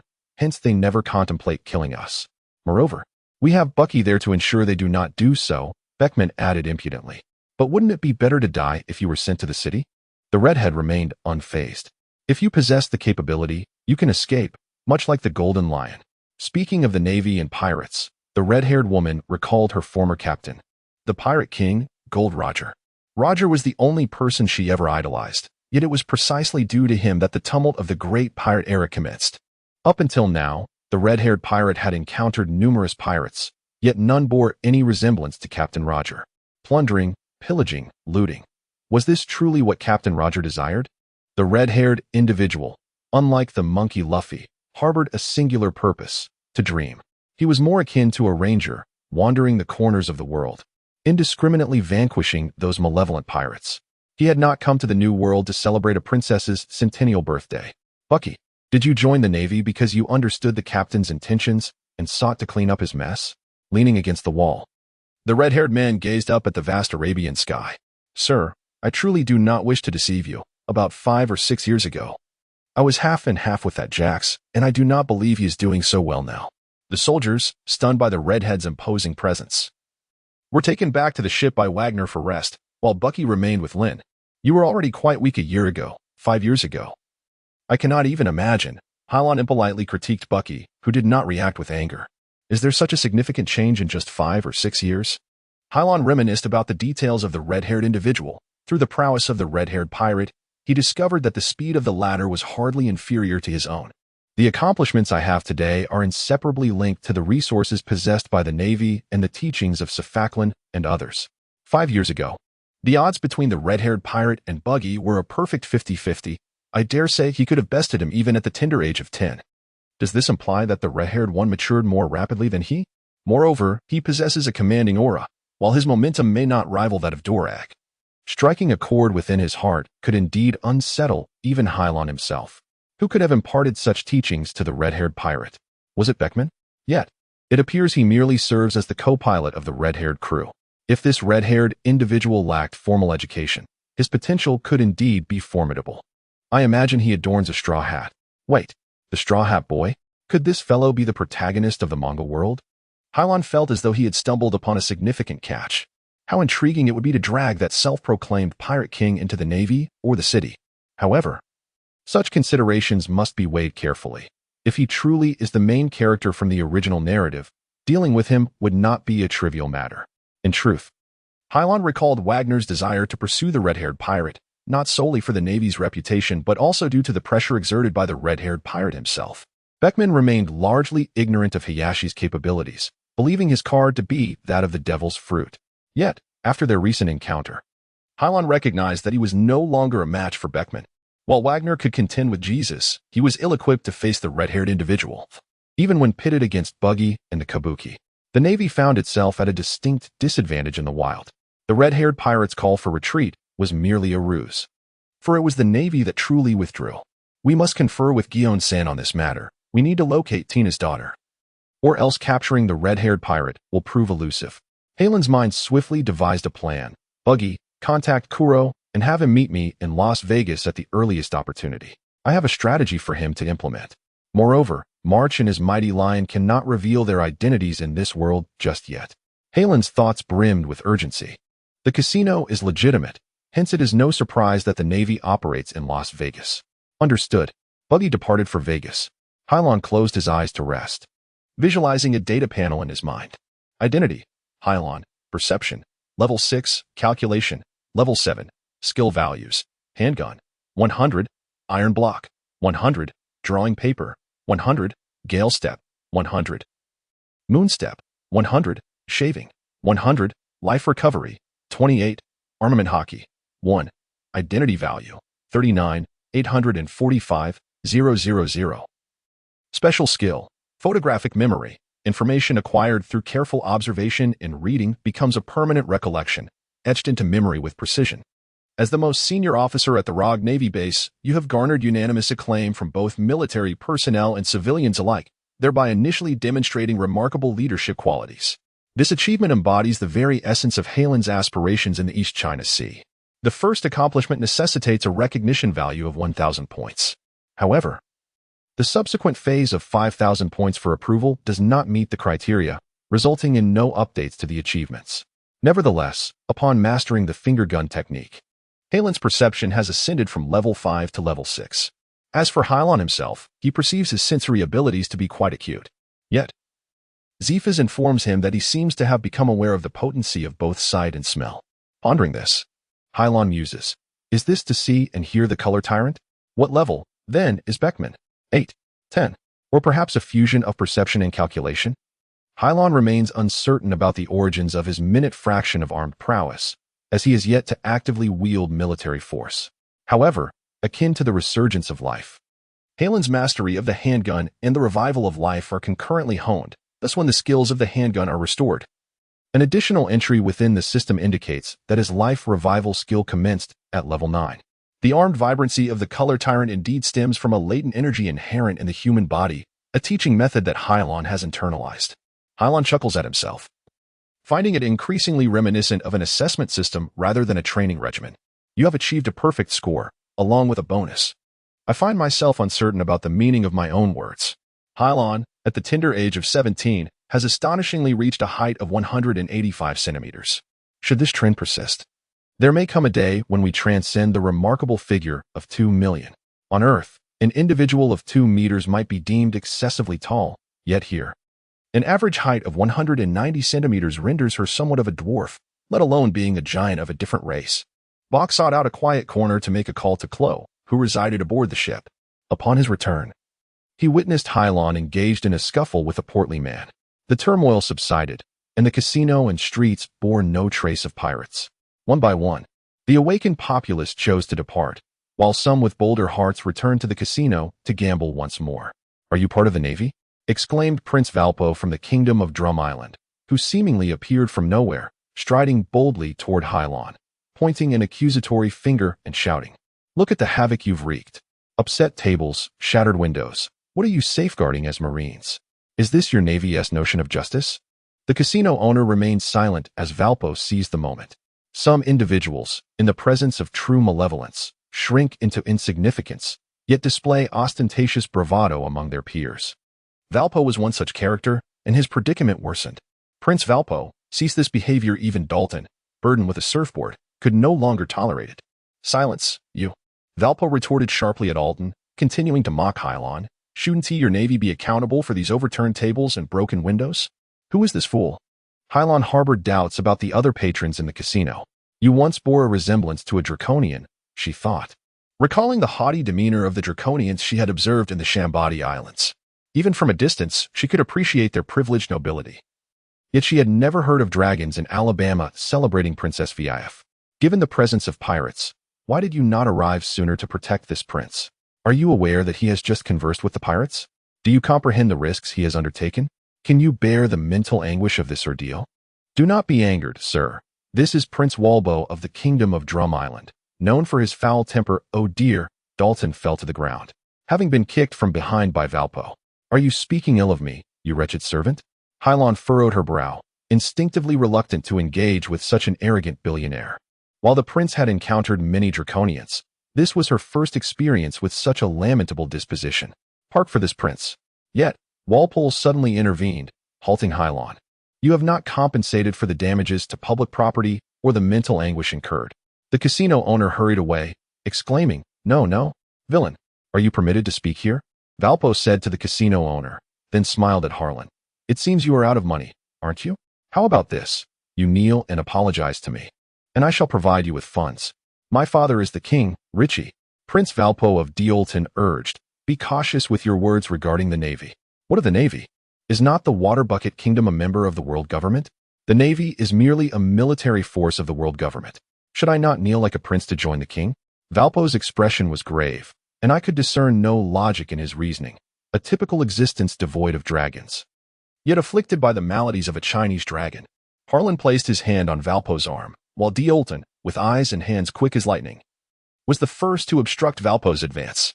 "Sir, our prince is merely a bit foolish. Do not let the canvas around his surfboard drop like that." That was not a surfboard at all. It was a strangely shaped, oval, sharp weapon, with a handle resembling a spade. "Do you not understand the prince?" Harlan mused.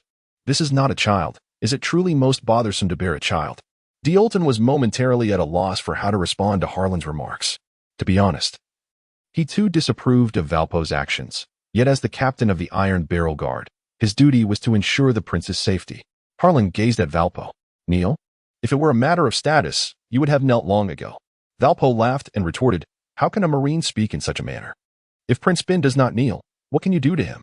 The Navy launched an assault on the Prince of the World Alliance government. A significant event for the media. Valpo was not oblivious to certain matters. "I command you to kneel." Harlan raised the black muzzle, aiming at Valpo's eyes.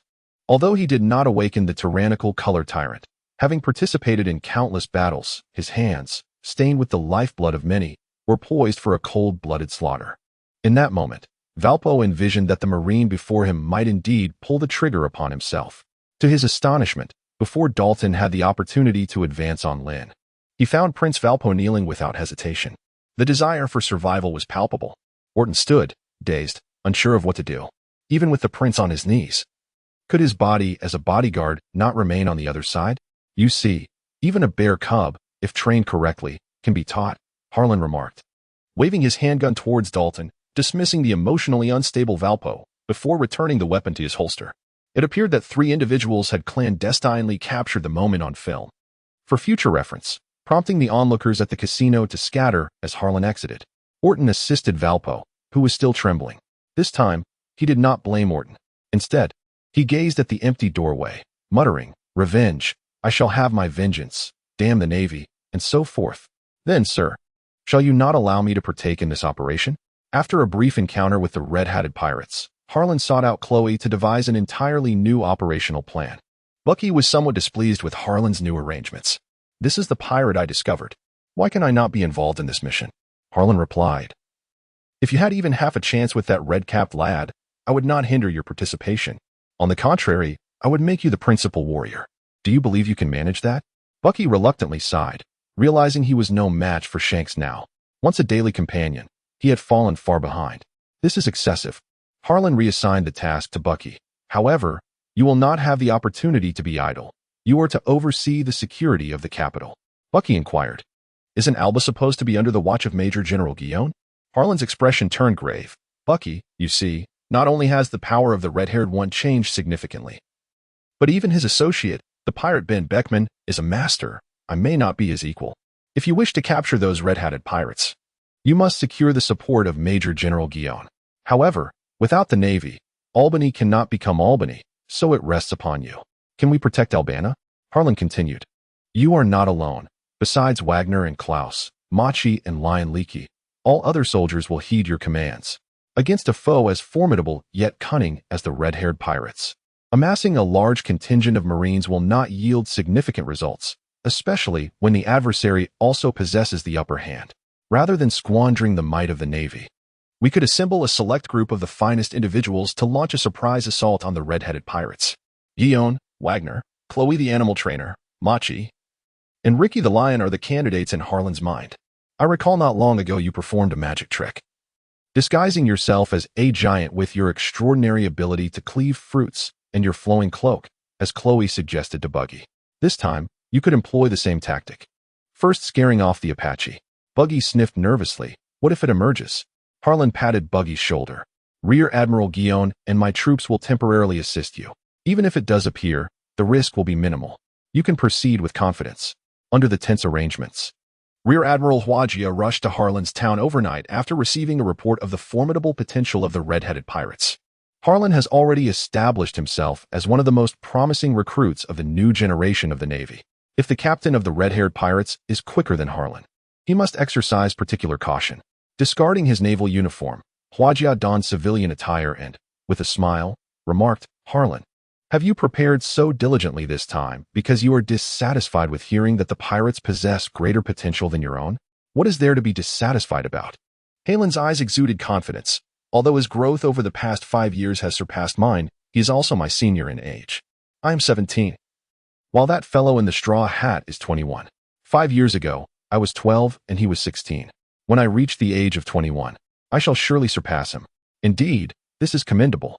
Guillaume generously praised Hylon.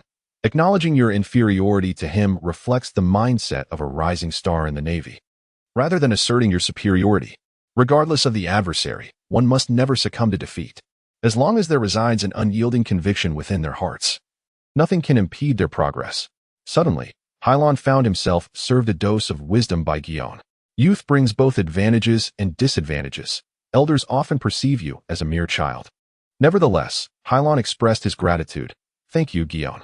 Guillaume-san, Ben Beckman is exceptionally formidable. I have exerted my utmost effort, yet I find myself powerless. Do not underestimate that young man. You seem concerned for me. Guillaume-san chuckled lightly. Do not underestimate the golden pillar in my grasp. It is a weapon that will never depart from the flower street. In Sanskrit, the term golden pillar signifies crocodile. Here, it is the name of the ocean's guardian. Countless renowned blades exist in the world, particularly among the swift blade category. The best knives require 50 artisans, the great blades 21 artisans, and the supreme blades a mere 12 artisans, earning worldwide acclaim. However, in truth, these so-called swift blades are not solely knives. All swords, spears, and halberds are encompassed within this classification. The golden pillar is among the most powerful of blades. It is said that before the Holy Land's empty throne, there lie 20 royal swords. Yet, whether these weapons are merely hollow claims or indeed stronger than the formidable great blades remains a mystery. Rest assured, I am not concerned for myself, but your intelligence officer has yet to be revealed, correct? Guillaume referred to the Beastmaster Machi. With the keen observation skills of Ben Beckman and the Jesuit, ordinary naval scouts find it impossible to trace their movements. Nonetheless, Machi possesses his own tracking expertise. His large lion, a creature of high intelligence, relative to animals, excels at human communication. As a creature, Ricky is inherently capable of conversing with other animals. Desert camels, banana crocodiles, kung fu manatees. Following Ricky's translations, they all became invaluable aids in Machi's intelligence gathering. Regardless of how astute Ben Beckman may be, he remains unaware that the animals of Alabama have transformed into naval scouts. The strength of not only the populace, but also the animal kingdom, when combined, is quite formidable. You may rest easy. The red-headed pirates are currently in a city named Cartwright, awaiting our delivery of the Seagull Express. Hylon remarked that he had circled an area on the map of Alabama, a significant element of the naval flag design. CLO. I leave the details of this plan in your capable hands, but do not let me down. CLO adjusted his glasses and replied, Rest assured, sir. I have never disappointed you.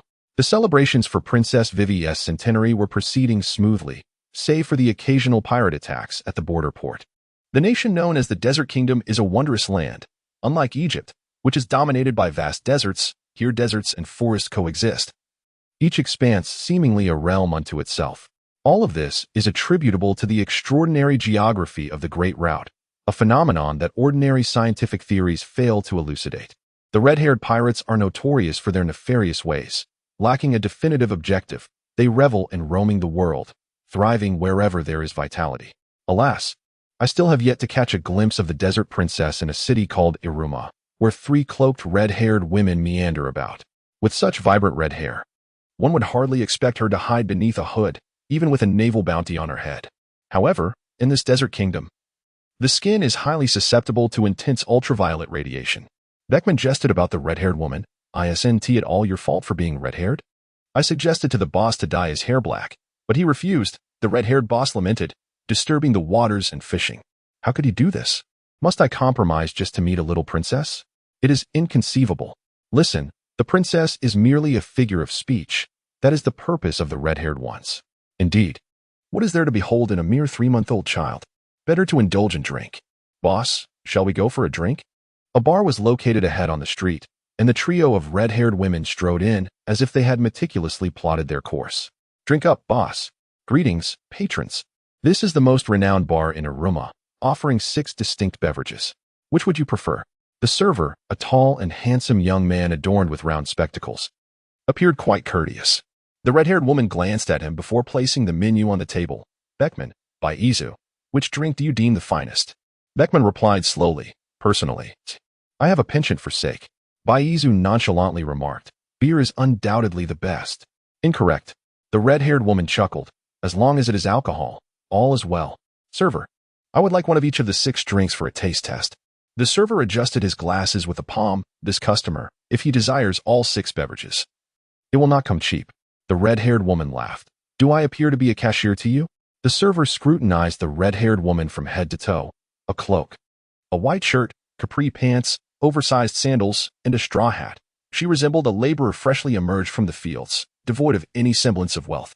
The red-haired woman appeared quite embarrassed. Beckman presented his wallet, retrieving a coin from its depths. Is this sufficient? The value of the coin, alongside the universally accepted currency of Bailey, far surpassed that of Bailey itself. It will suffice, the attendant replied with a smile. I shall prepare it for you. Once the attendant departed, Beckman surveyed the tavern's patrons with his beady eyes and whispered, this attendant is not to be underestimated. I noticed him adjusting his spectacles. He does not appear to be an ordinary servant, but what does that matter to us? The red-haired one seems indifferent. Who among us is without secrets? Beckman was well acquainted with the temperament of the red-haired individual, and thus felt no ire. It is of no concern to us. Let us wait and see. The attendant soon returned, serving 6 drinks to the 3 red-haired women. The red-haired individuals showed no signs of discrimination, savoring each sip with delight. Cloud took the initiative, remarking, I presume you are not from this land? Beckman chuckled. Indeed, we hail from distant islands.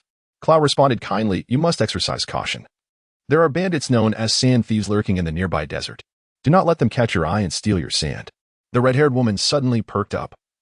What does that mean? Pirates in the desert?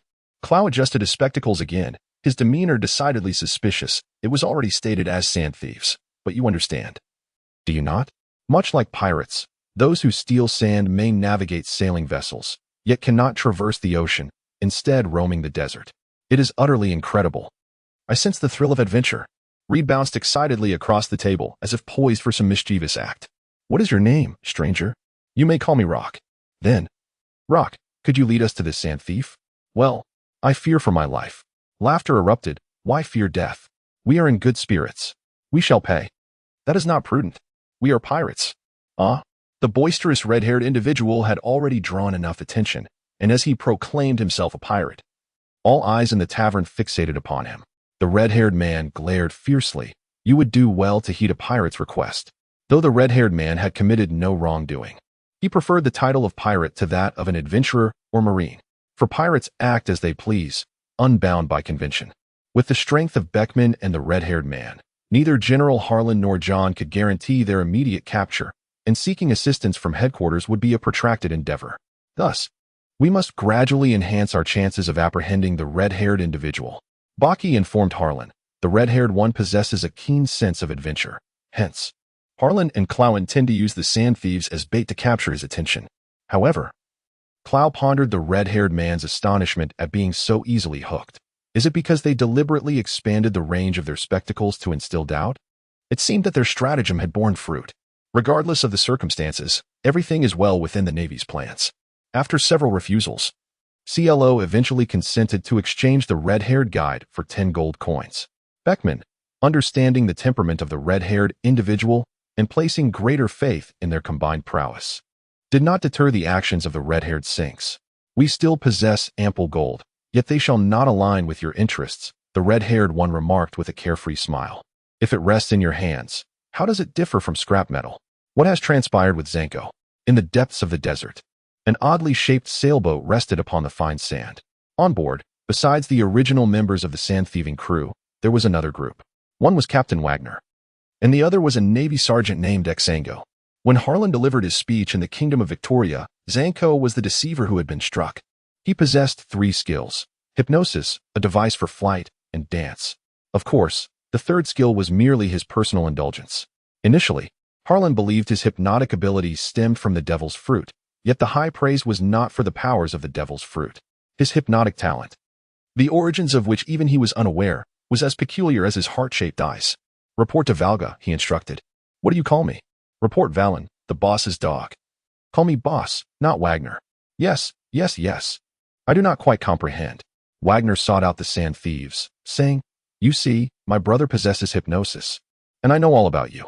If you wish to avoid my vengeance, it is prudent to heed my words. Otherwise, not even God can save you."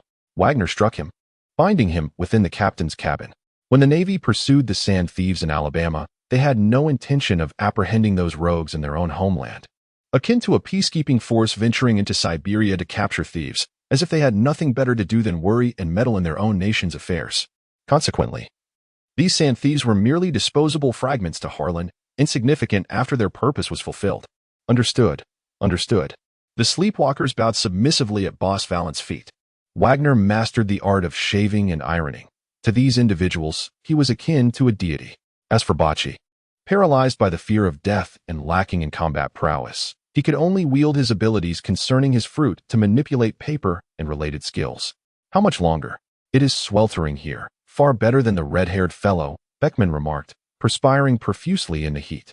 Some devil's fruits indeed possess formidable natural advantages. I do not know. After all, the actions of the sand thieves are erratic. They merely seek out passers-by. I have never heard of anyone proactively hunting down sand thieves. A sail has been spotted behind the sand dunes in the Jesuits' garb. Go take a look. The red-haired individual was visibly excited.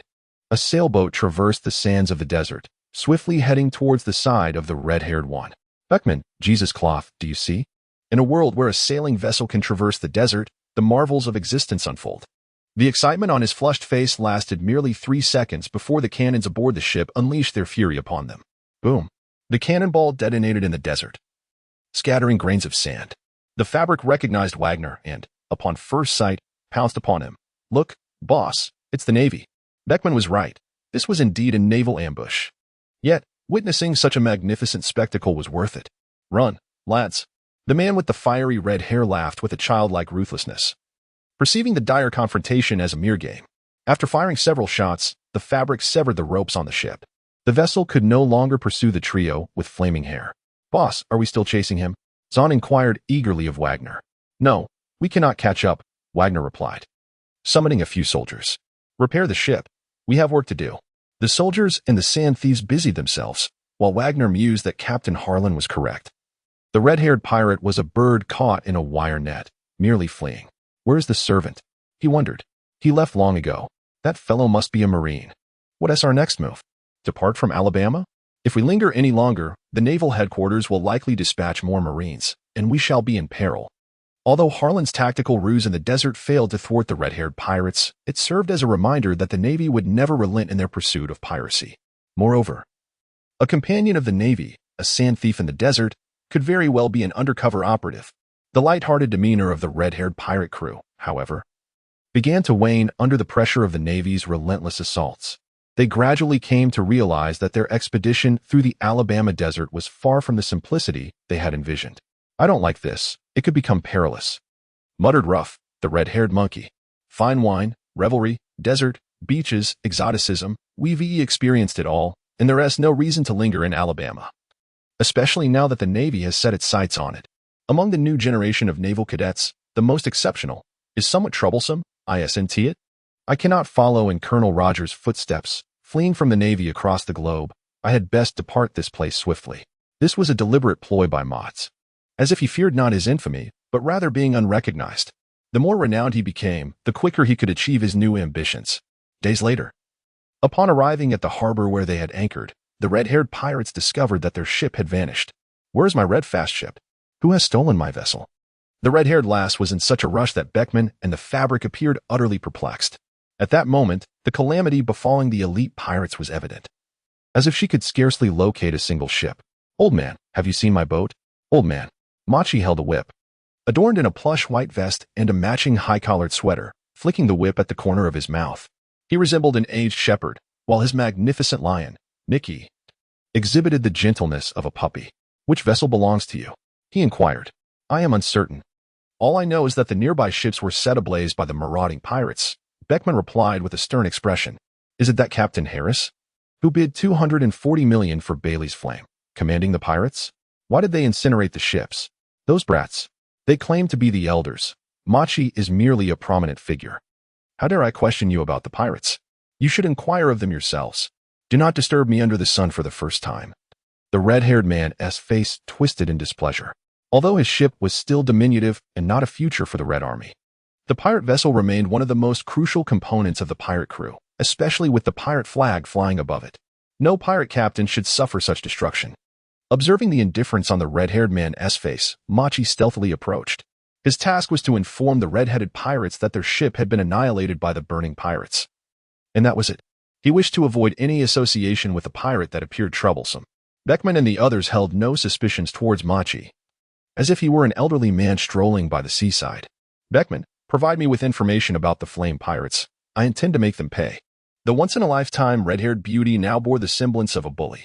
The temperamental redhead was merely patient, as others had yet to reach his threshold. Yet he could exhibit boundless forbearance. Observing the seriousness of the red-haired woman, Beckman and the fabric did not jest this time. Beckman nodded, stating, "Sinks, wait a moment. I shall return shortly." Oh. Even if your plan succeeds, can the red-haired pirates rival the flame pirates? Fire Harris is a fiery wrath of nature. In a desolate alley of the town, several hurried pirates paused to take a respite. Rock, also known as Clow, had now become a rogue, joining a gang of pirates. Clow, supported by one of Alabama's swiftest creatures, the Duck, had arrived days ahead of the leisurely red-haired pirates. At that time, Clow was conspiring to instigate conflict amidst the fire between the pirates and several other pirate factions. Nature was the devil's fruit. Virtually invincible during the initial leg of the grand voyage, Fire Harris single-handedly vanquished the other pirates. The helter-skelter pirate captain was later pursued by the Navy, only to be rescued by Locke. Locke informed him that he was among the crew of pirates annihilated by Harris. The captain was now deceased, and he must join them. With a common foe, saved by Locke, the pirate captain readily accepted the name. Subsequently, according to Locke's plan, the pirates led the flame pirates to the harbor where the red-headed pirates resided. A swirling inferno of fury, Harris's fiery fist obliterated every pirate vessel in the harbor. One scene captured the astonished gaze of the red-haired Shanks.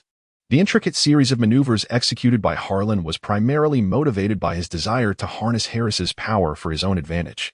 After all, if he were to engage in combat alongside Guion, exhibiting the same ferocity as the infamous Don Quixote da Flamingo did during the assault on Marine headquarters years prior, there would indeed be a chance of success. However, should Red and Beckman attempt to flee, Harlan and Guion would undoubtedly be unable to apprehend those two pirates. Locke adjusted his glasses, recognizing that the devil fruit, while formidable, is not necessarily invincible, especially the flame fruit, which harbors numerous vulnerabilities. His demeanor appeared remarkably serene as he instinctively retrieved a small tool from his pocket, positioning a claw knife upon his thumb. Excellent, splendid. Ha ha ha ha. This promises to be quite entertaining. The pirate captain chuckled, expecting to witness a dog devouring another dog. However, Rock vanished from the pirate's sight. A soft, stealthy tread. When Clow re-emerged, the only corpse in the alley was that of the fallen pirate. Clow had mastered the art of shaving, albeit with a technique far inferior to that of Captain Wagner. Like a black cat lurking in the shadows, he moved silently and unnoticed. Even within CP9, no one could accomplish what Clow achieved. A band of filthy scoundrels. Clow brushed off the dust from his shoulders and strode out of the alley with rhythmic grace. Clow's movements mirrored his own, as she glided elegantly like a black cat. Burn. With a roar, a wave of flames surged toward Jax on the opposite side. Flame Harris was a temperamental pirate, incessantly chattering from the outset and employing his serious demeanor against any adversary he faced. Hush! A fierce gust of wind twisted and contorted the flames like a tornado, as red hair was pulled from the waist, parting a path through the inferno. Jesus, you have yet to embrace your devilish nature, formidable opponent. You remain in this battle. Confronted by the fiery onslaught, the young redhead's eyes sparkled with fierce determination. Why do you flee, Captain? Are you not superior to the captain? Ben Beckman remarked. Turning to look, Shanks had not requested intervention, Beckman explained, as he wished to defeat Flame Harris himself. As crew members, we must respect the captain's choices. He anxiously turned around, standing behind the blaze, questioning, but is the captain not the very embodiment of nature's wicked fruit? With a cigarette dangling from his mouth, Beckman's eyes reflected the red flames. We shall see. If Clow can thwart Harris, Kinshawn, you can apprehend Ben Beckman, and I shall pursue red-haired Shanks. Perhaps this time we shall seize the crimson-haired pirate. In the distance, Major Lin and Major Huajian were deliberating the next phase of their operation. As for the flame pirate, there was insufficient naval power to strike simultaneously, The bounty of 240 million was placed on his head. Harris Flame had become the highest rewarding supernova of the year thus far. And with his prowess, he was no ordinary target for naval majors. Guion had already conveyed the intelligence from Alabama to the Crane Command, where Crane began drafting a strategy to hunt down the Flame Pirates. If all went well, aside from Major Gigi, Doberman, and Ghost Spider would be responsible for the three. Sounds promising, but will Crocodile fight for us? Guion was well aware of the capricious nature of the 7 warlords of the sea. Reflecting upon the past actions of Crocodile, it appears to me that Shark Crocodile is attempting to preserve his reputation. As long as one offers him a few flattering words and places him on a credit card, I do not believe he would refuse. Hylon mused. The red-haired pirate, who had placed a bounty of $60 million on Bailey, wore an expression of profound astonishment. Even the majority of rear admirals were no match for him. How could this obscure boy donning a straw hat continue to withstand his onslaught? Flame sword.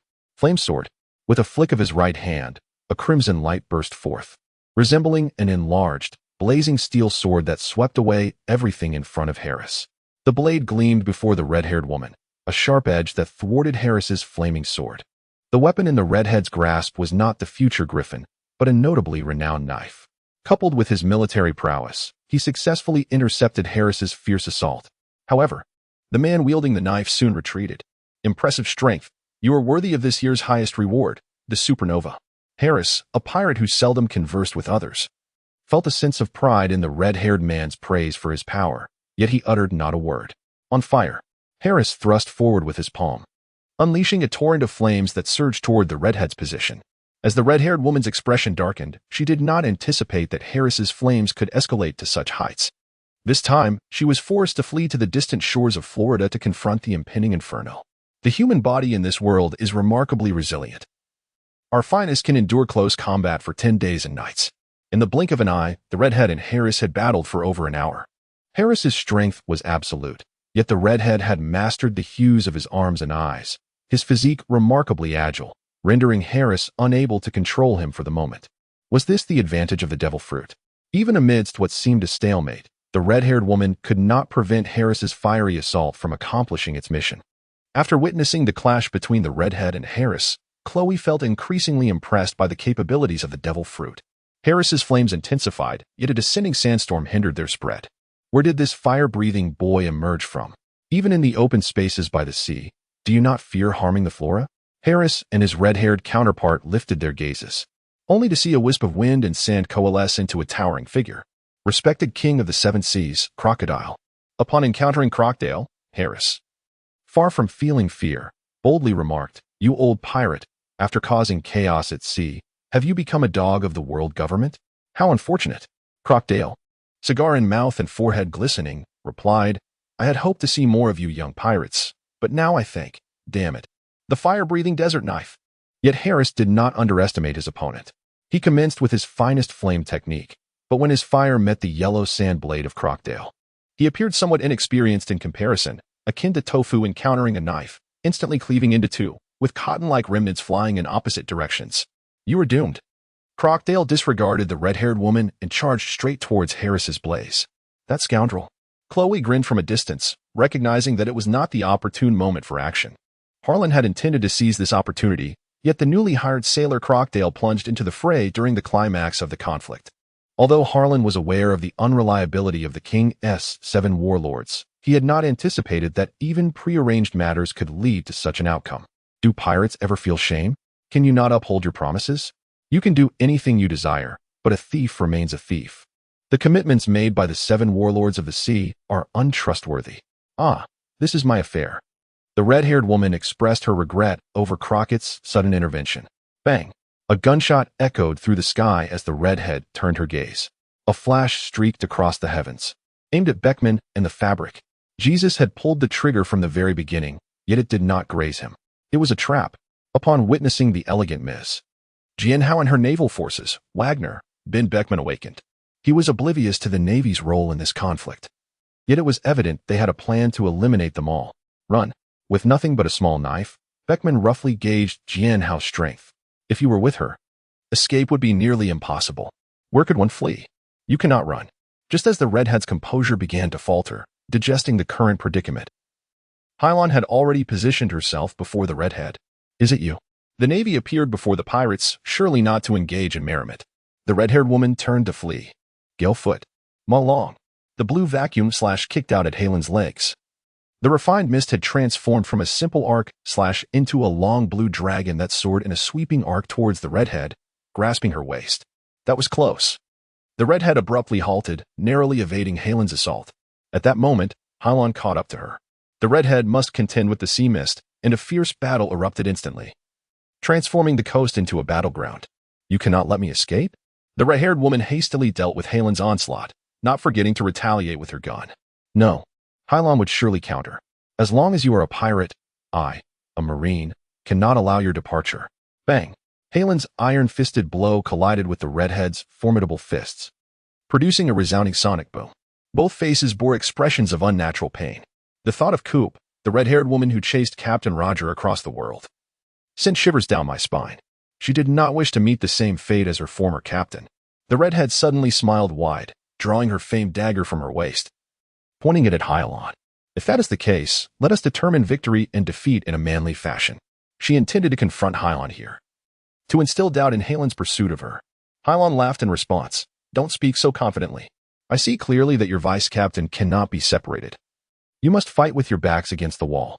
The red-haired man understood that success was unattainable this time, and thoughts of fleeing dissipated. He stood before the sea, a renowned sword in his left hand, his deep-set eyes seemingly ablaze with fervent light, much like his beloved Captain Roger, when surrounded by the Golden Lion fleet. He inherited the spirit of the straw hat, unacquainted with fear. Blade flow. Mustang. The renowned blade wielded by the red-haired swordsman, with its razor-sharp edge, emitted a piercing green sword aura, akin to a wild stallion unleashed, moving with astonishing speed. Yet, in Halen's eyes, the moment the sword aura emanated from the red-haired blade, he foresaw its trajectory. Just stepping aside, Hylon effortlessly evaded the initial onslaught from the red-haired warrior, channeling his utmost energy towards the distant foe. Indeed, witnessing such overwhelming presence is quite remarkable. The red-haired swordsman grinned widely, the famed blade dancing in his grasp like a blossoming flower, its spiral edge slicing through the air, merging with the mist above the sea. Thus, the red-haired fighter soared into the air, his form shooting forth like a sharpened arrow, closely following the rhythm of the wind's blade. Catching the air currents generated by the spiraling blade, Hylon deftly utilized his artistic finesse to once again elude the red-haired attack. Observing Halen's reaction speed, the red-haired swordsman found no distinction between him and the overwhelming aura he exuded. However, the next moment, the red-haired fighter seized the opportunity, launching a third assault upon Hylon. The famed blade descended directly towards Halen's shoulder, seemingly intent on severing his right arm. Clang! Hylon raised his hand, his fingers gripping the edge of the red-haired sword. To his astonishment, he discovered that the swordsman was indeed left-handed. As the famed blade was elevated in the left hand, the red-haired sword seemed to ascend to another level, eliciting Halen's admiration.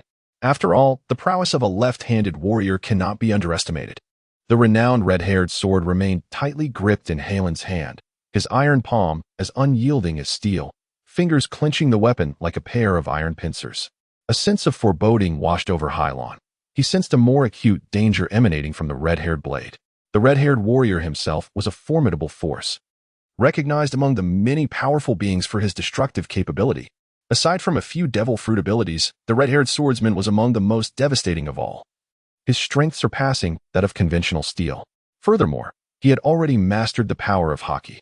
Although Halen's defenses had been fortified, his body had yet to reach the level of a true master, making it naturally impossible for him to confront the red-haired blade head-on. Hylon abruptly released her grip and forcefully dislodged the blade of the crimson-haired weapon. To the astonishment of the red-haired woman, Harlan not only did not retreat, but instead took a step forward, allowing the blade to glide across his shoulder and slice through his sleeve. Harlan's fist was poised directly at the face of the red-haired woman. Reacting swiftly, she seized Harlan's wrist with her right hand. Yet, an instinctive sense warned her that the peril was far from over. Indeed, as Harlan raised his fingers, the air between them was suddenly compressed by an inexplicable force, sending a surge towards the red-haired woman's eyes. Aim the gun. The crimson-haired Mundy swiftly evaded Hyland's reckless assault, teetering on the brink of danger, and simultaneously executed a counterattack. The blade, once poised upon Highland's shoulder, now wielded an unexpected force akin to that of scissors. To his astonishment, Mundy discovered that Highland's shoulder had suddenly collapsed like a deflated balloon, causing his blade to miss its mark entirely. Life had returned. I must assert that the revival of life is a naval innovation, with the resurgence of control over all aspects of existence. Those endowed with skill can execute various perverse distortions, particularly individuals like the three naval cadets, who possess an innate proclivity for becoming the embodiment of malevolence. Even when confronted by armed and formidable adversaries, they can instantaneously alter the position of their physical forms and elemental states to evade effective attacks. The guilt-ridden red-haired, apprehensive of a potential ambush by Hainan, swiftly distanced himself from the latter. Although he harbors an aversion to consuming devil fruits, this does not imply that he underestimates their capabilities. On the contrary, red-haired recognizes the profound significance of these powers. Especially in the absence of clarity regarding the specific devil fruit consumed by the opponent, one must remain ever vigilant against the bizarre assaults that may be unleashed. Red-haired positioned his renowned knife upon his left shoulder and inquired, "What is your ability?" Hylon was taken aback and inquired, "Would you be foolish enough to reveal your abilities to your adversaries?" The red-haired individual chuckled, acknowledging the validity of the statement, yet remarked that there exists a faction that revels in discussing their prowess during combat, and thus he intended to tempt fate. Initially, there seemed to be some merit to his reasoning, but Hylon, seizing the initiative, retorted, "No sword style. The storm palm, as its name suggests, is a manifestation of the shifting, shadowy footwork. Although these 6 naval styles bear distinct names, they do not confine their application, akin to wielding a firearm.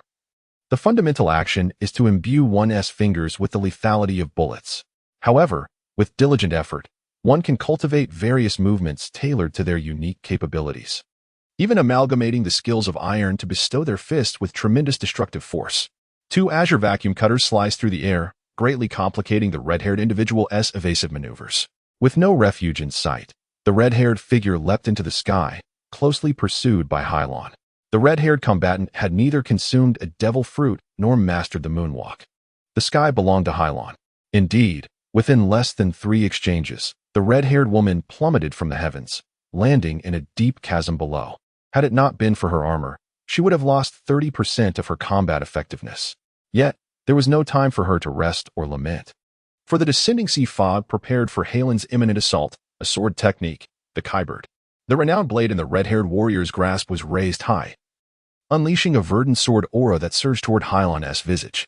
Hylon maneuvered through the clouds, evading the onslaught of the red-haired sword energy, his hands gripping the red-haired blade, poised to retaliate with a counterattack. He observed the red-haired individual's cunning smile as she surprisingly relinquished her famed sword, feigning an attack. Then, like a bull, the red-haired combatant charged at Hylon, grasping him tightly. A moment later, a crisp sound echoed as Hylon was hurled into the sea. Splash! The salty brine surged into Halen's mouth, causing him to cough uncontrollably. Yet, seizing the opportunity amidst his coughing fit, Hylon attempted to invade the red-haired combatant's space.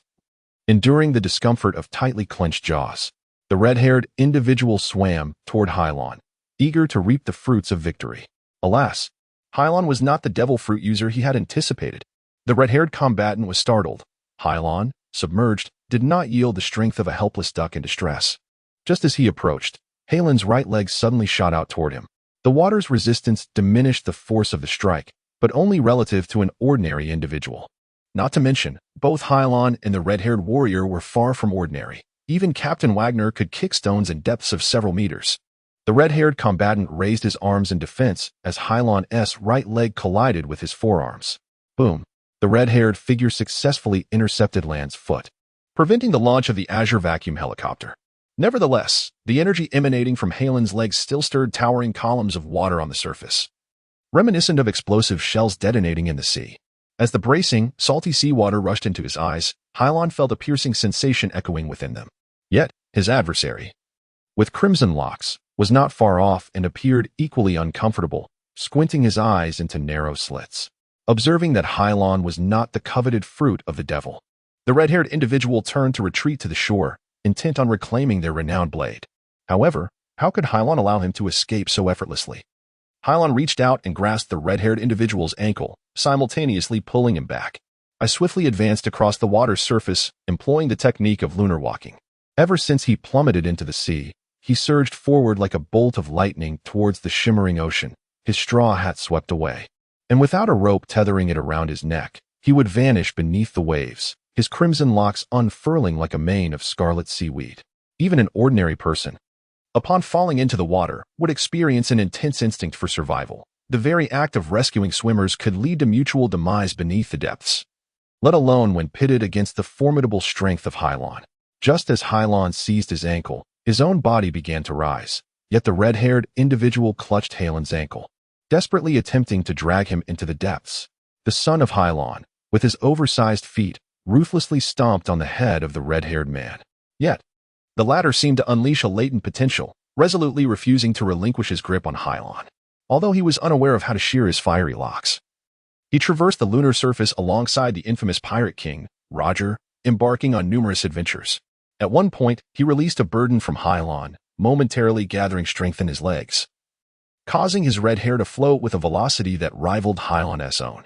Just as he exhaled a murky breath, before he could inhale the fresh ocean air, he was once again drawn down by the sea's ominous gloom.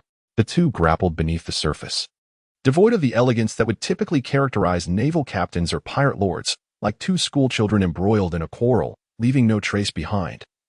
Their singular aim was to attack one another and then resurface. The red-haired man opened his mouth, ready to breathe in the fresh air, only to be met with a mouthful of briny seawater, invading even his nostrils. An exceedingly unpleasant sensation coursed through his senses, reaching the very core of his being. Instinctively, he fought back with all his might against the Navy, which was far more terrifying than a crocodile preying upon its victim. Meanwhile, Hylon endured the grip of the red-haired man, his elbow tightening around the latter's neck, while his other hand grasped at the red-haired man's eyes. The heart of the red-haired woman sank. Over the years, he had encountered numerous lethal pirates, but this was the first time he bore witness to such malicious intent. Even the captain, who had dedicated his life to pursuing him, had never resorted to such brutality. Their encounters had always been akin to a boxing match, devoid of any intention to inflict grievous harm. It dawned on him that this sea was not merely a canvas for bloodshed. True combat transcended the dichotomy of victory and defeat, plunging into the realm of life and death. Captain Roger's straw hat shall not perish before my eyes. The world is vast, and I have yet to uncover its ends. The red-haired man screamed internally in a frenzy, no longer concerned with pride, in a fit of fury. He bit into Hylon's arm, staining his teeth with the color of military garb. Hylon grimaced in pain. Such agony could easily sap the strength from any creature, more effectively than vigorous exertion. Sensing a slight diminishment in Halen's power, the red-haired, why is it that even the failures of the previous era can freely unleash their tyrannical and violent tendencies? A red-haired lad, a novice, a pirate. How did he awaken to find his complexion so arrogant? I shall end your life. Hylon began to press down upon the red-haired youth with a heavy iron block, as if 1,000 pounds were forcing him to the ocean's depths. The red-haired boy could only passively raise his arms to shield his face, enduring Halen's fists, which fell upon him like relentless rain. Above the surface, the red-haired youth's figure stood out against the sea mist, appearing as a clever child at play, though his presence seemed of little consequence. Fortunately, he was 4 years Halen's senior, possessing a more robust physique and mastery of martial arts. Yet, for the first time today, the red-haired youth faced the specter of death. Their struggle intensified, becoming increasingly fierce. Dusk had fallen, and the horizon transformed into a blood-red sea. Somewhere along the Alabama coast, two panic-stricken figures suddenly emerged from the water, as if their strength had been utterly depleted, collapsing upon the beach. Hylon and his red-haired opponent lay upon the damp sands of Alabama, breathing heavily. The exertion of their aquatic struggle had drained them. They had engaged in a deadly combat until the sun had fully set, at which point their bodies finally regained control over their minds, no longer remaining as still as before. However, when Hylon heard the words behind the red-haired youth, a flicker of doubt stirred within him, for that voice sounded rather pleased. "Straw Hat Boy, what makes you laugh?" Hylon attempted to regulate his breathing, furrowing his brow as he tenderly caressed his straw hat before placing it upon his head. His garments lay tattered from the battlefield, yet this hat remained unscathed, reminiscent of the legendary Zhao Zilong, who risked his life to protect Ado during the Battle of Chongbin Slope. Were it not for this straw hat, perhaps he would not have suffered such a dire defeat at the hands of Hylon. I pondered, it has been ages since I performed so admirably. Truly remarkable. The voice of the red-haired man was candid, devoid of any trace of resentment, as if Hylon had long since forgotten the bitterness of being submerged in the sea. Exhausted. Hylon lacked the strength to continue battling the red-haired warrior. Thanks, Buggy remarked. You have never taken a life. You always assist others. I do not comprehend why someone like you would become a pirate. Even if you disdain serving in the Navy, you could lead a life as an ordinary sailor. Do not heed that fool, Buggy interjected. The red-haired man replied, seemingly unguarded. Engaging Hylon in an unexpected and relaxed conversation, when Pirate King Roger ushered in the era of piracy, countless heroes emerged upon these seas, alongside an abundance of scoundrels. I have always found them repugnant, and thus the number of lives I have taken is immeasurable. If it were solely the red-haired man, he would not fear revealing his affiliation with the Pirate King, Captain Roger, and although he took pride in it, he concealed this information considering Buggy's current status as a Navy officer. Hylon frowned. If that is the case, should you not be a naval officer or a pirate hunter? The red-haired man chuckled. But it is only when pirates are at their most liberated that one can savor hearty morsels of meat. I do not seek to become a hero by vanquishing those pirates. I merely wish to pursue my own desires. How can you claim such freedom while serving in the Navy? This sentiment echoed the wonder of childhood, when countless individuals idolized heroes, fantasizing about one day becoming one themselves. Yet, as they matured, many relinquished the aspiration of heroism, with some, having undergone unique experiences, even harboring disdain for heroes. Hylon was no hero, nor did he aspire to be one. Heroes were but symbols, not living beings. However, this did not imply that Hylon concurred with the red-haired man's notion of absolute freedom. Straw Hat Boy, your thoughts are indeed perilous. The military is a violent apparatus that maintains national order. Even if Jax is not malevolent, he still sails the seas under the guise of a thief, if left unchecked. The repercussions of such behavior would be far more enduring and terrifying than that of a genuinely wicked giant squid. Is that so? I inquired of the naval officer. Will you continue to apprehend me? Upon noticing Halen's unwavering gaze, the red-haired man beamed with a radiant smile, reminiscent of a boy basking in sunlight. Hylon shook his head. You must persist in your pursuits, but next time. Hylon and the red-haired man engaged in a fierce underwater battle, both utterly exhausted. In moments of vigor, neither could guarantee the other's pressure. In their weakness, neither could conquer the other. Until their bodies recuperated, they were destined for futile skirmishes.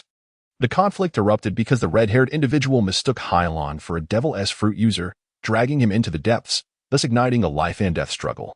Now, having returned to the shore, if the red-haired one sought to flee, Hylon would have no hope of apprehending him. Perhaps next time? It would be best if we never crossed paths again, mused the red-haired man as he rose from the beach, dusting off the mud, donning his straw hat, and slowly retreating from Hylon's sight.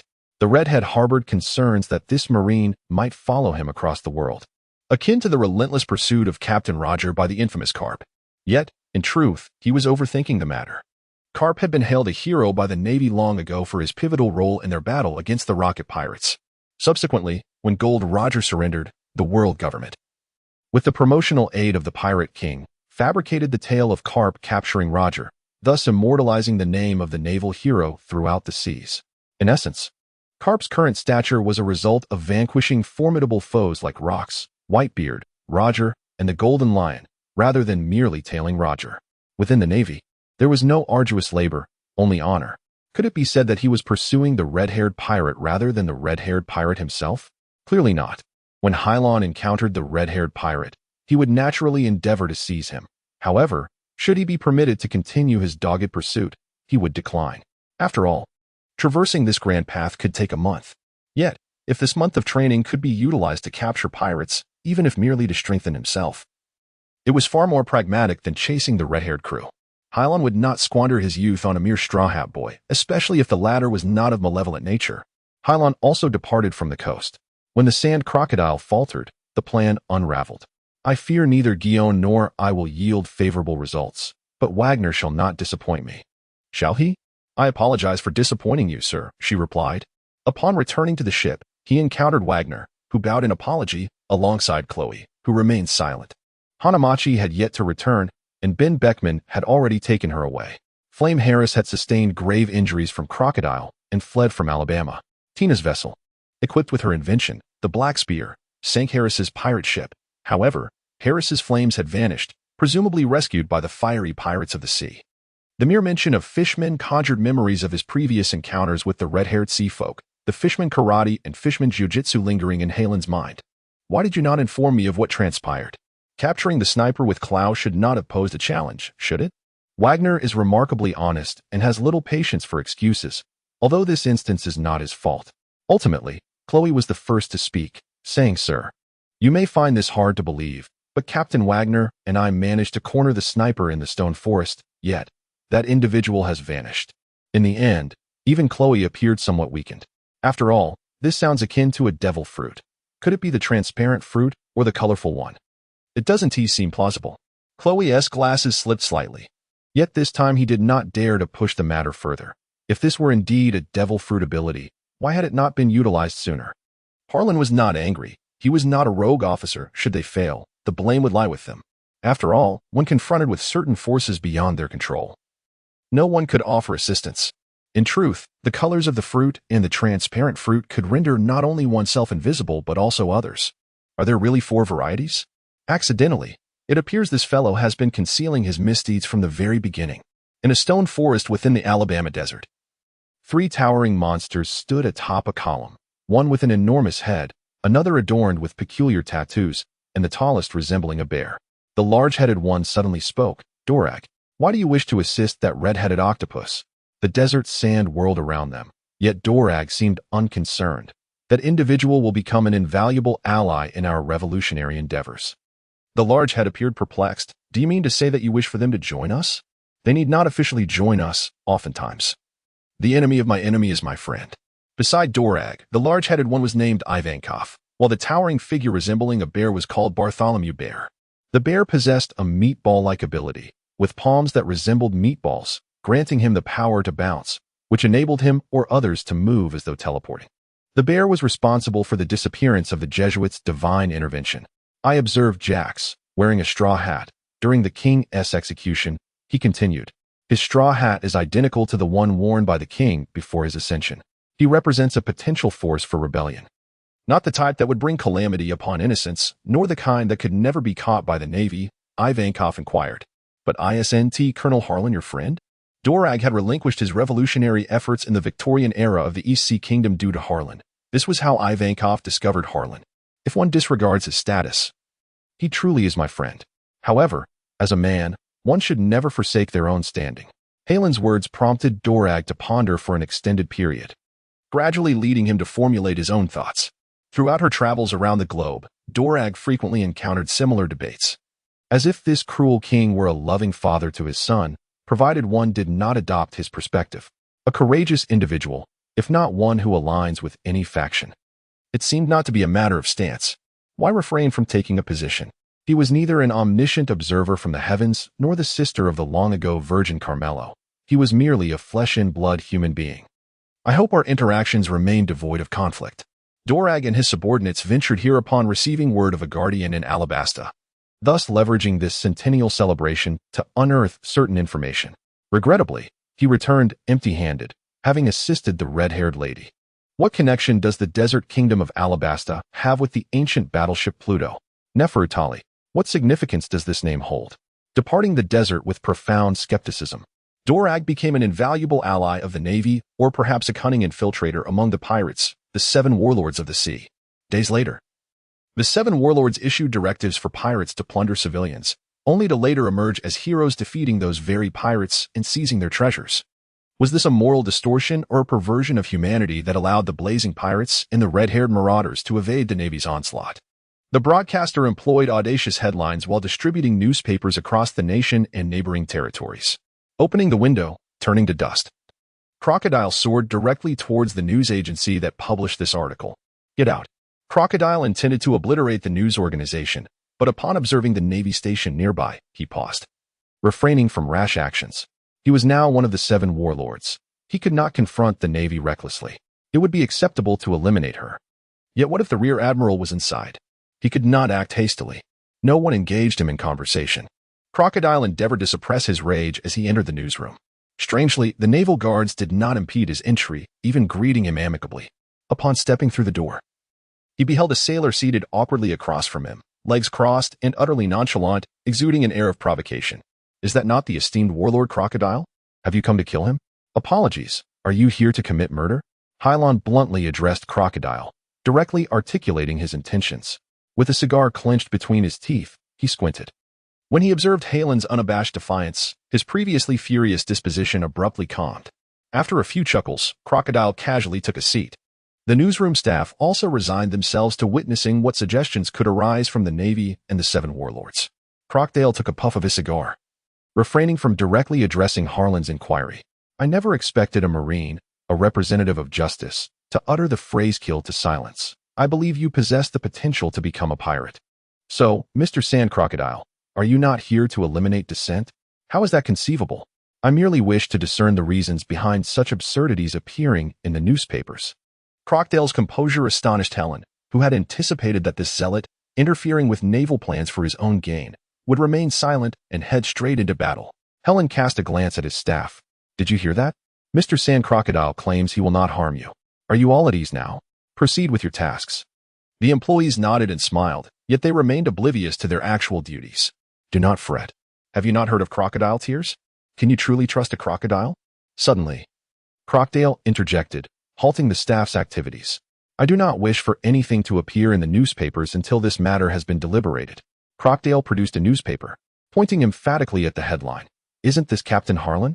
Can you elucidate this situation? Helen accepted the newspaper from Crocodile, his expression grave, then blinked at Crocodile, as if questioning. Is there something amiss? When did I become a pirate spy? You did not adhere to the plan. You acted prematurely, alerting the pirates and failing to capture them. Does that not facilitate their escape? It was an accident, Harlan retorted. What sort of incident could prompt you to disregard the naval strategy? Crocodile chuckled. You Marines truly believe you wield power, do you not? Strictly speaking, the Seven Warlords of the Sea are part of the world government. And the Navy is likewise a component of the world government. Thus, we share identical authority and standing. I possess the liberty to act as I wish, whereas you Marines lack the authority to command the Seven Warlords. Crocodile was not lying this time. The Navy, Cipher Pol, and the recently established Seven Warlords of the Sea were three distinct organizations under the jurisdiction of the Five-Star System. At that time, significant tension already existed between the Navy and Cipher Pol, and the two factions of the warlords were unlikely to coexist harmoniously. We cannot directly command your warlords in the Navy, so the warlords serve as the optimal position for traders engaging in undercover operations, Helen asserted. Why do you label me a spy? How do you justify your actions? Crocodile replied, stating he had nothing to explain. In truth, his intent to thwart Chloe's plan stemmed entirely from his desire to create turmoil for the Navy. Causing trouble for the Navy was a consensus easily reached among most of the Seven Warlords without the need for communication. This is precisely the reason why the Flower Street has always deemed the Seven Warlords of the Sea to be unreliable. Crocodile continued his usual endeavors. Yet he was taken aback to encounter a naval presence at the front lines this time. He aimed to further his reputation in Alabama, aspiring to become a local hero and ultimately execute his war plans there. The scathing newspaper articles have cast a shadow over his reputation, and he is uncertain how much time and energy it will take to restore it. Crocodile is no fool. He understands the significance of public opinion. It was precisely his fear of inciting further public pressure that quelled his urge to eliminate Harlan here. He felt an overwhelming tempest of anger and frustration within him, rendering him nearly despondent. If one cannot articulate a proper explanation, it is best to remain silent. Silence is golden. The more one explains, the more vulnerabilities are laid bare.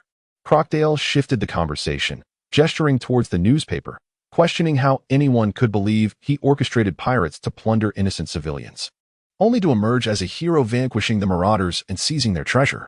Do you possess evidence? Or have you witnessed it firsthand?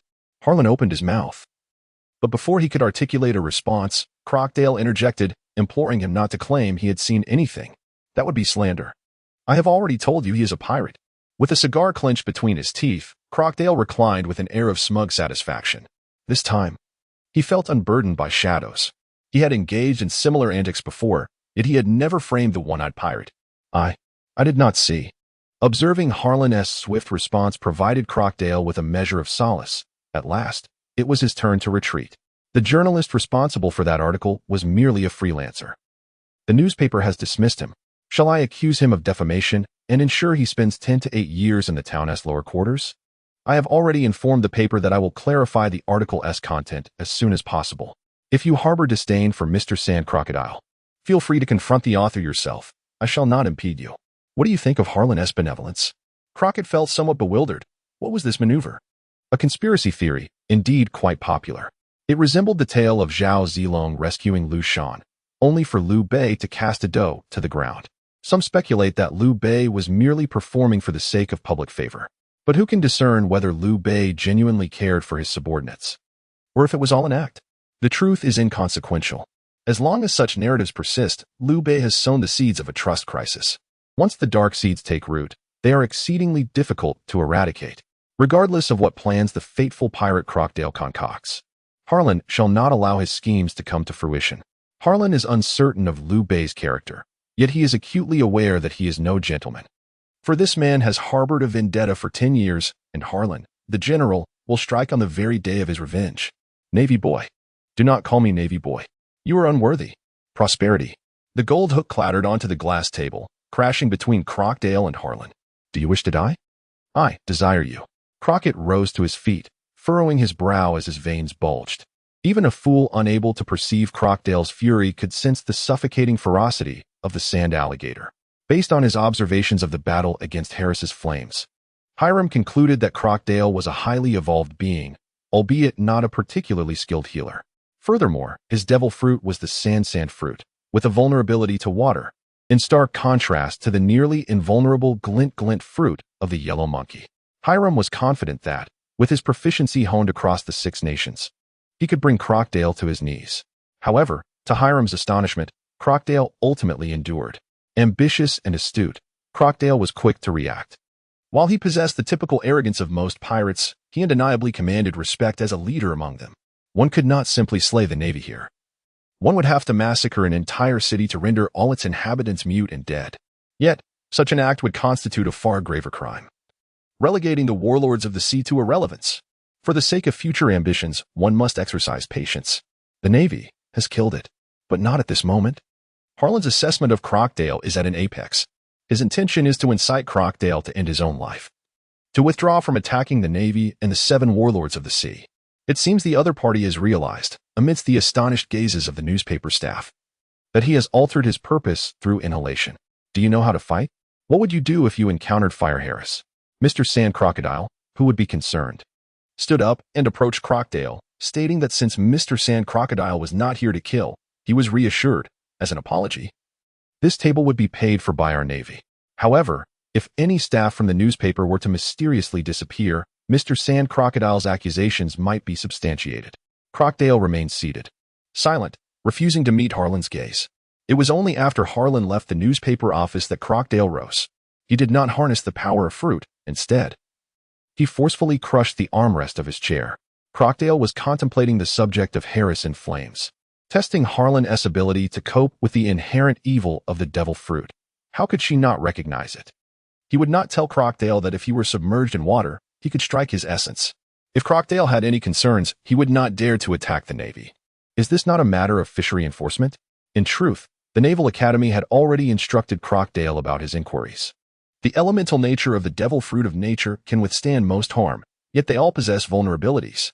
Lava is cold, ice is hot, lightning is rubber, sand is water. This is because no one has discovered the resplendent fruit of the vengeful goddess. The yellow monkey can proudly disregard physical training.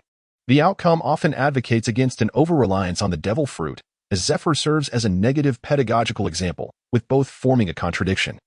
Hylon had indeed contemplated the prospect of acquiring a devil fruit for himself. Initially, he was apprehensive about the water vulnerability associated with certain devil fruit powers, reluctant to amplify his own weaknesses, which led to a prolonged indecision. However, following a confrontation with the red-haired pirate, he gradually comprehended that if one possesses sufficient strength, they are unlikely to succumb to the treachery of water or sea prism stone. Had he consumed a fuzzy fruit or a flame fruit during his encounter with the red-haired individual, he might have captured him, thus avoiding the ensuing underwater conflict. Hylon harbored a disdain for the notion of the strongest devil fruit, believing instead that the true measure of power lay within the capabilities it bestowed. A pragmatic individual by nature, he found such idealistic musings rather unpalatable. Nevertheless, He concurred with the assertion that a health fruit should endow its consumer with extraordinary abilities. If an individual becomes feeble upon consuming such a fruit, it signifies a lack of inherent strength. Even the human fruit, if ingested, could potentially grant its consumer a formidable physical enhancement. Furthermore, Hylon diligently perused the devil fruit manual within the naval library, committing to memory the various fruits delineated therein, ensuring he would avoid those he found distasteful. His ideal devil fruit belonged to the nature category, followed closely by the paramecia category. Yet, nature did not generously provide an abundance of malevolent fruits, whether those already in existence or those hidden in the obscure corners of the world. Should Hylon be a pirate in pursuit of a naturally occurring evil fruit, it would indeed be a rather extravagant dream. Fortunately, he grew up in a naval port, where individuals like Huajia, Liu, and Xianhe could gather information regarding the fruits of nature's malevolence for him. As long as the devil fruits remained out of the grasp of the Chinese dragon, nothing was deemed impossible. Hylon, where did you deceive Rear Admiral Guillaume? Asked Tina, clad in her crimson military uniform, gazing out at the sea. Her red attire, coupled with her icy demeanor, might lead one to believe she was a fervent admirer of the Red Dog. Crocodile stood atop the tallest lighthouse, harnessing the powers of the sand fruit, which granted him the ability to soar like a sandstorm. He awaited an opportune moment to strike, intending to ambush and sink the vessels departing from Alabama waters. The environment may impose limitations on those inherently capable of bearing devil fruits, but it is not a decisive factor. The yellow monkey does not weaken with the onset of night. After years of training, even a pheasant could instigate a volcanic eruption amidst ice. Thus, sinking several warships at sea posed no challenge for Crocodile. But what fish was that? A gasp reverberated through the harbor as a white line swiftly stretched from the distance, reaching the shores of Alabama. With the splash of a droplet, Major Huajia gracefully and steadily descended upon the warship, silent as the sea. Officer, silence. We shall return in a day. Today is a holiday. Tina, somewhat perplexed, was met with the laughter of Harlan and herself. I am famished, she remarked. The battle between the Navy and the two pirate factions had transpired nearly 4 days prior. The specifics of what transpired between Guillaume and Beckman remained shrouded in mystery, yet the outcome was unequivocally clear. Beckman had perished. If the red-headed pirates were determined to fight, as Lin had asserted, they were no match for the Navy. However, should they choose to flee, the Snowflake Navy would be incapable of apprehending them. After spending a night at an inn in Alabama, Guillaume, unable to eat or sleep, returned to headquarters the following day alongside Helena. Crocodile pondered for an extended duration whether to attack the returning naval vessels. Considering the prowess of Harlan and Guillaume in their skirmish against the red-headed pirates, Crocodile ultimately persuaded himself, this time, let it be. Vengeance is a dish best served cold. His desire to strike against the overseer of Alapastan stemmed from a deeper vendetta. Crocodile yearned to eliminate none other than the infamous Whitebeard. As night fell over the Great Route, the Shambodi Islands emerged. The final island of the upper half of the Grand Sea Route, a veritable garden of the Chinese dragon, was a chaotic land, home to one of the most prosperous cities globally. Unlike other islands, which utilized soil and rock as primary construction materials, the city of Shinbua was founded upon the roots of one of the largest mangrove forests in the world, the Yakulan tree. The roots, perpetually above the water's surface, formed a framework akin to a shampoo commercial. The region boasted 79 mangroves, each hosting its own town and facilities, collectively known as the Shambodi Islands. Notably, the Arl Mangrove District ranked first as the world's largest hub for human trafficking and auctions. The Chapalar Islands lay not far from the Navy's headquarters, and the naval forces could not afford to overlook the slave trading establishments. Regrettably, the primary buyer at the Shambhala slave market was the Chinese dragon, residing nearby in St. Mary Joya, who wielded the utmost privileges over the war in the past. If someone had gazed at Smith in such a manner, he would have gouged out his own eyes. However, after all these years, he has grown accustomed to it. The auctioneer, with a smile, explained that the merman's name was Fisher Tig, a renowned traveler among his kind. This individual was remarkably strong. It was said that in an ambush by his hunters, he severely injured 4 and killed 2. Smith's expression revealed no interest. Spike, I shall no longer gaze upon those fishmongers. If you procure any fish, you may send them for my admiration. Tig, already irate, overheard the human's comment regarding mermaids and, in a fit of hysteria, bellowed, "Despicable human! How dare you employ such underhanded tactics? Have the courage to release me for a contest of man against man. Do you wish to perish?" A kick from a nail struck the back of the tiger's head, yet he stood upright, unyielding. "Release him," Smith commanded, polishing a golden ring on his finger. My lord, should I repeat myself?" Spike, recognizing the terror of the golden finger, swallowed hard and unshackled the tiger's chains, saying nothing. "I shall kill you." The tiger charged at Smith, a merman endowed with strength many times that of a human, towering and formidable, causing the floor to rumble. Smith merely removed a ring from his finger and casually discarded it. Suddenly, as if by magic, the inconspicuous golden ring became ensnared by a soft, sticky mass of golden substance enveloping Fisher. Before the tiger could finish his thought, he collapsed to the ground, his limbs and mouth bound by golden chains. This was the extraordinary ability of the superhuman to manipulate golden fruit, allowing Smith to transcend physical laws, control gold at will, and even alter its density and hardness. Hence his moniker, Golden Finger. Fisher, like a weak child, writhed on the floor as Smith approached and stood over him, stepping on his head. "Since you lack strength, refrain from coarse language. I find this salted fish rather intriguing. You possess excellent publicity and could sell it to the Dragonkin for a handsome price." Spike, the owner of the population auction house, wiped his brow with a handkerchief, smiling broadly and nodding. He had no desire to offend Smith, being unarmed. Meanwhile, at the naval headquarters, Hylon and a few others encountered a smoke-laden figure, his face etched with resentment. "What is the matter with him?" Hylon pondered, observing the ashen visage of the man who passed by without uttering a word, leaving behind an aura of smoke. "Perhaps he is behaving like a petulant child," Tina remarked coldly. Tina and the old smoker captain were classmates, but he was 2 years her senior, appearing to her as a willful boy in his maturity. The naval genius has returned. Shortly after Captain Smoker's departure, the wild chicken followed in the same direction. After saluting, Hylon inquired, "Gujin, what has happened to Captain Smoker?" "Oh, he is exceedingly angry. Perhaps he will choose to go solo." "Do you two have any issues?" Hylon remarked, tugging at her hair. "It's more disheveled than a bird's nest." "There are minor issues, but they are not my fault. He is too lazy. Sleeping during work hours is no great concern. His hair daily resembles that of someone who has just awoken, as if he has never groomed it. Is it because Captain Smoker disapproves of Gujin's slothfulness?" "Tina, what are you saying?" The wild chicken tilted his head indifferently, recounting his recent experiences with Captain Smoker. Due to the new generation of the Navy's fondness for the wild chicken, Lieutenant Smoker not only executed his assigned tasks impeccably, but also completed several ahead of schedule, granting the wild chicken ample free time. With only one admiral in the Navy, namely Admiral Fujitora, who must await the summons of the Chinese dragon, most affairs of the New World were left to the steadfast vice-admirals such as Akainu, Kazuru, and the wild chicken. With Lieutenant Smoker's assistance, the wild chickens adeptly acclimatized to the New World. However, on their return to the Navy, they encountered a unique group, the people of Foshan. According to naval duties, combating human trafficking should not fall under the wild chicken's responsibilities. Yet, the principled Lieutenant Smoker unhesitatingly led his troops to dismantle the escort fleet, despite his rugged appearance and the societal acceptance of his baldness during his time at Naval Academy. Lieutenant Smoker harbored a fondness for children.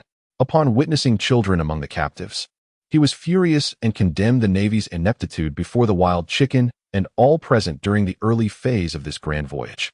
Captain Smoker sternly admonished him, and even the good-natured wild chicken lunged at him. Captain Smoker was a pragmatist, not merely one to speak empty words. Upon returning to naval headquarters, he resolutely relinquished the privileges associated with his position on the corner chicken ship, preparing to lead a naval vessel against human traffickers in the rank of lieutenant. Although a junior lieutenant is entitled to command a ship, it would undoubtedly be of a smaller size. The wild chicken could not deter Smoker. He was lazy. Yet he understood he could not impede a Marine from undertaking what he believed to be right. The Chief of Staff, Kong Ming, responsible for Captain Smoker's new identity, sorrowfully asked, "Have you forsaken a bright future?" Captain Smoker replied, "Since some refuse to apprehend the little pirates, I shall choose to become Captain Smoker, the hunter." They truly demean this term. I shall become a white hunter at sea, combating the illicit activities of human trafficking. Reflecting on that moment, the wild chicken murmured to himself, "Why do Captain Smoker's words sound so familiar?" The wild chicken tilted his head. The great pirates dare not capture, and the small pirates disdain to capture. "Did you not say that?" "Oh, yes, I did indeed say that." Reminded by the wild chicken, She recalled her words spoken in Coming's office prior to her journey to the East Sea, at a time when he had yet to master the skill of photographic memory. This incident clearly demonstrated that such a skill could not evoke the memories buried deep within Halen's mind. Returning to the naval headquarters, when he expressed his desire for a devil fruit to Zephyr, the latter's countenance darkened. Zephyr firmly believed that physical strength was the most reliable means of combating foes, dismissing the unknown powers of the devil fruits. Hylon, consider this. Even without consuming a devil fruit, you can wield formidable power. Air Marshal Kupu, myself, and even that illegitimate son, the pirate king Roger, do they not all derive strength from the powers of the devil fruits? On the contrary, powerful figures like the Golden Lion and Whitebeard were overwhelmed by Roger, Zephyr asserted, even referencing Roger as a positive example. However, Hylon was resolute. Once he made a decision, no amount of persuasion would sway him. Father, let me first ask you, among Akainu, the wild chicken, Kizaru, and others, who do you consider the strongest? After a moment of contemplation, Zephyr admitted, I don't wish to acknowledge it, but I have a preference for Sakazuki. His answer was not born from disdain for Akainu, but rather a recognition of the potency of those who wield the fruits. Yet, he would not resort to falsehoods to dissuade Hylon. And what of Kizaru's physical abilities? Hylon inquired. They are hardly worth mentioning. Zephyr retorted, irked by the notion that students in this first lesson could be so naive. Hylon chuckled slyly. Here lies the crux of the matter. Do you genuinely believe the mightiest Akainu could triumph over the inconsequential Kizaru? Zephyr was rendered speechless, for Akainu could not best Kizaru. The Glinklant fruit was indeed a rogue. He could fight, flee, and possessed no apparent weaknesses. This scoundrel's prowess was akin to that of the Golden Lion. Who could guarantee he would ensnare the Golden Lion? Were it not for the combined efforts of Kupu and Sengoku? The thought of the Golden Lion's determination to fight to the bitter end left Zephyr helplessly shaking his head. Since you have made your resolution, I shall not hinder you, but I have one request. Never neglect your physical training. Of course, with Halen's aspiration to consume a devil fruit, Zephyr would certainly prevent him from doing so. The black market on Shampoo Island occasionally offered some devil fruits, typically sourced from pirates across the globe. If you venture there, your chances of discovering a devil fruit will improve. And should you encounter Dracul Mihawk, fear not. Nothing ill will befall you. Initially taken aback, Zephyr soon grasped Halen's intent and nodded reassuringly. Are these the soldiers Hylon brought from the East Sea? What of the captain, lieutenant, and ensign? At the port, while strolling along the shore and smoking, Captain Smoker encountered Wagner, who happened to brush past Buggy's side. I am Lieutenant Buggy. Who might you be? I am Captain Smoker, also hailing from the East Sea. Upon noticing the seasoned captain with a few cigars clenched between his teeth, Buggy inquired, Why so arrogant, ensign? Chloe interjected, steering the conversation back to Buggy, who was momentarily at a loss for words. Hey, what are your thoughts on the world government? Clow cautiously inquired, How do we perceive this? He mused, For traffickers and pirates, the world government's mandate is to arrest rather than execute them. How does that make sense? The seasoned captain, shrouded in a haze of smoke, interjected with a frown as Clow adjusted his spectacles. Perhaps he fears that if he kills them, they might re-emerge at sea. Not at all, Bucky exclaimed. In that case, why not sever their limbs, allowing them only one hand to eat with, and then imprison them? Days later, following the completion of some paperwork, Harlan and Wagner made their way to the Shambody archipelago. On board, Wagner posed the same query to the smoke-ridden captain. Harlan elucidated. According to relevant documents, this is intended to showcase the humanitarian spirit of the world government. Thus, aside from vile pirates like Roger, most criminals are spared the death penalty. Yet, the true essence of the matter remained unknown, prompting a derisive chuckle from Wagner. Humanitarianism? Is it truly humanitarian to transport citizens from a non-member nation to Teixeira Wolf merely to construct a bridge? Wagner, you may say something, but in the future, say nothing. Clow remarked, pushing up his glasses. I comprehend, Bucky chuckled. My last suggestion seems somewhat ruthless, Harlan replied.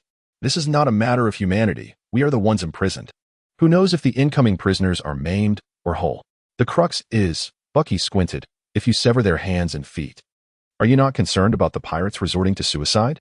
It's quite simple, he continued. Since the Navy has means to control and bounty $100 million on a pirate, rendering them defenseless, I possess a method to keep a cripple alive. Yet, she was aware that Bucky had his ways. For instance, interrogating prisoners, with Bucky wielding the stick while Clow played the role of the date. Almost no interrogation was impossible. If these two were taken by Cypherpole, they would prove more valuable than during their time in the Navy. Bucky was the brilliant inventor of the buckyball, a grape-sized projectile capable of unleashing the force of a conventional cannonball.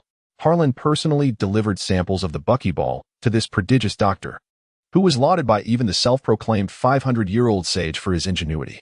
Not to mention, if these could be mass-produced for the entire army, or if they could be mounted on every ship, they would offer the Navy a decisive advantage in naval warfare. Anderson was slain by the Greeks during his tenure at the headquarters, a fact Harlan inadvertently added to their conversation.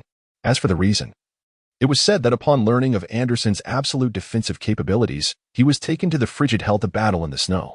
He had promised Anderson that if he triumphed, he would leave the city, and if he failed, he would perish. Ultimately, Anderson did not gain his freedom. Rather, he fell victim to the Sword of 16. Who is Anderson? Bucky appeared bewildered when Harlan conveyed the news of Anderson's demise. I am but a humble fruit porter. Your former captain, Bucky exclaimed, a look of grievance etched upon his face. That is not the true essence of my being, Captain. I was merely aboard their vessel for the treasure, sir. Do you doubt my words now? Harlan was amused by Bucky's antics. I never claimed disbelief, Bucky. You have accomplished so much over the past year. Everyone has borne witness. Harlan chose to disregard Bucky's next lament. As the image of Siru flickered in his mind, this fellow, I cannot fathom what special purpose he may serve in the future. Sir, we are not far from the Shambodi Islands. A lookout shouted from the crow's nest. The Shambodi Islands lie just ahead. Let us remain vigilant and not tarnish the Navy's reputation. Bucky suddenly leapt onto the platform, fervently rallying the crew with more enthusiasm than anyone else. Suddenly, a current surged through the sea, and a blue, portly figure, seemingly devoid of a neck, emerged from the depths. The enemy approaches. After Halen's training, his soldiers could shift into combat mode within seconds. Nay, nay, nay. Navy friends, I am not an enemy. My name is Jinbei, and I am but a fisherman. Before the competition commenced, the necklace blue figure raised his hands, declaring his identity. He held aloft a girl clad in a white dress, her long hair cascading down. Yet, the girl lay unconscious, her attire tattered. Put down your weapons and save her first. Thank you. But no, thank you. With a splash, Pink Bing leapt from the water, landing firmly upon the battleship. The moment he reached the deck, Jinbei cried out, Doctor, she requires medical attention. No one responded to him. Pink Bing stood momentarily dumbfounded, his gaze fixated on Harlan amidst the crowd. Officer, please, assist her swiftly. She is on the brink of death. Harlan glanced at Kilo, who quickly rallied a few individuals to carry the girl inside. Wagner, be cautious, for this may be a ruse. Perhaps this girl is an assassin or something of the sort, he advised Wagner, who joined her. Thank you, thank you. As he witnessed the fishman's name echoing like that of a venerable father calling Ping, Harlan pondered, it is not difficult to comprehend why this man is fond of mermaids. Yet it is challenging to believe that mermaids are enamored with women, for the aesthetic sensibilities of fishmen diverge entirely from those of humanity. Your name is Shiping? That is I. I am Captain Huilan from Navy Headquarters. Pray tell, what transpired? The affinity of fish for the sea is profound, and after a brief interval, Jinbei appeared less like one who had just emerged from the ocean. The traffickers took him. He intended to say that the traffickers had abducted their brother tiger. But considering the severity of human racial discrimination and the utter disdain for merfolk, he swiftly altered his phrasing. A cadre of professional traffickers has taken many humans and other races. Even our esteemed brother tiger has been taken, which is how I learned of this team. Tiger? Not just any tiger, but Tiger Fisher. The name was somewhat disordered. However, when I pondered the surname of Cup, Monkey, Trafficker, this was the matter of the smoking captain. How could I possibly catch up? Bucky inquired calmly, shall we proceed? What do you think? Harlan pressed. Bucky hesitated for a moment. This matter bears responsibility. Harlan nodded. Bucky, you are increasingly resembling a competent Marine. Calm yourself first, Harlan suggested, observing the anxious demeanor of the rather flat fishman. The sentences are too lengthy, please shorten them. My Marine friends, I assure you, I harbor no intention of deceiving you. The prerequisites for an ambush are time and location. You may examine whether this area constitutes a suitable place for an ambush. According to the charts, this region lacks coral reefs, thus it does not appear to be an opportune site for an ambush. Harlan then commanded, proceed as indicated, remain ever prepared for combat, and await my further instructions. Understood. Bucky saluted appropriately and began directing the soldiers forward. Sir, take a look at this, Claw said, holding a document. Harlan, is Aquaman rather mundane? The document contained rather bland information regarding the Knights of Mermaid Island and the diver. Prior to arriving at Shampoo Island, Harlan had prepared intelligence about the area, including the distribution of 79 mangroves in the Shampoo region, and even the underwater expanse of Fishman Island, descending 10,000 meters. Responsible and chivalrous, the reputation of the Knight at Mermaid Island was well established, naturally recorded by naval intelligence personnel. Harlan nodded and returned the document to Claw. If the information is accurate, he remarked, he would not deceive us. How is the girl faring? Her vital signs are normal. She is unharmed. The ship's doctor indicated that prolonged hunger and fatigue, coupled with holding her breath underwater, induced her unconsciousness. With appropriate care and stimulation, she shall soon regain consciousness. Sir. The woman has awakened. Harlan and Claw ventured to the ship's infirmary, with Jinbei in tow. Harlan signaled. None could impede her. Are you Marines? She whimpered, initially taken aback. Upon realizing she referred to them as Navy and indeed donned the naval uniform from his memories, his heart sank, and he could not help but weep. Do not fear. You are safe now. Harlan attempted to console the girl, yet her response was merely sorrowful weeping. She furrowed her brow, glancing at Claw and Wagner. A gentle smile graced Claw's face as he seated himself beside the girl, the round frames of his glasses poised upon her. He appeared akin to a kind-hearted, gentle caretaker. Wagner led the others away from the infirmary. Even Limping was escorted out. Bucky murmured softly, "This is merely to bring joy to others. I excel at this. You ought to summon me." Yet the circumstances had now transformed. Hylon stared intently as Bucky chuckled and withdrew. "Do not fear. You are safe now." Chloe attempted to soothe the girl's emotions. Minutes later, the girl finally ceased her tears. It became evident that a handsome and gentle man could indeed put a woman at ease, and the reverse held true as well. Moreover, beautiful women possess the same advantage over men. "I am Chloe. What is your name?" My name is Amy. Do not worry. This is a naval vessel, and no one can harm you any longer. This is Colonel Lin. He is my commander, and he will. No. We all shall protect you. Thank you. Thank you. Where is your home? Oh.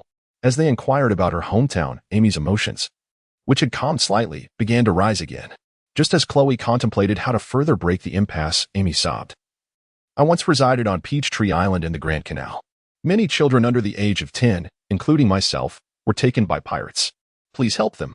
This small island in the Grand Canal was named for its flora and fauna, all of which were a lovely shade of pink. Hylon had initially intended to explore the island's wonders, yet she found herself forgetting. At present, Peach Island had not yet transformed into a haven for cross-dressers. So one should not question Amy's gender. Do you possess any further knowledge?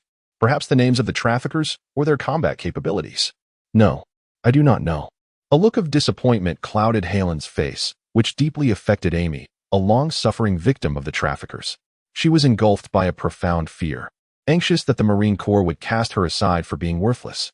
Under the weight of this intense pressure, Amy finally recalled some pertinent information. I overheard them mentioning that they seemed to possess 2 devil fruits. I am uncertain if that qualifies as wisdom. Halen's eyes sparkled with excitement. Indeed, she yearned to pursue anything her heart desired. Was this the fortune of the Trailblazers? Do you remember anything else? I cannot. She paused for a few moments. Amy could recall nothing more. Leaving Clow in the room to continue soothing Amy's emotions while gathering intelligence, Hylon gradually exited the infirmary, her gaze falling upon the bubbles floating above Fantasy Island.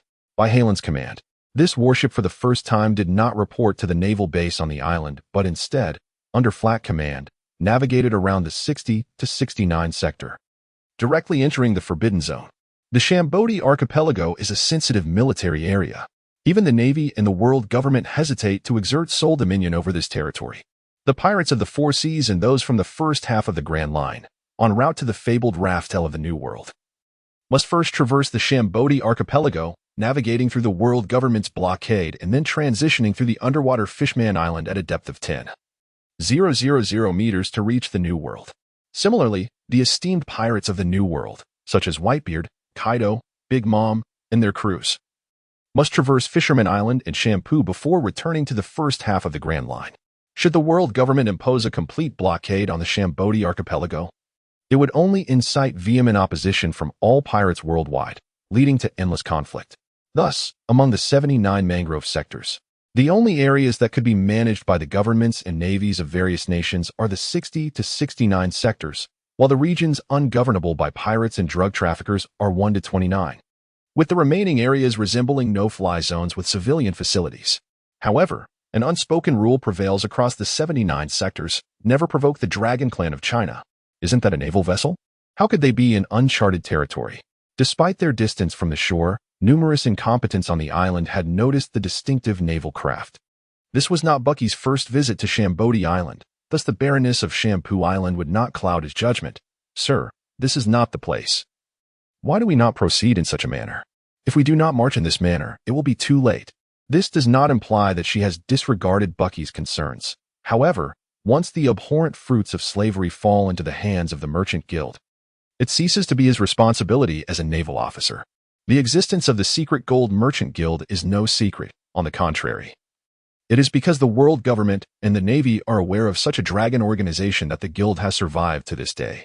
Bucky pondered, but will our movements go undetected? How can we thwart the human traffickers? Bucky, are you familiar with the concept of alarming the snake in the grass? Of course, I am. Haven't we already alarmed the snake? No, we are merely shaking the tree. Richard, what do you mean? Are you going to abandon me? In the human auction house. Spike screamed hysterically, his saliva splattering all over the listening device before him. Do not be angry, Mr. Spike. I was supposed to deliver today, but an unforeseen circumstance arose. Richard replied. He had never captured anything of significance. Giants, mermaids, or pirate captains had all eluded him. The only thing of importance was a beautiful girl. Had it not been for his 2 devilish fruits, he would not have come to Shampoo Island this time. Devil fruits are sought after in other black markets. Yet only the auction house in Shampoo can command the highest price, attracting the nobles and ladies of the kingdom, as well as the golden giant dragons. The high return on investment is why criminals are so eager to engage in this perilous game, risking capture by the Navy. The slaves sold to nobles and Chinese dragons must undergo training. Otherwise, they will leave poor reviews, and Spike would not wish for his slaves again in the future. Unfortunately, a lovely female slave escaped under Richard's training and was rescued by a fisherman, according to reports from his subordinates. If it were merely an escape, it would be a loss. However, the question remains, did that woman lure the ship into uncharted waters? I have no patience for your nonsense. The thought of being constantly annoyed by the golden finger infuriated Spike. I do not care what trouble you have stirred. If you cannot manage it, then you cannot. Click. The phone worm emitted a low, anguished scream. Richard was so enraged that he nearly hurled the listening device to the ground. Those wretched. Isn't it splendid to be a dog of the dragon? You will perish. Richard's second remark was not directed at Spike, but rather at a 5 or 6-year-old girl with messy orange hair. When an individual possesses no abilities, they can only vent their frustrations upon the weaker bodies that bear the brunt of the strong's wrath. Spike is one among them, and so is Richard. I am sorry. I am sorry. Please do not strike me. I apologize. I shall clean the floor for you, Parker said, kneeling and scrubbing the floor, tears welling in her eyes. Yet a smile upon her face. The floor was already clean, but she continued to scrub relentlessly. When Richard observed the little girl lying on the ground like a pitiful puppy, he felt a great sense of relief. Under Halen's arrangement, everyone began to disperse. Wagner remained aboard the spaceship as the acting commander. Bucky and Mach performed as circus entertainers among ordinary folk. Clow, disguised as a jewel merchant with his collection acquired in the desert lands of Alabama, embarked on his journey, targeting platinum and lead. Meanwhile, Hylan donned casual attire and set out to locate the human traffickers mentioned by Amy. This region was a no-go zone, a haven for pirates, where intelligence was far more accessible than in naval-controlled territories. Klaus spent half a day gaining entry to Spike's auction house, where Bucky and Mott received news about Richard. Bucky could neither laugh nor cry, for the information conveyed to him was disheartening. Richard was a disgrace, a captor from whom all enslaved could escape his clutches. He feared Richard would become a laughingstock within this industry. Perhaps the pirates of the Lost Lands were so relaxed that in certain locales, the crucified corpses of Marines lay strewn about. Many pirates, in their leisure, spoke without restraint. No. The naval vessels in the harbor were merely a brazen provocation to the lawless pirate authorities of the region. They did nothing, but I intend to teach them a lesson. For I shall inform them that the no man's land is not their naval territory. Just half a day later, similar sentiments emerged in the Bar of Lost direction. The crucified Marines served as a warning to the Navy, urging them to steer clear of the no man's land. However, as more pirates gathered, preparing for a surprise attack, they were astonished to discover that the ship had already departed. for it had fulfilled its mission. The naval vessels appearing in the no-go zone merely stirred a brief commotion before leaving. Among the boastful pirates, Hylon had already seen several individuals enter this area. Look over there at that plump blue fellow. Is that a fishman? Is this your first time in Chambody? I wonder if we could catch them and fetch a good price? They are too unsightly. Unless we capture a renowned fisherman like Richard, they hold little value. However, an ordinary fisherman could sell for 1,000,000 Bailey and a common person for 500,000 Bailey, with the price of a fisherman being double that of a human. But do not forget, fishermen possess 10 times the strength of humans, and fishermen typically complete only half the task. Generally, due to the frailty of the fishman race and their failure to meet human aesthetic standards, discrimination against them is quite severe. If one does nothing, they become the subject of human ridicule. If one reacts in anger, they might be assaulted in the streets. Most importantly, the Navy will not spare you, meaning that if you fish, you shall not catch anything. Only such modest, self-protective fish dare to roam freely before humans.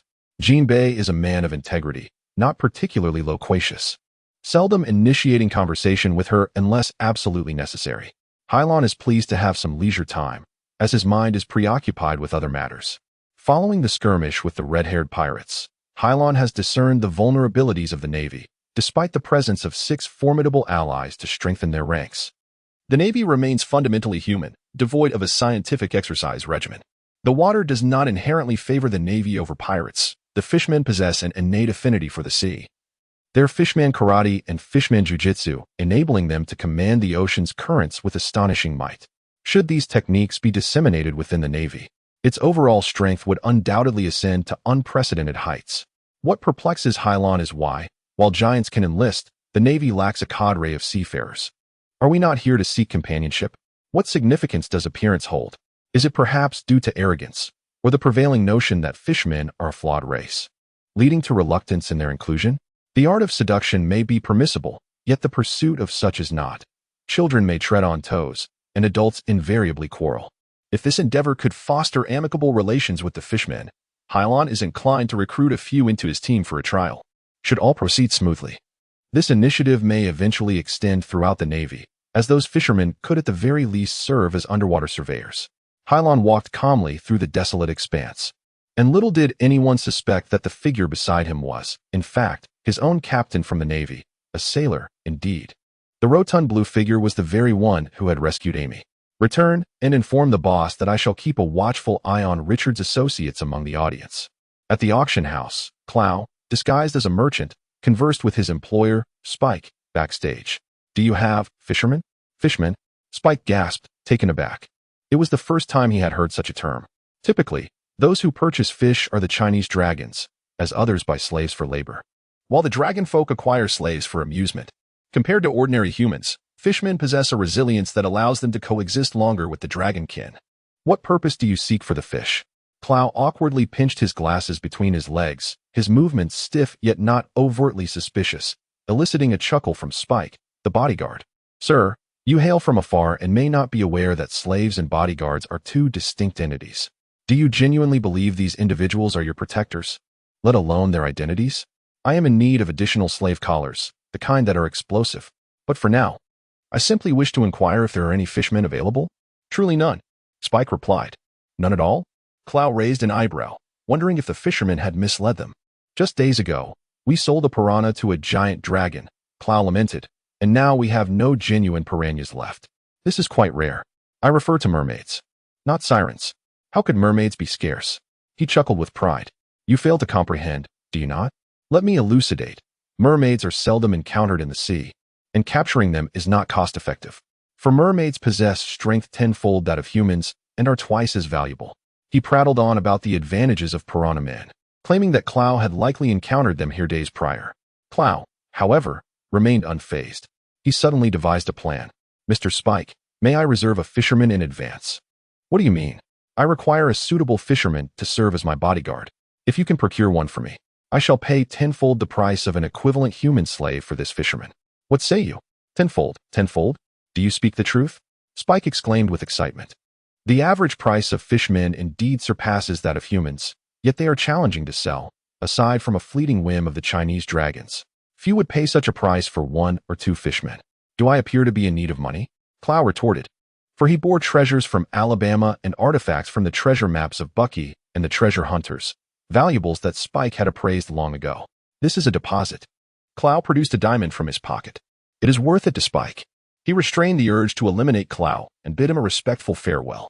As Lord Smith, the golden finger, once proclaimed, you no longer need to report to the fisherman. This signifies that the profits are now entirely within one's own grasp. Spike felt considerably better and, with a smile, dialed Richard's number. What on earth do these people intend to do? In the mangrove area where Richard's human trafficking operations were located, Bucky and Machi, disguised as clowns, kept a watchful eye on Richard. Boss, the fisherman is a formidable opponent, Richard remarked, his silence speaking volumes. Reports indicated that the Bluefish Man did not appear to be beneath the first mate's authority. If we are indeed to capture him, some of his comrades may perish, yet he is unwilling to relinquish this opportunity. Spike's visage darkened. He had had enough. However, the thought of pleading on behalf of Richard ignited within him a desire to assert himself. The power of a first mate. Oh, truly? Yet, since he has released my slave and harmed my brother, I must seize him, sell him into slavery, and make his existence a living hell, thus delivering a significant blow to my brethren. Richard rubbed his nose and squinted. Call the first mate. I wish to devise a battle plan. Only 4 of us remain in this room. My dear sailor, what troubles you? The sailor glanced at his companion. The fisherman may possess equal strength to the first mate, he replied candidly. If we capture him, we might lose our men. The other 3 were Richard's subordinates. And the first mate did not resent the sailor's words. Richard chuckled. Isn't that better? The sailor echoed. Isn't that better? With a sorrowful tone, the first mate elucidated. Every life lost is one less worth sharing. Do you understand? Well, the first mate speaks the truth. A pleasant aroma wafted through the room. Shortly after Richard and his subordinates departed, a dog began barking at Richard's doorstep. The 2 guards curiously glanced over and discovered. Why, that is an enormous lion. Hey, is that Wong? I thought the same, Ricky grinned. Meow. The 2 guards appeared perplexed. Isn't that a rare creature? How marvelous. If we capture it, the boss will commend us. Noticing that their success had piqued the guards' interest, Leaky suddenly stuck out his tongue and made a face. Not only did the 2 guards not take offense, but their smiles grew wider. If the Dragon Clan were to see this, selling it for 100 million belly would not be difficult, would it? A small dagger suddenly materialized from nowhere, piercing one guard through the temple, resulting in instant death. Who is it? Another guard exclaimed in shock, and then the adorable lion leaped up, roaring. Leaky shoved the guard's head into its mouth. The lion's bite, combined with its sharp teeth, turned the scene into a river of blood. Ricky, stand your ground here. Machi and Kabuki, accompany me as we infiltrate the Richard family. Ricky, with an expression of remarkable humanity, signaled positively to Bucky. Individuals like Richard, hailing from humble beginnings, have a family in the Shangbola region. Only a stable identity can sustain their business over time, as the Navy would seldom venture into the lawless territories of Shangbos, unless the Chinese dragon faced an assault. The island's heathens lead lives that are almost carefree, and none could predict that a nonconformist Marine would defy the unspoken rules today. Who are you? Why have you come to interfere in our affairs? Richard and his subordinates surrounded Hylon and Jinbei, unaware that a man could be stronger than a fishman. Yet, the anger was subdued as the first mate was restrained, not to mention having already mastered the shadows of the 6 seas. Meddling? This is not interference. Hylon retorted. You have taken my sister, and yet you accuse me of meddling? Richard questioned. Who is your sister? My sister is my sister. The voice did not fade, nor did Hylon's shadow. There are myriad ways to move swiftly across the sea, and Hylon had no habit of shouting while engaged in combat. So none anticipated the head of the 6 seas. A sudden jolt. However, an equally swift figure flashed by, with a fist that, accompanied by the howling wind, hurtled towards Hylon's temple. Hylon raised his arm to block the enemy's assault, yet he was still struck by the forceful blow, sending him several meters back. The first mate enveloped in a white mist, his skin flushed as if scalded in boiling water. Engage. Second gear. Harnessing the power of the spring fruit. The first mate could alter the flexibility and relaxation of his muscles, increasing his heart rate and accelerating blood flow, thus entering a state of exhilaration that magnified his combat prowess manifold in the thin air. However, this came with a formidable side effect, akin to the Navy's 6 styles. The rapid blood flow and accelerated heartbeat placed immense strain on the body. The Navy possesses the skill to restore vitality. while the first mate could only seal the surging energy within through the might of his armed color hockey. "Friend, I am here to aid you." Seeing the first mate descend into despair, Hylon shouted resolutely, charging forward. Utilizing the techniques of Fishman karate, he could even manipulate the water within the enemy's body for specialized attacks. By disrupting the blood circulation, the first mate could face imminent demise. No, Hylon rejected Pingping's assistance. If a person's fundamental abilities are inadequate, even burning their life in such a manner will yield little improvement. At best, it will only hasten their demise. Halen's abilities were digitized by the system. He could discern whether his capabilities were 10 or 100, while others lacked such intuition. Without a solid foundation, they aspire to construct towering edifices, yet the inevitable outcome is merely ostentation. Bang! Two swiftly moving figures collided, generating a ferocious whirlwind, as if a cataclysmic explosion had transpired, casting their silhouettes together. However, Amy's brother quickly regained his footing, while the first mate lay sprawled on the ground, his body convulsing involuntarily. The result of this collision left the traffickers incredulous. The first mate's second gear mode was procured at the cost of his very vitality, not to mention the exorbitant expenditure involved. His ability to ascend to this second gear multiple times had rendered him the backbone of the team. Yet now, he could scarcely endure a single round. In truth, phenomena such as crossing boundaries to slay foes are not difficult to elucidate. It is akin to a high school student and a junior high student competing in the same Olympic event, with the latter possessing a greater likelihood of achieving superior scores.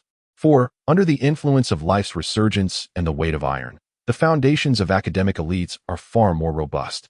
In the eyes of ordinary individuals, Halen's physique resembles steel, even when the pirate's first mate awakened the power of armed color and even sacrificed his life force. The chasm between them remained unbridged. Meanwhile, as Hylon, Vishva, and the traffickers battled within a base on the Shambodi Islands, Smith, known as Goldfinger, the leader of the underground forces on the islands, observed the conflict on a large screen. Smith undertook every conceivable action to maintain equilibrium between the Navy and the pirates, profiting handsomely in this gray area. He was no longer the ambitious youth he once was. Now, he was a cold-blooded rather than a hot-blooded boss. Should we take action? You cannot manage this. Smith touched the golden ring on his finger, which had never left the young man's presence. Today, did not a single Draconian wish to purchase slaves? No. Very well. Inform them to proceed. The day is over. I shall personally welcome the Navy's new star first mate, the cornerstone of collective combat power, who has lost his fighting capacity. What was once a seemingly evenly matched contest has turned into a one-sided affair. Even on land, the flat power is comparable to Halen's with their collaboration. In the blink of an eye, the traffickers lay on the ground, their fates uncertain. The Richard Quartet split their actions, with two already kneeling, leaving only Richard and the navigator. Richard and the sailor harbored concerns about leading each other back to the base, even contemplating circling to shake off Hylon and Maping. Yet, with the super tracking capabilities brought forth by Halen's supercomputer, believing he had evaded Richard, Hylon made his way directly to the Richard family base. What is happening? When Richard observed a figure in a black suit and sunglasses outside the base's entrance, he felt a twinge of panic. Had he fallen for a ruse? But when Richard spotted Spike pacing at the door, his confusion deepened. "Spike, what are you doing in my Richard family residence?" "Lord Goldfinger has arrived. He is waiting for you inside. Go see for yourself." Richard was taken aback. He had heard much about Lord Goldfinger but had never laid eyes on him. Richard learned from Spike that God is a being one must evade. Is it possible? Is it that Spike and God intend to commit murder and seize the wealth for themselves? To flee or not to flee? As Richard struggled, the golden ring on Spike's finger slipped off. The small golden ring suddenly transformed into a mass of gold mud, and in an instant, Richard regained control of the situation, rendering Spike immobile. In terror, Richard fixed his gaze upon Spike, attempting to inquire, but his mouth was sealed by the gold, rendering him speechless. He had not exchanged a single word with Richard. Suddenly, he bent low in a gesture of civility and proclaimed, "Dear Colonel Halam, since you have arrived, do not remain cloaked in darkness any longer. Lord Smith, the Golden Finger, has awaited your presence for quite some time." Halam had heard of the Golden Finger Smith, yet he did not anticipate that they would be waiting for him at Richard's residence. Furthermore, Bucky should have already infiltrated Richard's family, suggesting that Smith had detained Bucky. After pondering for a moment, Halam made his presence known. Upon locating Spike, Spike gestured for him to proceed. "I am aware you have many inquiries, but please do not fret. Lord Smith awaits you within and will personally address your questions. They continued at a steady pace toward Richard's home. Richard was dragged to the rear by several suited men. As Halam simply observed, he noted that the quality of the warriors was remarkably commendable, nearly on par with that of soldiers, and could not be compared to Richard's ragtag band. Colonel Harlan, you have finally arrived. Initially, Bucky, Machi, Kabaji, and Goldfinger Smith were seated around a table, sipping coffee. Upon seeing Harlan, they leapt up in excitement, bursting into tears, eager to leap into his embrace. Have you betrayed me? Bucky's head bobbed like a rattle. No, no, no, absolutely not. Behind him, the heartfelt laughter of Goldfinger Smith resonated. In his youth, he was a passionate pirate. I had long been aware that he was the 14th most distinguished officer cadet in the Navy. Like most pirates, he engaged in plunder and pillage. However, as the years passed, he faced numerous setbacks from the Navy and other pirate factions. Smith's mindset began to solidify when he serendipitously stumbled upon a golden fruit, forever altering the course of his life. It had been many years since Smith last embraced the life of a pirate, and now, with his wealth and connections, he possessed intricate knowledge about several admirals and former generals. The naval lieutenant's presence was hardly warranted for Smith. However, the fact that the son of a former naval general and the current chief instructor, along with Harlan being the 14th most distinguished rising star in the Navy, compelled Smith to pay close attention. Yet, Smith made no mention of Zephyr. To achieve today's success, it was evident that Smith possessed a certain finesse in conversation. He understood that young individuals like Harlan loathed the overshadowing presence of their elders. Some matters, to say the least, may not be wrong, but they are certainly not right. Tell me, what is it that you desire from me? A coffee invitation?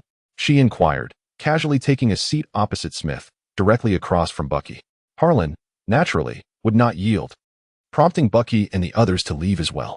Smith brewed a cup of coffee for Harlan as a gesture of goodwill, yet Helen did not touch it at all. Too formal, she remarked, to which Smith expressed his surprise. Colonel Harlan, are you afraid I might poison you? Leaning back, Harlan replied, let us get straight to the point. Harlan was acutely aware that, in the eyes of someone like Smith, nothing held significance beyond personal interest. To have a voice in Smith's realm, one must possess power, wealth, combat prowess, and authority. Coffee held no value. Smith chuckled, you are a young one, yet you favor candor. He wiped his hands with a white handkerchief, adding, for us businessmen, profit is paramount. What is the most important thing for a naval officer, Colonel Harlan? He continued. She remained silent. Merit, Smith asserted, is the sole pathway to promotion, whether your aspirations are for wealth or for upholding greater justice. Military merit is indispensable. Lieutenant Harlan's pursuit of human traffickers must also stem from military objectives, I presume, and I can serve you in this endeavor. Observing Harlan's scornful smile, Smith replied nonchalantly, never claimed to be here for justice. If there is a place devoid of dignity for justice, it is on the land of the washed hair. In the backyard of the Chinese dragons, where justice lies entombed. As Helen remarked to Colonel Hill, as long as the Chinese dragon clan exists, justice is a mere illusion. Yet, this does not imply that the Navy cannot take action. What can you offer me? He inquired. You see, I have already apprehended the mastermind behind this human trafficking operation. The unfortunate souls now rest under my protection in the basement. If Colonel Harlan desires, I can provide you with all of this. What do you seek? My desires are quite simple. There is no need for Colonel Harlan to take any action. Just refrain from interfering in this matter. After a moment of silence, just as Smith assumed she was weighing the pros and cons, Harlan suddenly burst into laughter. Goldenfinger. Goldenfinger, have you had it too easy in business for all these years? Do you think no one dares to question your arrangements? What do you mean? Harlan glanced at her. If you do not interfere, I will capture the traffickers and rescue the impoverished. Yet now you seek to claim the credit and strike a deal with me. Do you truly believe the Navy will remain indifferent to your plight in this lawless realm? And what of my devil fruit? Initially, Smith's heart was cold, but upon hearing about the devil fruit, he chuckled. So you seek 2 devil fruits? Smith rose and retrieved a box from the table behind him. Colonel Harlan, if you desire them, you ought to voice your wish. I can grant it. He opened the box, and Harlan glanced inside, disappointment washing over her. The fruits were the snake fruit, cobra form, and the snake fruit, python form. They resembled the illustrations in the tome on devil fruits. While these 2 devil fruits were among the more notable varieties within the animal category, Harlan was hardly worthy of reverence. It was no wonder Smith wished to bestow them upon her. Noticing Harlan's stoic demeanor, Smith was somewhat taken aback. realizing she recognized the nefarious nature of these fruits. You claim there is no justice here, do you not? Smith offered no reply. She closed the box containing the devil fruits and handed it back to him. If they seek to befriend me, I cannot act out of respect, can I? The devil fruits shall be gifted to them. Yet, my heart is too tender, I cannot bear to witness a child suffer. So, why not do me a favor and cease capturing slaves and children? Smith narrowed his eyes. Do you have any idea how many children are under the age of 18? We are prohibited from enlisting anyone under 18 into the Navy, so do not apprehend anyone below that age. Impossible. And what of those under 16? Even dragon people are disallowed. Under 14, that is my limit. Smith weighed the value of boys and girls under 14, ultimately acquiescing to Harlan's request. One more thing. This time I shall take all the slaves captured from Richard. Of course, that shall count towards your military merit, Smith replied. And with his adeptness in capturing Richard and his formidable prowess, Harlan concluded she was no match for the old Black Hand gang. In the era of slavery, the snake fruit was worth exchanging with Smith, otherwise it would be seized, and if Smith felt cornered, he stood to lose far more than just the devil fruits. Smith poured them both a glass of wine. To our friendship. Yet Harlan merely clinked her glass with the blacksmith's hand, refraining from drinking. This signified their mutual distrust would endure eternally. A line of slaves, clad in tattered garments and led by several individuals from Baki, followed Harlan as they departed the now-defunct Richard family estate. Baki extended a hand to Harlan, whispering, "Sir, the 14-year-old you mentioned, is he employed?" Typically, 14-year-olds do not descend into slavery, do they? Not many, at least. I believe it unwise to provoke a notorious pirate over this. Given that Draco was the largest slave buyer, did the Navy not dare to intervene? Harlan sighed, gazing at the vacant-eyed slaves behind her. Children burdened on the backs of lion-like figures.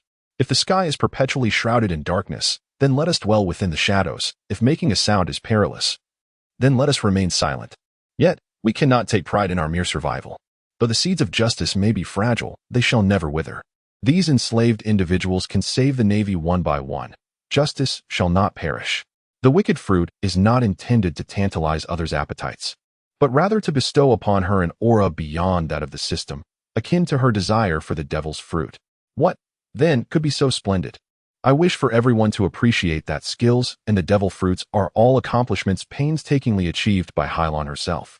However, rest assured, the devil fruits are not far off. The chapters pertaining to shampoos will emerge from the past. Hylon and Baki, along with two others and a lion, accompanied by a throng of ragged slaves, advanced towards the Richard family. In a region rampant with lawless pirates, such a gathering stood out remarkably. Yet, the surrounding pirates dared not confront them. For word of Goldfinger Smith personally handling the matter spread swiftly, far exceeding their capabilities. If even Goldfinger extended a modicum of respect to these individuals, who among them could afford to disregard him, save for foreign marauders or supernovas? Does anyone truly comprehend the events unfolding here? I have heard that the Richard family, lacking any semblance of vision, captured a girl named Amy, only for her brother and his subordinates to retaliate. Consequently, this individual garnered the favor of Lord Goldfinger, who sacrificed the Richard family. I believe Lord Goldfinger has long harbored grievances against the Richard family. However, given their notoriety as traffickers, extricating oneself from their grasp in this era proves exceedingly difficult. Who knows? Ultimately, we must exercise greater caution, particularly those unacquainted with the background, and refrain from acting impulsively. I have heard whispers of your intention to enslave individuals for fishing and acting as bodyguards. Bidding farewell to Hylon, Goldfinger Smith approached the merchant, known as Rock. Indeed, Clow replied with a resolute demeanor, yet I seem to recall your pursuit of fishermen met with failure. Clow's arrival on Shambaldi Island was not the only operation underway. Hylon tasked him with a prolonged stay here. In this disorienting landscape, others might live in constant trepidation. Yet Clow possessed the audacity and intellect to navigate the environment without challenge. With the wealth amassed over the past year, Clow found himself more at ease, seamlessly integrating into society and leading a more respectable life. Smith, smiling, remarked, "You know, I am acquainted with some formidable pirates. If you wish, I could introduce you." This friendly smile was, in Clow's mind, translated into a synonym for betrayal. However, since he sought conflict, Clow feared no one. I wonder if Lord Goldfinger would allow me a glimpse of the goods first? Clow preferred to engage his intellect rather than resort to violence. The more intricate the problem, the more he relished it. He enjoyed the sensation of controlling everything from behind the scenes, treating everyone as mere pawns. Upon leaving the no-man's land, Hylon handed over the local slaves captured there to the naval base. The remaining slaves were returned to the naval headquarters, one by one, delivered back to Old Smoker. The captain, regardless, Old Smoker relished performing such benevolent deeds. "I'm sorry, Tigger, but we could not save him." Among the slaves rescued from the Richard family, there was no sign of Fisher the tiger, nor even a fisherman. Clow later relayed that a red shrimp goby had been sold to the Dragon Clan at an auction. Almost certainly the very Tigger they sought. A moment of silence enveloped as he pondered this revelation. He observed a little girl with orange short hair, kneeling on the deck, scrubbing it, attempting to divert the conversation. "Aren't you going to speak to her?" What could be said? He could inform her that this was a naval vessel and that she need not toil so hard. Gazing at the girl who called herself Kara, he felt, for the first time, a sense of compassion towards humanity as a fishman. What manner of beings are humans? Why do they inflict so much upon their own kind? Hylon shook his head. "I have tried, but to no avail." "Do you not care?" "Who says we do not care?" Suddenly, Bocce interjected, "We do not care. We do not care. Even my circus is powerless." He did not believe the child to be worthless. His inherent chivalry allowed him to display compassion even in the presence of humans, leading him to feel unworthy. Do not hinder her now. For cleaning the floor gives her a sense of security. Kurla was merely 5 or 6 years old, her thoughts unlike those of adults. Although she was reluctant to admit it, she harbored little hope for Kara, believing the child might perish. Perhaps it was because she was more delightful and beautiful than most of her peers that Richard chose her to indulge in his every whim, kicking and prodding. In times of peace, a girl's beauty is an asset, but in tumultuous times, the more beautiful the girl, the more likely she is to suffer. The trauma in her mind did not manifest overnight, nor could the icy grip within her heart be thawed in a day or two. The naval headquarters boasted numerous skilled doctors and advisors. Thus there was little need for excessive concern regarding Kurla's fate, Hylon explained. As Wagner approached Kurla with a radiant smile. "Well done, very clean. Let your brother reward you with ice cream, perhaps due to Bermel adopting 2 girls." Wagner was particularly gentle with children, and among the few enslaved children on the modern warship, Wagner was their favorite, unless fear overwhelmed her. Hylon appeared quite composed. "However, I wish to discuss a matter with you. Could you find a few fishmen to join my ranks?" "Fishmen in the Navy?" Since the establishment of the world government 800 years ago, Jinbei had been frightened. There had never been a navy composed of fishmen. The naval fishermen were far too numerous. The government led the discrimination against fishmen. There existed a deep-seated animosity between the fishermen and the government's navy. The conflict between the two communities could not be easily articulated in mere phrases. On the other hand, Jinbei has always aspired to achieve harmony between humans and fish. "This is not merely about mass recruiting fish soldiers," she explained nonchalantly. "I only need your assistance in finding some fish to join my private army." Jinbei was deeply concerned. "But, the issue of discrimination. Do you believe I discriminate against you? This is an opportunity for a fishman to emerge from Fishman Island. I trust you would not allow it to pass you by." In 1505, Princess Himeji began gathering signatures for the World Government Conference, expressing the desire for immigration among the island's populace. Yet, very few chose to sign. In the same year, Hylon received a desperate call from Amy, who spoke of the turmoil in her kingdom, where the king had inexplicably transformed into a cross-dresser overnight, plunging the entire nation into chaos. This predicament left Hylon utterly perplexed, as she had originally intended to enjoy a vacation on Peach Island, only to be met with this bizarre occurrence. With an open-minded disposition toward foreign cultures, Hylon journeyed to Amy's homeland, only to find that a composed contingent of Navy personnel was nearly overwhelmed by the disorder afflicting the nation. In this realm, cross-dressers differed significantly from those in Thailand. The Thai cross-dressers were transgender individuals, whereas those on Peach Island were men adorned in women's garments, their appearances often unappealing, presenting a rather startling tableau. It was peculiar that many citizens of this nation accepted their identities as ladyboys. As a naval officer bound by due process, Hylon had no authority to intervene in the internal conflicts of her people. Ultimately, she was compelled to flee the island with Amy. The homeless Yami eventually opted to join the Navy and was admitted to the Naval Academy. So soon, they returned. Upon arriving home, Zephyr gazed at the peculiar sea mist and, perplexed, remarked, "I thought I would spend several days on Peach Island." Hylon, reflecting on her experiences there, felt a pang of discomfort. "Do not go. Do not return there. That place is toxic. It burned my eyes. Toxic? Zephyr furrowed his brow. Was the place poisoned by pirates? Zephyr, that's not what toxic means. Suddenly, a voice emerged from the kitchen, and a little girl with orange hair, dressed in a skirt, appeared, carrying a tray of juice. It was Kayla, whom Hylon had rescued a year prior. Some slaves captured by the Richard family were returned home by the old chain-smoking captain, while others joined the Navy, and some, after their rescue, succumbed to madness and were sent to the Naval Psychiatric Hospital. When it came to psychological issues, Hylon could only describe little Kayla with admiration. After a year of therapeutic care, Kayla's character had returned to its joyful state. She now brimmed with vitality, her spirit unyielding. Unlike the shadows of enslaved girls who had been forced to scrub the floors, in Halen's eyes, those with such experiences either went mad or became twisted, turning against humanity.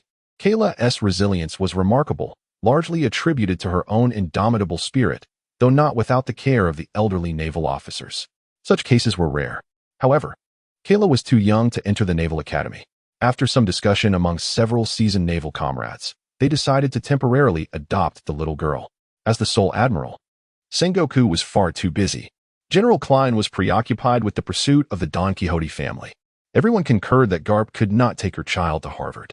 Thus, the chief naval instructor retreated to Zephyr's second line, becoming the most suitable candidate. Hylon picked up a glass of juice from the coffee table. Kurla, why are you so diligent today? Is that wrong? Zephyr glared at Hylon. Kurla is far more sensible than you were as a child.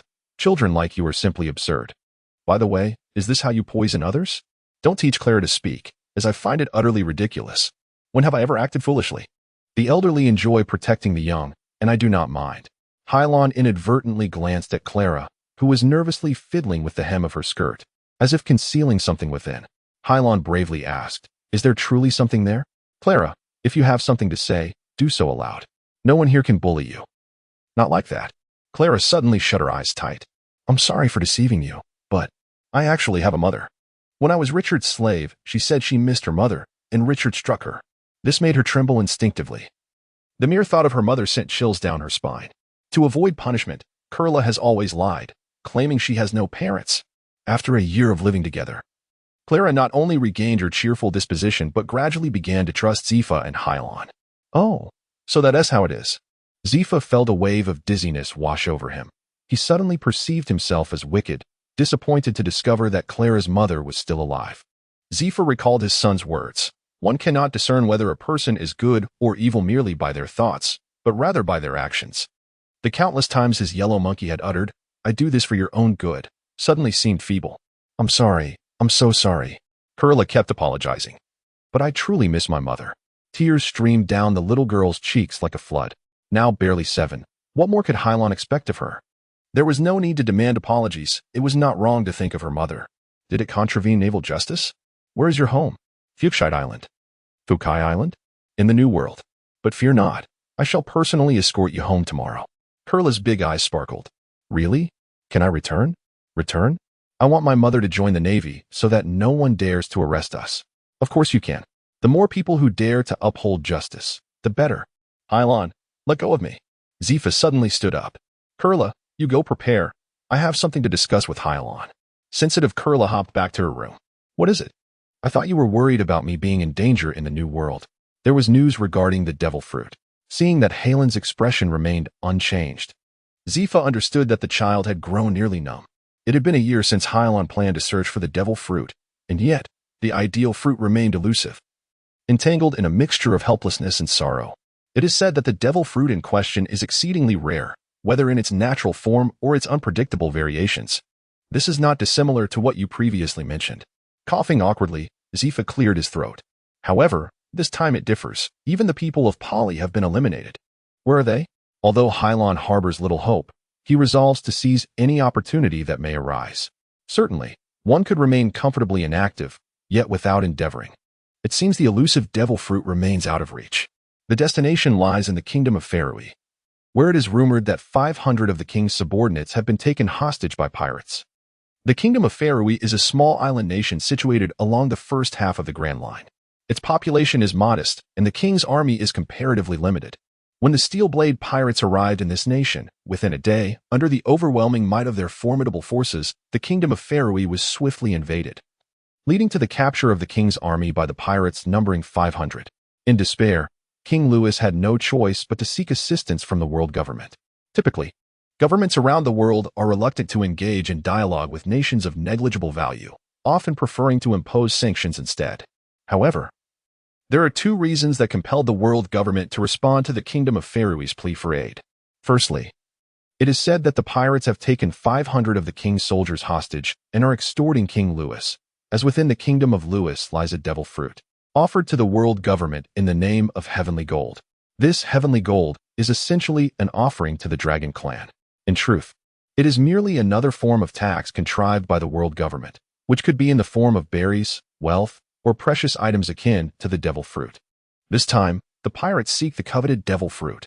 The second reason prompting the world governments to send reinforcements is the emergence of a supernova among cryptographers, Robe. At the tender age of 13, he had mastered all 6 naval techniques, shattering the record for the youngest to achieve mastery over such skills, establishing himself as the greatest prodigy in the 800-year history of Hip-Paul. This presents a formidable challenge for Robe, the sole official agent in the world. Should he resolve this issue flawlessly, he shall become the youngest official member of CP9. This information was relayed to Hayashi from Zifa. Whether the world government has secretly dispatched other agents remains uncertain to Hylon. Dear King Louis, the government advises, to safeguard the heavenly gold, we recommend that you relinquish it to us. As for a small troop of curved, sword-wielding pirates, we are unafraid to eliminate them in your palace. Within the chambers of King Louis, officials from various governments are endeavoring to persuade him to surrender the heavenly gold. In truth, the 5 stars of the world government represent the most influential individuals within the Chinese dragon.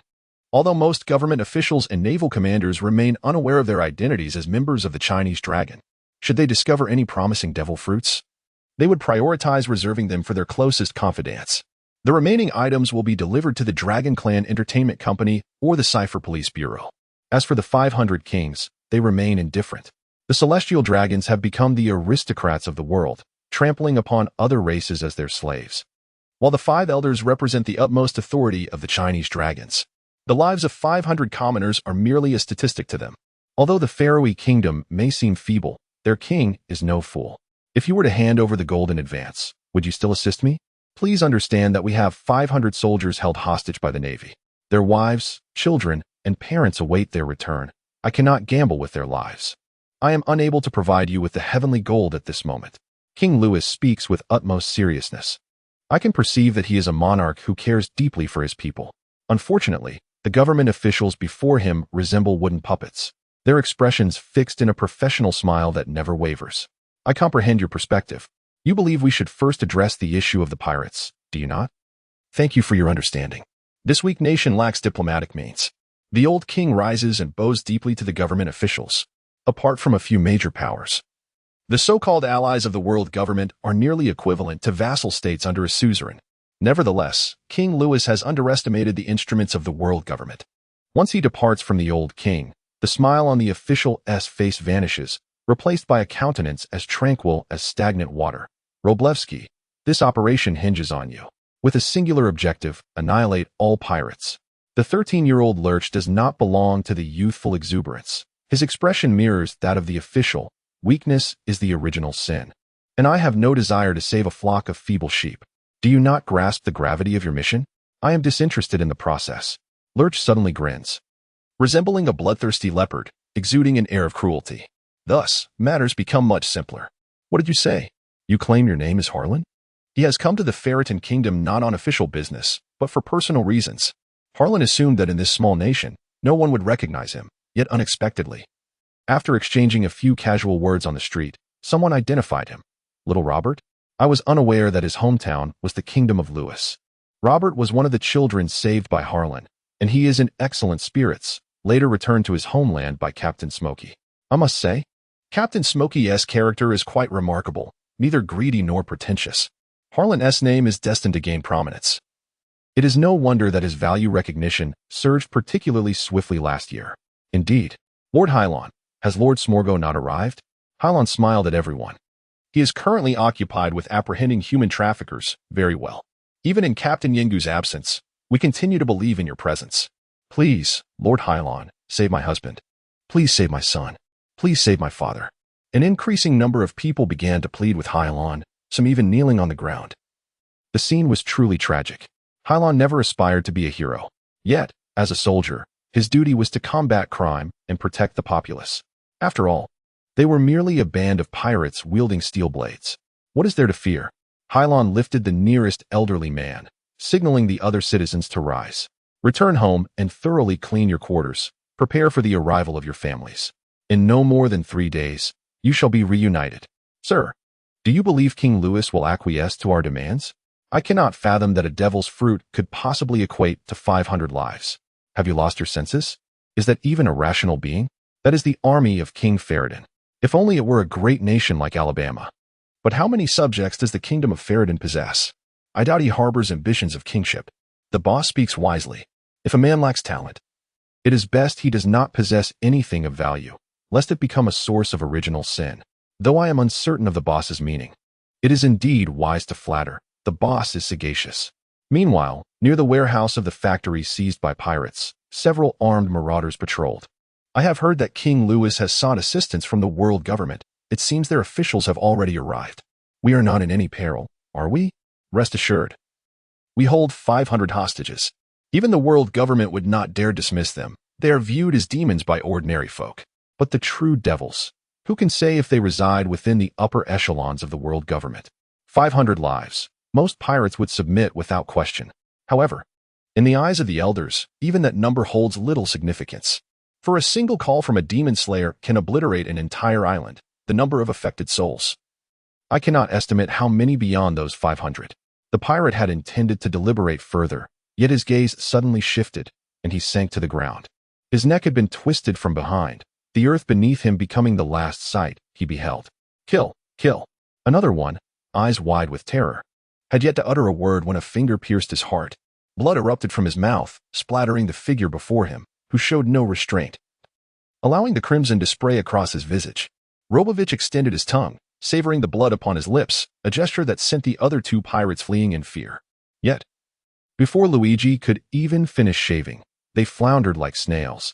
As their right foot touched the ground, their left had yet to rise, only to be dispatched to hell by a single motion from Luigi. This child is the finest prodigy of cryptography in 8 centuries, adept in the utilization of 6 forms. It appears Spundun was not boasting.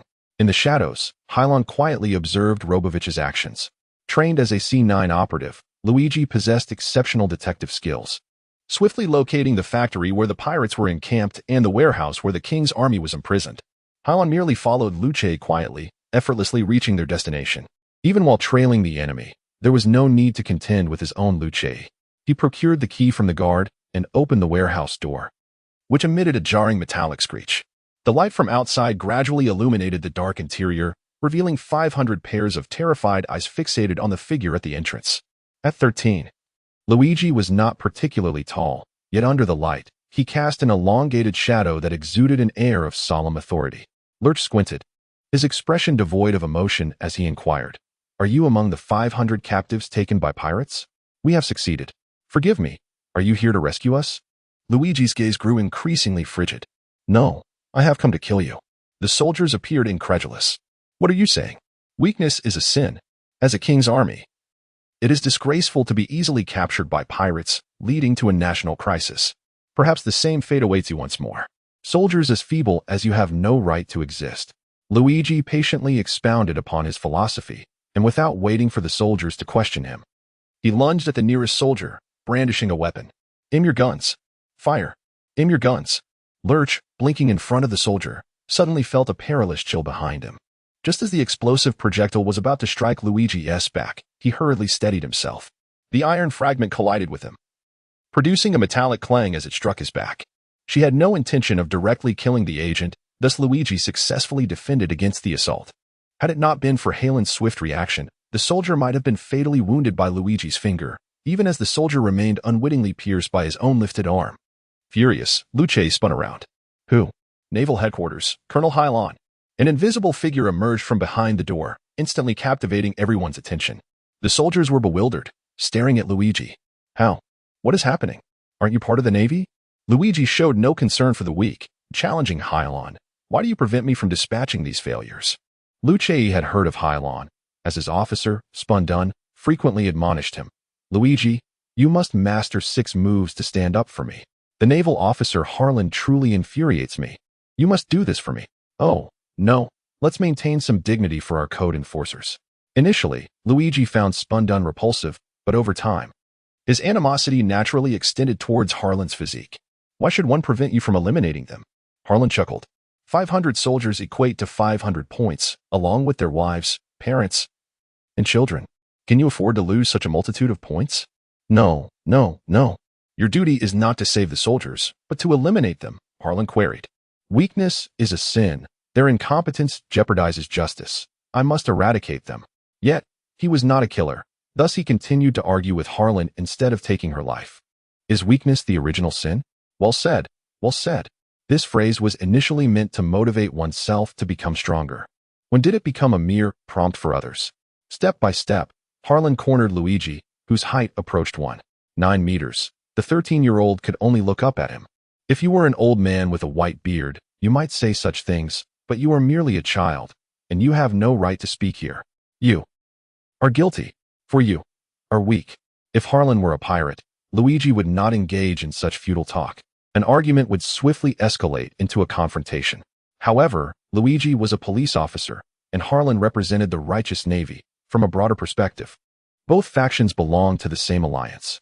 Luigi, also a special agent, endeavored to uphold justice. Yet his perception of justice had been distorted by the influences of governments worldwide. The command center, at best referred to as a secret police, at worst as the lapdog of the world government, targets those whom all governments despise. To ensure absolute loyalty, the party has indoctrinated children from a young age to become brainwashers. The world government informs these children that whatever it demands is inherently just, and they must comply. For 8 centuries, even the brainwashing declarations have been tainted by governmental corruption, with each CP0-9 leader possessing their own narrative. These children cannot discern right from wrong. They are oblivious to the very concept of justice. As one of the darkest agents of Cipher Pol, CP9, having endured the harsh training of brutal rhetoric and witnessed the merciless and bloody methods of previous CP9 operatives, it is not difficult to comprehend Luigi's current predicament. However, Harlan had no intention of learning from Luigi's childhood experiences. He was solely concerned with Luigi's actions before him. Whether for the sake of his own identity or to uphold the Navy's justice, Harlan would not permit Luigi to slay these soldiers here. What can a 13-year-old Luigi accomplish? Moreover, he had become the pride of the Emperor, easily provoked by Harlan's simple remarks. Nonsense. You are merely distorting the truth. Distorting the truth? Is it not you who said that weakness is the original sin? Harlan laughed, and the calmer his laughter, the more enraged Luigi became. But I am not weak. Ruth laughed like a child. You are not weak? I perceive you as rather feeble. Shave. Lucy's impatience in her youth flashed like a sharp razor along the coastline. Lurch possessed an unwavering sense of justice, refusing to resort to murder like the Navy. Yet today, he vowed to triumph over the naval prodigy before him, Captain Spundun, who he had begun to hear. He must demonstrate that his brilliance surpassed that of the Navy's genius. With a gun pointed at me, enraged, Lurch extended his finger, akin to a bullet, towards Harlan's right hand, only to have Harlan seize his wrist. The age difference between 13 and 18 was palpable, and Harlan was no ordinary genius, regardless of Lurch's strength. Iron block. Observing Harlan's outstretched finger, Lurch unhesitatingly unleashed his solid copper and iron fist. Bang, bang, bang. Harlan fired as swiftly as the wind, and in Lurch's astonished gaze. Harlan delivered a resounding blow to Lurch's forehead, the impact echoing like a hammer striking steel. Bang. Lurch was propelled backward, colliding with the warehouse wall. Had it not been for the fortifications of the Faru Kingdom, the structure would have collapsed. What was the situation? The 500 royal soldiers were left unrecognizable, engaged in a superhuman battle between Harlan and Lurch, their vision unable to keep pace. Before Lurch could react, an image registered on his retina, revealing him struggling on the ground behind the warehouse. The combatants moved with a synchrony that made them resemble a slideshow presentation. Once calm returned, the soldiers in the warehouse extended their hands, covering their foreheads, breathless from the air conditioning. That must have been incredibly painful. Lurch bore no murderous intent towards Harlan, and Harlan, likewise, held no desire to kill Lurch. Under the precise control of his calculating prowess, Harlan's strikes could accurately teach Luigi a lesson without endangering his life. As the bullet flashed, Lurch realized he was no match for Harlan. Yet, every child of the divine possesses their own pride. If he surrendered, he would not be worthy of the honor of being the first genius in 800 years, you scoundrel. Lurch shook his head and swiftly regained his footing. Harlan. Unbeknownst to Harlan, Lurch's presence beside the soldiers would not protect them. But this dilemma was easily resolved. He simply had to be kept at bay. Shave. Harlan darted beside Lurch, lifting his right leg to thrust backward. The bullet. The drawing paper. This time, Lurch dared not connect with brute force, hastily employing dodging techniques. The battle between them escalated. Yet in truth, Harlan was exceptionally skilled, while Lurch struggled to keep pace with Harlan's rhythm. Do you believe you can prove yourself by slaughtering all 500 soldiers? Killing all the hostages would leave the pirates without leverage. It was but a jest, yet if you think this way, it merely illustrates your failure. It was not due to Luigi's reluctance to engage in debate, nor was it because he found himself at a loss for words. Rather, the ferocity of the battle demanded his undivided attention. When Japan and South Korea sought assistance from their American benefactor, whether it be in the face of monsters or plagues, the Americans tended to recommend a nuclear peace. Yet, America remained entangled in its own struggles against these very monsters and plagues. Luigi resorted to extremes, akin to amputating a limb to cure a fungal infection. His reasoning was that, due to one's weakness and inability to ensure the safe return of all, one might choose to eliminate them, thereby simplifying the task at hand, correct? Now, do you dare proclaim your innocence? Bang! Luigi was once again sent flying by Harlan. When one gazes into the abyss, does the abyss not also gaze back at you? In the quest to obliterate the devil, another devil is nurtured. Harlan harbored disdain for the operational methods of the world government. At the very least, those within Cipher Pole seemed devoid of intellect. Did they not fear that one day this demon might escape their control and turn upon its master? The Cutlass Pirates were not a formidable organization, otherwise. They would not need to capture the armies of 500 kings to extort King Luigi. Their leader, Steelblade, belonged to that category of ordinary individuals who could traverse horizontally and take 100 steps, yet in the presence of the powerful, his lack of strength became embarrassingly evident. Thus, he was in desperate need of a devil fruit to shatter the constraints of his own prowess and propel himself to new heights. Ultimately, they fell to Roblevski. And after Luigi collided with the wall and the bar, he became a mere outlet for his frustrations. When Harlan led the army of 500 kings to a resounding victory, not only did France and the kingdom of Luigi revive, but even King Luigi himself emerged from the palace to welcome the reinforcements dispatched by the world government. Does this not align with your recollections? King Luigi inquired, perplexed. He is Lord Harlan, the one who rescued me from the clutches of human traffickers. He is the commander of the Navy headquarters.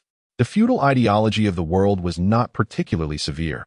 A commoner could proclaim Robert's identity before the king, while a subtle voice whispered. Unfortunately, Lord Smoke did not arrive. Having confirmed Harlan's identity, the king graciously invited him into his palace. How could one allow that marine to monopolize the accolades? The proud Roblevski refrained from responding to his superior's inquiry, for he was lost in contemplation of Harlan's words. Because you were too weak to bring back the hostages, you choose to eliminate them to ease the burden of your task. Harlan adorned Luigi with a tall hat. Yet, Luigi remained lucid, fully aware that he was not the person Harlan claimed him to be. Initially, he did indeed contemplate the elimination of 500 superfluous soldiers, not to facilitate the mission, but purely out of a desire for bloodshed. It was an intrinsic longing, devoid of pretext or ulterior motives. That was his untainted wish. Such was Roblevski's essence. He never regarded himself as having erred. His propensity for deeper contemplation led to the formation of his singular ideologies amidst frequent indoctrination. However, that notion merely stemmed from Luigi's perspective. He understood all too well that in Harlan's eyes, he was merely a disposable tool, one capable of diminishing difficulties, a reality that defied any clear explanation. It was akin to someone proclaiming indifference towards the beauty of their spouse, claiming their blindness rendered them unaware of her appearance. If indeed his wife were strikingly beautiful, others would dismiss his assertion as mere pretense. Conversely, should he utter such sentiments in regard to an unattractive wife, he would be perceived as, for an intellect like Roblevich's, this was all too simplistic. Naval genius. I, Robovich, shall not be dismissed by you. Is it truly unsafe to depart with the hostages? You consider yourself a naval prodigy? Then I, Robovich, can achieve it as well. Hey, what are you pondering? The officer posed a question, and that marine is stronger than I I cannot compete with him. A truly strong individual never denies the strength of others nor their own failures, for they set their sights on their adversaries, striving with renewed vigor until they ultimately surpass them. That Highland, I must inquire with him. This is a government assignment for Cypher Paul. As a Marine, why does he interfere? My sister is in this country. He mentioned that her uncle was captured by pirates. Do you think I can remain uninvolved? The nonsensical utterances of Hylon escaped his lips. Your sister? Why was I unaware that Zaf had a daughter? Because Spundun, Helen gained notoriety in Cypher politics. Most individuals involved in CP have a certain awareness of him. That was when I met my comrade amid the chaos of rescuing slaves. Do you have any objections, sister? You are truly remarkable. So, who is your sister? I certainly cannot divulge that. Why not? I possess some insights regarding the quality of your operative's urine. When I return next time, my sister will be in grave danger. That is a falsehood. Ha ha ha, I have heard that government agents and naval officers have arrived. So, are you enjoying yourself? As a government official, one must maintain a semblance of dignity. One cannot afford to lose face before the King of Allies. Good morning. After several confrontations, King Louis summoned them to their seats. I have come here to discuss the heavenly gold with you. You safeguarded the well-being of my soldiers, naturally. I shall uphold my promise, Your Majesty, and this time, I shall tend to the heavenly gold. You know how unreliable those agents can be. Colonel Hylon, you have overstepped your boundaries. How have I overstepped? Protecting the heavenly gold is one of the duties of our Navy. Look who you have brought along.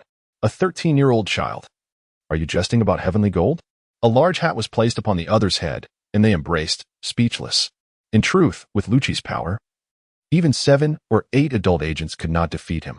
However, by chance, he encountered the villain Hylon, who was aware that Luigi would slaughter 500 soldiers. He did not assign Luigi the task of rescuing hostages because he wished to intimidate the king, lacking in respect. Ultimately, this became Halen's bargaining chip. Upon hearing his soldiers claim that Roblevsky attempted to slay them, despite his apparent inaction, King Louis must have felt profound disappointment with his government. Thus, although Hylon and the agents engaged in a war of words, King Louis ultimately entrusted the task of guarding the heavenly gold to Hylon. Returning to his quarters, to ensure that no one under 4 years of age was present, Hylon opened the treasure chest of heavenly gold. Perhaps due to the near-empty treasury at this moment, the kingdom of Farutin had only offered a devil fruit instead of treasures of gold and silver. The weight of this year had finally borne fruit. Hylon brought forth what appeared to be a devil fruit resembling the natural department's candle fruit, stuffing it into the chest, while he himself was the mouth of the target fruit, without even rinsing his mouth. Hylon immediately covered his mouth. They say the taste of devil fruit is unpleasant, but when they truly consume it, they only know what it tastes like. It cannot merely be described as distasteful, for the intense stimulation of the devil fruit seems to not only tantalize the taste buds, but also torment Halen's very soul, as if a devil were absorbing Halen's essence. The process was not painful, but rather exceedingly nauseating. Hylon was acutely aware that a mere taste of the devil fruit would bestow extraordinary powers upon him. However, for the sake of prudence, he refrained from consuming the entire fruit. This was a once-in-a-lifetime opportunity, and one need not relinquish it to alleviate burdens. The risks were not worth taking. That scoundrel of a Navy officer. I must devise a plan to trouble him. On the journey back to Marihoya, officials from various nations seethed with indignation over Halen's appropriation of their meticulously devised accolades. Did he not intend to escort gold from the heavens? I shall dispatch agents to seize the gold from paradise. Even if I cannot, I will ensure he experiences a modicum of discomfort. Sir, I advise you to cease your endeavors and avoid disgrace, cautioned an official. The wound on his forehead from Hayashi's ricocheted bullet, still fresh, a poignant reminder of the greatest setback he had faced in 13 years. You think me a fool? Why would I send others to capture him if you are not his equal? The world government officials chuckled darkly. The mere whisper of the existence of the devil fruit would surely ensnare the hearts of many, leading them to despair in their insatiable greed. This time, the mist had merely arrived at the kingdom of Louis in France, and he had not deployed his vessel. Instead, he returned to his base aboard a merchant ship, necessitating yet another transformation on his route to the naval base. Although over 90% of resources originated from external sources on a densely populated island, such as the naval headquarters, the Navy maintained its own specialized procurement vessels to avert chaos. Due to the critical nature of acquiring ships, Rear Admiral Hylon or the Brigadier of the naval headquarters seldom encountered issues. However, before Hylon could change vessels, He found himself encircled by 3 pirate ships while aboard the merchant vessel. We are in the first half of the ocean route, known as the Jianhao Pirates. Those who wish to survive would cower in corners, binding themselves. As the officers of the Jianhao Pirates displayed their might, the sailors aboard the ship, though fearful, gathered together. Yet none heeded the pirates' commands, instead wearing expressions of naive concern. Hylon was a member of the Navy, not a pirate, thus there was no need to conceal their identities. The sailors were aware of the presence of a naval general who had single-handedly captured 500 prisoners from a fierce battle between the soldiers of the Faradin Kingdom and a naval lieutenant. This lieutenant had single-handedly vanquished such a formidable band of pirates? A rough estimate suggested that this lieutenant alone was equivalent to 2,000 of the king's troops. Most crucially, the aides were astute, keenly interested in intelligence gathering. They understood that in this vast sea of might, quantity could not alter quality, but quality would invariably triumph over quantity. If faced with 2,000 royal guards, they might feel trepidation. However, if they were confronted with an adversary equivalent to 2,000 royal guards, their confidence would swell. As anticipated, the naval colonel strode forward, an air of confidence gracing his visage. Jianhao Pirates? Ah, I recall now. Will you bind yourselves? Or shall I first bestow upon you a beating before you do so? Having just consumed a devil fruit, Harlan was eager to test its abilities. Unlike his usual approach of directly confronting pirates, he found himself engaging in a rather verbose discourse. Though the group was known as the Jianhao Pirates, it did not imply that they were disinterested in the allure of the devil fruit. Only a sword master, devoted entirely to the way of the sword, would disdain the prospect of consuming such a fruit. It was highly probable that this vessel harbored a contingent of the Navy, yearning for our devil fruit. This scenario is commonplace among the majority of pirates. It is not a matter of foolishness, but rather a lack of concern for the information relayed to them. Harlan paused, momentarily taken aback, and pondered. It seems the long-standing enmity between the military and the Navy is indeed palpable. What nonsensical chatter is this? A cadre member of the swordsman pirate crew brandished his katana, plunging it into Harlan's shoulder. Given that they were dealing with the Navy, there was little room for discussion, provided they were not archenemies. Under the sun's reflection, the blade effortlessly sliced through Harlan's body as though it were butter. The crew aboard the merchant ship assumed their captain had something to offer, only to witness the pirate severing his arm. What on earth is happening? Why is there no blood from the wound? Why does the arm that fell upon the deck dissolve into a spectrum of colors, only to vanish? Is this an illusion? Is this the sensation of being attacked by one endowed with natural powers? Truly astonishing. Harlan's right arm was sliced open, smooth and pristine as a mirror. The anticipated pain did not manifest, as if the severed limb belonged to someone else entirely, disconnected from his own being. As was customary, a signal akin to a clenched fist emerged in Harlan's mind, and in an instant, a vibrant radiance coalesced at the incision in his right hand, materializing into an arm. Time seemed to stretch, as though the arm had always existed, merely obscured. I appear unable to actively alter my bodily position. While Harlan was immersed in the sensation of his elemental form, the pirates erupted in chaos. Nature embodies the essence of the devil fruit. The intelligence division would never articulate it this way. Curse it. We have been deceived. Harlan chuckled. Indeed, it is nature. Nature is the aurora fruit. Having perused the illustrations of the devil fruits, Harlan had already developed a fondness for a particular variety.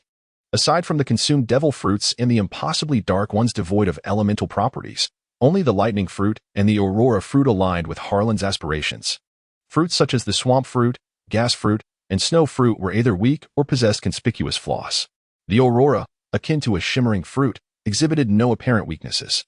However, unlike those that gleamed like lasers, the aurora fruit emphasized light, exhibiting significantly lesser destructiveness in its nascent stages.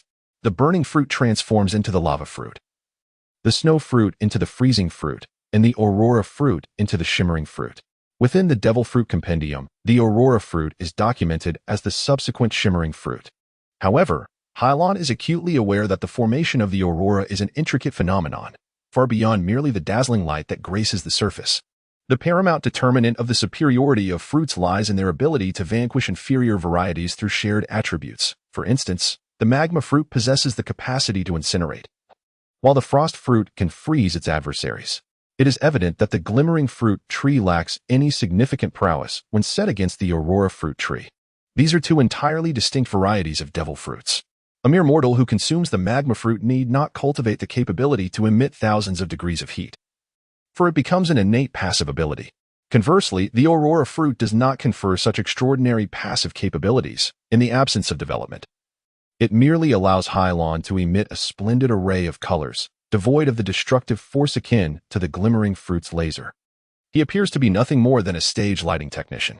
Yet, as long as it is a unique ability, it serves a purpose. Even the mere emission of light, with an expansive mindset, can prove invaluable in the heat of battle. The Sun Fist. Though Hylon never witnessed the Pirate King, he was captivated by the first 7 Dragon Balls he saw on television as a child, a decade prior to the emergence of the Aurora. Naturally, he envisioned the magical prowess depicted in Dragon Ball as a devil fruit ability. Hylon, therefore, felt no shame in emulating the Sun Fist unleashed by the Golden Sail in Dragon Ball. A brilliant white light erupted from the deck like a flashbang, instantly engulfing a small expanse of ocean that included 3 pirate ships. The pirates remaining aboard the vessels felt a slight respite, while those who leapt onto the deck to assist were intensely focused on Halen's innate, malevolent fruit ability. Yet, suddenly, a blinding white light erupted from the opposite side, overwhelming their eyes. The eyes are the most vulnerable organs of the human body. Not only did the white light rob the pirates of their vision, but the abrupt and intense stimulus triggered a swift response in their brains, rendering them combat ineffective as they collapsed onto the deck, crying out for their parents. Only a handful of pirate officers managed to maintain their composure, but to little avail. They found themselves unable to escape the blinding onslaught of the natural evil fruit ability, powerless to retreat to their pirate ships. When the glimmering sailors finally opened their pained eyes, the 3 pirate ships had already begun to sink, and the pirates had long vanished from the deck, as if in a dream. "Such a remarkable feat, my lord," one exclaimed. "Flattery is unnecessary. We must sail on. There may be other pirates nearby. Hurry." Hylon, with candor, admitted to himself that he had only recently consumed the aurora fruit and had yet to master its powers fully. Otherwise, the sailors would not have been ensnared in this predicament. Had the level of control akin to Borsalino been attained, Hylon would have unleashed a fan-shaped beam of white light. Within the system panel, some data regarding the devil fruit had already been recorded. Aurora 3, favoring the Navy's 6. The data represented not the strength or depth of ability, but rather the proficiency of control. Due to the relatively uncomplicated control of the devil fruits, the rate of data proliferation is exceptionally rapid. Harlan estimates that within less than a month, Aurora's proficiency with the fruit could reach its zenith. In other words, mastering the Aurora fruit presents an additional advantage to enhance one's perception, which is nearly cost-free. This would prevent me from committing such rudimentary errors, enabling me to wield control over my elemental form with the same ease as the 3 admirals. Upon Harlan's return to the Navy headquarters, the individual most elated by the news of Harlan consuming a fruit capable of igniting the malevolent powers was not Zephyr or Sengoku, but rather the Marine Admiral Kizaru, Borsalino. Zephyr often felt that Kizaru's enigmatic grin seemed to convey, "You always claim my devil fruit is ineffective. Look at your son, who also consumed a devil fruit and almost joined me." Karp chuckled, mentioning that there exists another type of natural fruit within the Navy. It may not be particularly potent, akin to that of the Smoky Captain, yet it possesses fundamental advantages, does it not? Zephyr wished to debate this with Karp, though he questioned his own capacity to do so. As an ordinary Marine, Zephyr lacked extensive education, compared to formidable figures like Bergapunk. He was unaware of how the Aurora functioned. Like most, Zephyr merely perceived the greatest merit of this devil fruit as its lack of discernible weaknesses. The fact that its abilities are not overwhelmingly powerful is, in truth, a boon, as it compels one not to neglect physical training. Zephyr offered Harlan a few comforting words, which served more to console himself. Harlan, however, remained unfazed. The fruit's robustness is not contingent upon others, as long as one's intellect is sufficiently expansive and knowledge is profound. Most malevolent fruits can be harnessed effectively. At that moment, Zephyr read that the Aurora is a torch, a spirit carried to the heavens, she remarked. The Aurora is a magnetic field. Which assertion is accurate? Zephyr returned her to her homeland, attempting to persuade Kira's family to relocate to the Navy headquarters. There is nothing wrong with being a parent, and invitations extended to the chief instructor of the Navy headquarters are seldom declined. Thus, when Zephyr returned to the headquarters, Kira's family followed him. Having once been a slave, Kira deeply cherished her life at the Navy headquarters. Kira aspired to train directly for combat, yet her age and current physique rendered her unsuitable. Upon hearing that Harlan frequently visited the Navy library, Kola, who admired Harlan, also delved into the library. Notably, Kara's popularity among figures like Sengoku, Zephyr, and Kron was not solely due to her endearing charm. More significantly, she possessed certain superhuman talents. While she may not have been as malevolent as Harlan, she exhibited a swift aptitude for learning. The Navy, unlike Kazuyo, does not discriminate against women and is eager to nurture any individual with potential. The era of the Air Marshal, the age of General Sengoku. The epic of the monster general, represented by the younger generation epitomized by Harlan, alongside potential seeds like Kara, suggests that the Navy's transformation may indeed be poised for continuity. Zeph remained oblivious to the workings of Aurora, yet he held skepticism towards the existence of spirits. Hylon directly inquired of Clara, "What do you consider to be the correct assertion?" Clara replied, "I think it is quite satisfactory." Hylon was taken aback. "Why?" Clara, clutching a hefty tome, responded, "This way. Hylon can transform into a specter while simultaneously manipulating the magnetic field." Zephyr shook his head and chuckled. After all, children still viewed everything through a lens of simplicity and beauty. A white figure descended from the clouds above the Navy, akin to a shooting star. Just as Hylon was about to touch down in the square, his form abruptly transformed into a kaleidoscope of light, halting less than a meter from the ground. Indeed, it worked. Nearby, after a series of inspections, Clara finally examined his chamber. The fundamental characteristics of the body exhibited an exceptionally high tolerance. Pain serves as a signal for self-protection. It is both an active and passive ability.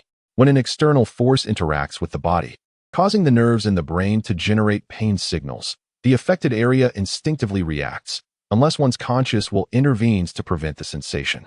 Thus, even if Hylon inadvertently fell to the ground, his body would instantaneously become elemental, impervious to harm. Much like the luminous fruit of the yellow ape. The Aurora fruit belongs to the light category of devil fruits, inherently possessing the ability to fly. The distinction lies in the fact that the yellow ape can create a pathway of light, known as the ape mirror, utilizing the principles of light reflection to forge a convoluted route to any destination he desires. Regrettably, Hylon can only traverse in a straight line and lacks the complex pathways of the ape mirror. However, as a trade-off, Hylon requires no preparation and can perform instantaneous teleportation at any moment. Furthermore, with the superior computational prowess of the Shanghai Local Area Network, he can even maneuver through drainage channels, altering direction at will, potentially with greater efficiency than the yellow ape. Nevertheless, due to the disparity in their powers, Halen's speed remains significantly inferior to that of the yellow ape, who is still 18,000 miles away from achieving true light speed. Identification, Hylon, Perception, Level 7. Calculation, Level 8. Skill Proficiency, Shaving, 100. Moonwalk, 100. Iron Block, 100. Drawing Paper, Erasure, Foot, 100. Finger Gun, 100. Aurora Fruit, 100. Life Return, 46. Armament Hockey 4. Identity Value, 736310000. Special Skill. Through meticulous observation, you acquire information and reading skills that become permanent memories, serving as reminders to maintain seriousness when necessary. As a naval colonel, you lead your officers and soldiers in combating pirates and liberating slaves. You have garnered praise from several officers at the naval headquarters and established considerable prestige in the eyes of a significant number of civilians, beginning to emerge as a naval officer in the public's consciousness. Upon returning to the naval headquarters a month later, the data on Halen's system panel had been updated to a precise 100 Aurora fruits. As one of the 6 advanced forms of naval capabilities, the return of life indeed demands significant effort. The entry into the realm of martial color domination is not particularly challenging. However, the journey of growth towards mastery is extensive. In contrast to the mere month it took to attain proficiency in the devil fruits control, Hylon has only undergone 4 sessions of training in martial color domination. Fortunately, Hylon has now consumed the Aurora fruit, which has diminished his reliance on the martial color domination. At this juncture, he only needs to grasp the essence of the evil fruit through the lens of martial color domination. Hylon, can I truly become a member of the Navy? Little Kurla inquired weakly, with her head bowed. Hylon was perplexed. Why do you say that? Kara replied softly, because my courage is rather limited. She had heard about Smallville and Tina, who were regarded as the cool goddess and the tough guy of the 14th Elite Navy Training Camp. Before they were accepted into the Naval Academy, Tierney and Captain Old Smoker were the epitome of excellence for their generation. Yet, despite being such outstanding students, Kara believed that they paled in comparison to Hylon, who was seemingly more courageous, and perhaps they too would grow to be as formidable as she was in the future. In this world, aside from familial ties, such as those between Hylon and Zifa, or Monkey and Luffy, individuals typically did not concern themselves with each other's credentials. Thus, she did not refer to Captain Smoker or Tina's siblings with any honorifics. Even Heron was simply addressed by his name, without any suffix of brother or uncle. Regarding such trivialities, Hylon naturally conformed to local customs without objection. She didn't believe that Kara was genuinely troubled by such matters. With a smile, Hylon reassured her. There is nothing to be ashamed of. You have experienced so much at such a young age. Fear is a natural response.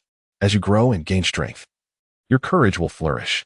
But, do you know, I used to lack courage. Upon hearing that Hylon had also faced similar awkward moments, Kara's large eyes seemed to sparkle with curiosity. Really? She inquired eagerly.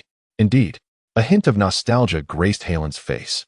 You may find it hard to believe, but when I was a child, I was so acrophobic that when I stood on the 3rd floor, looking down made my legs tremble, and I felt utterly powerless. Clara's cheeks flushed with indignation. Hylon, you're deceiving me. I cannot believe that someone with a fear of heights would use such training methods. I do not believe you. I assure you, it is all true. In fact, Hylon had learned that acrophobia was a psychological phenomenon extensively studied in psychology and medicine. Much like most animals fear fire, acrophobia is a deep-seated psychological defense mechanism within the human genome, born from the fear of falling and dying due to our inability to fly. The strong can intimidate the weak through force, a principle akin to the brain development of the weak when they experience fear, preventing them from befriending the strong. The survival rate of the weak is invariably higher, just as dogs flee from the roar of a tiger and humans feel nauseated at the sight of blood. However, the human brain is far more complex than that of animals, and many individuals can overcome these psychological barriers. Thus, when Hylon learned to walk on the moon, her fear of heights had dissipated. Why do people fear heights? It is simply the fear of falling to their death. Therefore, fear is merely an illusion. When you become strong enough to disregard imagined scenarios, there is nothing left to fear. After Halen's explanation, Clara nodded vaguely. Suddenly, a clear voice emerged from behind Hylon. Do you men prefer young girls? Hylon turned around. She is the frigid goddess of the 14th training camp, the enigmatic Tina. Her expression, cold and severe, sent Clara scuttling behind Harlan in trepidation. As for her old classmate, Harlan had no cause for concern. What is the matter? She inquired. The old chain smoker captain, somehow, has found a little girl named Dusty. Tina regarded Clara, half of her face peeking out from behind, a faint smile hinting at unspoken thoughts. You're behind this little girl, as if your birthdays share the same month. Dusty? Yes, she is Dusty. A silly girl with glasses, quite foolish. It is indeed amusing. Harlan understood that the old chain smoker captain had a fondness for children, never anticipating he would actually adopt one, a former slave he rescued along the way. Clara, come with me to see the old chain smoker, she urged. But Clara was disheartened. Why? I want tea. The old chain smoker captain, with a few cigars wedged between his yellowed teeth, exuded a haze of smoke that suggested a natural distance from children. Yet, Lynn was intrigued by a Marine who bore a striking resemblance to Arnold Schwarzenegger, the iconic figure from the Terminator comics. Of course, you're going to the Naval Academy to meet your future classmates. Hello, I'm Dusty. And you excuse me, you're Clara, aren't you? Dusty and Clara exchanged polite greetings. In contrast, the exuberant Clara appeared quite normal, while the frail Dusty resembled a former slave. This child, Harlan mused, biting her lip, finding the passerby's words to be both foolish and endearing. Did you rescue that slave? Harlan whispered into the old chain smoker captain's ear. No, was the captain's curt response. As long as Harlan refrained from utilizing a conversational tone that resembled a checkbook, he would not continue to engage. The atmosphere suddenly turned quiet and awkward. Yet the captain remained oblivious. It was Aurora Gosmorg who first shattered the silence, articulating everything that had crossed his mind, concerned that Harlan might misconstrue his intentions. The captain added, just like me, old chain smoker captain, you truly are an antiquity. You only see the surface. Consider your moves. White, extend your range. White snake, use smoke to form a python that bites your enemies. White wine, bind your foes with smoke that takes the shape of vines. Are you still a naturally smoky fruit? I believe you are a superhuman rubber fruit. Yet the old chain smoker captain did not take offense. Then how do you propose development? Harlan offered an example. Do you know when a fire claims more lives, or when suffocation leads to more deaths? How would I know? Harlan neither cried nor laughed. The old chain smoker captain was indeed a tough-hearted individual. She believed that even if she were Tina, the captain would respond in the same manner. Why not immerse yourself in literature that delves into the composition of smoke and its perils? A gas juicer can extract oxygen from the air. Or you might consider categorizing your own smoke into various types. Do not feign ignorance of what oxygen is. You studied it at Naval Academy. The old smoker captain does not harbor anger, for in his humility, he acknowledges that he is not as capable as he once was. Is there oxygen in smoke? Witnessing the old smoker captain struggle to recall textbook knowledge left Harlan momentarily speechless. Captain Smokey, I have another suggestion. What? You would do well to relinquish your 10 fingers. For they shall merely become a burden. Smorgas's 10 fingers are merely a small stone at the tip. Not all are sea tower stones. As sea tower stone is a rare mineral. Why? Smorg asked. As the devil's natural fruit, that weapon would only weigh you down. It shall not be wielded against those weaker than yourself. It may be employed against your own foes, or even those more formidable than you. Thus, I recommend honing your military prowess for the future. Days later, Harlan received a distress letter from the Iron Barrel Kingdom, a splendid route to Magu Island. In the letter, the king of Magu Island mentioned that his son Valpo informed him of the strength and integrity of Colonel Harlan of the Naval Command, insisting that you must personally escort Colonel Harlan here. This time, the pirates invading Magu Island were the very ones who torched the Jack's pirate ship, Harris, during Princess Vui's centennial celebration in Alabama last year. Harris as flames? Incense. Ah, the fiery-haired pirate ship, the natural devil fruit. I am quite impressed, Backamer mused, chuckling to himself. What manner of pirate was that fiery Harris? The matter at hand is that Harlan had recruited a fishman soldier named Octopus 8 through his connections at Fishman Island. This Octopus 8 is rather foolish, but perfectly suits Harlan's requirements. Had he been as astute as the great white shark that Harlan initially favored, Harlan would not have enlisted him into the Navy. He is not a master from a martial arts novel, particularly not a conceited and mischievous primary student under his tutelage. If you are so capable, why not venture forth on your own? Ha! That foolish prince truly knelt before Harlan. How amusing. After hearing Bakim's tale, Little Eight clapped his 6 hands together in mirth, as if he were the punchline of a joke, causing Bakim to laugh as well. Perhaps the other soldiers on board harbored some prejudice against the fishmen. Conversely, Bakim was particularly kind to Little Eight and the other soldiers, stirring the pot, swiftly dissolving any racial discord.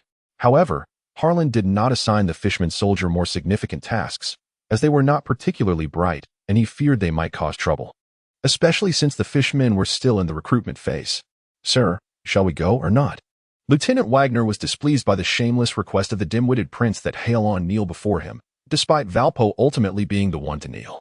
Indeed, of course, Allied governments across the globe appear to be more engaged in seeking assistance than in capturing minor pirates. Why is this so? We have previously encountered the notorious flame pirates, and we cannot allow them to roam free. The devil fruit possesses an exceptional ability, and Harlan desperately requires a genuine battle to solidify his prowess. Nature's ability to incinerate fruits, akin to Harlan's mastery over the natural fruit category, makes it the ultimate adversary in combat, in stark contrast to the smaller, haphazardly assembled countries of Louis France. The Kingdom of Drum Island, though smaller in both area and population, is a formidable medical powerhouse. The medical expertise of Zigu Island is renowned worldwide. Even unique races residing on remote islands have heard of its fame. Furthermore, the current monarch of the island is not Walbo, but rather a well-governed ruler, prompting the world government to take note of the island's allure. What remains perplexing for Harlan is that, given the invasion of Drum Island by the Flame Pirates, how can they possibly seek assistance when the formidable Harris, with his unparalleled power, is present? Harris, a pirate as mighty as Crocodile, would not have sustained such injuries were it not for Crocodile's suppression of his devil fruit abilities. The mad sand can extinguish flames, while flames can melt sand. However, Harris's fire is insufficient to liquefy sand. Nonetheless, Harris is no ordinary military force. What else lies on Drum Island? Curiously, today Zigu Island is devoid of snow, a rarity for a place usually blanketed by it throughout the year. The reason why natural fruits are referred to as part of the natural system is not solely due to their elemental nature, but also because elements capable of influencing the natural environment are classified as such. With Harris having arrived on Drum Island, The effects of the burning fruits from the natural system have ceased the island's wind and snow. Should those capable of producing devil fruits reach the level of awakening, they could permanently alter the natural environment within a certain range, defying the laws of physical chemistry. This is the power of the devil. Atop a towering, snow-capped peak on Zigu Island, Harris's flames now rest upon the throne once held by the Iron King. Before him stand the King of Drum Island and Prince Balba. You are indeed a world-renowned medical savant. It seems that in just a few days, all my brethren will be healed.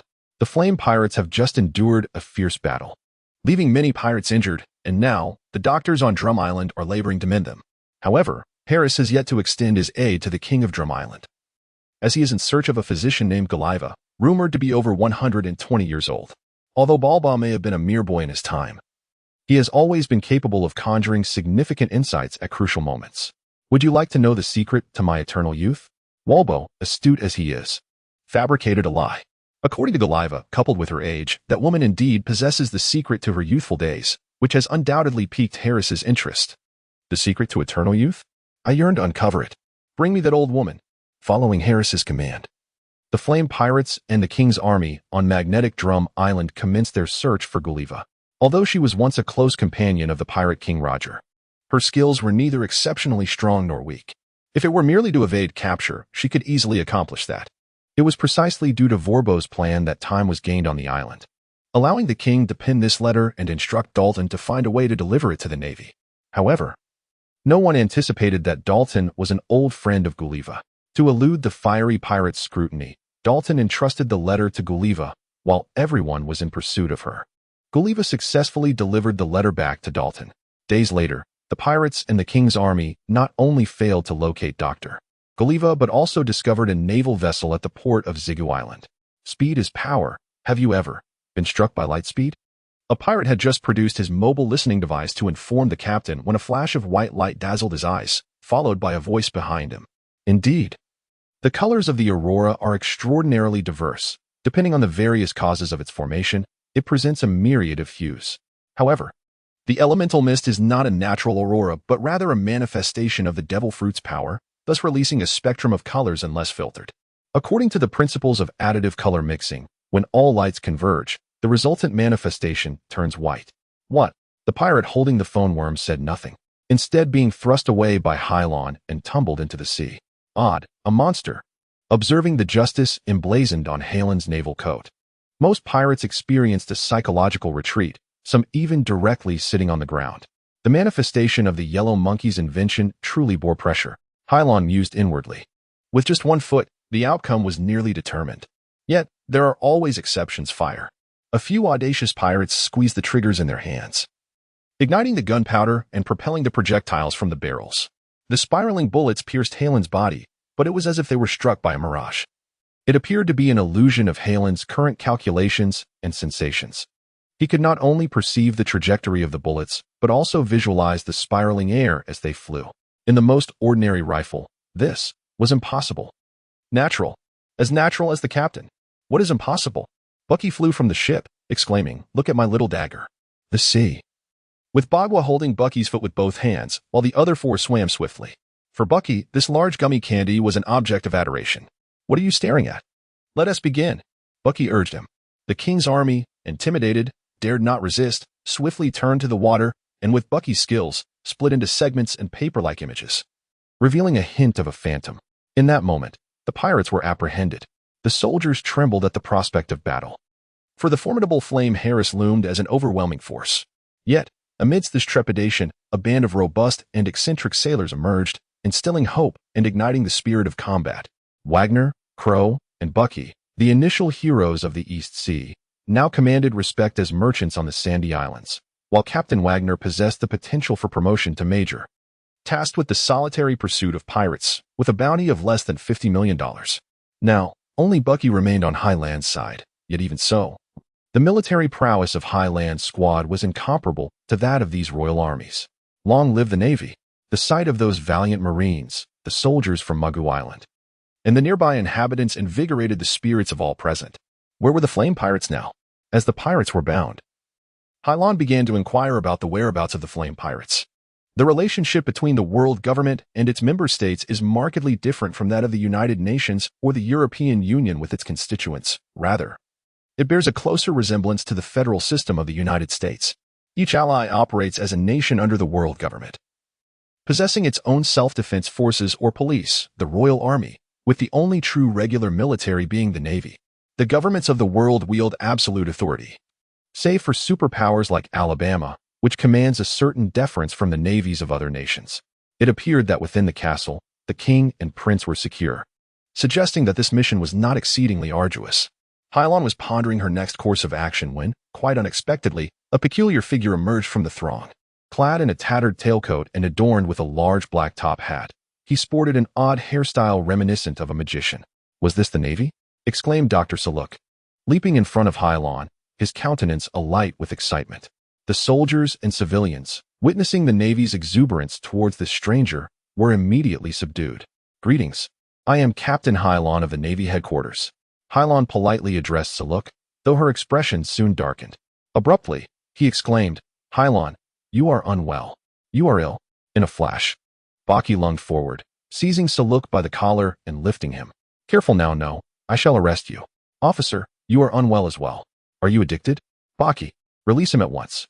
Hylon worried that Baki's actions might tarnish the Navy's reputation, yet as she observed the disdain in the eyes of the crowd directed at this stranger, a flicker of intrigue crossed her face. "Pray tell, what is wrong with me?" "What is wrong with you, my lord?" Saluk inquired, extracting a vial of green potion from his suitcase. "This is my invention, the frog vitality elixir. Just one sip will rejuvenate you. As if you have regained 10 years of youth and vigor. You will feel more relaxed when you strike down pirates." Though Saluk held admiration for pirates, it was those akin to Roger he revered, not the scoundrels like Harris. Finally, a citizen could endure no more. "My lord, do not heed his nonsense. The concoction he claims to have invented will only exacerbate his illness.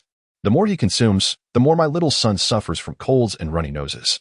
For he drank the potion, and his skin turned green. My boy leapt away, transformed into a frog due to his elixir. As more voices arose accusing Saluk of being a fraud, he sensed trouble brewing and prepared to flee. However, how could he elude the king's army, let alone the trained navy? He barely took 2 steps before soldiers apprehended him. A charlatan peddling fake remedies? Hylon's expression shifted dramatically, her voice resolute. "The thing I loathe most in this life is the selling of counterfeit medicines. Seize him at once." Saluk protested, "I am not selling fake remedies." "No fake remedies?" "Indeed. I am saving lives for free." "Yes," exclaimed Octopus Xiaoba, suddenly realizing. Right, my rear." Baki patted Xiaoba, inquiring, "Is money of utmost importance? Is not fake medicine more critical?" Amidst the laughter and jeers of the populace, Saluk was escorted away. In a distant, inconspicuous corner, Dr. Gualva placed her hand upon her forehead, lamenting, "Saluk is a fool. Alas, let him languish in prison for a few days for some serious reflection. Once the pirates are vanquished, I shall advocate for him before the Navy." With that final remark, Gualva vanished into the shadows. Although the initial group of pirates was swiftly subdued by the Navy, they were tasked with searching for Dr. Gualva. This team consisted of several members. Yet there were always aspects that Hayashi overlooked. Consequently, Hylon opted for an alternate route, leaving Bucky and the soldiers to safeguard the villagers, transforming himself into a banner that soared directly towards the castle atop the mountain. "What are you saying? Our team has been apprehended by the suddenly appearing Navy?" Understanding dawned as he hung up the phone. Flame Harris cast a cold glance at the old king and Walpole. "The Navy has arrived. Shouldn't you two provide an explanation?" "What? The Navy?" Walpole gasped, realizing it must be those rascals, acting as spies for the Navy when one was not paying attention. "Rest assured, I shall deal with those ruffians and teach them a lesson. Do not trouble the prince with these scoundrels." Harris descended from the throne, asserting, "If the prince, the king, and I are together, I doubt the Navy poses a significant threat." Walpole, though a rogue, was not foolish. He fully comprehended that he would remain here with his father as a hostage. Hey, regardless of what you say," Walpole replied, bowing respectfully, his demeanor subdued, bearing no resemblance to a prince, nor yielding to pressure. Suddenly, the castle windows illuminated, darkening as if thunder had erupted outside. With a heightened sense of combat awareness and a fundamental understanding of rights, Harris turned to look back. However, he was met with a dazzling white light, the aurora borealis, radiant and magnificent. as an enhanced version of the sun fist. Hylon could manipulate the direction and intensity of light at will. The intense white light, akin to a high-energy searchlight, temporarily blinded Harris, leaving him disoriented. The fire element, great fireball technique. Amidst Hyland's doubts, Fire Harris roared, his right hand poised, instinctively pushing forcefully towards Hyland's direction with a fireball over 2 meters in diameter. Influenced by the ninja culture in peaceful realms, whether in the North Sea, East Sea, or the Grand Line, many harbored unique fantasies about ninjas. Though Harris's movements did not constitute true ninjutsu, he felt they sounded more impressive. Despite possessing the abilities of a natural-type devil fruit user, Hylon chose to evade. Recovering from a wounded body required more time than extricating oneself from peril. Harris's fireball narrowly missed Lin, swiftly reaching the king's throne, which was not far away, exploding like a cannonball and scorching the entire area. The flash blinding Harris kept him fixated on the screen. However, for someone of his power level, vision was not the sole means of acquiring external information. Auditory perception enabled him to launch timely attacks against his adversaries. Hylon dashed to Harris's side, wrapping his armed leg around Harris's domineering right leg, and forcefully struck towards Harris's head, although he was merely embarking on his journey into the realm of armed color supremacy. The paramount characteristic of this power lies in its ability to seize the essence of those destined to bear malevolent consequences. Even if it cannot unleash the destructive force of Harlan 10, any effective damage inflicted upon the adversary suffices. However, Harris did not rely solely on his innate abilities to confront the formidable identity of Harlan. Unlike most impatient pirates, Harris had perused numerous navigational logs penned by illustrious sea captains. He had long acquainted himself with the great maritime routes, the terror of the formidable pirates of the New World, and had already discerned the existence of the three-color doctrine. His mastery of armed color supremacy was not merely a serendipitous awakening during combat, but rather a skill honed through diligent study of his fellow pirates' records. Harris's strategy was to gain an advantage for himself and his crew before venturing into the New World. They might compete against those tyrannical forces by harnessing the fundamental powers of nature, but without a comprehension of tyranny. Survival in the battles of the New World would be unattainable. Harris exhibited an immature style and years of combat instinct, recognizing the peril at Harlan's feet. During this blind interval, he chose not to resist stubbornly, but continuously maneuvered his elemental body, striving to distance himself from the ocean.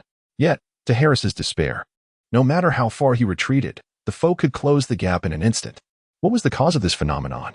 It was not until Harris escaped the castle that he recalled the fear etched upon Wobble and the old king, their reactions unable to keep pace with the clash between Harlan and himself.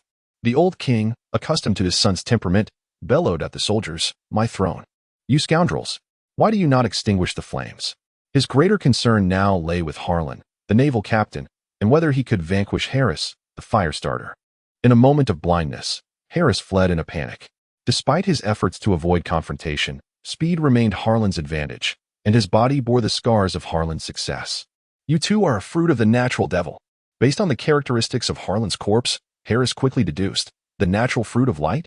Unfortunately, he was unaware of the devil fruit manual, leaving us to speculate. Hayashi overlooked Harris's sudden teleportation to launch an attack. Flame. Torch. Harris roared as he transformed into a blazing inferno, enveloped in an orange blaze that erupted like a volcano, engulfing the land outside the castle in a sea of fire, instantaneously melting hundreds of meters of snow into water. She broke through the flames and swiftly approached Harris. However, her position upon emergence was slightly askew, granting Harris the opportunity to thrust his palm forward, fingers splayed wide, forming a triangular shape with his index finger. Burn. Boom. In that moment, the flames consumed Harlan, his entire being dissolving into a myriad of twinkling starlight amidst the inferno, vanishing without a trace.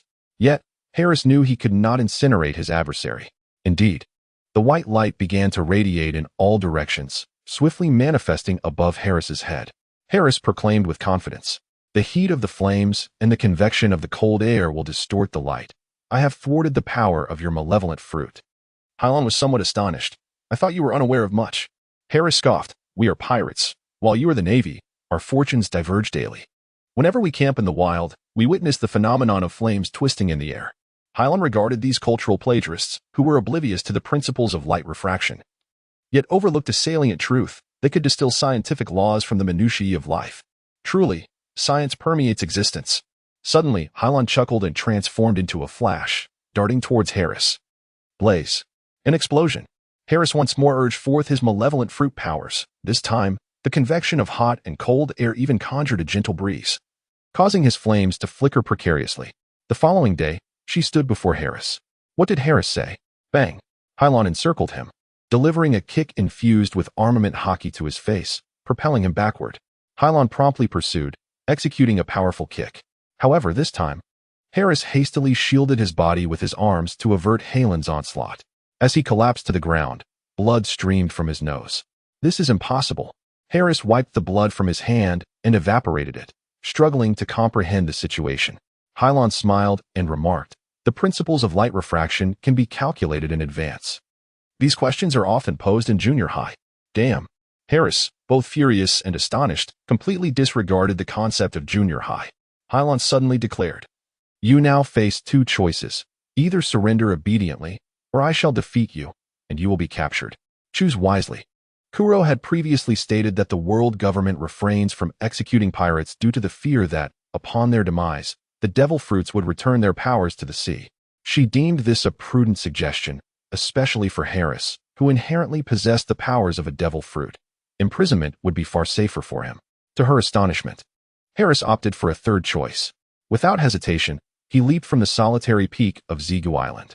Fishman's 6-sword style, 6 waltzes. The octopus, Xiaoba, wielded 6 steel blades, embodying the combat prowess of an entire naval battalion. The steel blades in his grasp represented not mere quantity but an eruption of quality. As the second-best swordsman on the island, Xiaoba was sufficiently formidable to impress the navy. Well done, Xiaoba, Bucky exclaimed, plunging a dagger into a pirate, simultaneously encouraging Xiaoba. Xiaoba bashfully smiled, replying, Hey, Lieutenant Bucky, I feel much better. Due to his naive intellect, Xiaoba was unaware of what constituted praise. Thus his admiration for Bucky was entirely heartfelt. Navy, the neighboring village has been attacked by pirates. Navy, the king is pleading for help within the castle. The remnants of the flame pirates on Magnetic Drum Island commenced a full-scale counterattack, leaving the navy somewhat overwhelmed. Kabaji, you and Dalton go support the king. The rest of you, join me in battling the pirates. Yes.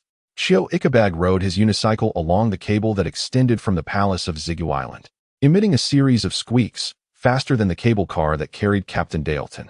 The people and soldiers of Xigu were filled with awe at the versatility, strength, and slightly unorthodox nature of this naval power. Flame Harris leaped down from the mountain, certainly not with the intent of self-destruction. As a product of his demonic nature, he was impervious to death. He understood himself as fire, while another was light. Thus he found no escape. Now, Harris yearned to hasten back to the village, to abduct a few hostages and threaten Hylon for a safe passage. The reason he refrained from kidnapping the prince and king was due to the fog that obstructed his path, leaving him unable to break free. Unfortunately, he underestimated Halon's speed. Although her swiftness did not approach the speed of light, fleeing from her was a formidable challenge for Harris. So, truly, is your only choice the second path? Aurora. Dazzling. Harris instinctively shut his eyes. Yet, rather than a blinding radiance, he was met with physical agony. The gun was aimed. His fingers, more rigid than steel, armed and powerful, pierced through Harris's shoulder, rendering much of his arm incapacitated. Upon making contact with the ground, Hylon halted her body instantly. Her light elemental form bore almost no weight, rendering inertia negligible. However, bang, Harris crashed heavily into the snow, producing a deafening noise. As a natural ability of the burning fruit, Harris, unable to promptly unleash the power of his fruit due to Halon's attack, fell into the snow, where the snow water suppressed his demonic powers. Although Harris's physique did not succumb to death, he lost the fundamental battle against Hylon. Harris, perish, ha ha ha ha ha. Lying on the ground, Harris began to cough up blood, yet possessed a steely resolve. Faced with a malevolent pirate, Hylon exhibited no compassion. She cuffed Harris with standard handcuffs, unable to use the sea stone cuffs. Hylon warned, if you dare to employ elemental tricks, do not blame me for the consequences. Approximately an hour later, Hylon finally returned with Harris to the original village. Harris's pirates, having sustained injuries, were defeated by the elite Marine Corps, led by their sergeant, with less than 10 lightly wounded. However, some were unable to assist the king's army in time, and civilians paid the ultimate price. I lament for those who could not extend their aid. For this, the entire Navy observed a moment of silence. As the sailors prepared to place stone handcuffs on Harris, he suddenly revived, fully prepared for battle. He seized the weapons of the soldiers nearby and swiftly leaped toward a small girl, grabbing her by the neck. Little Ba was startled. He was feigning death. Hylon did not share this belief. No, he is about to explode. How could Halen's computational and perceptual abilities be deceived by such a rudimentary trick? This suggests that Harris, in a reckless disregard for everything, is unperturbed by Halen's watchful gaze from the naval prison. A supernova valued at over 100 million. Destined to bear wicked fruits solely to preserve its own fate? Harris struggled to articulate. You dare not. Ahem, I do not wish for her demise. Allow me to depart. Hylon is not devoid of patience. You are aware of my rule. I do not have the luxury of time to indulge you before I capture my prey. Harris's words trailed off. His voice silenced as Hylon grasped his neck with her right hand, sending him sprawling to the ground. I can extinguish your life at any moment. As Harris lay shackled at the feet of the officer, she could discern from his heart rate and pulse that he was nearing his end. If an adversary exceeded his control, Hylon would choose to eliminate rather than capture them, for she would not take any risks. Hylon ended Harris's life, and a young girl wept as she rushed to her family. Applause erupted from the crowd, a fervent ovation for Valpo, the prince of the Iron Kingdom. Beautiful, beautiful. In truth, it was Captain Hylon of the Navy headquarters. As long as she was present, there was no need to worry. Pirate Baki whispered into Xiaoba's ear. This is the imbecilic prince I spoke of. I believe he has a good heart, Xiaoba replied, puzzled. Baki pouted. Who knows what he is truly doing? I do not trust that he will turn over a new leaf, observed the curious Machi sitting in the back. This bowl of liquor Valpo acquired a bowl of beer from an archer, and his oddly dressed attendant handed it to Hylon, saying, Sir, the weather in Xigu Island is rather chilly. To show the respect of everyone from the Iron Barrel Kingdom and to keep our leader warm, you must drink this bowl of liquor. That is quite a lot. Do not tell me you have become inebriated. I can hardly bear it. Hylon gazed at the bowl of liquor placed in her hands and looked up to find her grandmother's honest, warm smile, as the saying goes. One should not strike a smiling face the drink. No, I truly cannot. Her eyes suddenly caught sight of a wounded king's army, and Hylon felt a surge of inspiration. Thank you for your kind offer. Holding the bowl of liquor before her, she looked at the surrounding crowd, grinned broadly, and proclaimed, to the fallen heroes. While Halen's hands trembled, the yellow beer soaking the snow. A friend remarked that Halen's style was somewhat lacking, a bit regrettable given the nature of the devil fruit. In fact, I had contemplated this while writing but felt hesitant to express it to you.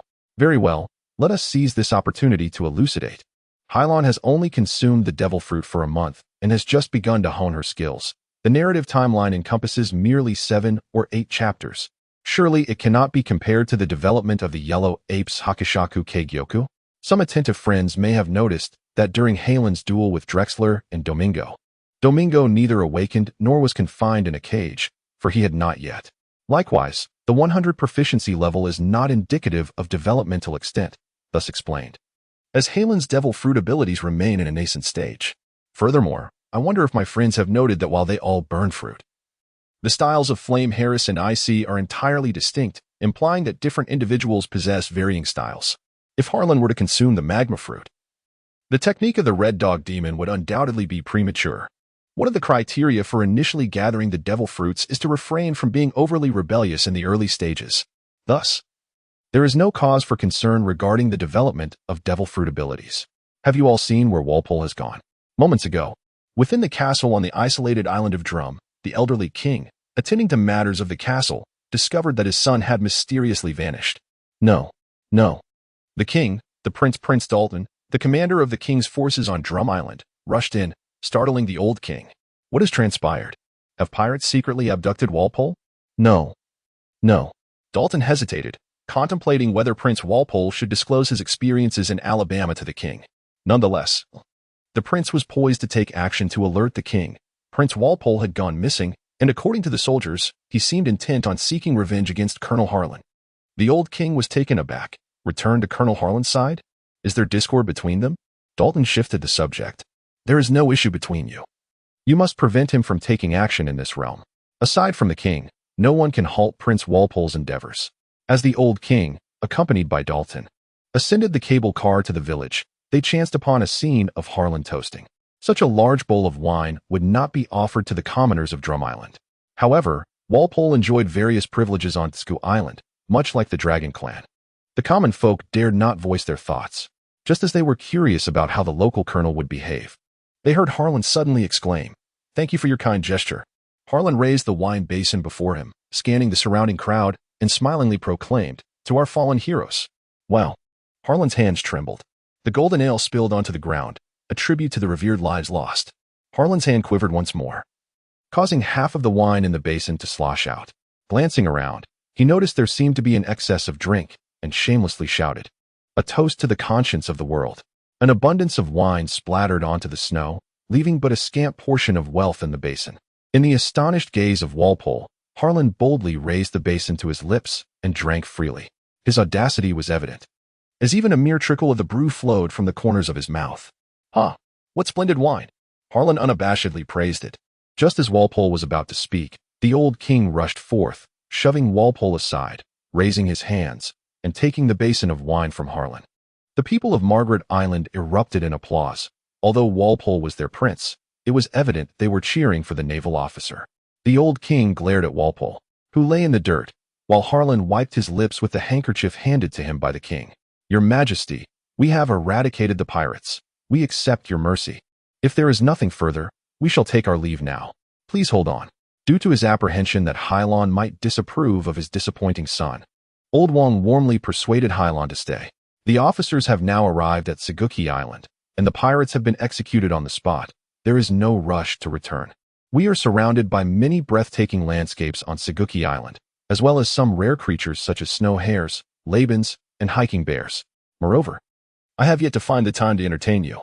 You and all the naval heroes. Why not linger a few more days on Saguki Island? Boom. Bang. Prosperity. The ability to burn fruit has waned, yet Saguki Island has regained its perennial blanket of snow. The powers of Harris's devil fruit have not yet developed to the point of awakening, and thus cannot permanently alter the weather of Drum Island. The people of Saguki Island are unaware of the profound reasons behind this phenomenon, but Hylon is not. There remains a long journey ahead in developing her own aurora fruit. Graciously accepting the warm invitation from the king of Drum Island, Hylon did not decline. His duties were far less demanding than those of the Warring States General, leaving him no time for even a brief respite. Not to mention, under the extreme weather conditions of Drum Island, one could unexpectedly hone their abilities while simultaneously training soldiers. "I shall do as you suggest." "Yes, indeed." Old King chuckled. "Come now, let us take the cable car to the house, to the banquet. I shall personally host the brave sailors in the castle." "Please wait a moment." Suddenly, a mysterious woman emerged from the crowd, clutching a bottle of beer, Dr. Guriva. With an expression of awe, the crowd parted for Guriva, who seemed to possess more cards than Prince Valbo. The old king's demeanor turned serious. "Dr. Guriva, what business do you have here? You have no affairs in this place." Guriva replied proudly, as if she were a queen. "Greetings, naval friend. Could you allow that fool to be alone?" "Oh." Hylon found herself intrigued by this eccentric figure who disregarded even the king. With her creamy long curls, a sharp hooked nose, and sunglasses, she resembled the old witch from Western fairy tales, perfectly aligning with Hylon's imagination, save for a hat, a black cloak, and a broom. First, a magician, now an old witch. What an amusing land this is. This naval officer, this wandering doctor, is indeed a kind-hearted soul. Let him be free. Although Guriva was unafraid of sea fog, she was markedly different from her haughty demeanor before the king. She was quite courteous in the presence of outsiders. A good person? Hylon looked at the people of Saguki Island and remarked, "So, in truth, they were spinning tales to deceive me? Naval officer, do not believe Dr. Guriva. What we have said is true. That quack indeed turned my husband into a frog, although later Dr. Guriva transformed him back, but he took half of our money." A sudden realization dawned upon Bucky. "I understand now." Guriva appeared perplexed as she gazed at the nearby large red nose. "What do you comprehend?" Bucky, the temporarily renowned detective, asserted. "The truth is unequivocal. Both of you are engaged in a brawl.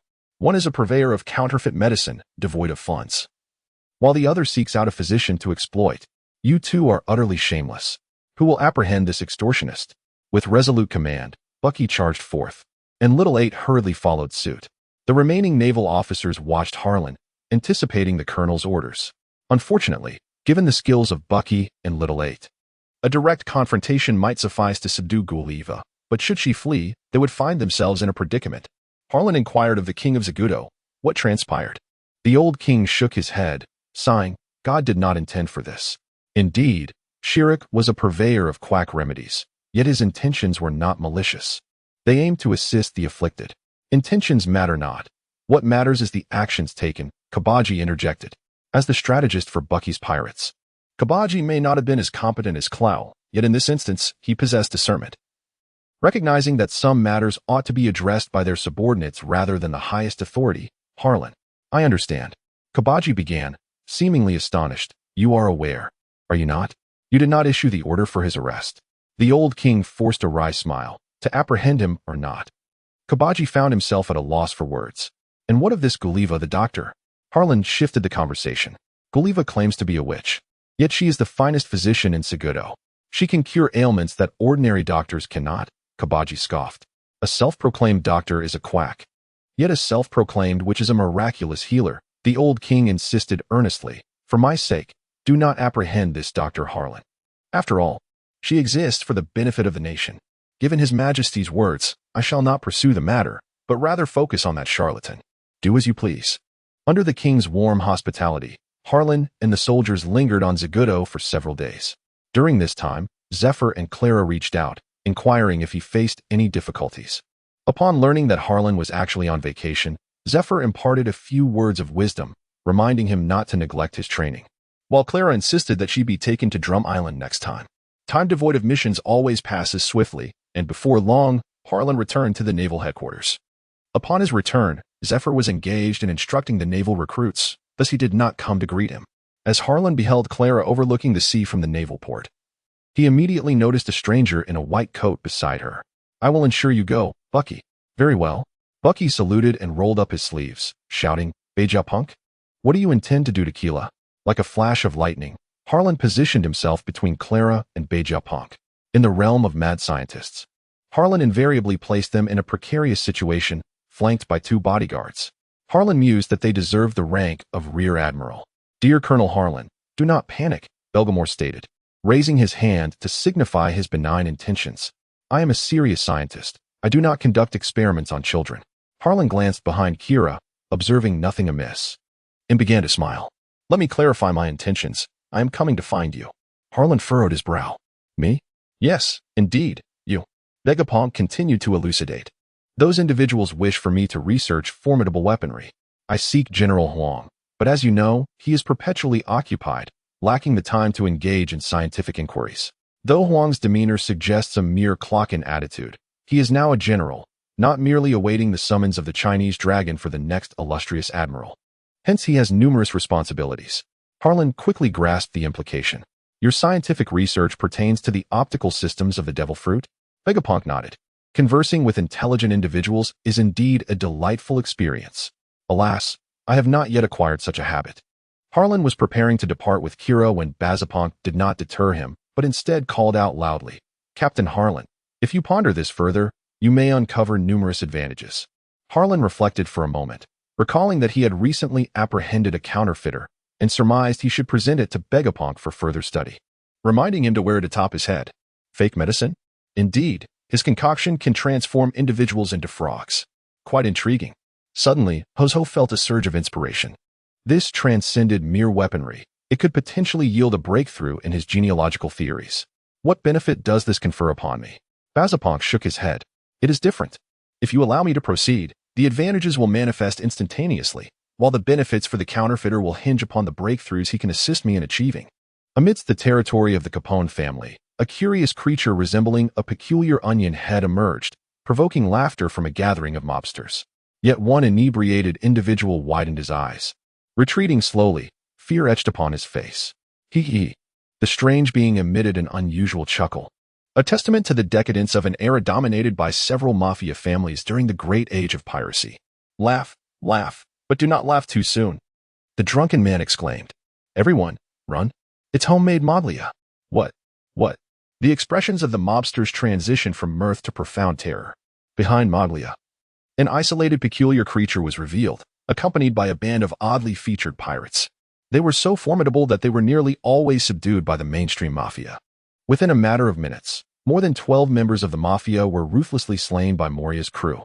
Yet, the surviving comrades were dispatched to Moria's side. where they witnessed the chilling sight of Moria severing the shadows of his victims. The true terror for the Mafia did not stem from the death of their associates. Those whose shadows had been severed fell into a faint, while the corpses that Moria had inserted into their shadows arose like zombies. Superhuman abilities, derived from the powers of the devil fruit, allowed Moria to cut the shadows of the living, implanting them into the bodies of the deceased, thus transforming them into mindless, obedient zombie puppets. Laugh, all of you, Moria proclaimed, raising his grotesque hands towards the sky, unleashing a sinister cackle. His companions joined in laughter, and astonishingly, even the zombies resurrected from the dead joined the mirth. Your souls shall be commanded by me, Moria commanded, as the zombies surged towards the Mafia. Although the bodies of the zombies were once those of the Mafia, their insensitivity to pain rendered them nearly invincible against their former allies. Moria chuckled, then departed with his crew. A pirate inquired of the captain, "Will you not bring along the shadow zombies?" Moria disdainfully curled his lip. "Shadows and flesh are both too fragile. In due time, when fortune smiles upon you, I shall take you on a grand voyage to a new world, to fight for our own dominion." Those whose shadows had been severed by Moria would surely perish if exposed to sunlight. The loss of their shadows meant certain death. As with their masters, their shadows dissipating as if Moria had no cause for concern. Moria was indifferent to whether he missed a few fish. In the maritime calendar of 1506, for the merfolk, it felt no different than the previous year. Princess Yejig of Fisherman Island tirelessly delivered speeches to rally national support. Yet the outcome was far from favorable. However, for the merfolk royalty and the denizens of Fisherman Island, there was excitement in the successful arrival of the beautiful mermaid princess, White Star, into the world. Good fortune often arrives in pairs, yet she had been abducted by human traffickers and sold into slavery by the dragon people. The fishermen managed to escape from the sacred land of the Chinese dragon, and the people of Fisherman Island, harboring animosity towards humanity, regarded the tiger as a hero and dealt them a fierce blow. Whether elite members of the Sea King Army, the rulers of Fish Island, or those who had become pirate dragons, all idolized the tiger. On a naval vessel, Octopus Xiaoba suddenly spotted Hylon. "Sir, I would like to request a few days off to return to Fisherman Island." The fishfolk, endowed with the unique ability to communicate with fish, were aware of the highly confidential news that Tiger had returned to Fisherman Island. Information gleaned from the messages delivered by the fish. Hylon looked at Xiaoba. "Why? What is the matter?" Brother Tiger has come back." Xiaoba stammered, but before he could finish, his fellow fishermen swiftly covered his mouth. The fishermen's faces displayed astonishment. How dare this child speak? This is precisely why Hylon never allows Xiaoba to access critical intelligence. Hylon was amused by the comical expression of the fishman. "The tiger, Fisher Tiger, right?" he inquired. "Are you suggesting he has returned to Fishman Island?" Xiaoba appeared bewildered. "Huh, how do you know?" Hylon elucidated. "This is not classified information. How could I be unaware?" In truth, Hylon was only aware that Tiger had escaped, but was oblivious to his destination. Xiaoba's expression was fraught with concern. "So, will you capture him?" Hylon offered a reassuring glance. "My soldiers are always capable of apprehending pirates. If he does not turn to piracy, how could I possibly catch him? We are liberated." Xiaoba laughed joyfully, while the other fishermen still harbored some anxiety. Yet, Xiaoba seemed genuinely relieved. "However, I must speak with him. If he becomes a pirate out of resentment, the situation will be far more complicated." He understood that as a hero of the island, regardless of whether Tiger chose the path of piracy or otherwise, the fishmen would rally behind him. Should Hylon mistakenly apprehend the wrong Tiger, he would erect a formidable bridge of friendship among the people of Fishman Island, one that could not easily be severed. "Do not worry, I will first seek permission from Sengoku, then return to Mermaid Island with you." After ensuring all was in order aboard the ship, Hylon proceeded to the naval headquarters. Meanwhile, General Sengoku was engaged in a clandestine phone call. "This is the Little Bee Fruit. Little Bee Fruit is known as the Big Sin Shell. Do you have any new updates?" The usually serious Sengoku, now appearing somewhat guilty, cautioned. "Rocinante is undercover in the Don Quixote family, and even Ku-Pu is unaware. Only he, Admiral Kong, and the crane responsible for pursuing the Don Quixote family are in the know. Recently, the Don Quixote family has taken in a group of children. I have tirelessly bullied them, but I have successfully retained 3 of them. 2 are devil fruit users. The weapon super and the spinning fruit super, and one of them." Sengoku paused momentarily, reflecting on the devastation of White Town. "This is not your fault," he stated. "Do not blame yourself for this. Remember your mission. Do not let your emotions cloud your judgment. If we can apprehend Dominique, the Navy Judiciary will rectify the situation with these three little rascals. Do you understand how to handle this call? Do you grasp how perilous this is? I miss you. Dad, Rocinante deliberately exclaimed. Is now the time for your nonsense? I have someone here. I must hang up. Be cautious.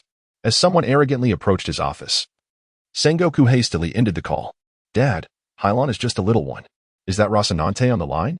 Unlike the yellow monkey, whose nature is akin to the explosive capabilities of the laser flash fruit, Halen's Aurora does not possess such explosive potential. Essentially, Aurora comprises a high-energy flow of charged particles, capable of generating powerful currents and disrupting radio and radar signals. There is no need for profound development.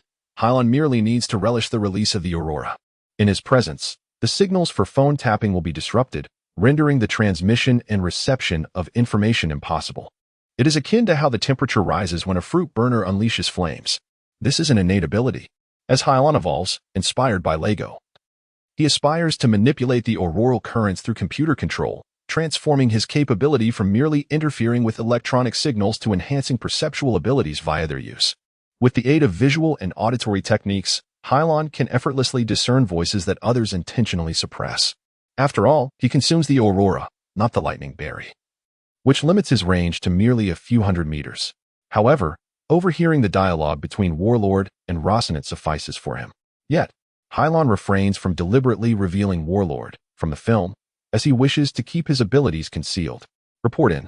Warlord is aware that the door belongs to Hylon. Yet during work hours, they merely serve as the command post for generals and colonels, and necessary procedures must be adhered to. Do you wish to visit Fishman Island? Indeed. This time I shall oversee the investigation at Fishman Island. Warlord squints. Hylon, tell me the truth. What do you know? No. Hylon shakes his head. Isn't it Cora, who said she intended to visit Fishman Island for leisure? Thus, Warlord deliberately lifts his face. You little rascal, do not shift the blame onto Cora. Well, you guessed correctly. In truth, I do wish to see Fishman Island.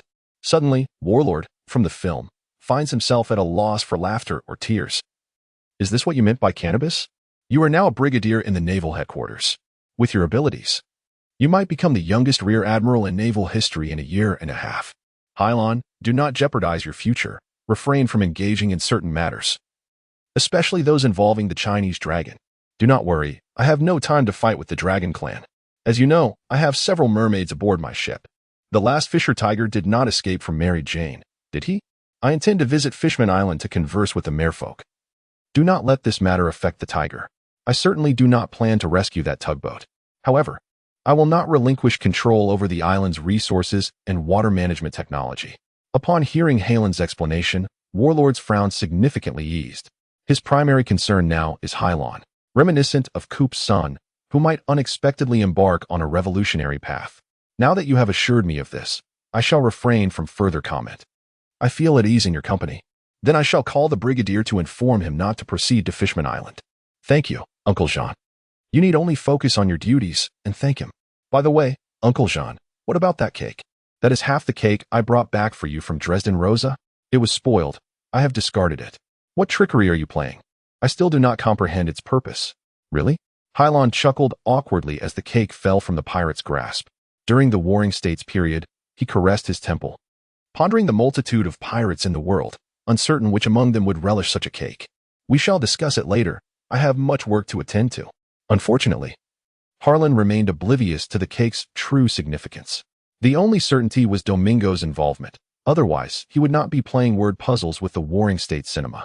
Harlan had heard of your desire to visit Fishman Island. I wish to go. Before departing the headquarters, she received news of Kurla and arrived at the entrance. What kind of Fishman Island is this, you little girl?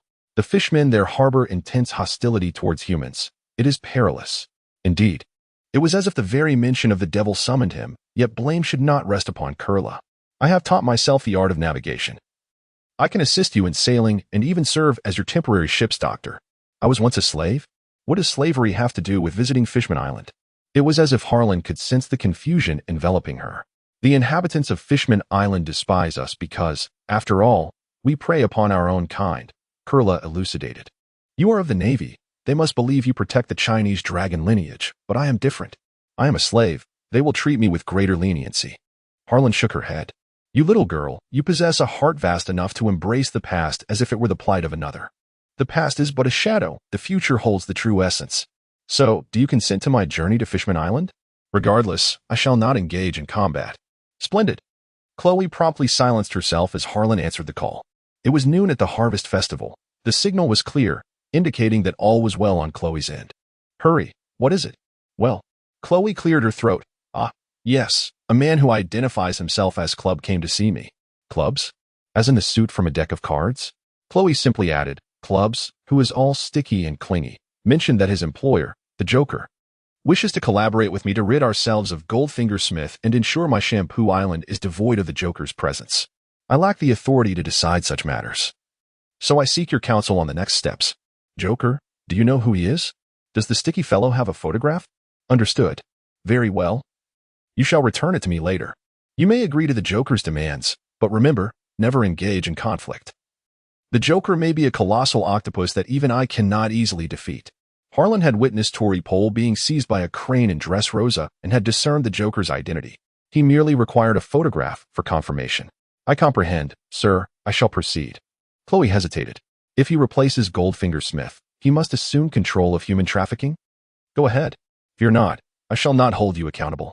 Indeed, it was the Don Quixote family. Domingo seemed to have an insatiable appetite.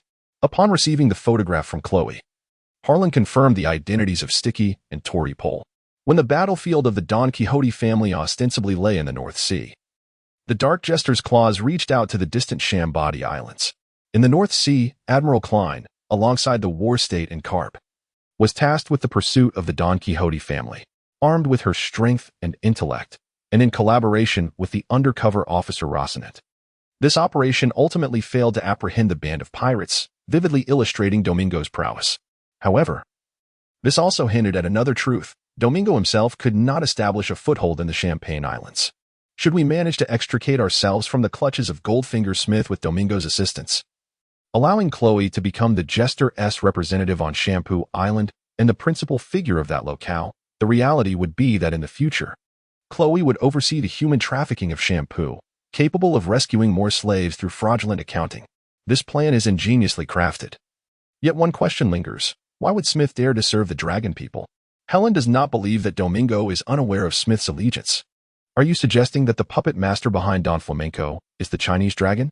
This could elucidate why both the War State and the Crane are fixated on the pirate gangs of the North Sea. Both bear responsibility. Domingo will not create chaos. Thus, after granting Chloe permission, she resolved to proceed to Fishman Island to confer with Junbei. Before her departure, she contacted Major Wagner, who leads the independent army. Wagner is fervently committed to naval justice, combating crime, and protecting civilians, and he swiftly rose to the rank of major at the naval headquarters. To this end, Holland arranged for several fish soldiers aboard his ship, indicating a decent rapport between both parties. Report, Brigadier. I am in pursuit of a band of pirates with a bounty exceeding 80 million berries. Everything else is routine.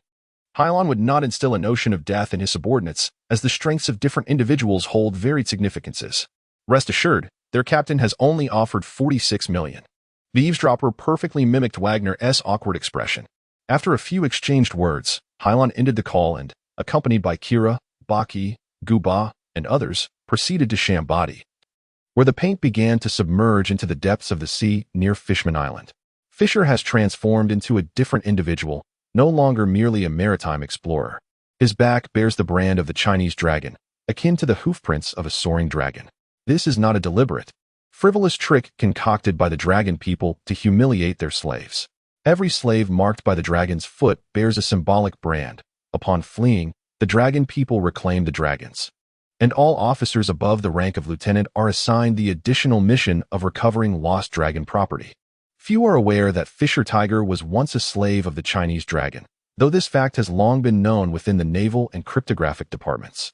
However, as the enslavement of the Drago ANS contravened naval law, most sailors would dismiss such an additional obligation as mere folly, and would turn a blind eye to those who fled. The Tiger had yet to provoke the ire of the Chinese dragon kin, and few sailors would concern themselves with a lost mermaid slave. Thus, the Warring States expedition would unhesitatingly venture to Hylon Island in search of fishfolk, as it was merely for show, were it not for the recent ire of the Drago ANS who had just lost their slaves. the Navy would not be so active upon the seas. Wow, is this Fisherman Island? Truly splendid. Even more magnificent. Days later, Hylon and his entourage successfully arrived at Fisherman Island. Not to mention that Kurla was only 7 years old. Even Hylon was captivated by the enchanting underwater scenery. On the other hand, Bucky was immune to Roger's earlier exploits on the island. Little koala, isn't it beautiful? Would you like Lieutenant Ben to take you along? Bucky chuckled like an experienced sailor. Her English name, Koala, was derived from the monkey named Winkal. As Kara daydreamed, the sailors aboard gradually rekindled her spirit, and the name Little Koala began to spread. I want to go with you, she made a face at Bucky. I want to go with Helen. What? Bucky leaped up. Laughter erupting from everyone, and the deck was suddenly filled with joy. She squatted beside her, patting her small head. I want to discuss business with Jean Bay. Bucky nodded knowingly, albeit reluctantly. Helen's warship was entering Mermaid Island through the regular passage, and soon a fleet of the Navy's king arrived near the battleship, led by Ping. Haha. It is Captain Hylon. I apologize for the rudeness. Most fishermen on the island are unaware that Fisher the Tiger was captured as a slave, though even Ping was cognizant of it.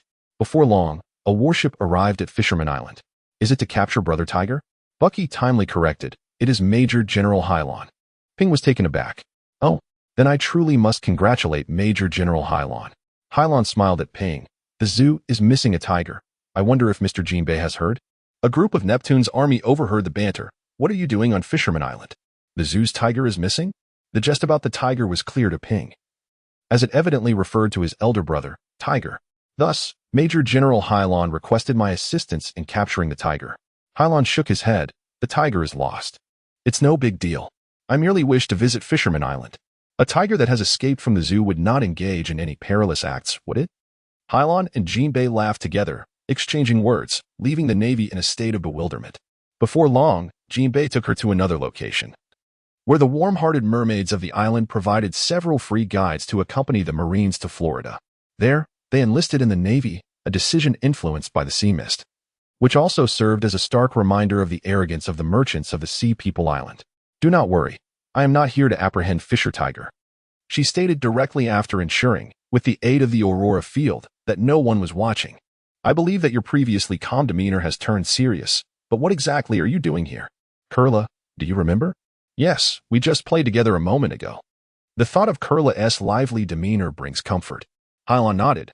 I believe that the enslavement of others would warp the youthful spirit of someone like Clara, leading either to a mental breakdown and a life devoid of purpose or to a distorted personality that ventures down extreme paths.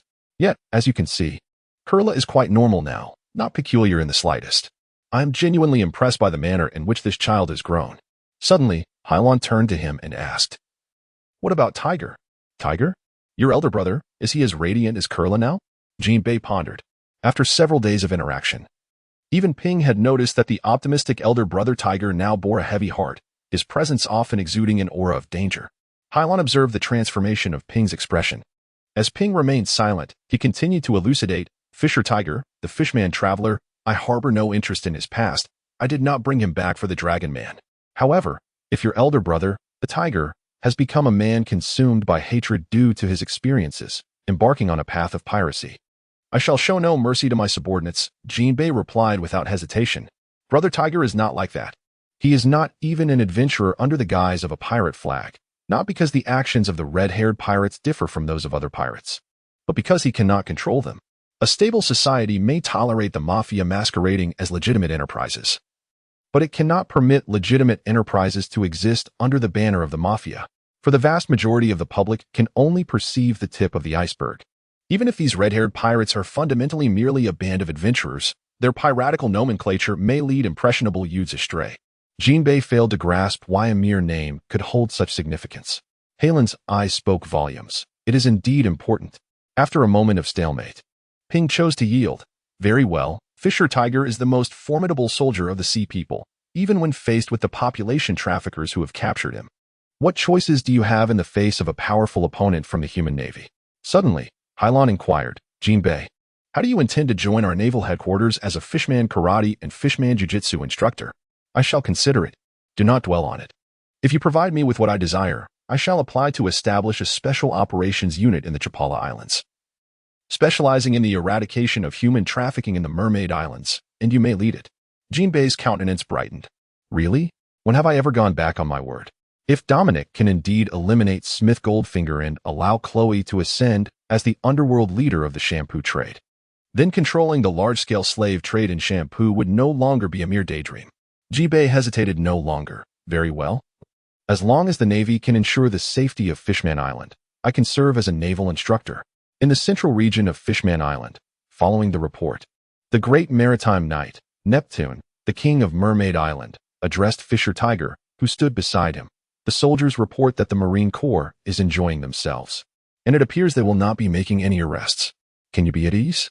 The heavy visage of the tiger showed no sign of relief. Master, this year has taught me the cruelty and cunning of humans.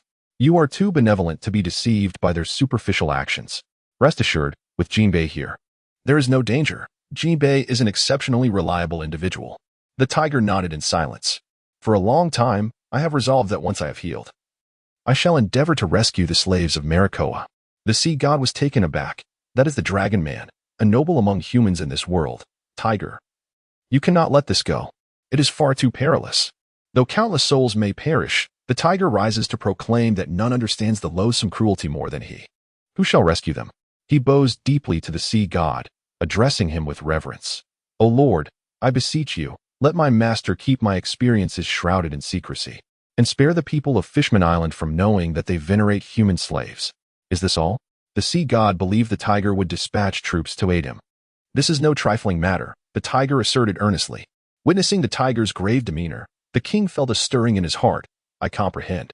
In the Great Voyage, on an isle known as Whiskey Peak, a contingent led by Captain Wagner found themselves besieged by an onslaught of pirates from all directions, totaling over 80 million berries. In their retreat, they were vanquished by the forces of Varna upon reaching Whiskey Peak. However, to Wagner's astonishment, they faced a devastating assault from a band of pirates known as the Moonlight Pirates, who were fiercely resistant. Captain Wagner, we are encountering staunch resistance from the pirates. Our ship has been destroyed. Requesting reinforcements. Preliminary estimates suggest the pirate captain possesses the strength of a brigadier general in the local army. Should any navy receive this distress signal, we request assistance. We are on the mountain in your district. Received. Captain Wagner, hold fast. Major Ghost Spider is en route to your location. Repeat, Major Ghost Spider is on his way to you. What kind of cursed mission is this? How dare you? Major Ghost Spider retorted to his complaining subordinate. We have just come from the mountain to assist a young captain. The latter stood frozen in place, paralyzed with fear. Is that the crux of the matter, Captain? The crux is the pirates. As long as there are pirates, justice shall prevail. Follow my orders. Full speed ahead to Whiskey Peak. Ah, the navy of this great route is indeed distinct, far more formidable than those idle brigands. The captain of the Moonlight Pirates, Morglia, stood at a distance from Captain Wagner's contingent. A wicked smile adorning his face as he recounted their initial encounter with the Navy upon entering this great route. Morglia was ambitious. He aimed to confront Whitebeard, Kaido, and Big Mom in the New World, gathering only elite pirates to his cause. Even the finest soldiers of the Navy headquarters could easily fall in battle against them. Furthermore, Morglia possessed the uncanny ability to manipulate the bodies and shadows of the fallen, giving rise to a horde of zombies. He now brimmed with confidence, dismissing the Navy entirely. The sole reason Wagner continued to fight against the Moonlight Pirates was that Morglia was honing his pirate strategic mentality. Once Morglia seized the initiative, a mere lieutenant of the local Navy could not hope to contend with the Moonlight Pirates. The hybrid army of pirates and zombies was once again repelled by the Navy, which relied on hastily constructed fortifications. The once vibrant naval soldiers had long been stripped of their honor. In the face of war, no one can prevail alone. A mud-streaked man inquired, Captain Wagner, shall we perish here? Wagner shot a furious glare at the soldier. You wretched cur, do not prattle nonsense to me. I will have you executed for disturbing the peace. There are no others here. The soldier murmured to himself, serving as Wagner's aide, much like he did under Wagner's command previously. This aide was a fervent young man, well suited to Wagner's tastes, and soon he became Wagner's right-hand man. If Captain Harlan were here, he could defeat that peculiar pirate with nothing but an onion. Alas, Harlan Brigadier now resided on the other side of the Red Earth continent, a staggering 10,000 meters beneath the sea, far from any hope. Yet, there was still a glimmer of optimism. General Ghost Spider was approaching, and he was a formidable presence. Wagner, In an inspiring address to the other soldiers, boomed, "Everyone, lift your spirits and rally to our cause." However, there were typically few who rallied to the general's call, merely a motley crew of novices from around the globe, hardly a formidable force. Due to the inverted mountains being in proximity to Whiskey Peak, coupled with the swift pace of the Navy's standard-class warships, within mere hours, General Ghost Spider's vessel had arrived in the waters near Captain Whiskey, where naval ships provided support to the pirates. If no action were taken, capturing them would be impossible. Moglia did not challenge the ferocious beast of the East Sea, for he believed in the living rather than the future of Moglia. His subordinates referred to him as their master. "What is the rush?" Moglia inquired, raising his gaze. "We are searching for the old man with the white beard and some naval support. There is no cause for alarm. If I must intervene personally, I would at least seek a naval general, wouldn't I? We merely require the Legion of Death to contend with them."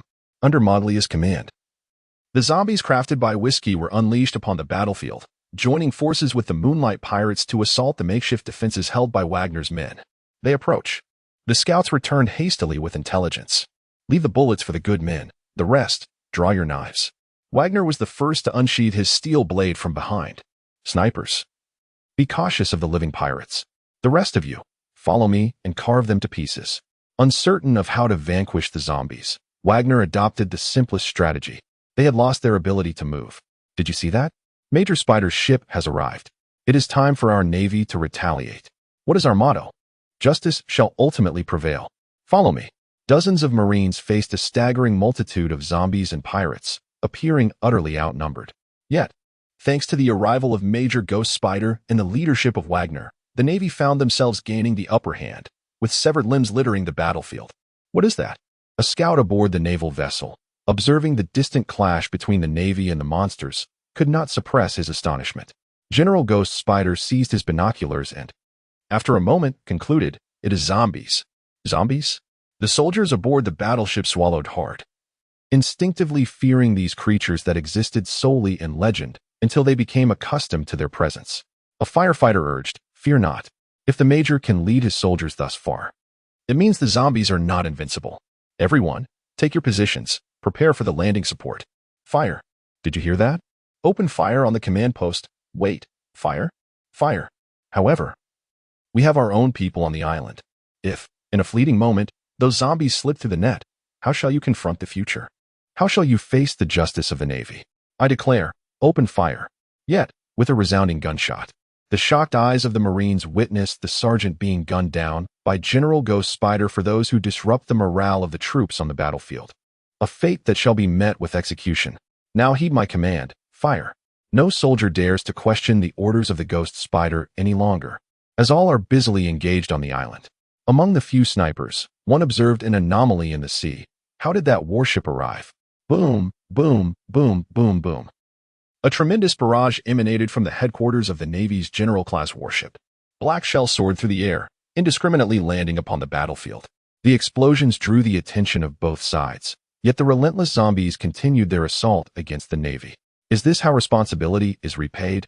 Is that warship manned by pirates? Suddenly, the morale of the Navy plummeted due to this unforeseen incident. Retreat, retreat. Even Wagner was taken aback. Isn't that the same ship as General Ghost Spider's? Or has Ghost Spider fallen into the hands of pirates? In the distance, the moonlight startled Moria, who then bore a mischievous expression. Hold your ground. I will investigate the situation. After nearly 3 years transitioning from the Navy Department, Wagner had mastered the shaving moonstep and iron block techniques of the Navy's sixth style. It took less than a minute to traverse from the shore to the ship. Cease at once. Ascending onto the Spider vessel, Wagner bellowed. And upon seeing the officer clad in the Navy's justice coat, indeed the General Ghost Spider he remembered, he requested a more succinct judgment. I disagree. Are you questioning my decision? No, sir, I am not questioning you. I merely present information of which you are yet unaware. Realizing that Wagner was not the answer, Ghost Spider chose not to further embarrass him, yet the conversation took a turn. That pirate, of course, I shall personally eliminate him. Wagner believed he had convinced Ghost Spider, but before he could revel in his triumph, Ghost Spider continued, yet the bombardment shall never cease. Wagner felt he could not reason with Ghost Spider. Had Hayashi not advised him against contradicting the chief, he might have done so. Yet, was it truly necessary? For the sake of justice, every member of the Navy must be prepared to die for it. Bang! The bombardment persisted, without Ghost Spider's command. No one dared to cease the firing, considering the sergeant who had been struck. The cacophony of explosions finally ignited Wagner's fury. So you shall not sacrifice yourself? What are you implying? As an army major general, you have already triumphed over the Onion. The ghostly spider seethed with rage, declaring himself a traitor, and lamented his imminent demise.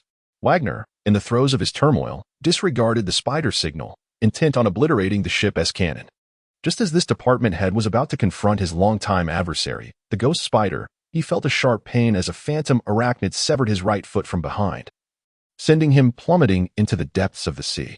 Heresy disrupted the morale of the troops. The next assault was to be executed in defiance of orders, leading to death. 10,000 meters beneath the sea lay Fishman Island. Suddenly, the identity value within the system plummeted by several points, leaving Hylon slightly taken aback. While the fluctuations of identity value were common, such a significant drop was rare. Was someone speaking ill of him behind his back? The foolish prince of Zigu Island? Hylon scratched his head, contemplating the idea of publishing a comic. Previously, Heelan had informed Jean Bay that even adventurers under the pirate banner could lead children down nefarious paths, which is why he would not allow runaway tigers to form pirate gangs. The pertinent question arose: if children were so easily influenced, why not establish a positive naval image for them? Just moments ago, after returning from the island of Baki, Clara remarked to Hylon that if the mermaid island at 10,000 meters beneath the sea was indeed real, then surely an aerial island at the same altitude must also exist. Her words sparked an epiphany in Hylon, endowed with the aurora abilities of the natural system. Achieving such heights was not beyond his grasp. As thoughts of the floating island danced in his mind, Hylon likened the North Sea to a grand comedy, reminiscent of the great deceiver Norland, whose farce had far-reaching implications. At the end of the Las Vegas Strip, a sign proclaimed that Norland had failed to discover the land of gold, falsely claiming it resided in the heavens. Could Norland's golden realm be an aerial island? If such a place were to exist, Hylon could contact the World Economic News Agency's Morgan to upend the tale of the Grand Deceiver, allowing Morgenstein to publish accounts of Norland's exploits. In this narrative, the Navy and adventurers would emerge as two wholly distinct positive figures, while pirates would be cast as the antagonists. Thus, even if children harbored disdain for the formal Navy, they could form their own adventure group, akin to the Norland Brigade, significantly diminishing their inclination to raise the pirate flag. Upon recognizing a lucrative new concept, Baki expressed his intention to visit the aerial island to verify its existence. However, given his association with the notorious pirate King Roger, such an explanation proved challenging. Faced with the choice between wealth and safety, Baki opted for the latter. Crafting tales? I excel at that. Yet, he hesitated to relinquish the opportunity to profit. Baki encountered Lin twice, and coincidentally, they both spun tales to boast about their exploits. Are you still weaving stories?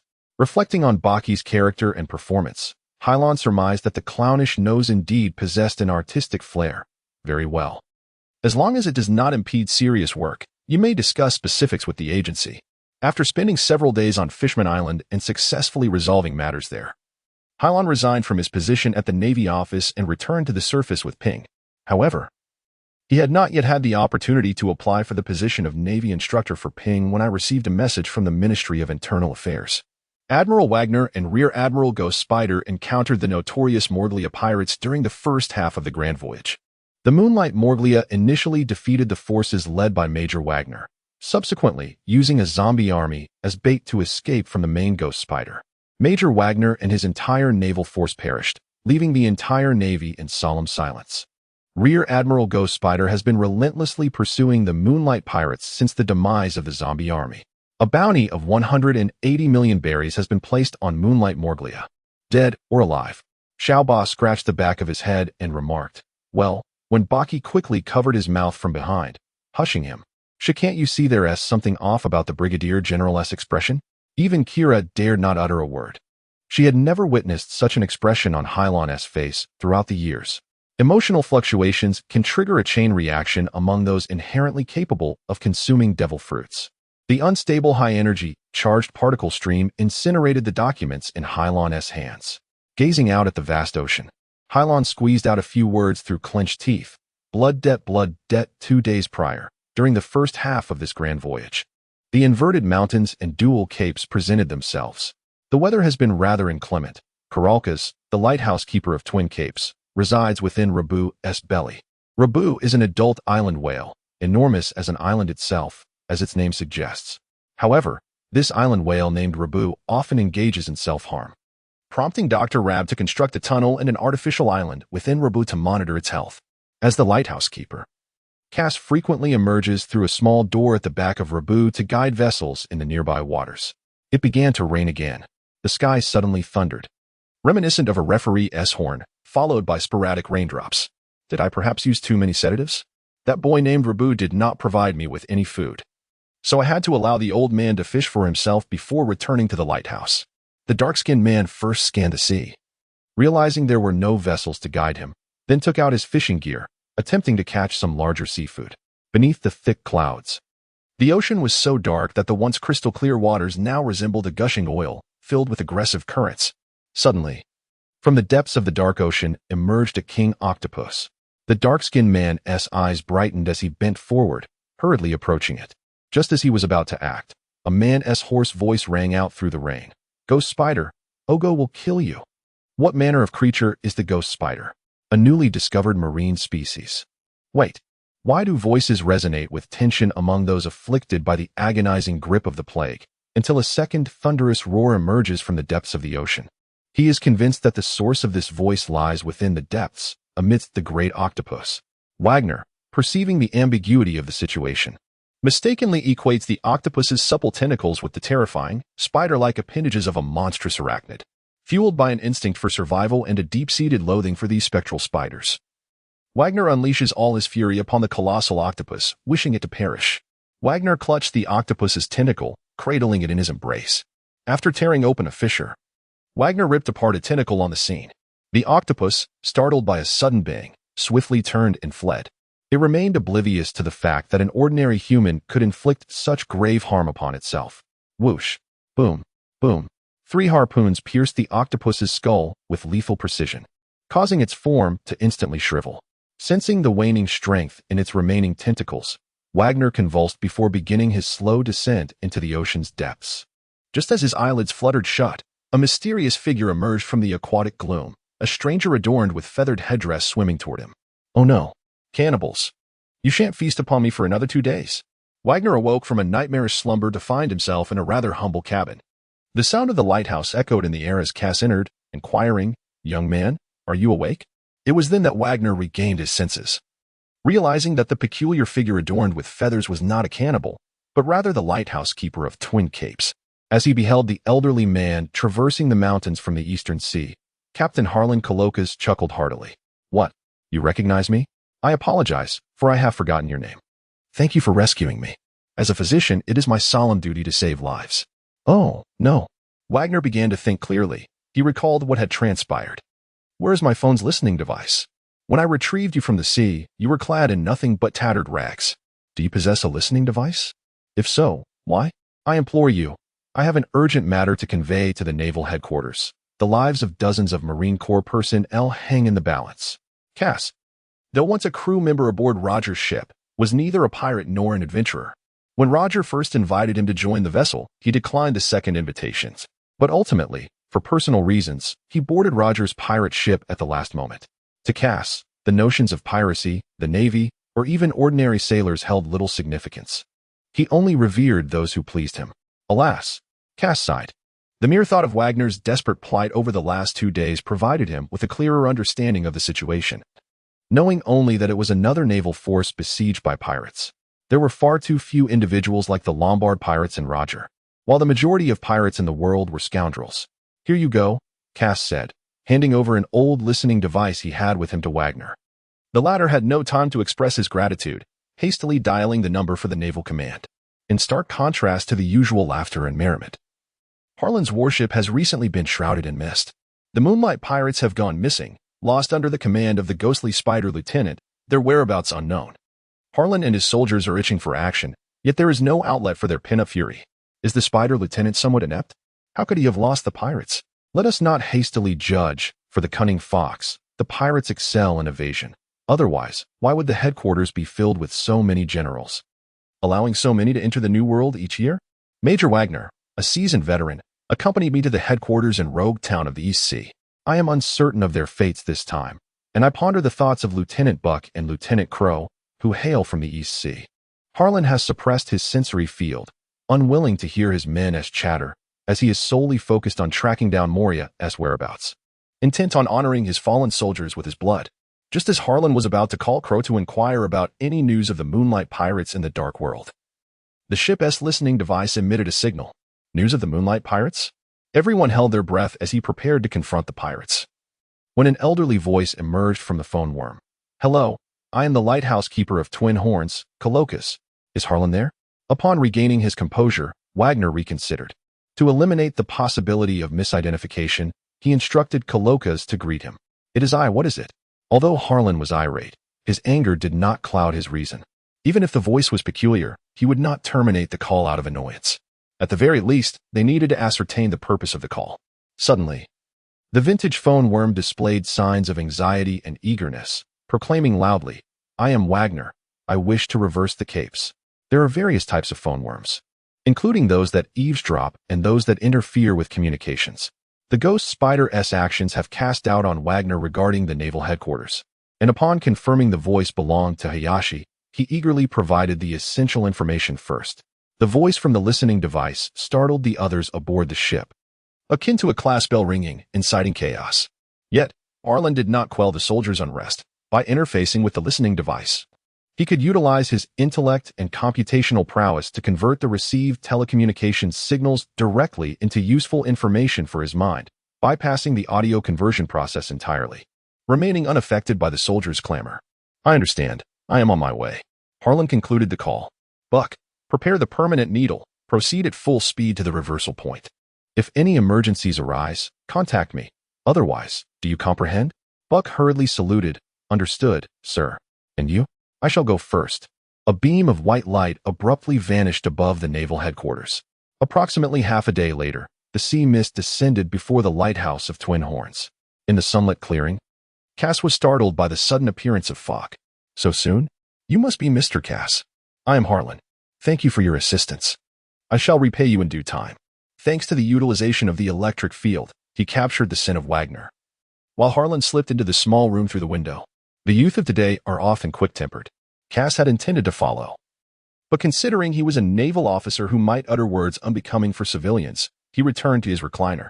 Regardless, the Marine was remarkably resilient. He seemed to be in stable condition now. It remains unclear how this Marine managed to survive despite severe injuries to his back and significant blood loss. Yet it is not surprising that Cass has traversed the world. The iron fragment mitigated, to some extent, the potency of the Phantom Spider, and the unskilled life restoration was hardly sufficient to save Wagner's life. The return of life and the 6 forms of the Navy are interdependent. Harlan had yet to master the 6 forms but had already begun practicing resurrection. Thus, he urged his subordinates to do the same, perhaps alerted by sounds from outside. When she entered the room, Wagner was attempting to rise from his bed. "Lie still," Harlan urged, assisting Wagner back down. When Wagner finally beheld Harlan's face, the Iron Man who had shed not a single tear in the face of death clutched Harlan's hand and suddenly burst into tears. One does not weep for lack of sorrow. Just as she presumed Wagner was grieving for the sacrifice of her companion and patiently awaited his emotional adjustment, Wagner weakly uttered, "It's the Phantom Spider." Harlan gestured, furrowing his brow, remaining silent about the Spectre Spider that had claimed our brother's life. But the Spectre Spider? He was ill-suited to be a major, let alone a Marine. Suddenly, Wagner became animated, his breath quickening and his body trembling. "When we encountered the zombie pirates, we signaled for help to G9, yet the Spectre Spider arrived and opened fire on us. When I confronted him, he hurled me into the sea. What of our brothers fighting on the island? Are they still alive?" In the stillness, Wagner was left uncertain of the battle's outcome. Harlan shook his head. He had no choice but to remain hidden. Indeed, I had pondered too deeply. Wagner's mood did not escalate. Rather, he appeared mentally prepared, confusion flickering in his eyes. Is this the justice of the Navy? Upon returning to the hotel, I believed it was merely Colonel Hill's compromise and despair, along with Colonel Roy's corruption. But why would a general, possessing his own strength and voice of justice, resort to such actions? "Sir, you must believe me. Trust in our brothers. They are no cowards. They have fought valiantly at the front lines, and we harbor no shame for you, brothers. You fear not the pirates, nor the sacrifice, but brothers, Brothers cannot endure injustice. I understood. Facing the emotionally unstable injured, Hylon displayed no signs of impatience. I know well that upon these waters, there exist not only those who uphold justice and those who scorn it, but also those who are perpetually righteous. They speak of morals, brandishing the banner of justice, yet engage in repugnant deeds.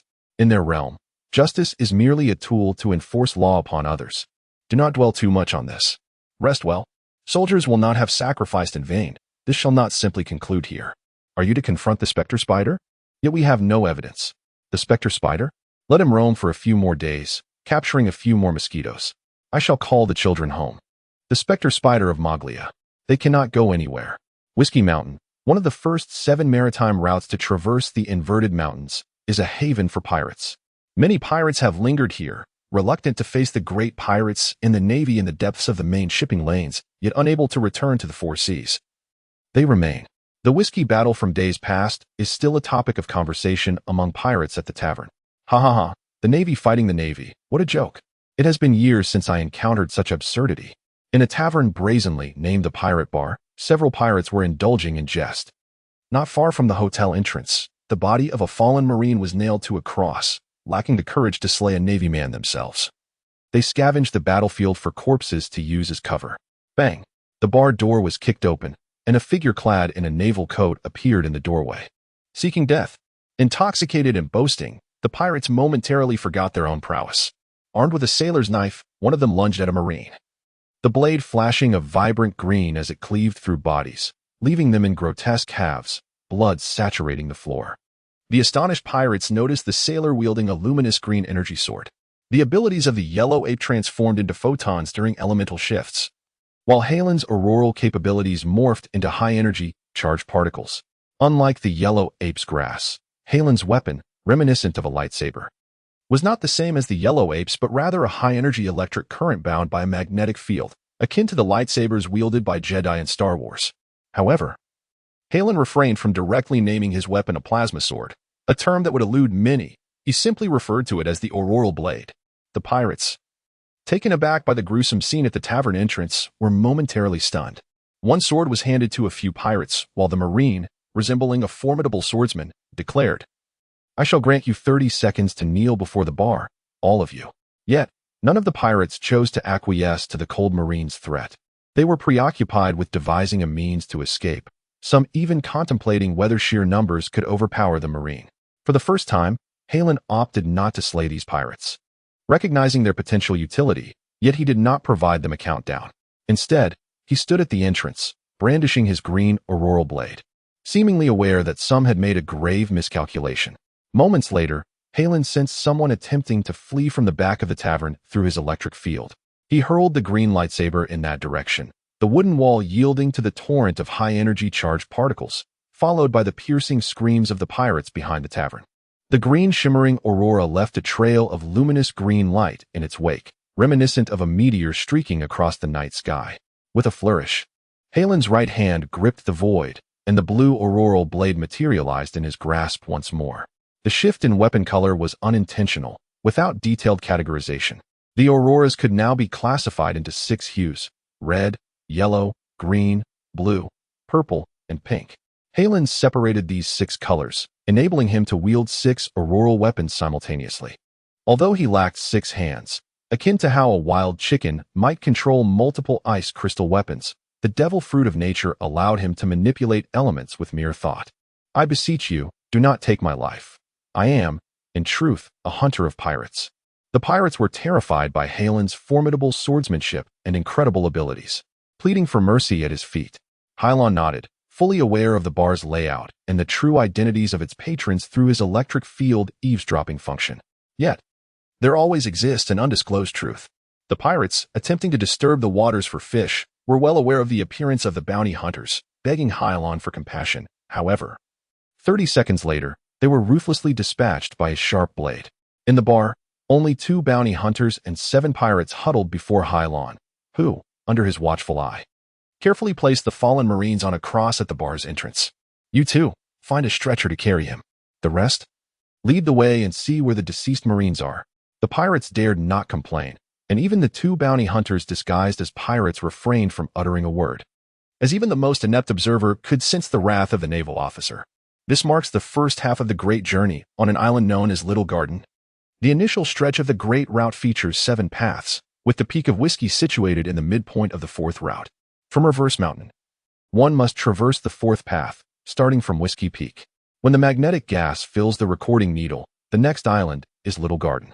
However, few choose this route, for the magnetic gas of Little Garden requires an entire year to be fully replenished. Damn it, are we trapped on this ancient island? A ragged marine, holding back the urge to smash his only recording pen, lamented. His name was Clark, a sentinel aboard Major Wagner's ship. Unlike ordinary scouts, Clark was a sniper scout, the first Marine to discover the Phantom Spider. Due to various cinematic and gaming influences, snipers are often perceived as solitary figures. In reality, most snipers are accompanied by an observer. Due to the nature of their work, snipers must focus on their scopes and maintain concentration. Thus, the role of the observer becomes crucial. They serve as the sniper's second pair of eyes, observing the enemy from afar, reporting environmental parameters, and continually alerting the sniper to surrounding dangers. When necessary, the observer can also wield conventional weapons to ensure the sniper's safety. This is the clucking sound. After the ghost spider chooses to bomb the battlefield, the surrounded enemy navy descends into chaos. Clark was rescued by a Navy soldier and brought to an island called Little Garden, but his comrade, a fellow sniper, perished amidst the turmoil. Eyes. Can't you swim to another island? Clark, along with a human soldier and 2 fish soldiers, found themselves stranded on Little Garden. Woody was the name of one of the fishermen. Stop joking. While we fishermen are adept swimmers, we have no record of where you want us to swim. If you can find a small inhabited island, that would settle everything. Have you forgotten what the 2 giants said about a massive golden fish lurking in the nearby waters that could devour these small islands? I refuse to become food for that monster. Stop it, you lot. The eavesdropping device for the video call is malfunctioning. Oh no. Cluck and Eyes hastened over, didn't they? Yet, they found their comrades mocking them. Could this fellow have lost his mind? What a fool. Nevertheless, the photographs were salvaged. Ah, you wretched creature. A few breathed a sigh of relief. At that moment, Cluck, realizing the gravity of the situation, abandoned the task of observing and recording the battlefield, redirecting his focus toward the warship. I once believed that I would have the opportunity to eliminate the Phantom Spider. But can these photographs achieve that? I remain unconvinced. The soldiers aboard the Phantom Spider clung to him tenaciously. The demise of Major Wagner would not be in vain. Brigadier General Harlan would undoubtedly hold him and his brethren accountable. Wagner left a message and then boarded the Phantom Spider, from which he never returned. According to Cluck 4, this might be the best course of action. Are the 2 giants on the island the leaders of the pirate crew that was once bounty hunted over 80 years ago? Are they truly the leaders of the giant race? In my view, they pale in comparison to the giants of our department, the generals and admirals. Perhaps age has rendered them less threatening, for they no longer provoke attacks. The Navy remains oblivious to these colossal pirates in the garden, and no fool would believe in their existence. Udi, Abeo, I extend my gratitude. Had it not been for your mermaid talents, we might have lost this time. I sense that you are overthinking. I simply harbor a disdain for General Phantom Spider. Perhaps it is because there are too many like him, causing our kind to face discrimination. Woody cocktishly informed Clark, as he gazed upon the 2 giants who once again stood side by side due to the volcanic eruption. Somehow, facing these giants, Udi and Leopard felt for the first time that their intellect surpassed that of all. Everyone kneels before me. In a fit of rage, Harlan drank. As over 200 pirates of Whiskey Mountain charged towards the 2 rows of marine corpses kneeling in front, none of these pirates possessed a spine, as if they were irretrievably lost souls. After nearly 2 days without sleep and consuming whiskey twice, Harlan finally realized that he was short 11 bottles in total. Even though he had slain some pirates and applied relentless pressure, he ultimately achieved no results. The only certainty was that they perished at sea. A bounty hunter handed him a sheet of paper and a pen. Harlan stepped forward and, compared to the Navy's roster, inscribed his name one by one on the paper, pocketing it afterward. Hurry, hurry, the pirates are over there, quickly surround them. The G9 unit of the Navy dispatched reinforcements, finally arriving at the scene. However, the sight before them left them utterly astonished. Why were the pirates kneeling on the ground and not retaliating? Brigadier General Harlan, I am Colonel Stowe of G9. Awaiting your orders. Harlan's tone was calm. Have you brought what I requested? Yes. But what do you need so many urns for? Colonel Stowe appeared perplexed. Had it not been for the urns, they would not have arrived so late. What shall we do? Cremation. The subordinate understood. Colonel Stewing abruptly turned his head upon seeing the lifeless body sprawled on the ground. Yet soon, Harlan's voice echoed from behind him. Tell your soldiers. What I desire is cremation, not mere incineration. Each individual must be separated in the process. Do you comprehend? Stun felt an awkwardness arise, pondering the fate of the pirates. If you desecrate the bodies of the soldiers, none will escape. Harlan's cold demeanor sent a shiver down Captain Stewart's spine, and instinctively, he dared not pose any further inquiries. I understand. I comprehend. Harlan intended to transport the soldiers' bodies back to headquarters, where they would be interred on a small island near Marihua, a resting place for martyrs. However, he was not a fool, as he returned the soldiers to their graves. They were not martyrs, but rather victims of a plague. He had no choice but to proceed with cremation. Salute. Brush. At Harlan's command, the soldiers present raised their right hands in reverence to the urns containing the ashes of the martyrs. Behind the Marine Corps personnel lay over 200 pirates who had disrespected the deceased. The soldiers of the G9 unit had never witnessed such a solemn funeral. In the past, fallen comrades were either buried or burned, with only officers honored at the ceremonies. Today, although the deceased were neither their comrades nor even members of their unit, gazing at the neatly arranged urns inscribed with the names of each warrior, they felt a complex sentiment stirred within them, echoing the voice of the Brigadier General. Fire. Boom, boom, boom, boom. The soldiers, increasingly solemn, began to act with order, making no mistakes in their final salute. Salute. About face. The soldiers turned to face over 200 different faces. Raise your weapons. Prepare. What? This is impossible. The varied expressions on the pirates' faces instantly transformed into a unified shock. Why are you killing us? We have provided you with the deceased Marines. The Navy was equally taken aback. This was not part of the plan. Fire. Yet for reasons unknown, upon Harlan's command, it was as if a repressed emotion yearned for release, leading some soldiers, more and more soldiers, to pull the trigger. Run. The pirates' instinct for survival erupted like a geyser, surging in 3 different directions away from the Navy. The soldiers stationed in the trees also appeared with reddened eyes, roaring hysterically. In that moment, they forgot what it meant to capture alive. Only Colonel Stowe was left in shock. How would he report to the base commander? About a week later, Bocce's ship finally reached Whiskey Mountain. On the way, they encountered Odd Eyes, the fisherman, who picked up Clark, who had drifted to the little garden. Wagner's wound had seen partial healing under the care of the Black Healer and his own recovery. Kurokas insisted that he required no gratitude, yet ultimately, spurred by Helen's fervor, he made a request that even he had not dared to hope for. If your Navy possesses a document titled Lumbered Pirates, please inform me, for they are not pirates. They are musicians capable of bringing laughter to crying children. This did not influence Lin, thus he acquiesced to Kurokas's plea. Although the return of their joyous laughter and their photographs was a blessing, even as Bucky appeared stern aboard a vessel laden with urns of ashes. The mountains cradle the loyal dead, and the horses returned draped in their riders. The surviving Wagner knew that their sole remaining duty was to transport their comrades' ashes back to the martyrs' cemetery. Brothers, prepare to return home. In the waters of a new world, a naval vessel found itself encircled by 5 pirate ships, valiantly resisting their assault. The Navy's numbers vastly exceeded theirs, yet the bustling crew on deck remained undaunted, for reclining in a folding chair was a naval officer with a hairdo more chaotic than a bird's nest. Vice Admiral Wild Chicken Kazan. Vice Admiral Kazan, will you gaze upon this scene? Wild Chicken languidly replied, not so perilous. I have nothing to do. You shall be there, and I can train the new recruits.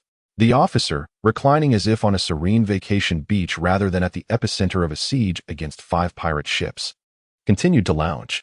Soon, a messenger rushed to Wild Chicken's side, reporting to Vice Admiral Kazan that he had just received orders from the Department General regarding the Warring States film, instructing him to complete his current mission and return to headquarters post-haste.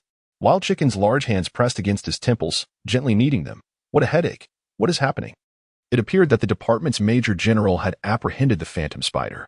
Wild Chicken's demeanor shifted to one of gravity. Wait, what is going on? Major General Cahul was known for his humor within the Navy. He had never held a grudge against anyone. Why would he arrest another Major General?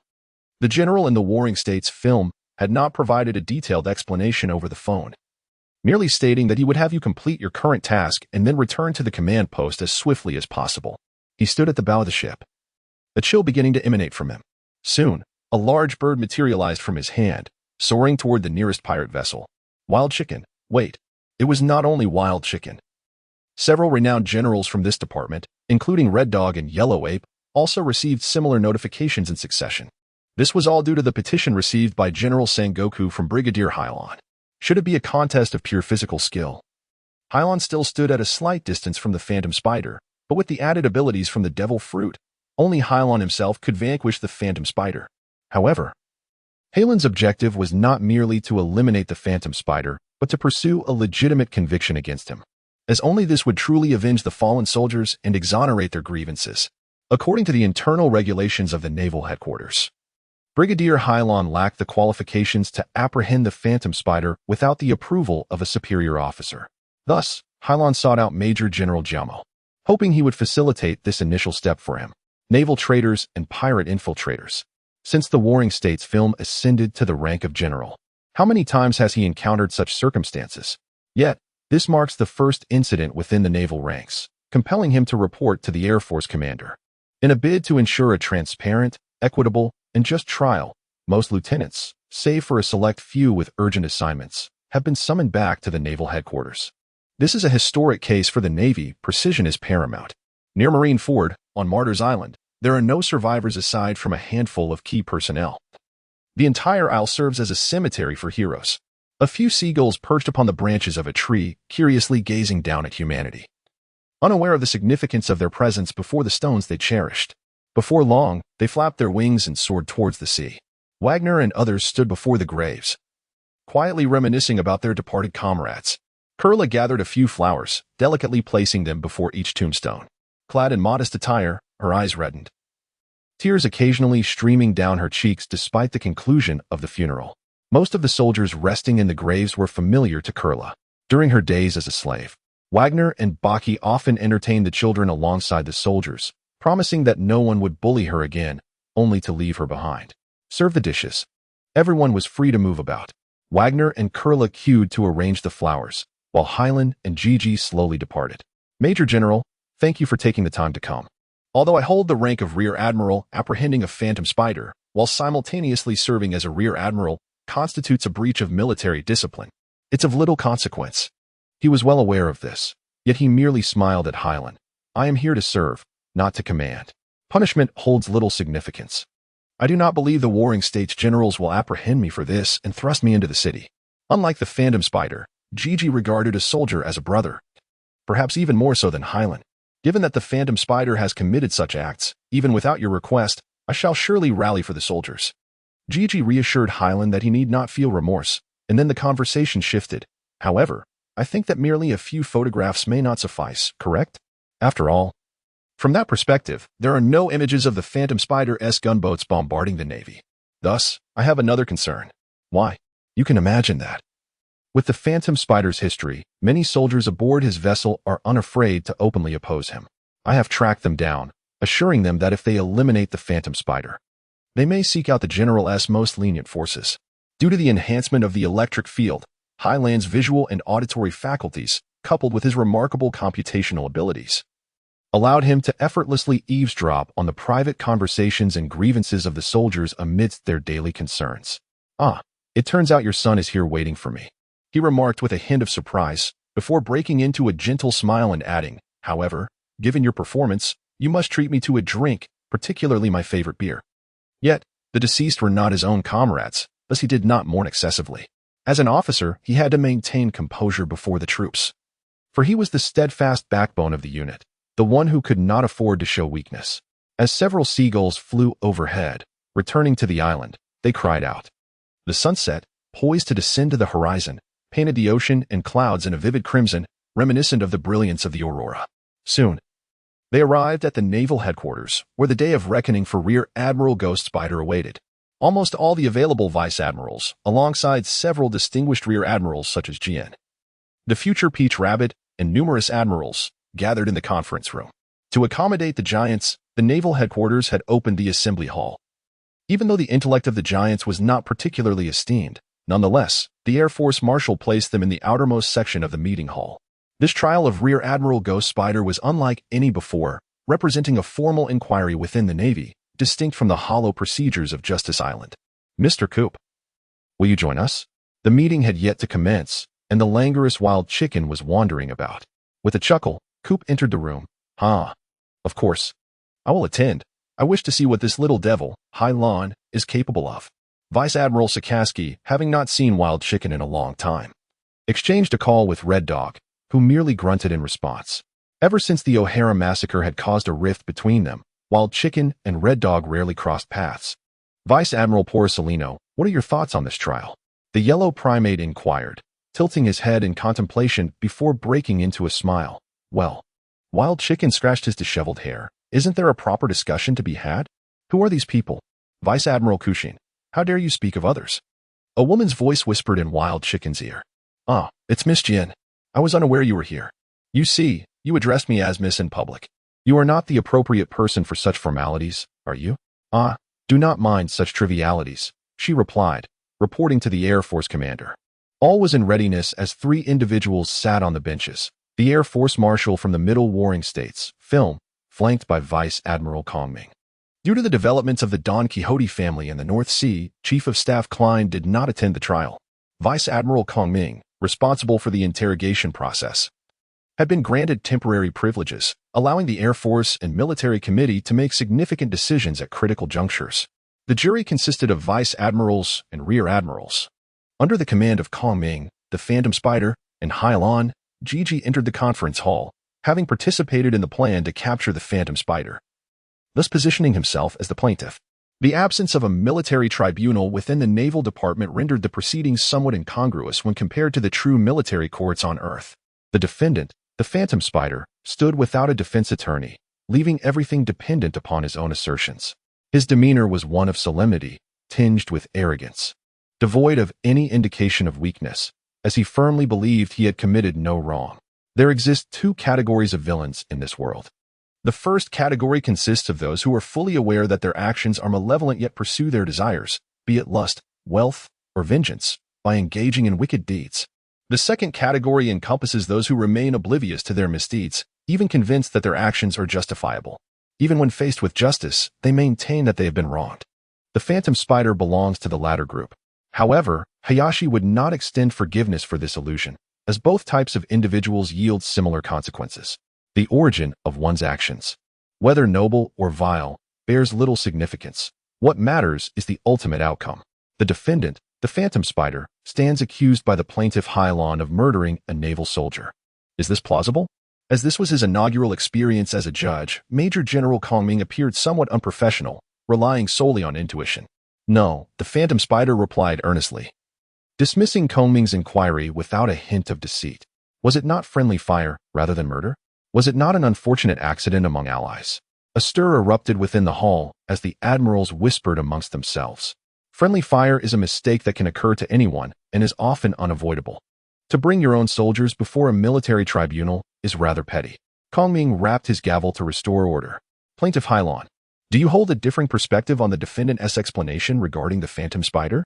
Hai Lan rose, asserting, if it was indeed friendly fire, Phantom Spider, why did you not attempt to rescue the injured soldiers after decimating the army? The Phantom Spider retorted, I assumed they had all perished in battle. Thus I did not seek to save them. Due to his subjective intuition, the Phantom Spider had abandoned the wounded soldiers. Please note that down, Hai Lan prompted the clerk, who complied. That is not what I meant, the Phantom Spider interjected.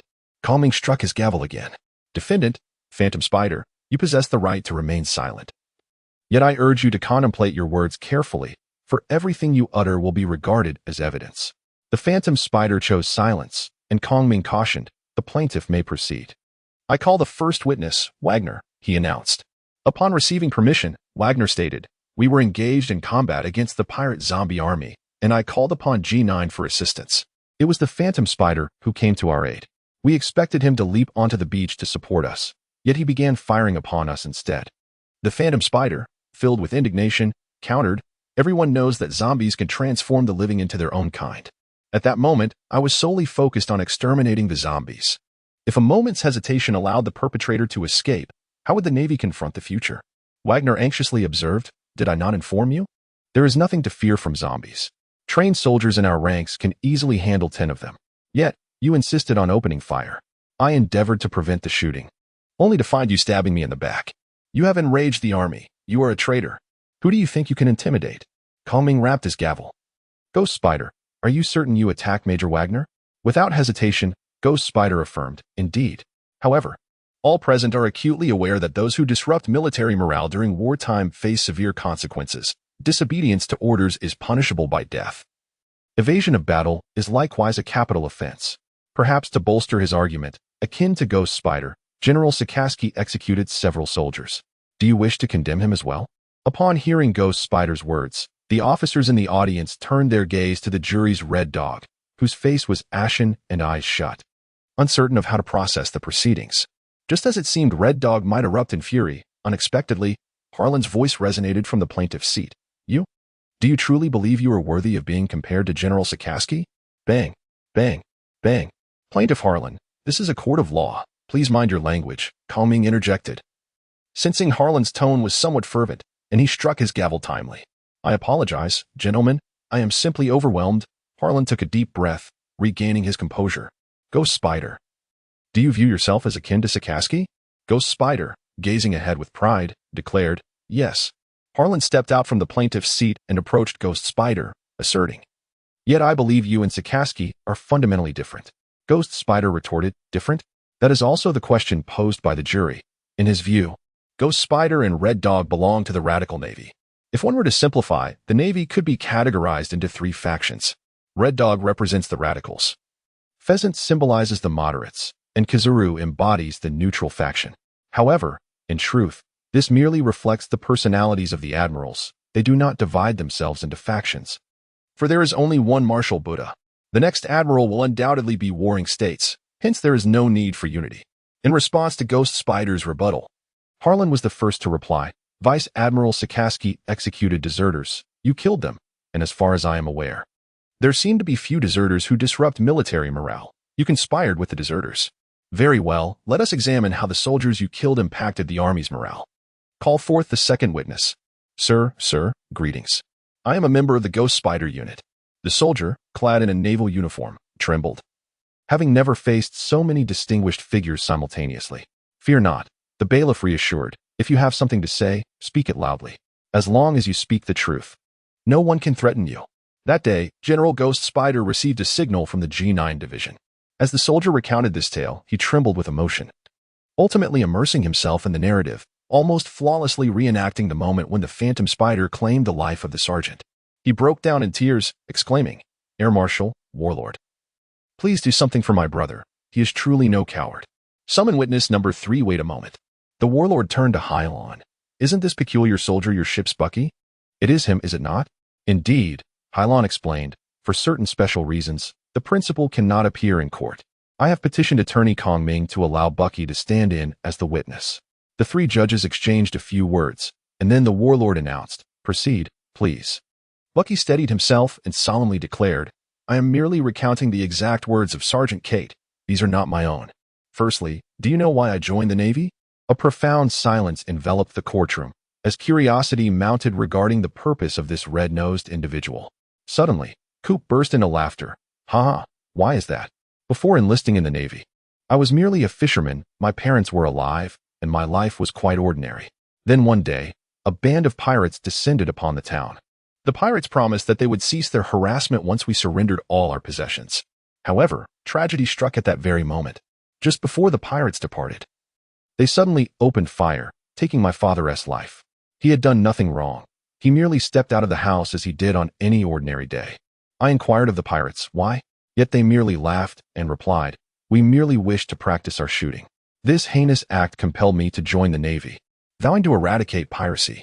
When the court sought to know what Bucky intended to convey on behalf of Kate, he remarked, but the most unexpected event transpired.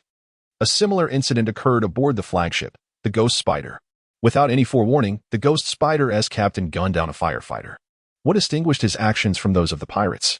Enraged, the Ghost Spider fled the courtroom in haste. The situation soon came under control, as the Ghost Spider angrily proclaimed, they are all slanderers. Harlan stood up, retorting, for a grand pirate such as yourself, too cowardly to pursue the larger threats. What contempt do you hold for the smaller ones? Whom do you dare to slander? You question the difference between yourself and Admiral Sikorsky? Allow me to elucidate. Each time Admiral Sikorsky encounters a pirate, he faces them openly. Yet when he confronts zombie pirates, where are you? You cower aboard a ship armed with pistols, coercing your men to fire upon their comrades. Admiral Sikorsky executes the traitorous deserters, while you fire upon valiant soldiers engaged in a bloody struggle against the zombie pirates. Whether grand or petty, Admiral Sikorsky chooses to eliminate them all. What of you? You turn a blind eye to the hundreds of pirates on Whiskey Peak, allowing them to desecrate the bodies of martyrs, and you do not even ascertain the fates of the sailors on the island. Enough, Red Dog suddenly bellowed, plunging the courtroom into silence. Will you interrogate him or me? Turning to Ross, Red Dog added, Hey, Sikorsky, allow him to speak. Zephyr, seated at the defendant's bench, locked eyes with the air marshal for a brief moment, restraining the wildfowl from voicing his thoughts. The ghost spider was blind to the truth. He believed himself to be of the same ilk as Admiral Sikorsky, unaware that the Admiral had forsaken him. In truth, Red Dog was not as unreasonable as the wildfowl presumed. In his hands, there remained numerous dovish officials, such as T-Pin, a caretaker of the staff. So excessively gentle he bordered on the pathological. This was precisely why Harlan held such confidence in the verdict. For he understood that when all evidence and witnesses were laid bare, no one would shield the ghost spider. Rendered speechless, the ghost spider was subdued, and the remaining discourse centered on how to convict him. After all, this was the first internal incident since his ascension, and the ghost spider's esteemed rank had been painstakingly earned through his own accomplishments. The generals present expressed their views, with Kong Ming, the air marshal, and Sengoku all collaborating to prepare for the ghost spider's condemnation. As Harlan raised his hand, the Air Force Marshal solemnly inquired, Brigadier General Hylon, do you harbor any differing opinions? I am keen to discern whether the officers present are interested in hearing both sides' perspectives. What a summons! A summons? Huang Yuan and the wild chicken prepared to depart the venue. Upon hearing such terminology from Hylon, their interest was immediately piqued. In the realm of Earth, summoning is regarded as superstition. However, in this world, it is not. Indeed, the world embodies a soul, and the fruits of the devil signify that there exists a record. The superhuman is the fruit of hell, capable of retrieving the souls of the deceased from the realm of the dead and resurrecting them. The Naval Headquarters archives also contain records indicating that certain souls, filled with wrath, experience a form of living death. When it comes to summoning, the admirals present have never witnessed it. Some have occasionally heard the term, while others have never encountered it. Ahem. Brigadier General Hylon, this is a military tribunal. Such frivolous talk is unwarranted. Zephyr admonished Hylon with a single remark. What on earth is summoning? He had not heard Hylon mention it before. Cop chuckled timely, saying, Hylon, I am curious as to what else you might be capable of. Hylon gazed at the presiding judge and said, Airborne Commander, General of the Warring States, and Advisor Kong Ming.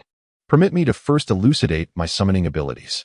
The three engaged in a brief exchange, after which Kong Ming inquired, Why do you not share with us some insights regarding your idealism? Clara then called out a name, and a young girl clad in a naval uniform swiftly entered. Kyra, holding a hefty tome, stood upon Halen's chair, displaying no trepidation, and saluted, Greetings, sir. She appeared quite lovely. Zephyr felt a twinge of anxiety, uncertain of Halen's and Kyra's true intentions. If not for the fact that she was a child of his own household, who could fathom the elusive nature of Kupa? Allow me to inform you of Brigadier General Hayashi's summoning prowess. It is widely acknowledged that Brigadier General Hylon is a natural-born wielder of the Aurora's essence. According to ancient texts, the resplendent auroras in the sky serve as the torches of spirits, guiding the deceased to the afterlife. Hylon was acutely aware that, due to his years of diligent effort, and as the first naval rear admiral to commit such an error, the ghostly spider might not face execution, but rather be brought to the city. However, he vowed to ensure that those who had slain his brother would pay dearly. The pirates of Whiskey Peak had been vanquished, transforming the locale from a haven for pirates to a sanctuary for bounty hunters. The next step was to exact vengeance upon the ghostly spider. The ghostly spider must perish. Thank you, gentlemen. That is all I wish to convey. Following the introduction of Halen's summoning principles, Kyra bowed once more and quietly seated herself, ceasing to speak. Can you believe it? I do not know. Ha ha ha, let him try. In truth, I am eager to witness how the Aurora is summoned. Not merely Kupa, but the visible confusion in the law piqued the interest of the yellow ape as well. Let him speak. Ultimately, the three judges reached a decision. Meanwhile, Halen's companions, Wagner, Buggy, and others, vanished from the courtroom. Hylon was unreserved.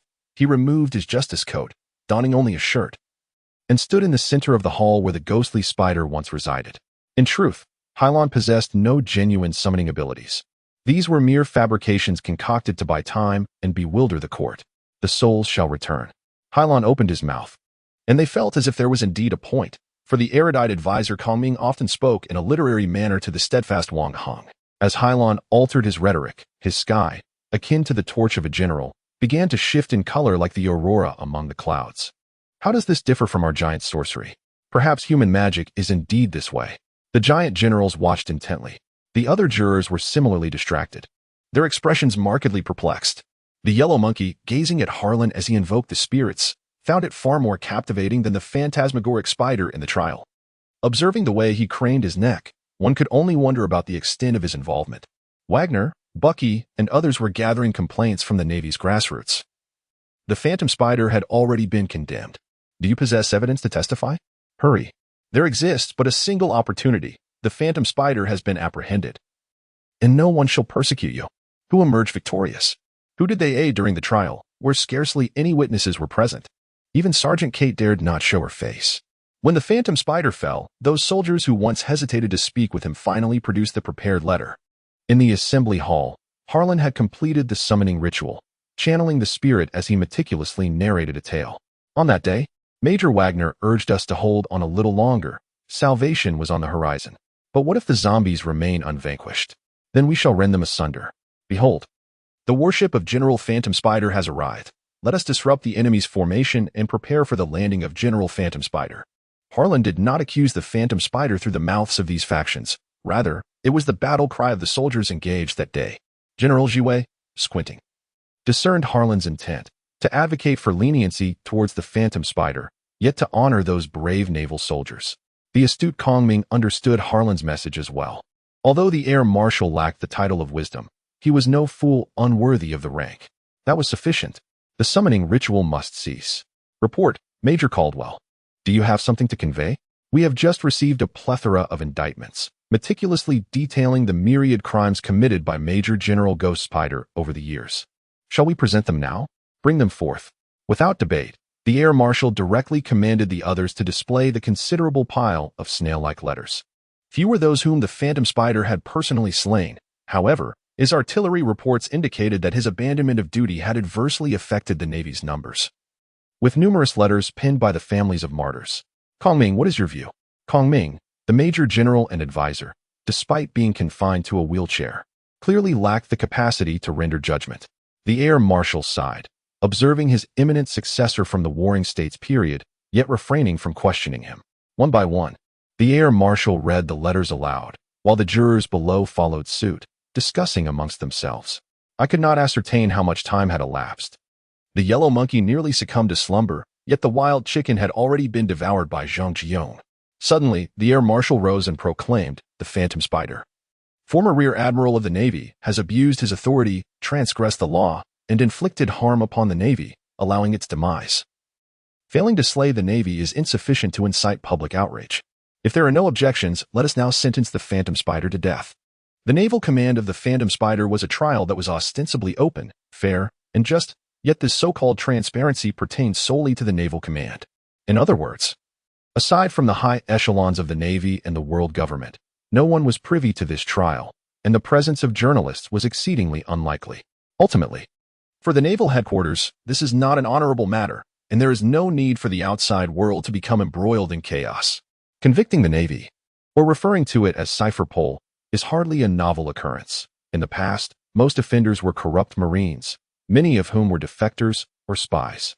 This is the first time a general of his own rank has been treated with such formality, which accounts for the slight stir of unrest. Nevertheless, the death sentence for the Phantom Spider is a foregone conclusion, marking the second step in the cycle of blood for blood. The third and final step is to target the Moonlight Pirates. As Harlan rallied the officers and soldiers of the command to write letters complaining about the various crimes committed by the Phantom Spider, this undertaking proved to be somewhat excruciating, leading to his own punishment by the Air Force. He has now reverted from brigadier to colonel. However, Harlan paid little heed to this change, for such a degree of punishment would not inflict harm upon his physique. Had he the capacity, he would soon ascend to general once more. More importantly, in his endeavor to bring down the Ghost Spider, He garnered substantial value from his identity as Harlan.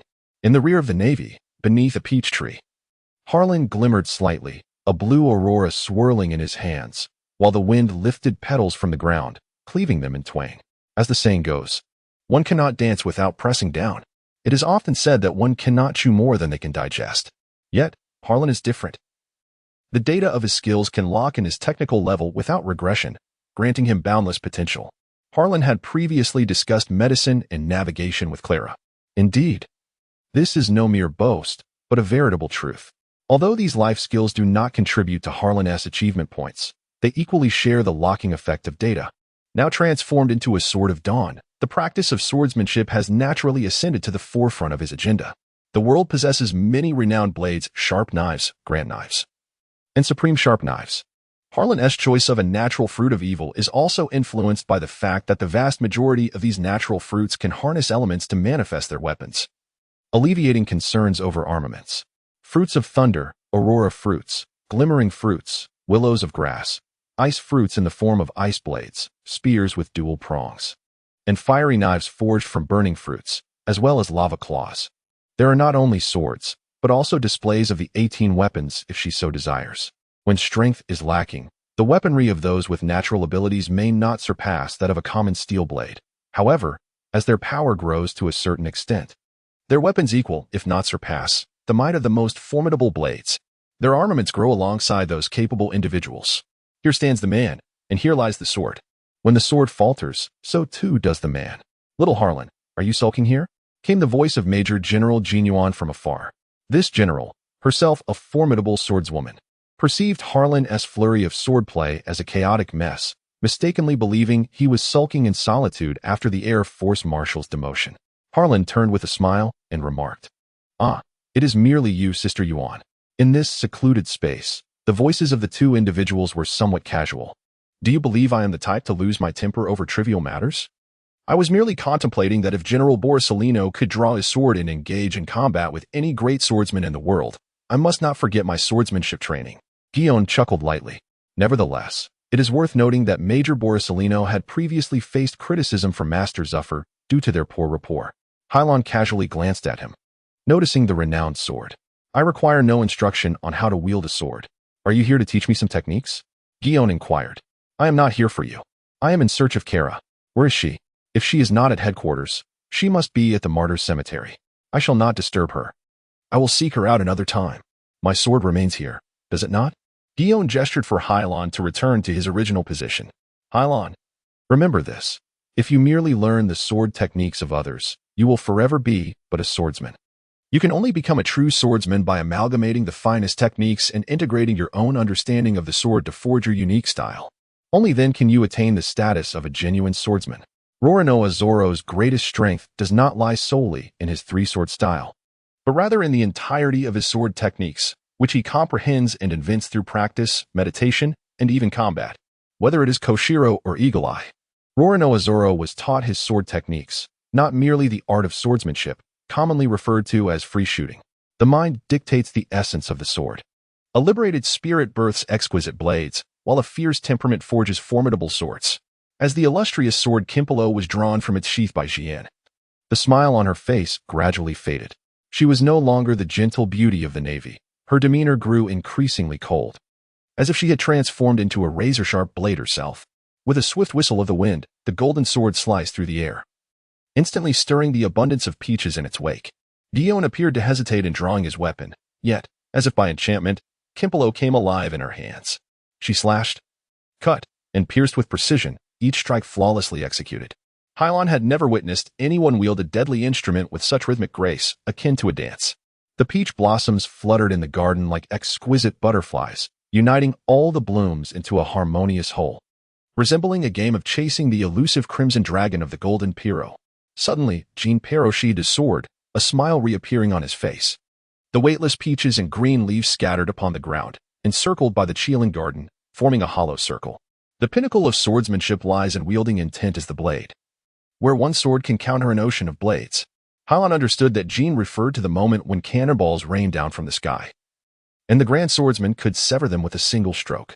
Yet, this was merely the highest level attainable at present. The true path of the sword is infinite. and I am far from such mastery. In Jin Yuan's words, on the ground, all the peach blossoms were cleaved in two. Yet the intertwining of blossoms and leaves remained unscathed. Identity, Hylon, skill level, swordsmanship, 9. As Jin departed, Hylon stood beneath the peach tree, pondering the essence of Jin's concept, system, and the sudden value of skill in swordsmanship. If these 6 forms represent the pinnacle of effectiveness achievable in one's physical state, and the devil fruit's ability signifies the proficient use of such power, what then does swordsmanship embody? Hylon found herself questioning. There exists no perfect swordsmanship. As the Flower Street states, the path of the sword is boundless. Based on these 6 forms, the devil fruit, and the experience of life's return, filling a numerical barrier is not particularly challenging. Does this imply the need to cut iron? Jianhao and Jianshi exhibit 2 distinct differences. The first is whether one releases tangible sword energy. Sword wind does not count. The second is to ascertain if one can achieve the state of cutting through iron as if it were mud. As for the Grand Swordsman, this is not merely a realm. When one's swordsmanship reaches a certain level, others will respectfully refer to him as a Grand Swordsman. For Hylon, slicing through iron blocks is not a daunting task, as her sword, composed of auroral elements, consists of high-energy charged particles bound by a magnetic field. Cutting through iron is akin to slicing vegetables.